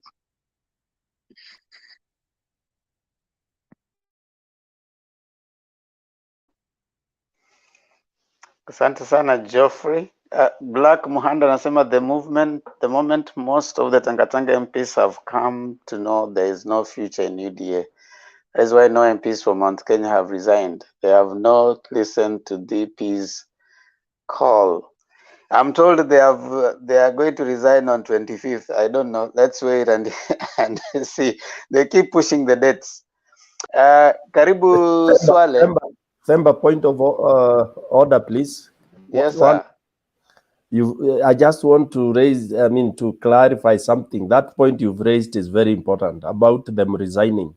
The truth of the matter is they gave the DP a very serious condition. The condition was they get the certificates as direct nominee of wherever they are, they put it in their safe, then they will go and resign. Without that, period, hakuna ku resign. Thank you. Habari ndio hiyo, nakwambia siasa ni moto. Kwanza juzi sijui kama mlisikia Muthungu wa Ruiru alishasema kwamba DP is non-negotiable. Wanasema DP is non-negotiable for Central. So hiyo story ingine wataambiwa, na hiyo DP ndio Mudavadi alikuwa amekuwa promised. Sasa wamesema kwamba sisi Moses Kuria told him long time ago. Moses Kuria even went further and said not even the DP. He told him half cabinet, half diplomat, and half the the parastatal jobs. Can you imagine? So nakwambia alisema 40%, right? You know, he told him exactly what DP asked for in 2013. The bare minimum. That is what the DP asked from Uhuru. And he said, that is what you asked for. Now we are only asking what you asked for. And you know, we said here, tuliwaambia kwamba UDA nomination certificate ishapeanwa, kama everywhere kumeshapeanwa, na Ngirishi akakuja akawaambia kwamba mimi niliambiwa ya kwamba nomination certificate ishapeanwa, nyinyi bado na mnangoja inauzwa room 350 na inauzwa room na 350. Sasa na Mudhama amekataa kusign. Mudhama amekataa kusign. He needs his shares as a serious investor wa UDA. There are three groups: the Eastern group, the Mount Kenya group, and the Rift Valley group. Lakini mwenye ana makaratasi ni Mudhama, na amesema hiyo pesa aone kwanza ndio apeane, asiambiwe na boss wake. That is something else that we also need to know that is happening. Sasa nakwambia kitumbua kitaingia mchanga pale, na niliambia watu hapa wacheni kupigana na hii kitu, na ndio maana ninaambia Ndeto atoke hapa aende achukue certificate. Certificate yake itapewa mtu mwingine akiwa bado anapiga kelele hapa. Swale, habari gani? Nzuri, habari asubuhi, habari jioni kwa wengine. Tujambo bana. Una wazo lolote? Nataka nikusikia, alafu nimsikie pia Jared hapa, alafu kisha tuanze kuchukua mawazo ya mwisho kutoka kwa kila mtu. Safi, nilikuwa nataka niongeze hiyo ya DP kutoka Mount Kenya, lakini ushamalizia. Kwanza wacha niimbe kidogo. Oh, gavana wetu natembea. Oh, gavana wetu natembea. Kitumbua kimeingia motoni na hali si hali tena.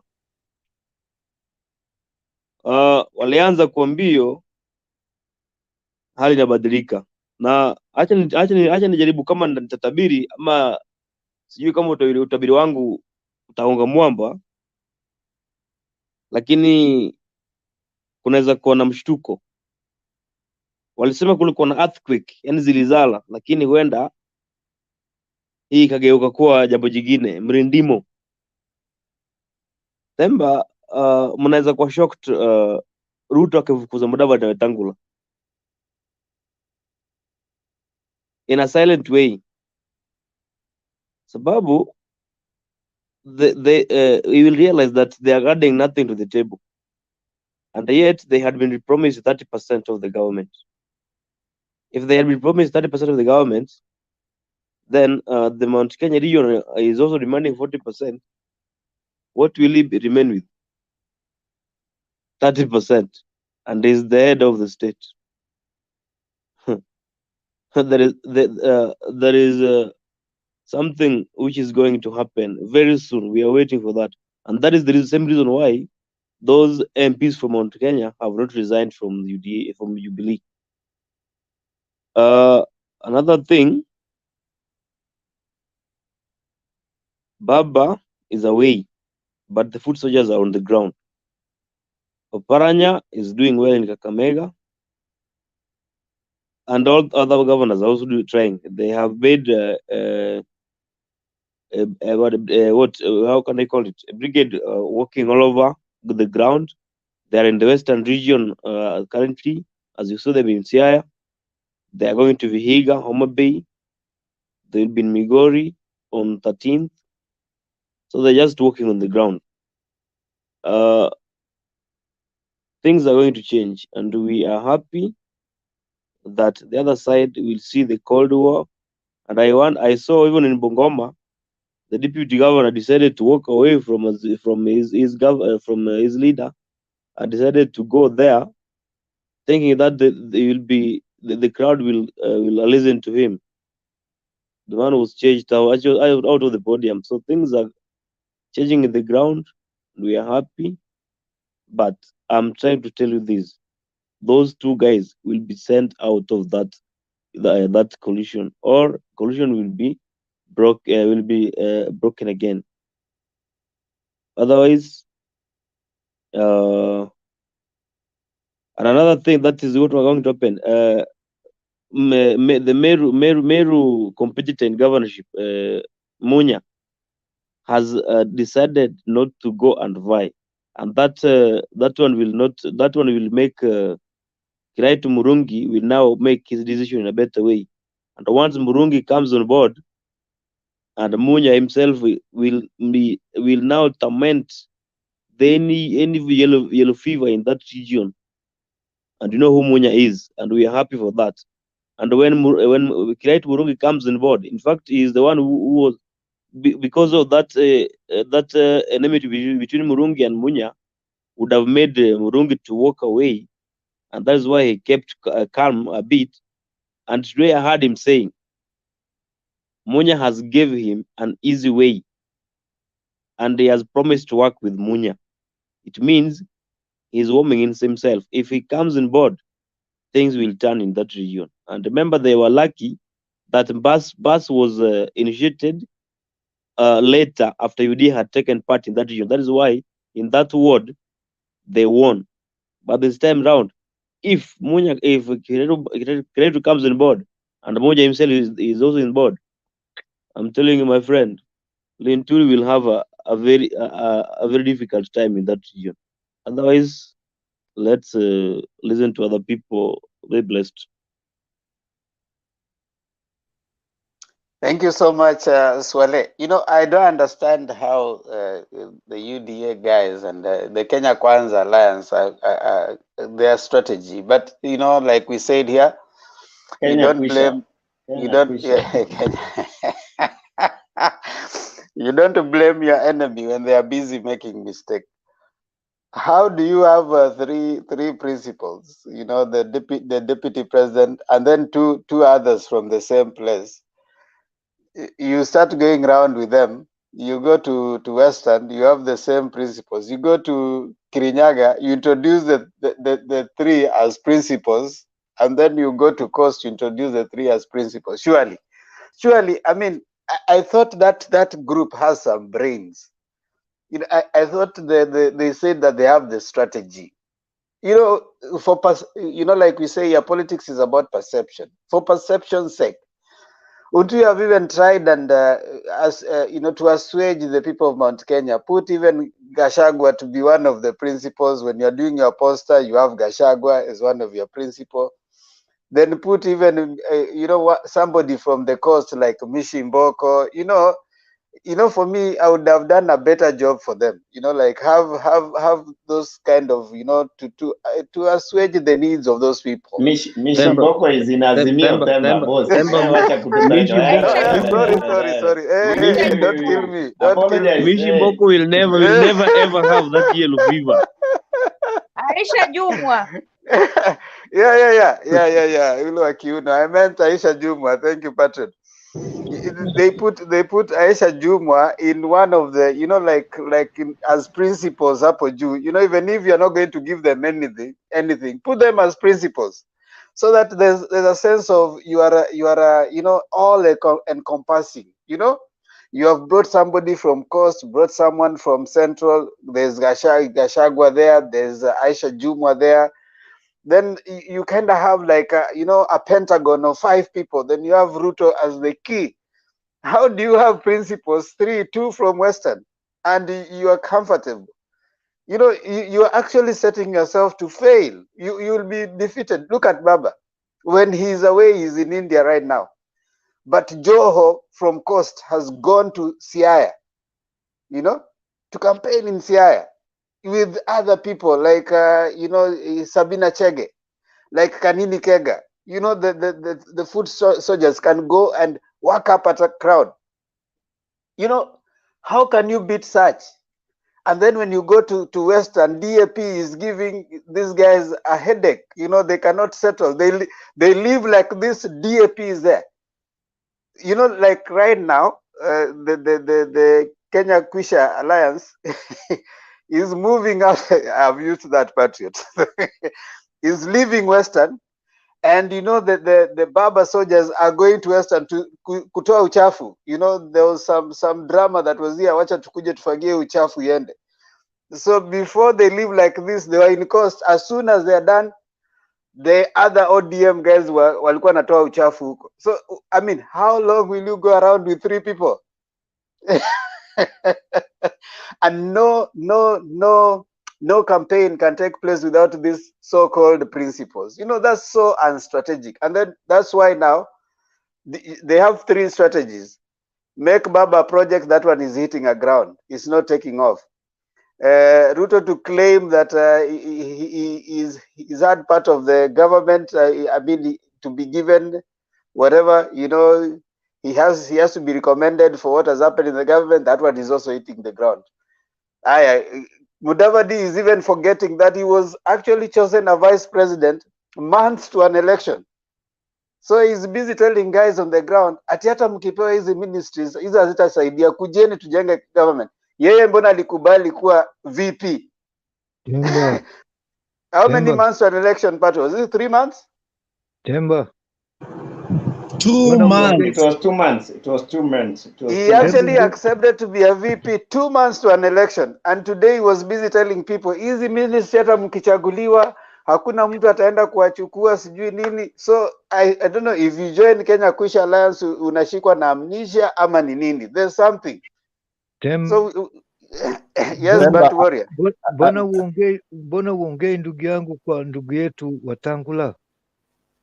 No, Watangula is a non-starter. You buy one, you get one free. You get one free. Huyo mwingine we Bantu warrior, ukitumiwa pesa na utumiwa ya kutoa, wangu na hesabu hiyo ya kutoa.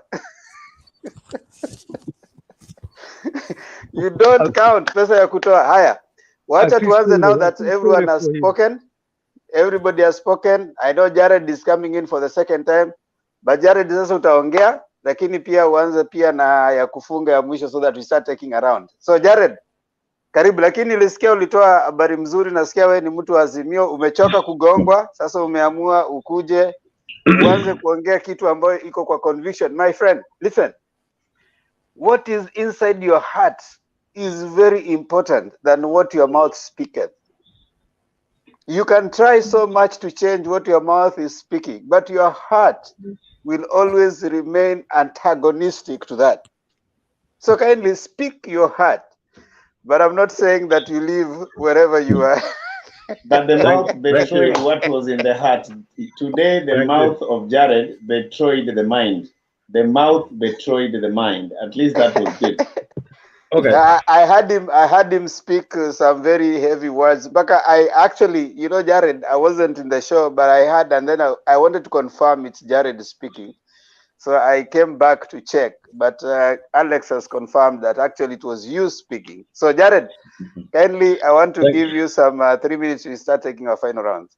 Thank you, Demba, Joe, Stone PK, Patriot, I see you there, Alex, Pantu, Soleil, and the Princess. Thank you very much. I think it's because maybe you are behind the news. In fact, it was yesterday when I defected from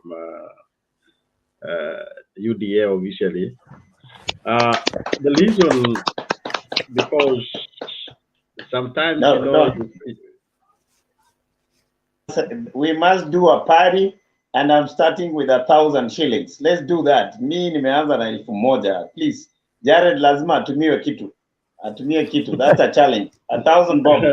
No. Thank you. You can send that. You can't send money to. You can't send money to Jared, man. Jared is where have you heard people donating from Kenya? It's only one person.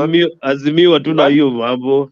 Mambo hatuna Kuna sisi. mtu mmoja tu, unakumbuka Patrick, kuna mtu mmoja tu yule alikuwa anataka kuoa mtoto wa Clinton. Alisema ako na ng'ombe anataka kukuleta Amerika.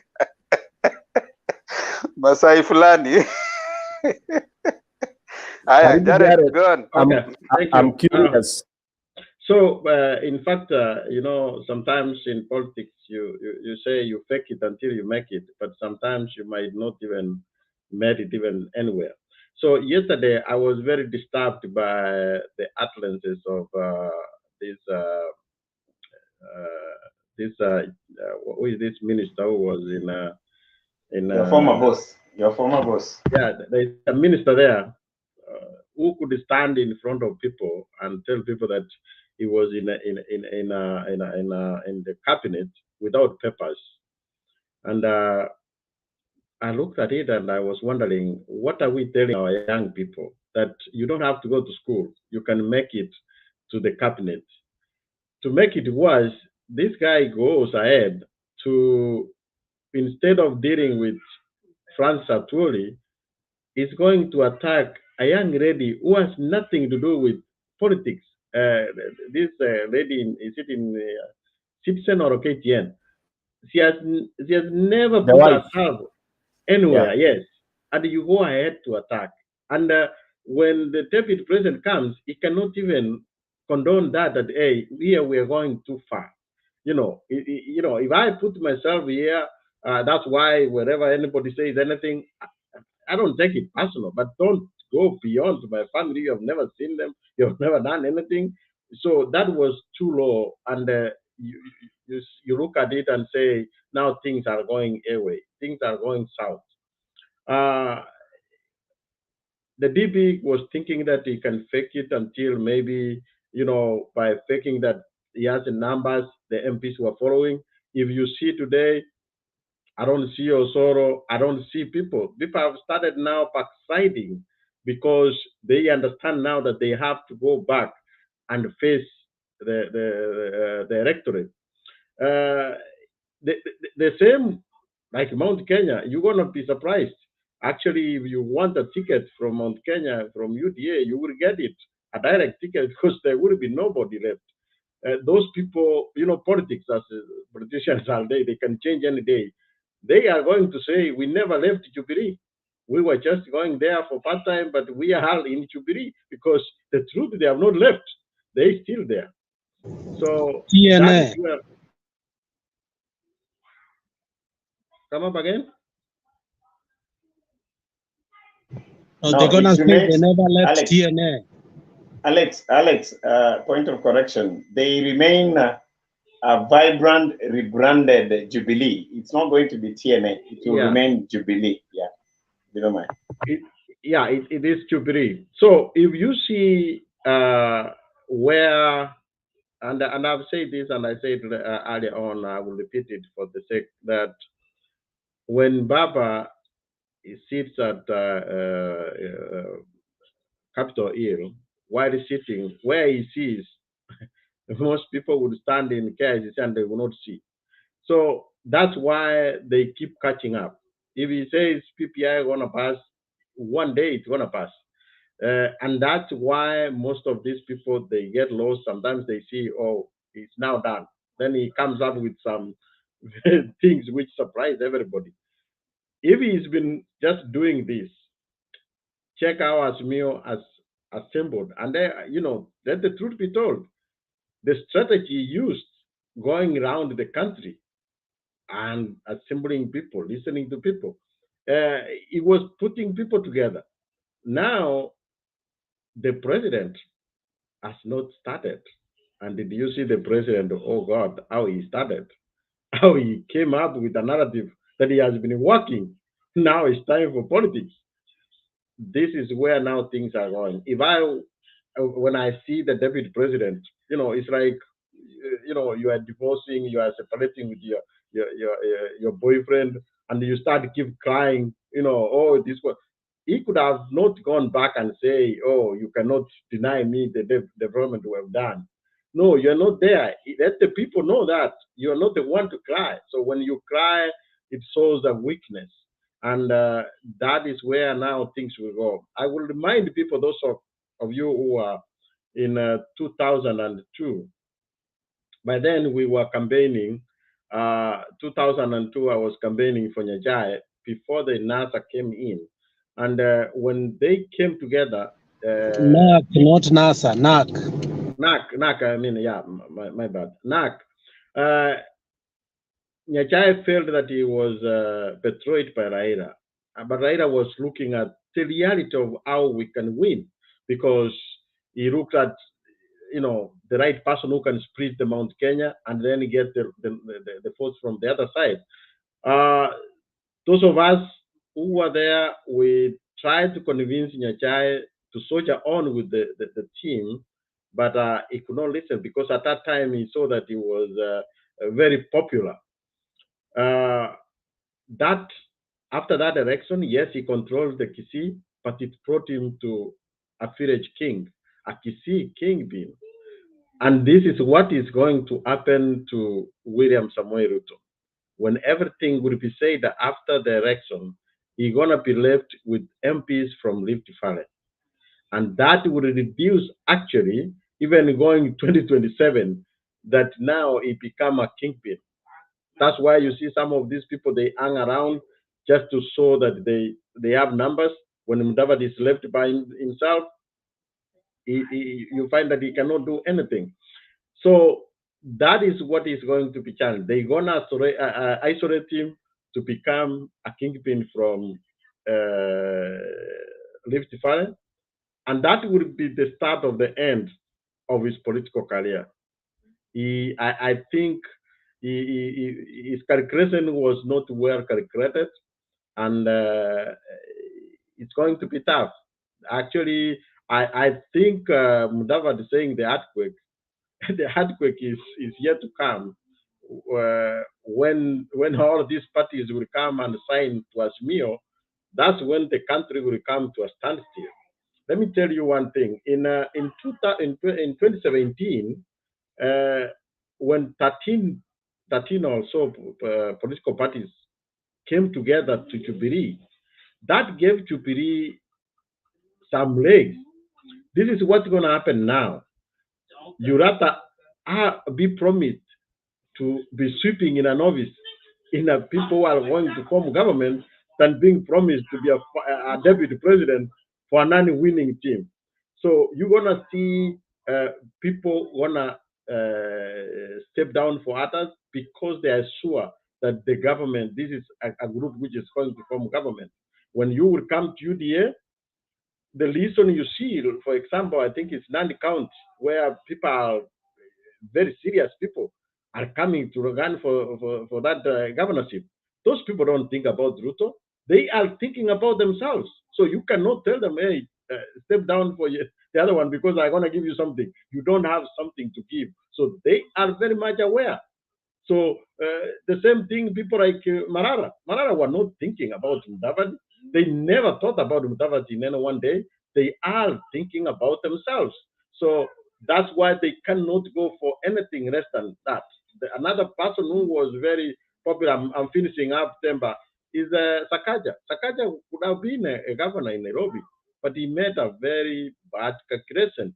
You know, it's going to be tough because if he could have remained in Jubilee, he could have been negotiating to be a candidate in governorship. Right now, I'm seeing it's gonna be tough if we cannot have, let's say, if they settle for this Sifuna to be a senator, and him, I think it's gonna be tough. It's gonna be tough for Sakaja. And I want to finish with this. What I'm very saddened that not only that Ruto will lose so badly, but he gonna go by killing the political career of many young, brilliant young people who were following him blindly. Their career is going to be sudden come to an end, probably where they cannot come up. People like Sakaja, they were very, very good people we were looking forward, but their career is at a very bad place. Thank you guys for listening. I am Azimio, and I don't want to come John late. I want to be there when the earthquake happens on 26th. Thank you, my brother. Thank you very much. Thank you Welcome so home. much. Thank you so much. You know, I'd thought it's a rumor from Alex, but he has confirmed that rumor, and welcome. You know, Jared, for some reason, I had always thought that you're Azimio. You know, like your arguments were looking like they were more on your mouth, not in your heart. So even you remember our last conversation here, I had said that I think actually you made a rider to your comments. You said, I just looked at the forum and I realized that there are too many Azimio, so I came in to balance the discussion. So your reason for joining the last time you were here with me was to balance the discussion. And I noticed that you tried to balance it and then you disappeared. And even in your balancing it, I said this is very interesting. And your arguments, for some reason, I don't know who was here. I think Stone PK. For some reason, that day when you're giving your comments, you are rather not so focused. You are not responding to the questions. You are giving your. I think because there was not so much of a conviction on what you are trying to say. But all in all, welcome to Azimio. The thing is, as we say every time, that let's keep talking, because when we stop talking, we start fighting. So when we keep talking, we keep understanding each other. You start opening yourself. When you stop focusing on individuals, but listen to the value of the discourse that is going on, you will find yourself more rather informed with the facts rather than just rhetorics and emotions. So when we move from emotions to cognitions, from emotions to cognitions, then it will be a little easier. So thank you so much, Jared. And actually, for me, I don't mind even if we are 10 of us and we are all Azimio speaking sense, then we have one person coming, and that person not really moving toward. There are people, actually, let me say this for a fact. This, for me, when I come in to moderate, I come in usually a little late. Bernard comes earlier, and Wekesa, sometimes they come earlier. I come in a little later. Now, I have made it a deliberate decision. There are people I will not allow moving forward to my discourse, because what they do is they come, they spoil the broth, and then they hit left. So you are left with a lot of drama, but no one to even respond to. You know, that is not someone who is interested in a discourse. That's someone who is just coming here for one specific intention. Let me come and spoil their day. So they'll come, you'll give them time, they'll speak for like 5 minutes. All that time, they're just spoiling everything. Now, when you start asking them questions, the next thing they start, you people, and then they hit left. So for me, I have decided, let me be a bad person. That's okay. I can live with that. But when I'm moderating their people, I will not be allowing to come to the platform. And they are specifically from UDA. There are some I will allow, because there are some people like I know there's Wycliffe, I know there's Captain. Those are people who will come and they want a discussion. But there are people who will come here just to want to spoil the mood. Sometimes you want to finish with a nice mood and go to sleep well. You don't want to come and go sleeping feeling like, why didn't we discuss this or that? So thank you so much. Now, we were taking our final. Let me say one thing, please, if you don't mind, because I don't want to finish this by not saying, actually, I listen when I'm even when I'm doing something, I listen offline off the camera, and I came back. Actually, I was doing something because Alex called me. You remember Alex saying, "Where is Jared? Come, please come in." So Alex, I came because you called me out. Thank you very much. Okay, Themba, just a minute. Oh, who is that? Swali. Oh, sema swali, tunafanya closing remark. Unataka kusema kwa sababu pia I just want to compliment on something. Okay. This platform here has brought some improvement, because when Jared has come in, is now the second person that I've had. You can remember there was also another person called David. David also defected. So those are now two people that the discussion here has made them to listen to the facts and get out of rumors. For example, hao kina Malala wampeleka rumors na Luale wampeleka rumors in Western ili wabadilishe mawazo ya watu ati Oparanya is demanding 100,000 so that the people could attend the Bugungu Stadium for the viewing of the body of the late Isaac Juma. Paranya akawaambia acheni propaganda. Sawa, thank you. Thank you so much Swale for that. Let's continue.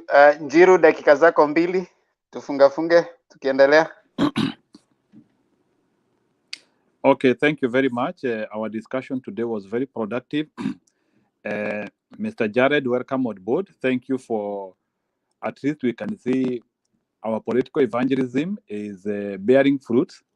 Yeah, huyo mtu amesema kumekuwa na kura mbili sasa imepatikana ya baba. That one is something very serious.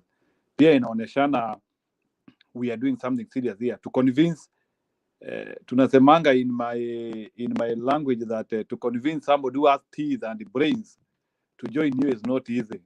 So the fact that you have been able to see the truth and you have been redeemed, yeah, we thank you for that. At least your mind is not extremely rigid. You are somebody who can listen to various virtues and you can make an informed decision. On my conclusion is that we should not get tired of speaking to the people. There is a lot of lies floating there. And most of the lies which are floating there, it is not that because people have not gone to school or what, but it is because we are working on emotions. So the bad issue which we are having now, ukisikia, the UDA guys wanaongea tu story ya mama mboga, watu wa boda boda sijui nini. It is kind of like in Kenya, those are the only people who are suffering in Kenya. So I have identified like three categories outside those people who still need support. Apart from mama mboga and the rest, tuko na watu wengine wako pale chini and they still need support. Tuko na watu wa mkokoteni, tuko na watu wa jua kali, they still need support. We have a small scale trade, tuko na hawkers, we have all those people. So when we are just saying like wale watu wako na shida, it's like this small group, it is not true. Whichever the case, pia hao watu wengine pia hata wale wako kwa kazi, we have problems in our own respective way and we want a national solution to solve those things, and we cannot use emotions ya wale watu wana pesa, wale watu wana issue, wale watu ambao wamefinyirika, so that we can build a political narrative. We need a national agenda, and UDA has refused to build a national agenda. Mama mboga and those other people, that one is not a national agenda. National agenda is having everybody on board. Yule mtu ni mwalimu, daktari, nurse, mtu ya jua kali, all those people, we need a total system. It's not a system which is isolating. So hawa watu wamekuja kutugawanyisha, and we have to be very careful. We cannot allow Kenyans to be divided. Sasa nasikia ati hata wanasema ati CBC iende. I don't know ni research gani wamefanya kujua ya kwamba CBC is not a good thing. Again, wanatafuta any few things kushikilia. So we still need the people to audit and watuambie CBC kwa wapi. The only thing we can do is we try to support this CBC thing. We see what, at least we are tired with 844 system. From 1986 to now, we have seen the effect of 844 system. Wacha tuone hii CBC tatupea nini, but we cannot just come and start rubbishing thing. Na kama kuna mtu mimi kwa hii maisha siwezi sikiliza ni Musalia Mudavadi. Musalia Mudavadi has been wrong on everything, including being on the code and making all the wrong decisions. Mimi, I cannot listen to him. Thank you.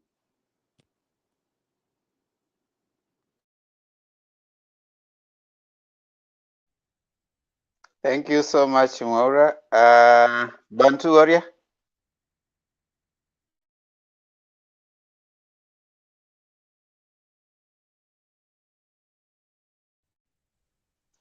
Bantu.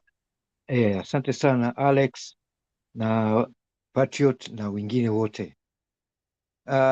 Na salute kwa Gerard kwa sababu inaonekana vile sisi tuko watulivu na tunajikontroli na tuko na discipline kama vile Azimio vile wako na discipline. Kwa hivyo tuendelee kuwa discipline na italeta faida sana kwa sisi kuweza kuwashawishi ndugu zetu ambao walikuwa wako kwenye kiza waje waingie kwenye mwangaza. Ni hayo tu kwa leo. Asante sana tena, asante. Thank you so much. wacha niruke Ziana niende nilete Joe ndio nikuje hivyo round nifike Stone PK Alex alafu tumalize na Ziana. Patriot ulikuwa huko juu bana, umekuja hapa chini. Sawa, sitakusahau. Haya Joe, wacha Joe nimalize hapa chini alafu ndio nikuje huko juu. Patriot tafadhali. Asante Temba. I was checking on something. Sorry, na hujaniambia kwa nini Temba vaksini ya Azimio imekubaliwa mpaka kwa chati hapo. Naona kila mtu anasema hiyo vaksini wameipenda. Mbona hujaniambia imepata such approval kweli Temba? Mgema akisifiwa tembo analitia maji. Sawa basi, sawa. Lakini nishaambiwa Temba, nishaambiwa. Inshallah kaka. Okay, asante. So I want to say that there is something I said when I was in Trans Nzoia. I spoke about my good friend, my good former friend, Chris Wamalwa, the MP for Kimini. I was part of the people. Okay, I was the person who proposed Chris Wamalwa to become the member of parliament, Kimini. I campaigned with him. We learned a lot when I was vying in 2013 in West Mogirango. And he became a great man. That he's a great, brilliant guy.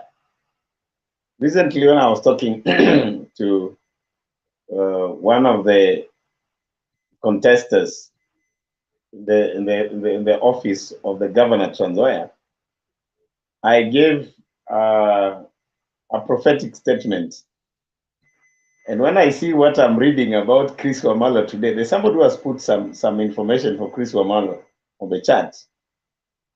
I feel that I am getting closer to my prophecy.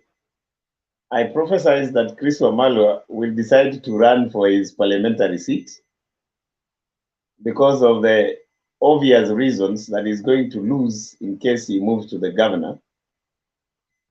And Chris, I proposed that Chris was going to give reasons kwamba amesikiza ground imemwambia mambo imebadilika. And I've just seen somebody has posted something here. Chris Wamalwa is regretting to have joined the UDA. I hope somebody was not reading my mind. This is very interesting. Anyway, I want to say this. Congratulations to our brother Jared. It is a day of reckoning that people change minds. I'm happy to see my brother David. David, you are a great man. Akira, karibu sana mwana minto. No monto muya, no monto muya. Nasa korende. You are the person who's met Jared. Follow that line. Alex. We Alex kwa giza. Alex ninja ngokwana karanti. So, David, karibu sana. Tumefurahia kukuona. You're a great man. You have all that it takes to be a leader. A leader goes the wrong direction and he comes back at the right time, just like Savula. You are the Savula of this platform. I see Savula going all the way to be a serious contestant in as far as the governorship of Kakamega is concerned.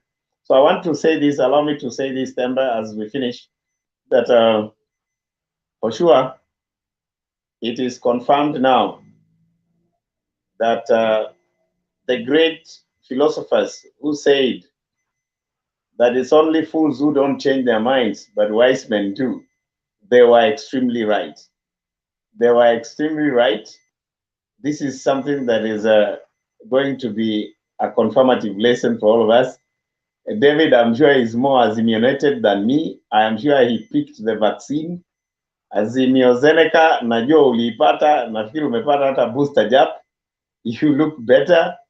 I'm sure you're going to defend Baba to the last. So, Themba, my point of departure from the platform in terms of discussion is that we are seeing the stars lining up.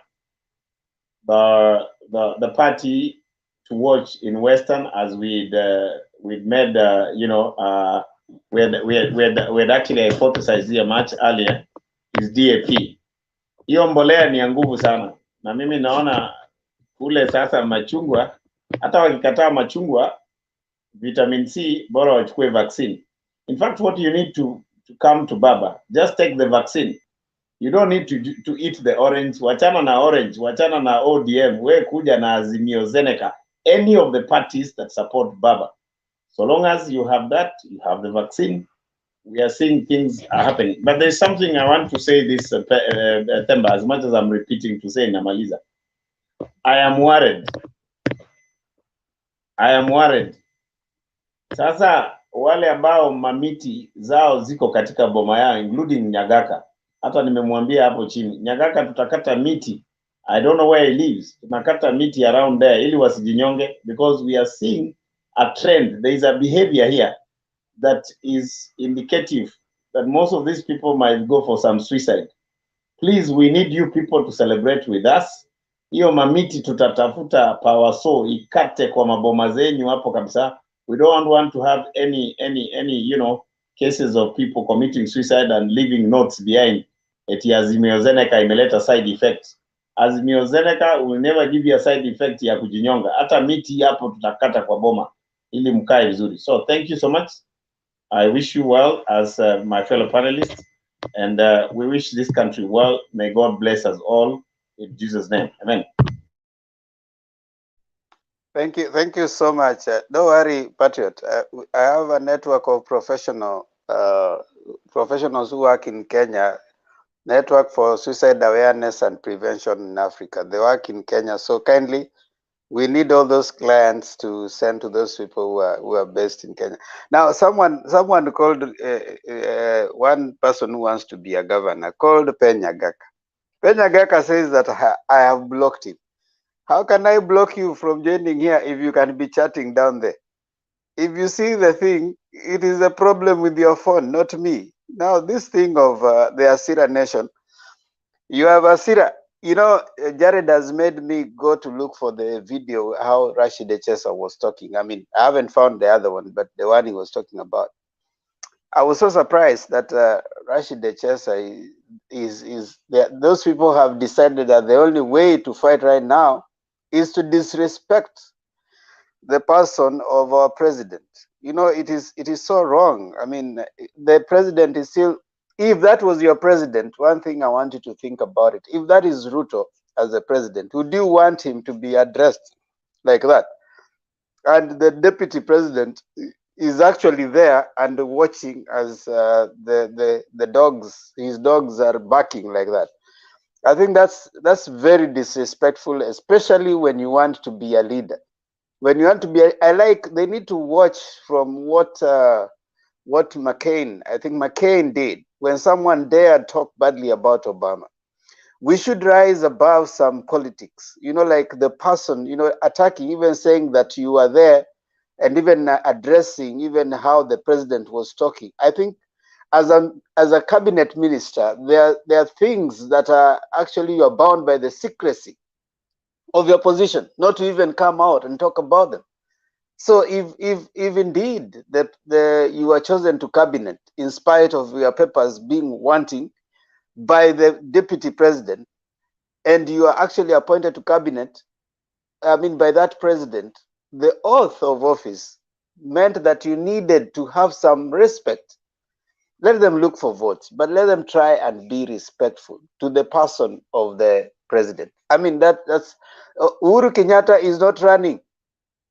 Uhuru Kenyatta is not the candidate. Uhuru Kenyatta by 9th voting day, he will just be a voter like any other.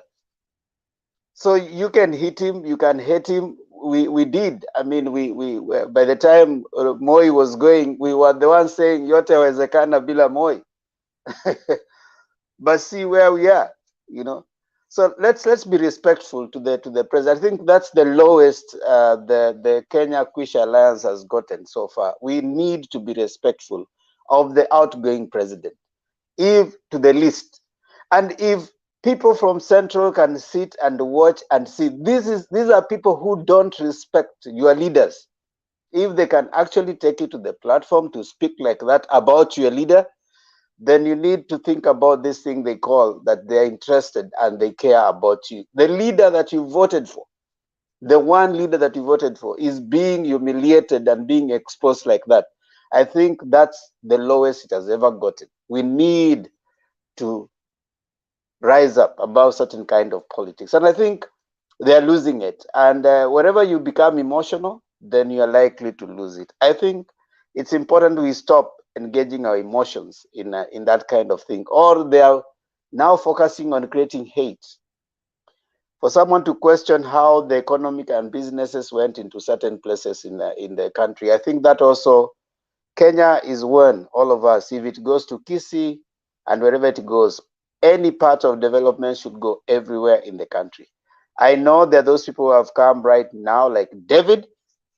I want to allow you and Shiko also to speak as we go around taking the final. We were actually closing, but since you guys are here, it is our pleasure to give you a chance also to speak. So as we continue taking our final round. So no, Shiko came first. David Ngoji. Shiko came first.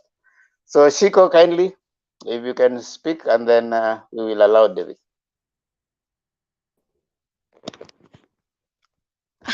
Themba, hi. Hi, Shiko. How are you? I'm good. Themba, Welcome. Alex, Princess Diana, Stone PK na Jared. Sana sana nimeingia juu ya Jared na nimeona amejificha kwa curtain. I've had some good news. Jared kuja uonekane, lakini Shiko pia wewe si uonekane ndio muone Jared, ndio mwambie Wacha Jared. siasa Themba, wacha siasa. Wacha siasa. Jared bado uko hapo? Jared, Ataongea akirudi. I'm sure he's listening. Yeah, go ahead. Yeah, at least amejoin Azimio. Ninakumbuka kuna siku hapa alikuwa ananiambia niingie UDA but sasa yeye ndiye amenifuata and I'm happy. Jared, at least wewe ndio umefanya niingie live saa hizi. At least umeingia Azimio. Karibu nyumbani. So kitu ningetaka kuongea tena Stone PK, juzi tulikuwa tunaongea about Peter Munya and Peter Kenneth, and I'm very happy that Peter Munya amesema hata vie for the governor seat uko Meru. That's a good thing because sasa hiyo Kiraitu Murungi hiyo anachukua. So the women rep mwenye amekuwa mkisema anasimama na UDA, huyo sasa hatawezana na hao wawili because I know Munya atasupport Kiraito Murungi, and my prayer and my hope, like I said the other day, ni Peter Munya, at least Peter Gatirao Munya, tupee watu wa Mount Kenya kwa kina PK the deputy president this time, tucokie guoko ama ni aje Stone PK niguo tuone kana niguo andũ aya matige siasa tondũ si unajua watu hauko kwa kina nani Tharaka Nithi tunasemanga kura zao zio zinakuja kukuja na watu wa hiyo side ya Meru, so I would wish kama nani apewe the deputy president Peter Munya because Peter Kenneth is anajulikana but he's not a good okay, he's anajulikana but haizi kuwa akifanya kazi kama venye Peter Munya anaweza fanya. I like Peter Munya and that was a bold move for him and we wish him all the best and we hope our president ama wenye whatever they're going to do to give hiyo ndio ya deputy president ipatiano, at least tupatie watu wa Meru. So that's all I wanted to say Themba for now. Sina kitu ingine ya kuongeza.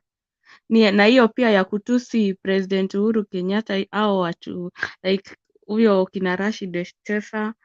I think for us Stone PK we should be very careful with these people.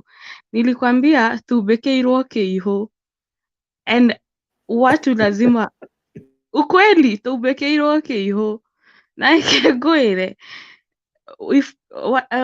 watu wa Central wasipofungua macho, unaona hao watu venye wako arrogant, na president anatusiwa mahali yako. Hata kama unachukia mtu aje, mimi tunapiga siasa, mnaweza enda mnaongea na watu wa UDA mahali mnasema nini, but siwezi tusi Ruto, siwezi, you know.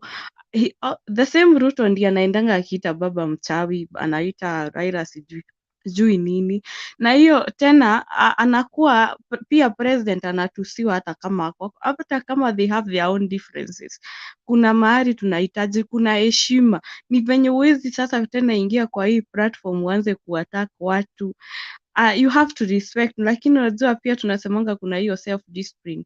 Hao watu hawana discipline kabisa, and I wish na naweza omba tu wakuwe wanachukuliwa hatua, but sasa wakichukuliwa, unajua watakuwa wanasema maandamano ni watu wa UDA, watu wa UDA ndio wanapigwa sijui nini, so it's not good venye wamekuwa wanatusi our president, and we are hoping hata sisi tunataka hiyo wakati nani Uhuru akianza kukuja Mount Kenya, pia sisi tuanze kuwabash, na tukianza hivyo, si unaona kama watu wataanza kupigana, cause si kusema Uhuru hata yeye haezi wajibu vibaya ama akuje aongee vibaya na hao MPs wako saidia Uhuru, but then if he does that, then hii Kenya itakuwa mahali kwingine.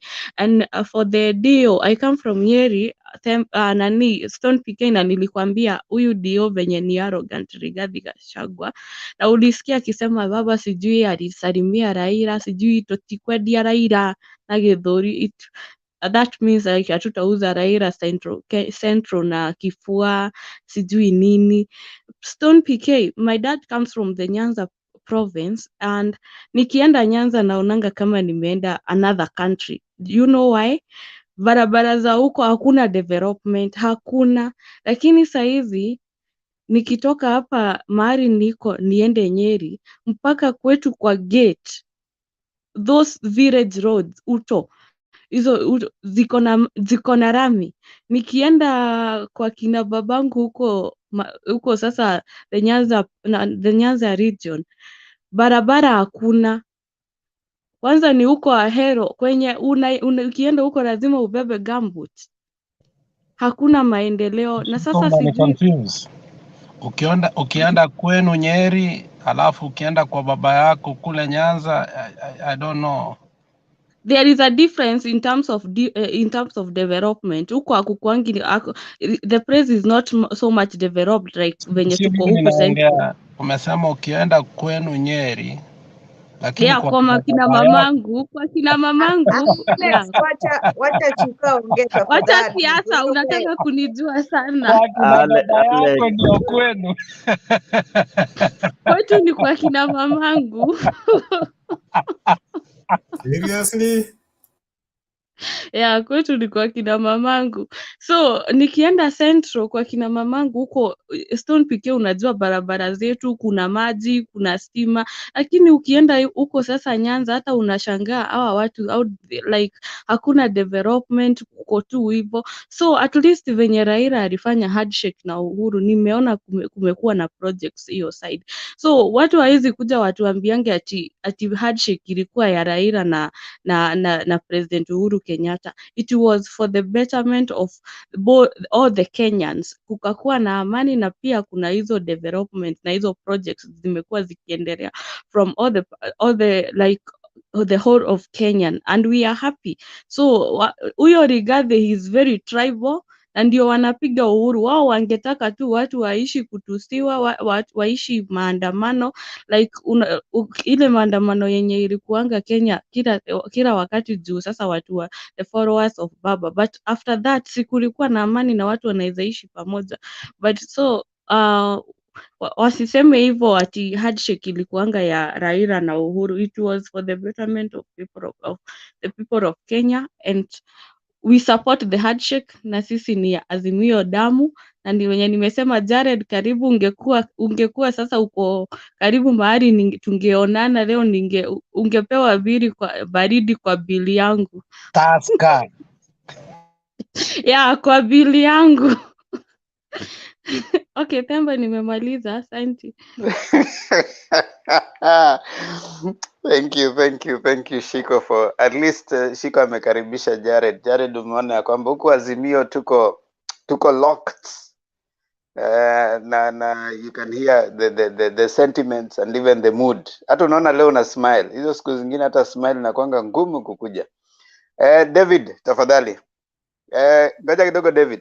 Per Nyagaka, si ukuje kwa forum bana uongee. David yuko hapa, kuja mpatane na yeye hapa kwa forum. Okay, go on. Namuona kwa chat hapa chini. Go on, David. Yeah, thank you Themba for the chance. I've been away for a while, but I've been listening from the background because my schedule changed.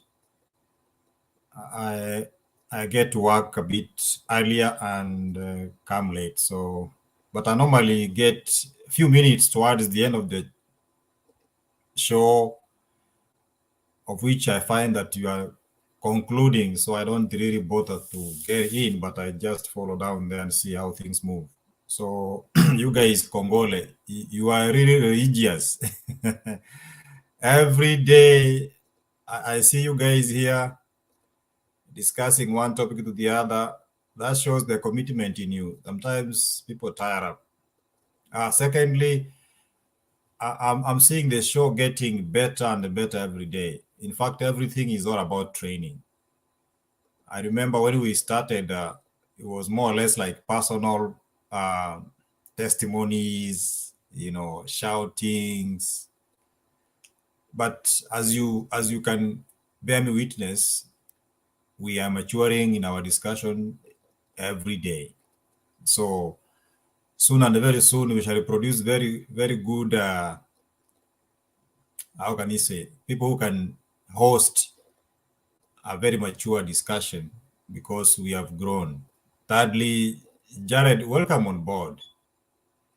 Besides the many sayings that have been said, I also believe in one common saying which says that it's only a stubborn fly that is buried with the corpse.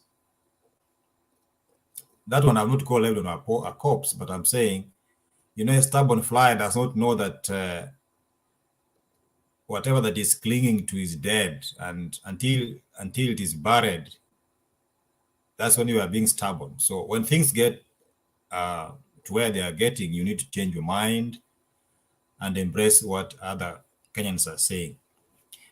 We have always said that we are not voting Raila because he's an angel, but his flaws are lesser than that of our friend, the deputy president.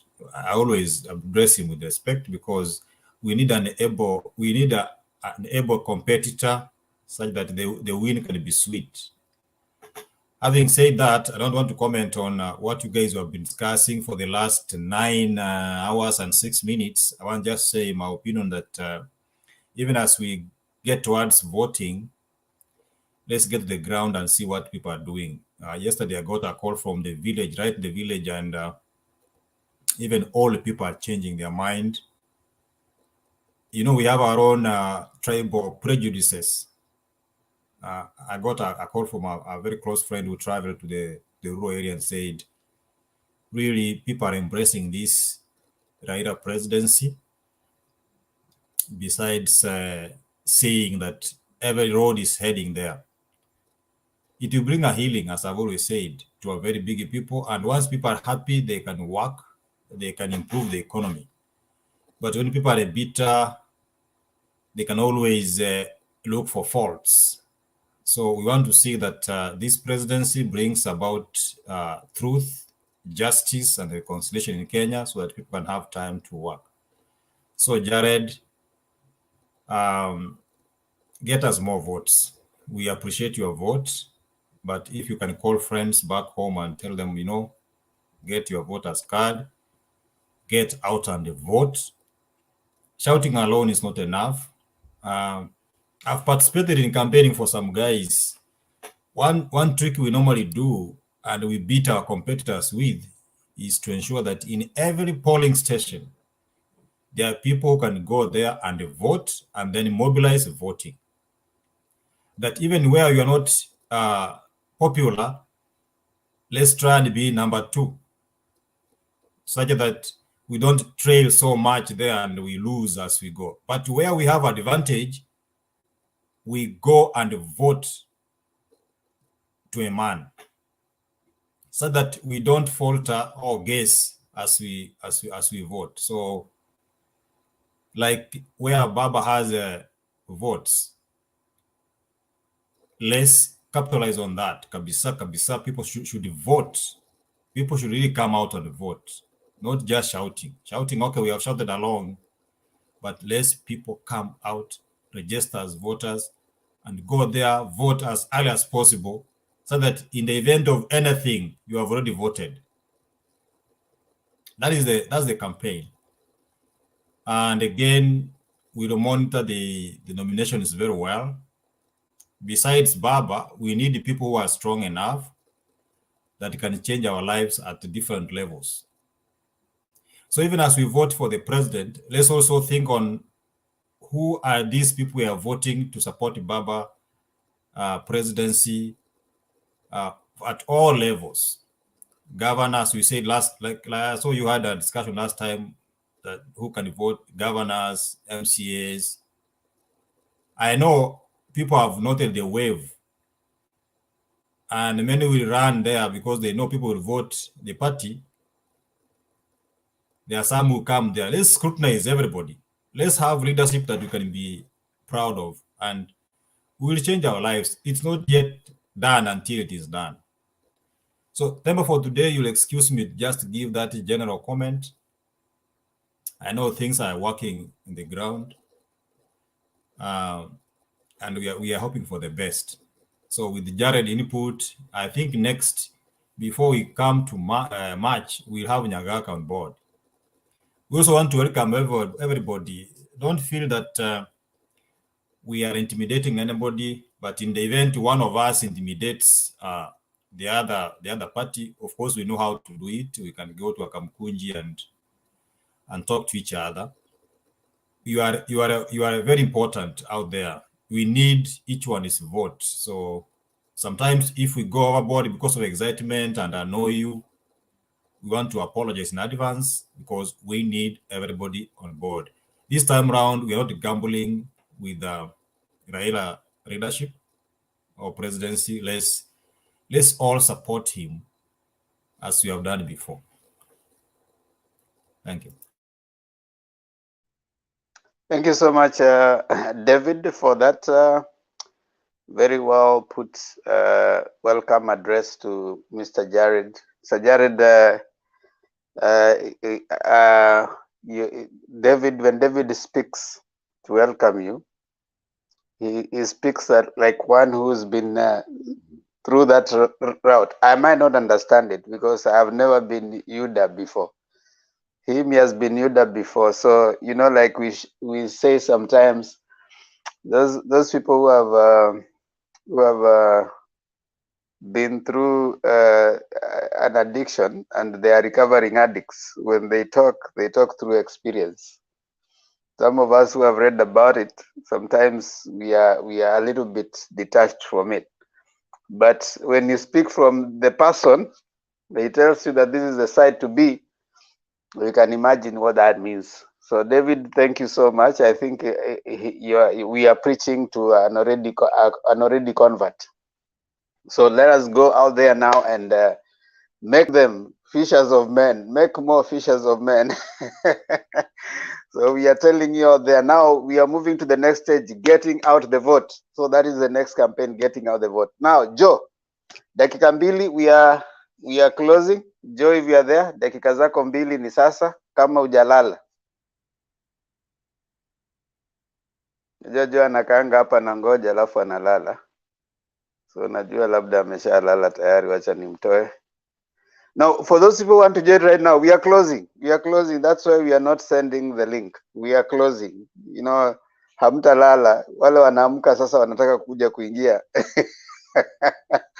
So we are closing the studio. So don't worry. Tomorrow, I mean today later, you will have an opportunity to join in and come and speak. So we are closing the show. It's just that we have allowed some. We have given some latitude to those who have joined us, like David and others. So don't worry. Mwana Waingo, don't worry. Today at 8, kuja. Utapata Bernard amefungua studio, you will start. Ukitaka kuongea sana kujanga mapema kidogo. Mimi normally I come towards the end kukuja kufunga show. So for those people who want to give their ideas mapema, especially those who are within +254, that is Kenya, come early. From around 9, the show starts, so you can come in and give your views. Normally those who come later ni watu wa diaspora most of the times, na wale wa Kenya walishalala mapema, walienda kalala at 8, they woke up at 4, so wanakuja tunasaidiana kukaa hapa. So but otherwise normally jioni inakuwa ni around this time inakuwa ni watu wa diaspora most of them. So Stone PK, tafadhali toa maoni yako. Thank you Dakambili. Thank you Themba. David, karibu sana. Jared, Princess na Alex, amjambo. David, hatujaonana muda mrefu, nimeelewa ni kazi. Let me say two things. One, I think I'm one of the happiest person today on this platform because of what I've been thinking and seeing is actually true.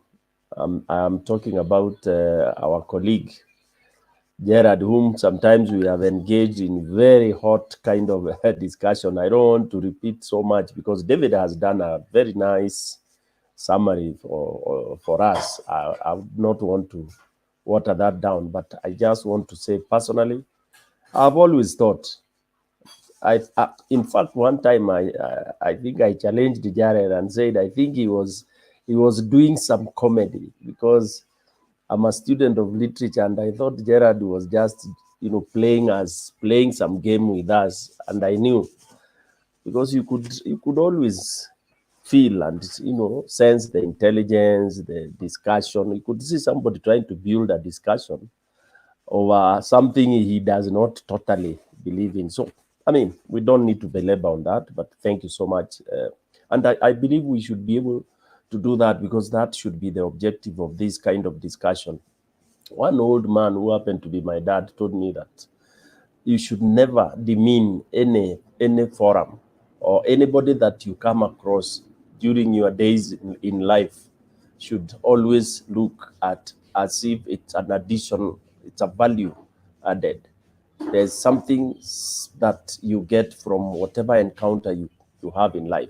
It could be negative, it could be positive, but always pray for positive. So indeed, this kind of discussion, this kind of forum should always be one to advance, fruitfully, not only just pastime, but, enrich ourselves and agree. Like now, I believe this is a force that can be very, very, very useful in terms of influencing on the leaders that we want to get. And we can only do this through discussions, analyzing leaders, and even amongst ourselves also, like there was that earlier comment of, some of us picking on a few of us that, yeah, we believe so and so can easily do fit in a leadership.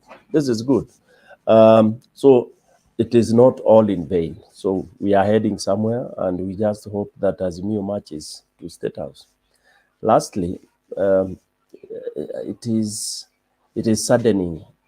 I'm saying this as summary. It is saddening when we see a section of so-called leadership, deteriorating into the level and manner in which we have seen DP kind of sink to.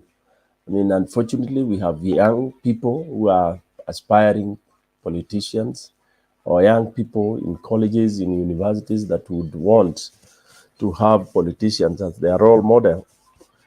And then they are seeing this kind of behavior from the second senior most person. It is very sad. And I wish we could undo that in the shortest time possible, because it will demean our system. When a student of, let's say, political science at Nairobi University sees a doctor, talking and demeaning in such a manner a boss, a president who is supposed to be the CEO of the city, of the country, and this is being done by his deputy, who is enjoying the resources of taxpayers. I think it is bad. It is bad manners. It is bad example to our upcoming generation. When you are there insulting and scolding, and all what you are doing, you are just praising about one or two sections of the community, talking about wheelbarrow, mamamboga, and boda boda. So what about the other population? Okay, so what will you do when you get the presidency? You forget about all other people in whatever cadre. So I think somebody has to do that, to demean, to deconstruct that. And I think Azimio boss, the Enigma, will have a big job. That should be a department to try and erase all the bad seeds that have been, sown by this gentleman. I'm happy that the fuel is running out of fuel, out of that propaganda, hate, and insulting fuel. And I had predicted by mid-February, personally, I will not be discussing anything to do with him, because one, I think I will have exhausted, because we can't discuss the insult anymore. And I see it happening a little bit earlier. Probably by next week, we shall have done, everything done away with. So with those few remarks, I wish to say thank you very much, colleagues, and let's continue to actually concentrate now on empowering the people in the village, because that's where the votes are. If you can be able to convince, like what David has said, in a polling station, probably we should do what you may call an adopt a polling station. As an individual, you can adopt a polling station. One, support 3 people, so that those 3 people will support another 3 people. Even going door to door knocking within the polling station. Mostly a polling station is actually like a village, or it comprises of several villages, and mostly there are people who know each other. So yeah, I think that's what we should do. We should apply that technique, and see whether even where you can volunteer to be able to bring in those who are living, the PWDs, those who are not able to walk, give them support in whichever way, so that we have everyone who can vote to come out and vote. Thank you so much, and hope to see you guys later. Thank you. Thank you so much, PK. Alex, dakika zako mbili. We need to finish in the next 7 minutes. So if you can do 2 minutes, Ziana 2 minutes, then yeah. Yeah, I'm glad to have participated in the show. David, thank you for coming, even if you come late. And thanks for listening. I think the show today was culminated by our brother Jared just giving us the truth that, the other side has lost it. And I believe that many of the people who listen here and are from the Isle of UDA, I think will start thinking even deeper. We quoted your favorite author you said last time, Frantz Fanon. There is one book, Wretched of the Earth, anasema, zombies, believe me, are more terrifying than colonists. And I think that zombie mentality that we see within the UDA caliber, it's so terrifying because, their leader has captured them, and their brains has been taken into all forms of captive, and there is no logic left. It is sad today alikuwa anatukana Eugene Wamalwa, kwani huyu Eugene Wamalwa anaweza anza chama? Unamuona kama mtu ya kwanza chama? Kwani unaona mtu kama Eseli anaweza kuwa daktari? I mean, imagine you have lowered yourself to a point that everywhere you go ni kutukana tu watu. Even if you want to support such kind of person, I mean, by the end of the day you listen to him wakati unaenda kulala. I mean, hizi vitu will be contagious to yourself. Even when you speak to people, you'll find yourself unatukana watu. And I think that is what has remained to the people in UDA. And it's so sad. And even the opposition we are going to have is going to be very perverted. I mean, I don't even know that house is going, the next parliament, if any is going to be opposition, I think itakuwa tu ni matusi. Hata EFF will be better off form of opposition in South Africa than what we are going to have. But Jared, bring that brain here. Let us help the people of Nyamira and make sure that we elect people who will help us go to the next level we want to. Let's not lie to our people. There is no civilization in lies. Let's tell our people the truth that if they choose bad leaders, it is up to them. We are coming to a point we will never blame the national government. If Raila becomes a president, he gives us 35 to 40%, it is our duty to use that money rightly. In the future, we can never blame the national government. We are only going to blame ourselves. And therefore, your brain is what we need. My brain, David's brain, and the people from the larger Nyamira County, we must tell ourselves the truth, because truth is incontrovertible, as Churchill said. You cannot argue against it, and you cannot add on top of the truth. Truth is truth. Once you massage it, it becomes a lie. So let's tell our people the truth, and the truth will set us free. Thank you. Thank you, Alex. Ziana, dakika zako mbili. Asante sana Bwana Temba na wenzangu wote. Namkaribisha Bwana Jared. Karibu sana. Upande huu ulikuwa mwana mpotevu, lakini sasa umerudi nyumbani. Tunashukuru kwako kuja nyumbani. Nikimalizia mimi kwangu nasema kuwa makamu wa rais ni hasira ako nayo kwa sasa hivi, hakuna vile tunaweza msaidia, ni hasira ako nayo. Unajua, kuna siku nilisema ukiwa umewachwa una machungu, ukiwa ni mke au mume umewachwa machungu unayo. Wengine huenda wanasema kule barabarani wakisema huyo mume wangu hata sikuwa nampenda.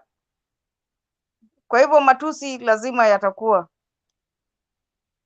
Lakini kuna wengine pia wakitoka kwenye ndoa wanaenda wakiwa wamenyamaza. Kwa hivyo tunaomba tu kuwa makamu wa rais awache hasira, akae, kwa sababu kama kwenye nyumba utaongoza watoto wako na hasira, hata ujui kule watoto wataelekea. Kwa hivyo makamu wa rais akiacha hasira, watu wanaweza angalia. Saa hizi hakuna mtu anaweza kukubali uende upande huo, kwani hiyo utaingia kwenye chumba ambacho watu ni matusi tupu.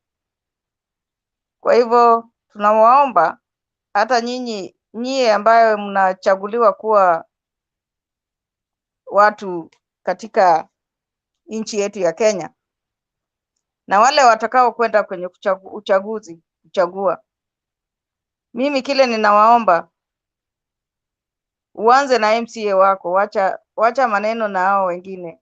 Anza na MCA wako wa nyumbani. Usije ukaangalia ni ndugu yako wala ni dada yako.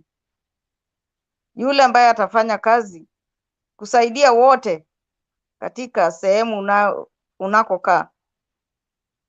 Chagua MP yule atakayesaidia wote. Usije ukaangalia tumbo. Angalia kazi ambayo itasaidia Kenya kuendelea mbele. Kwa sababu tukimchagua mtu ambaye ataendelesha Kenya mbele, hata tutakuwa tunataka kuangalia rais ni nani. hatutakuwa tunaangalia rais anatoka upande gani, kwa sababu yule anayekuwa karibu na wewe akiwa anafanya kazi pale na hela zile anapewa, hautatamani kujua hata seneta wako ni nani ama gavana wako ni nani.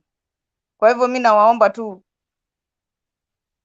raia wa Kenya, tuchagueni wale watu watatupatia, watafanya kazi. Ni hayo tu Bwana Themba, nashukuru. Asante sana Ziana, and everybody else who's watching us on YouTube right now, thank you so much. God bless you for staying on until this time. We really appreciate. And as always, we say this is the forum that we want to be a platform for you to come and learn.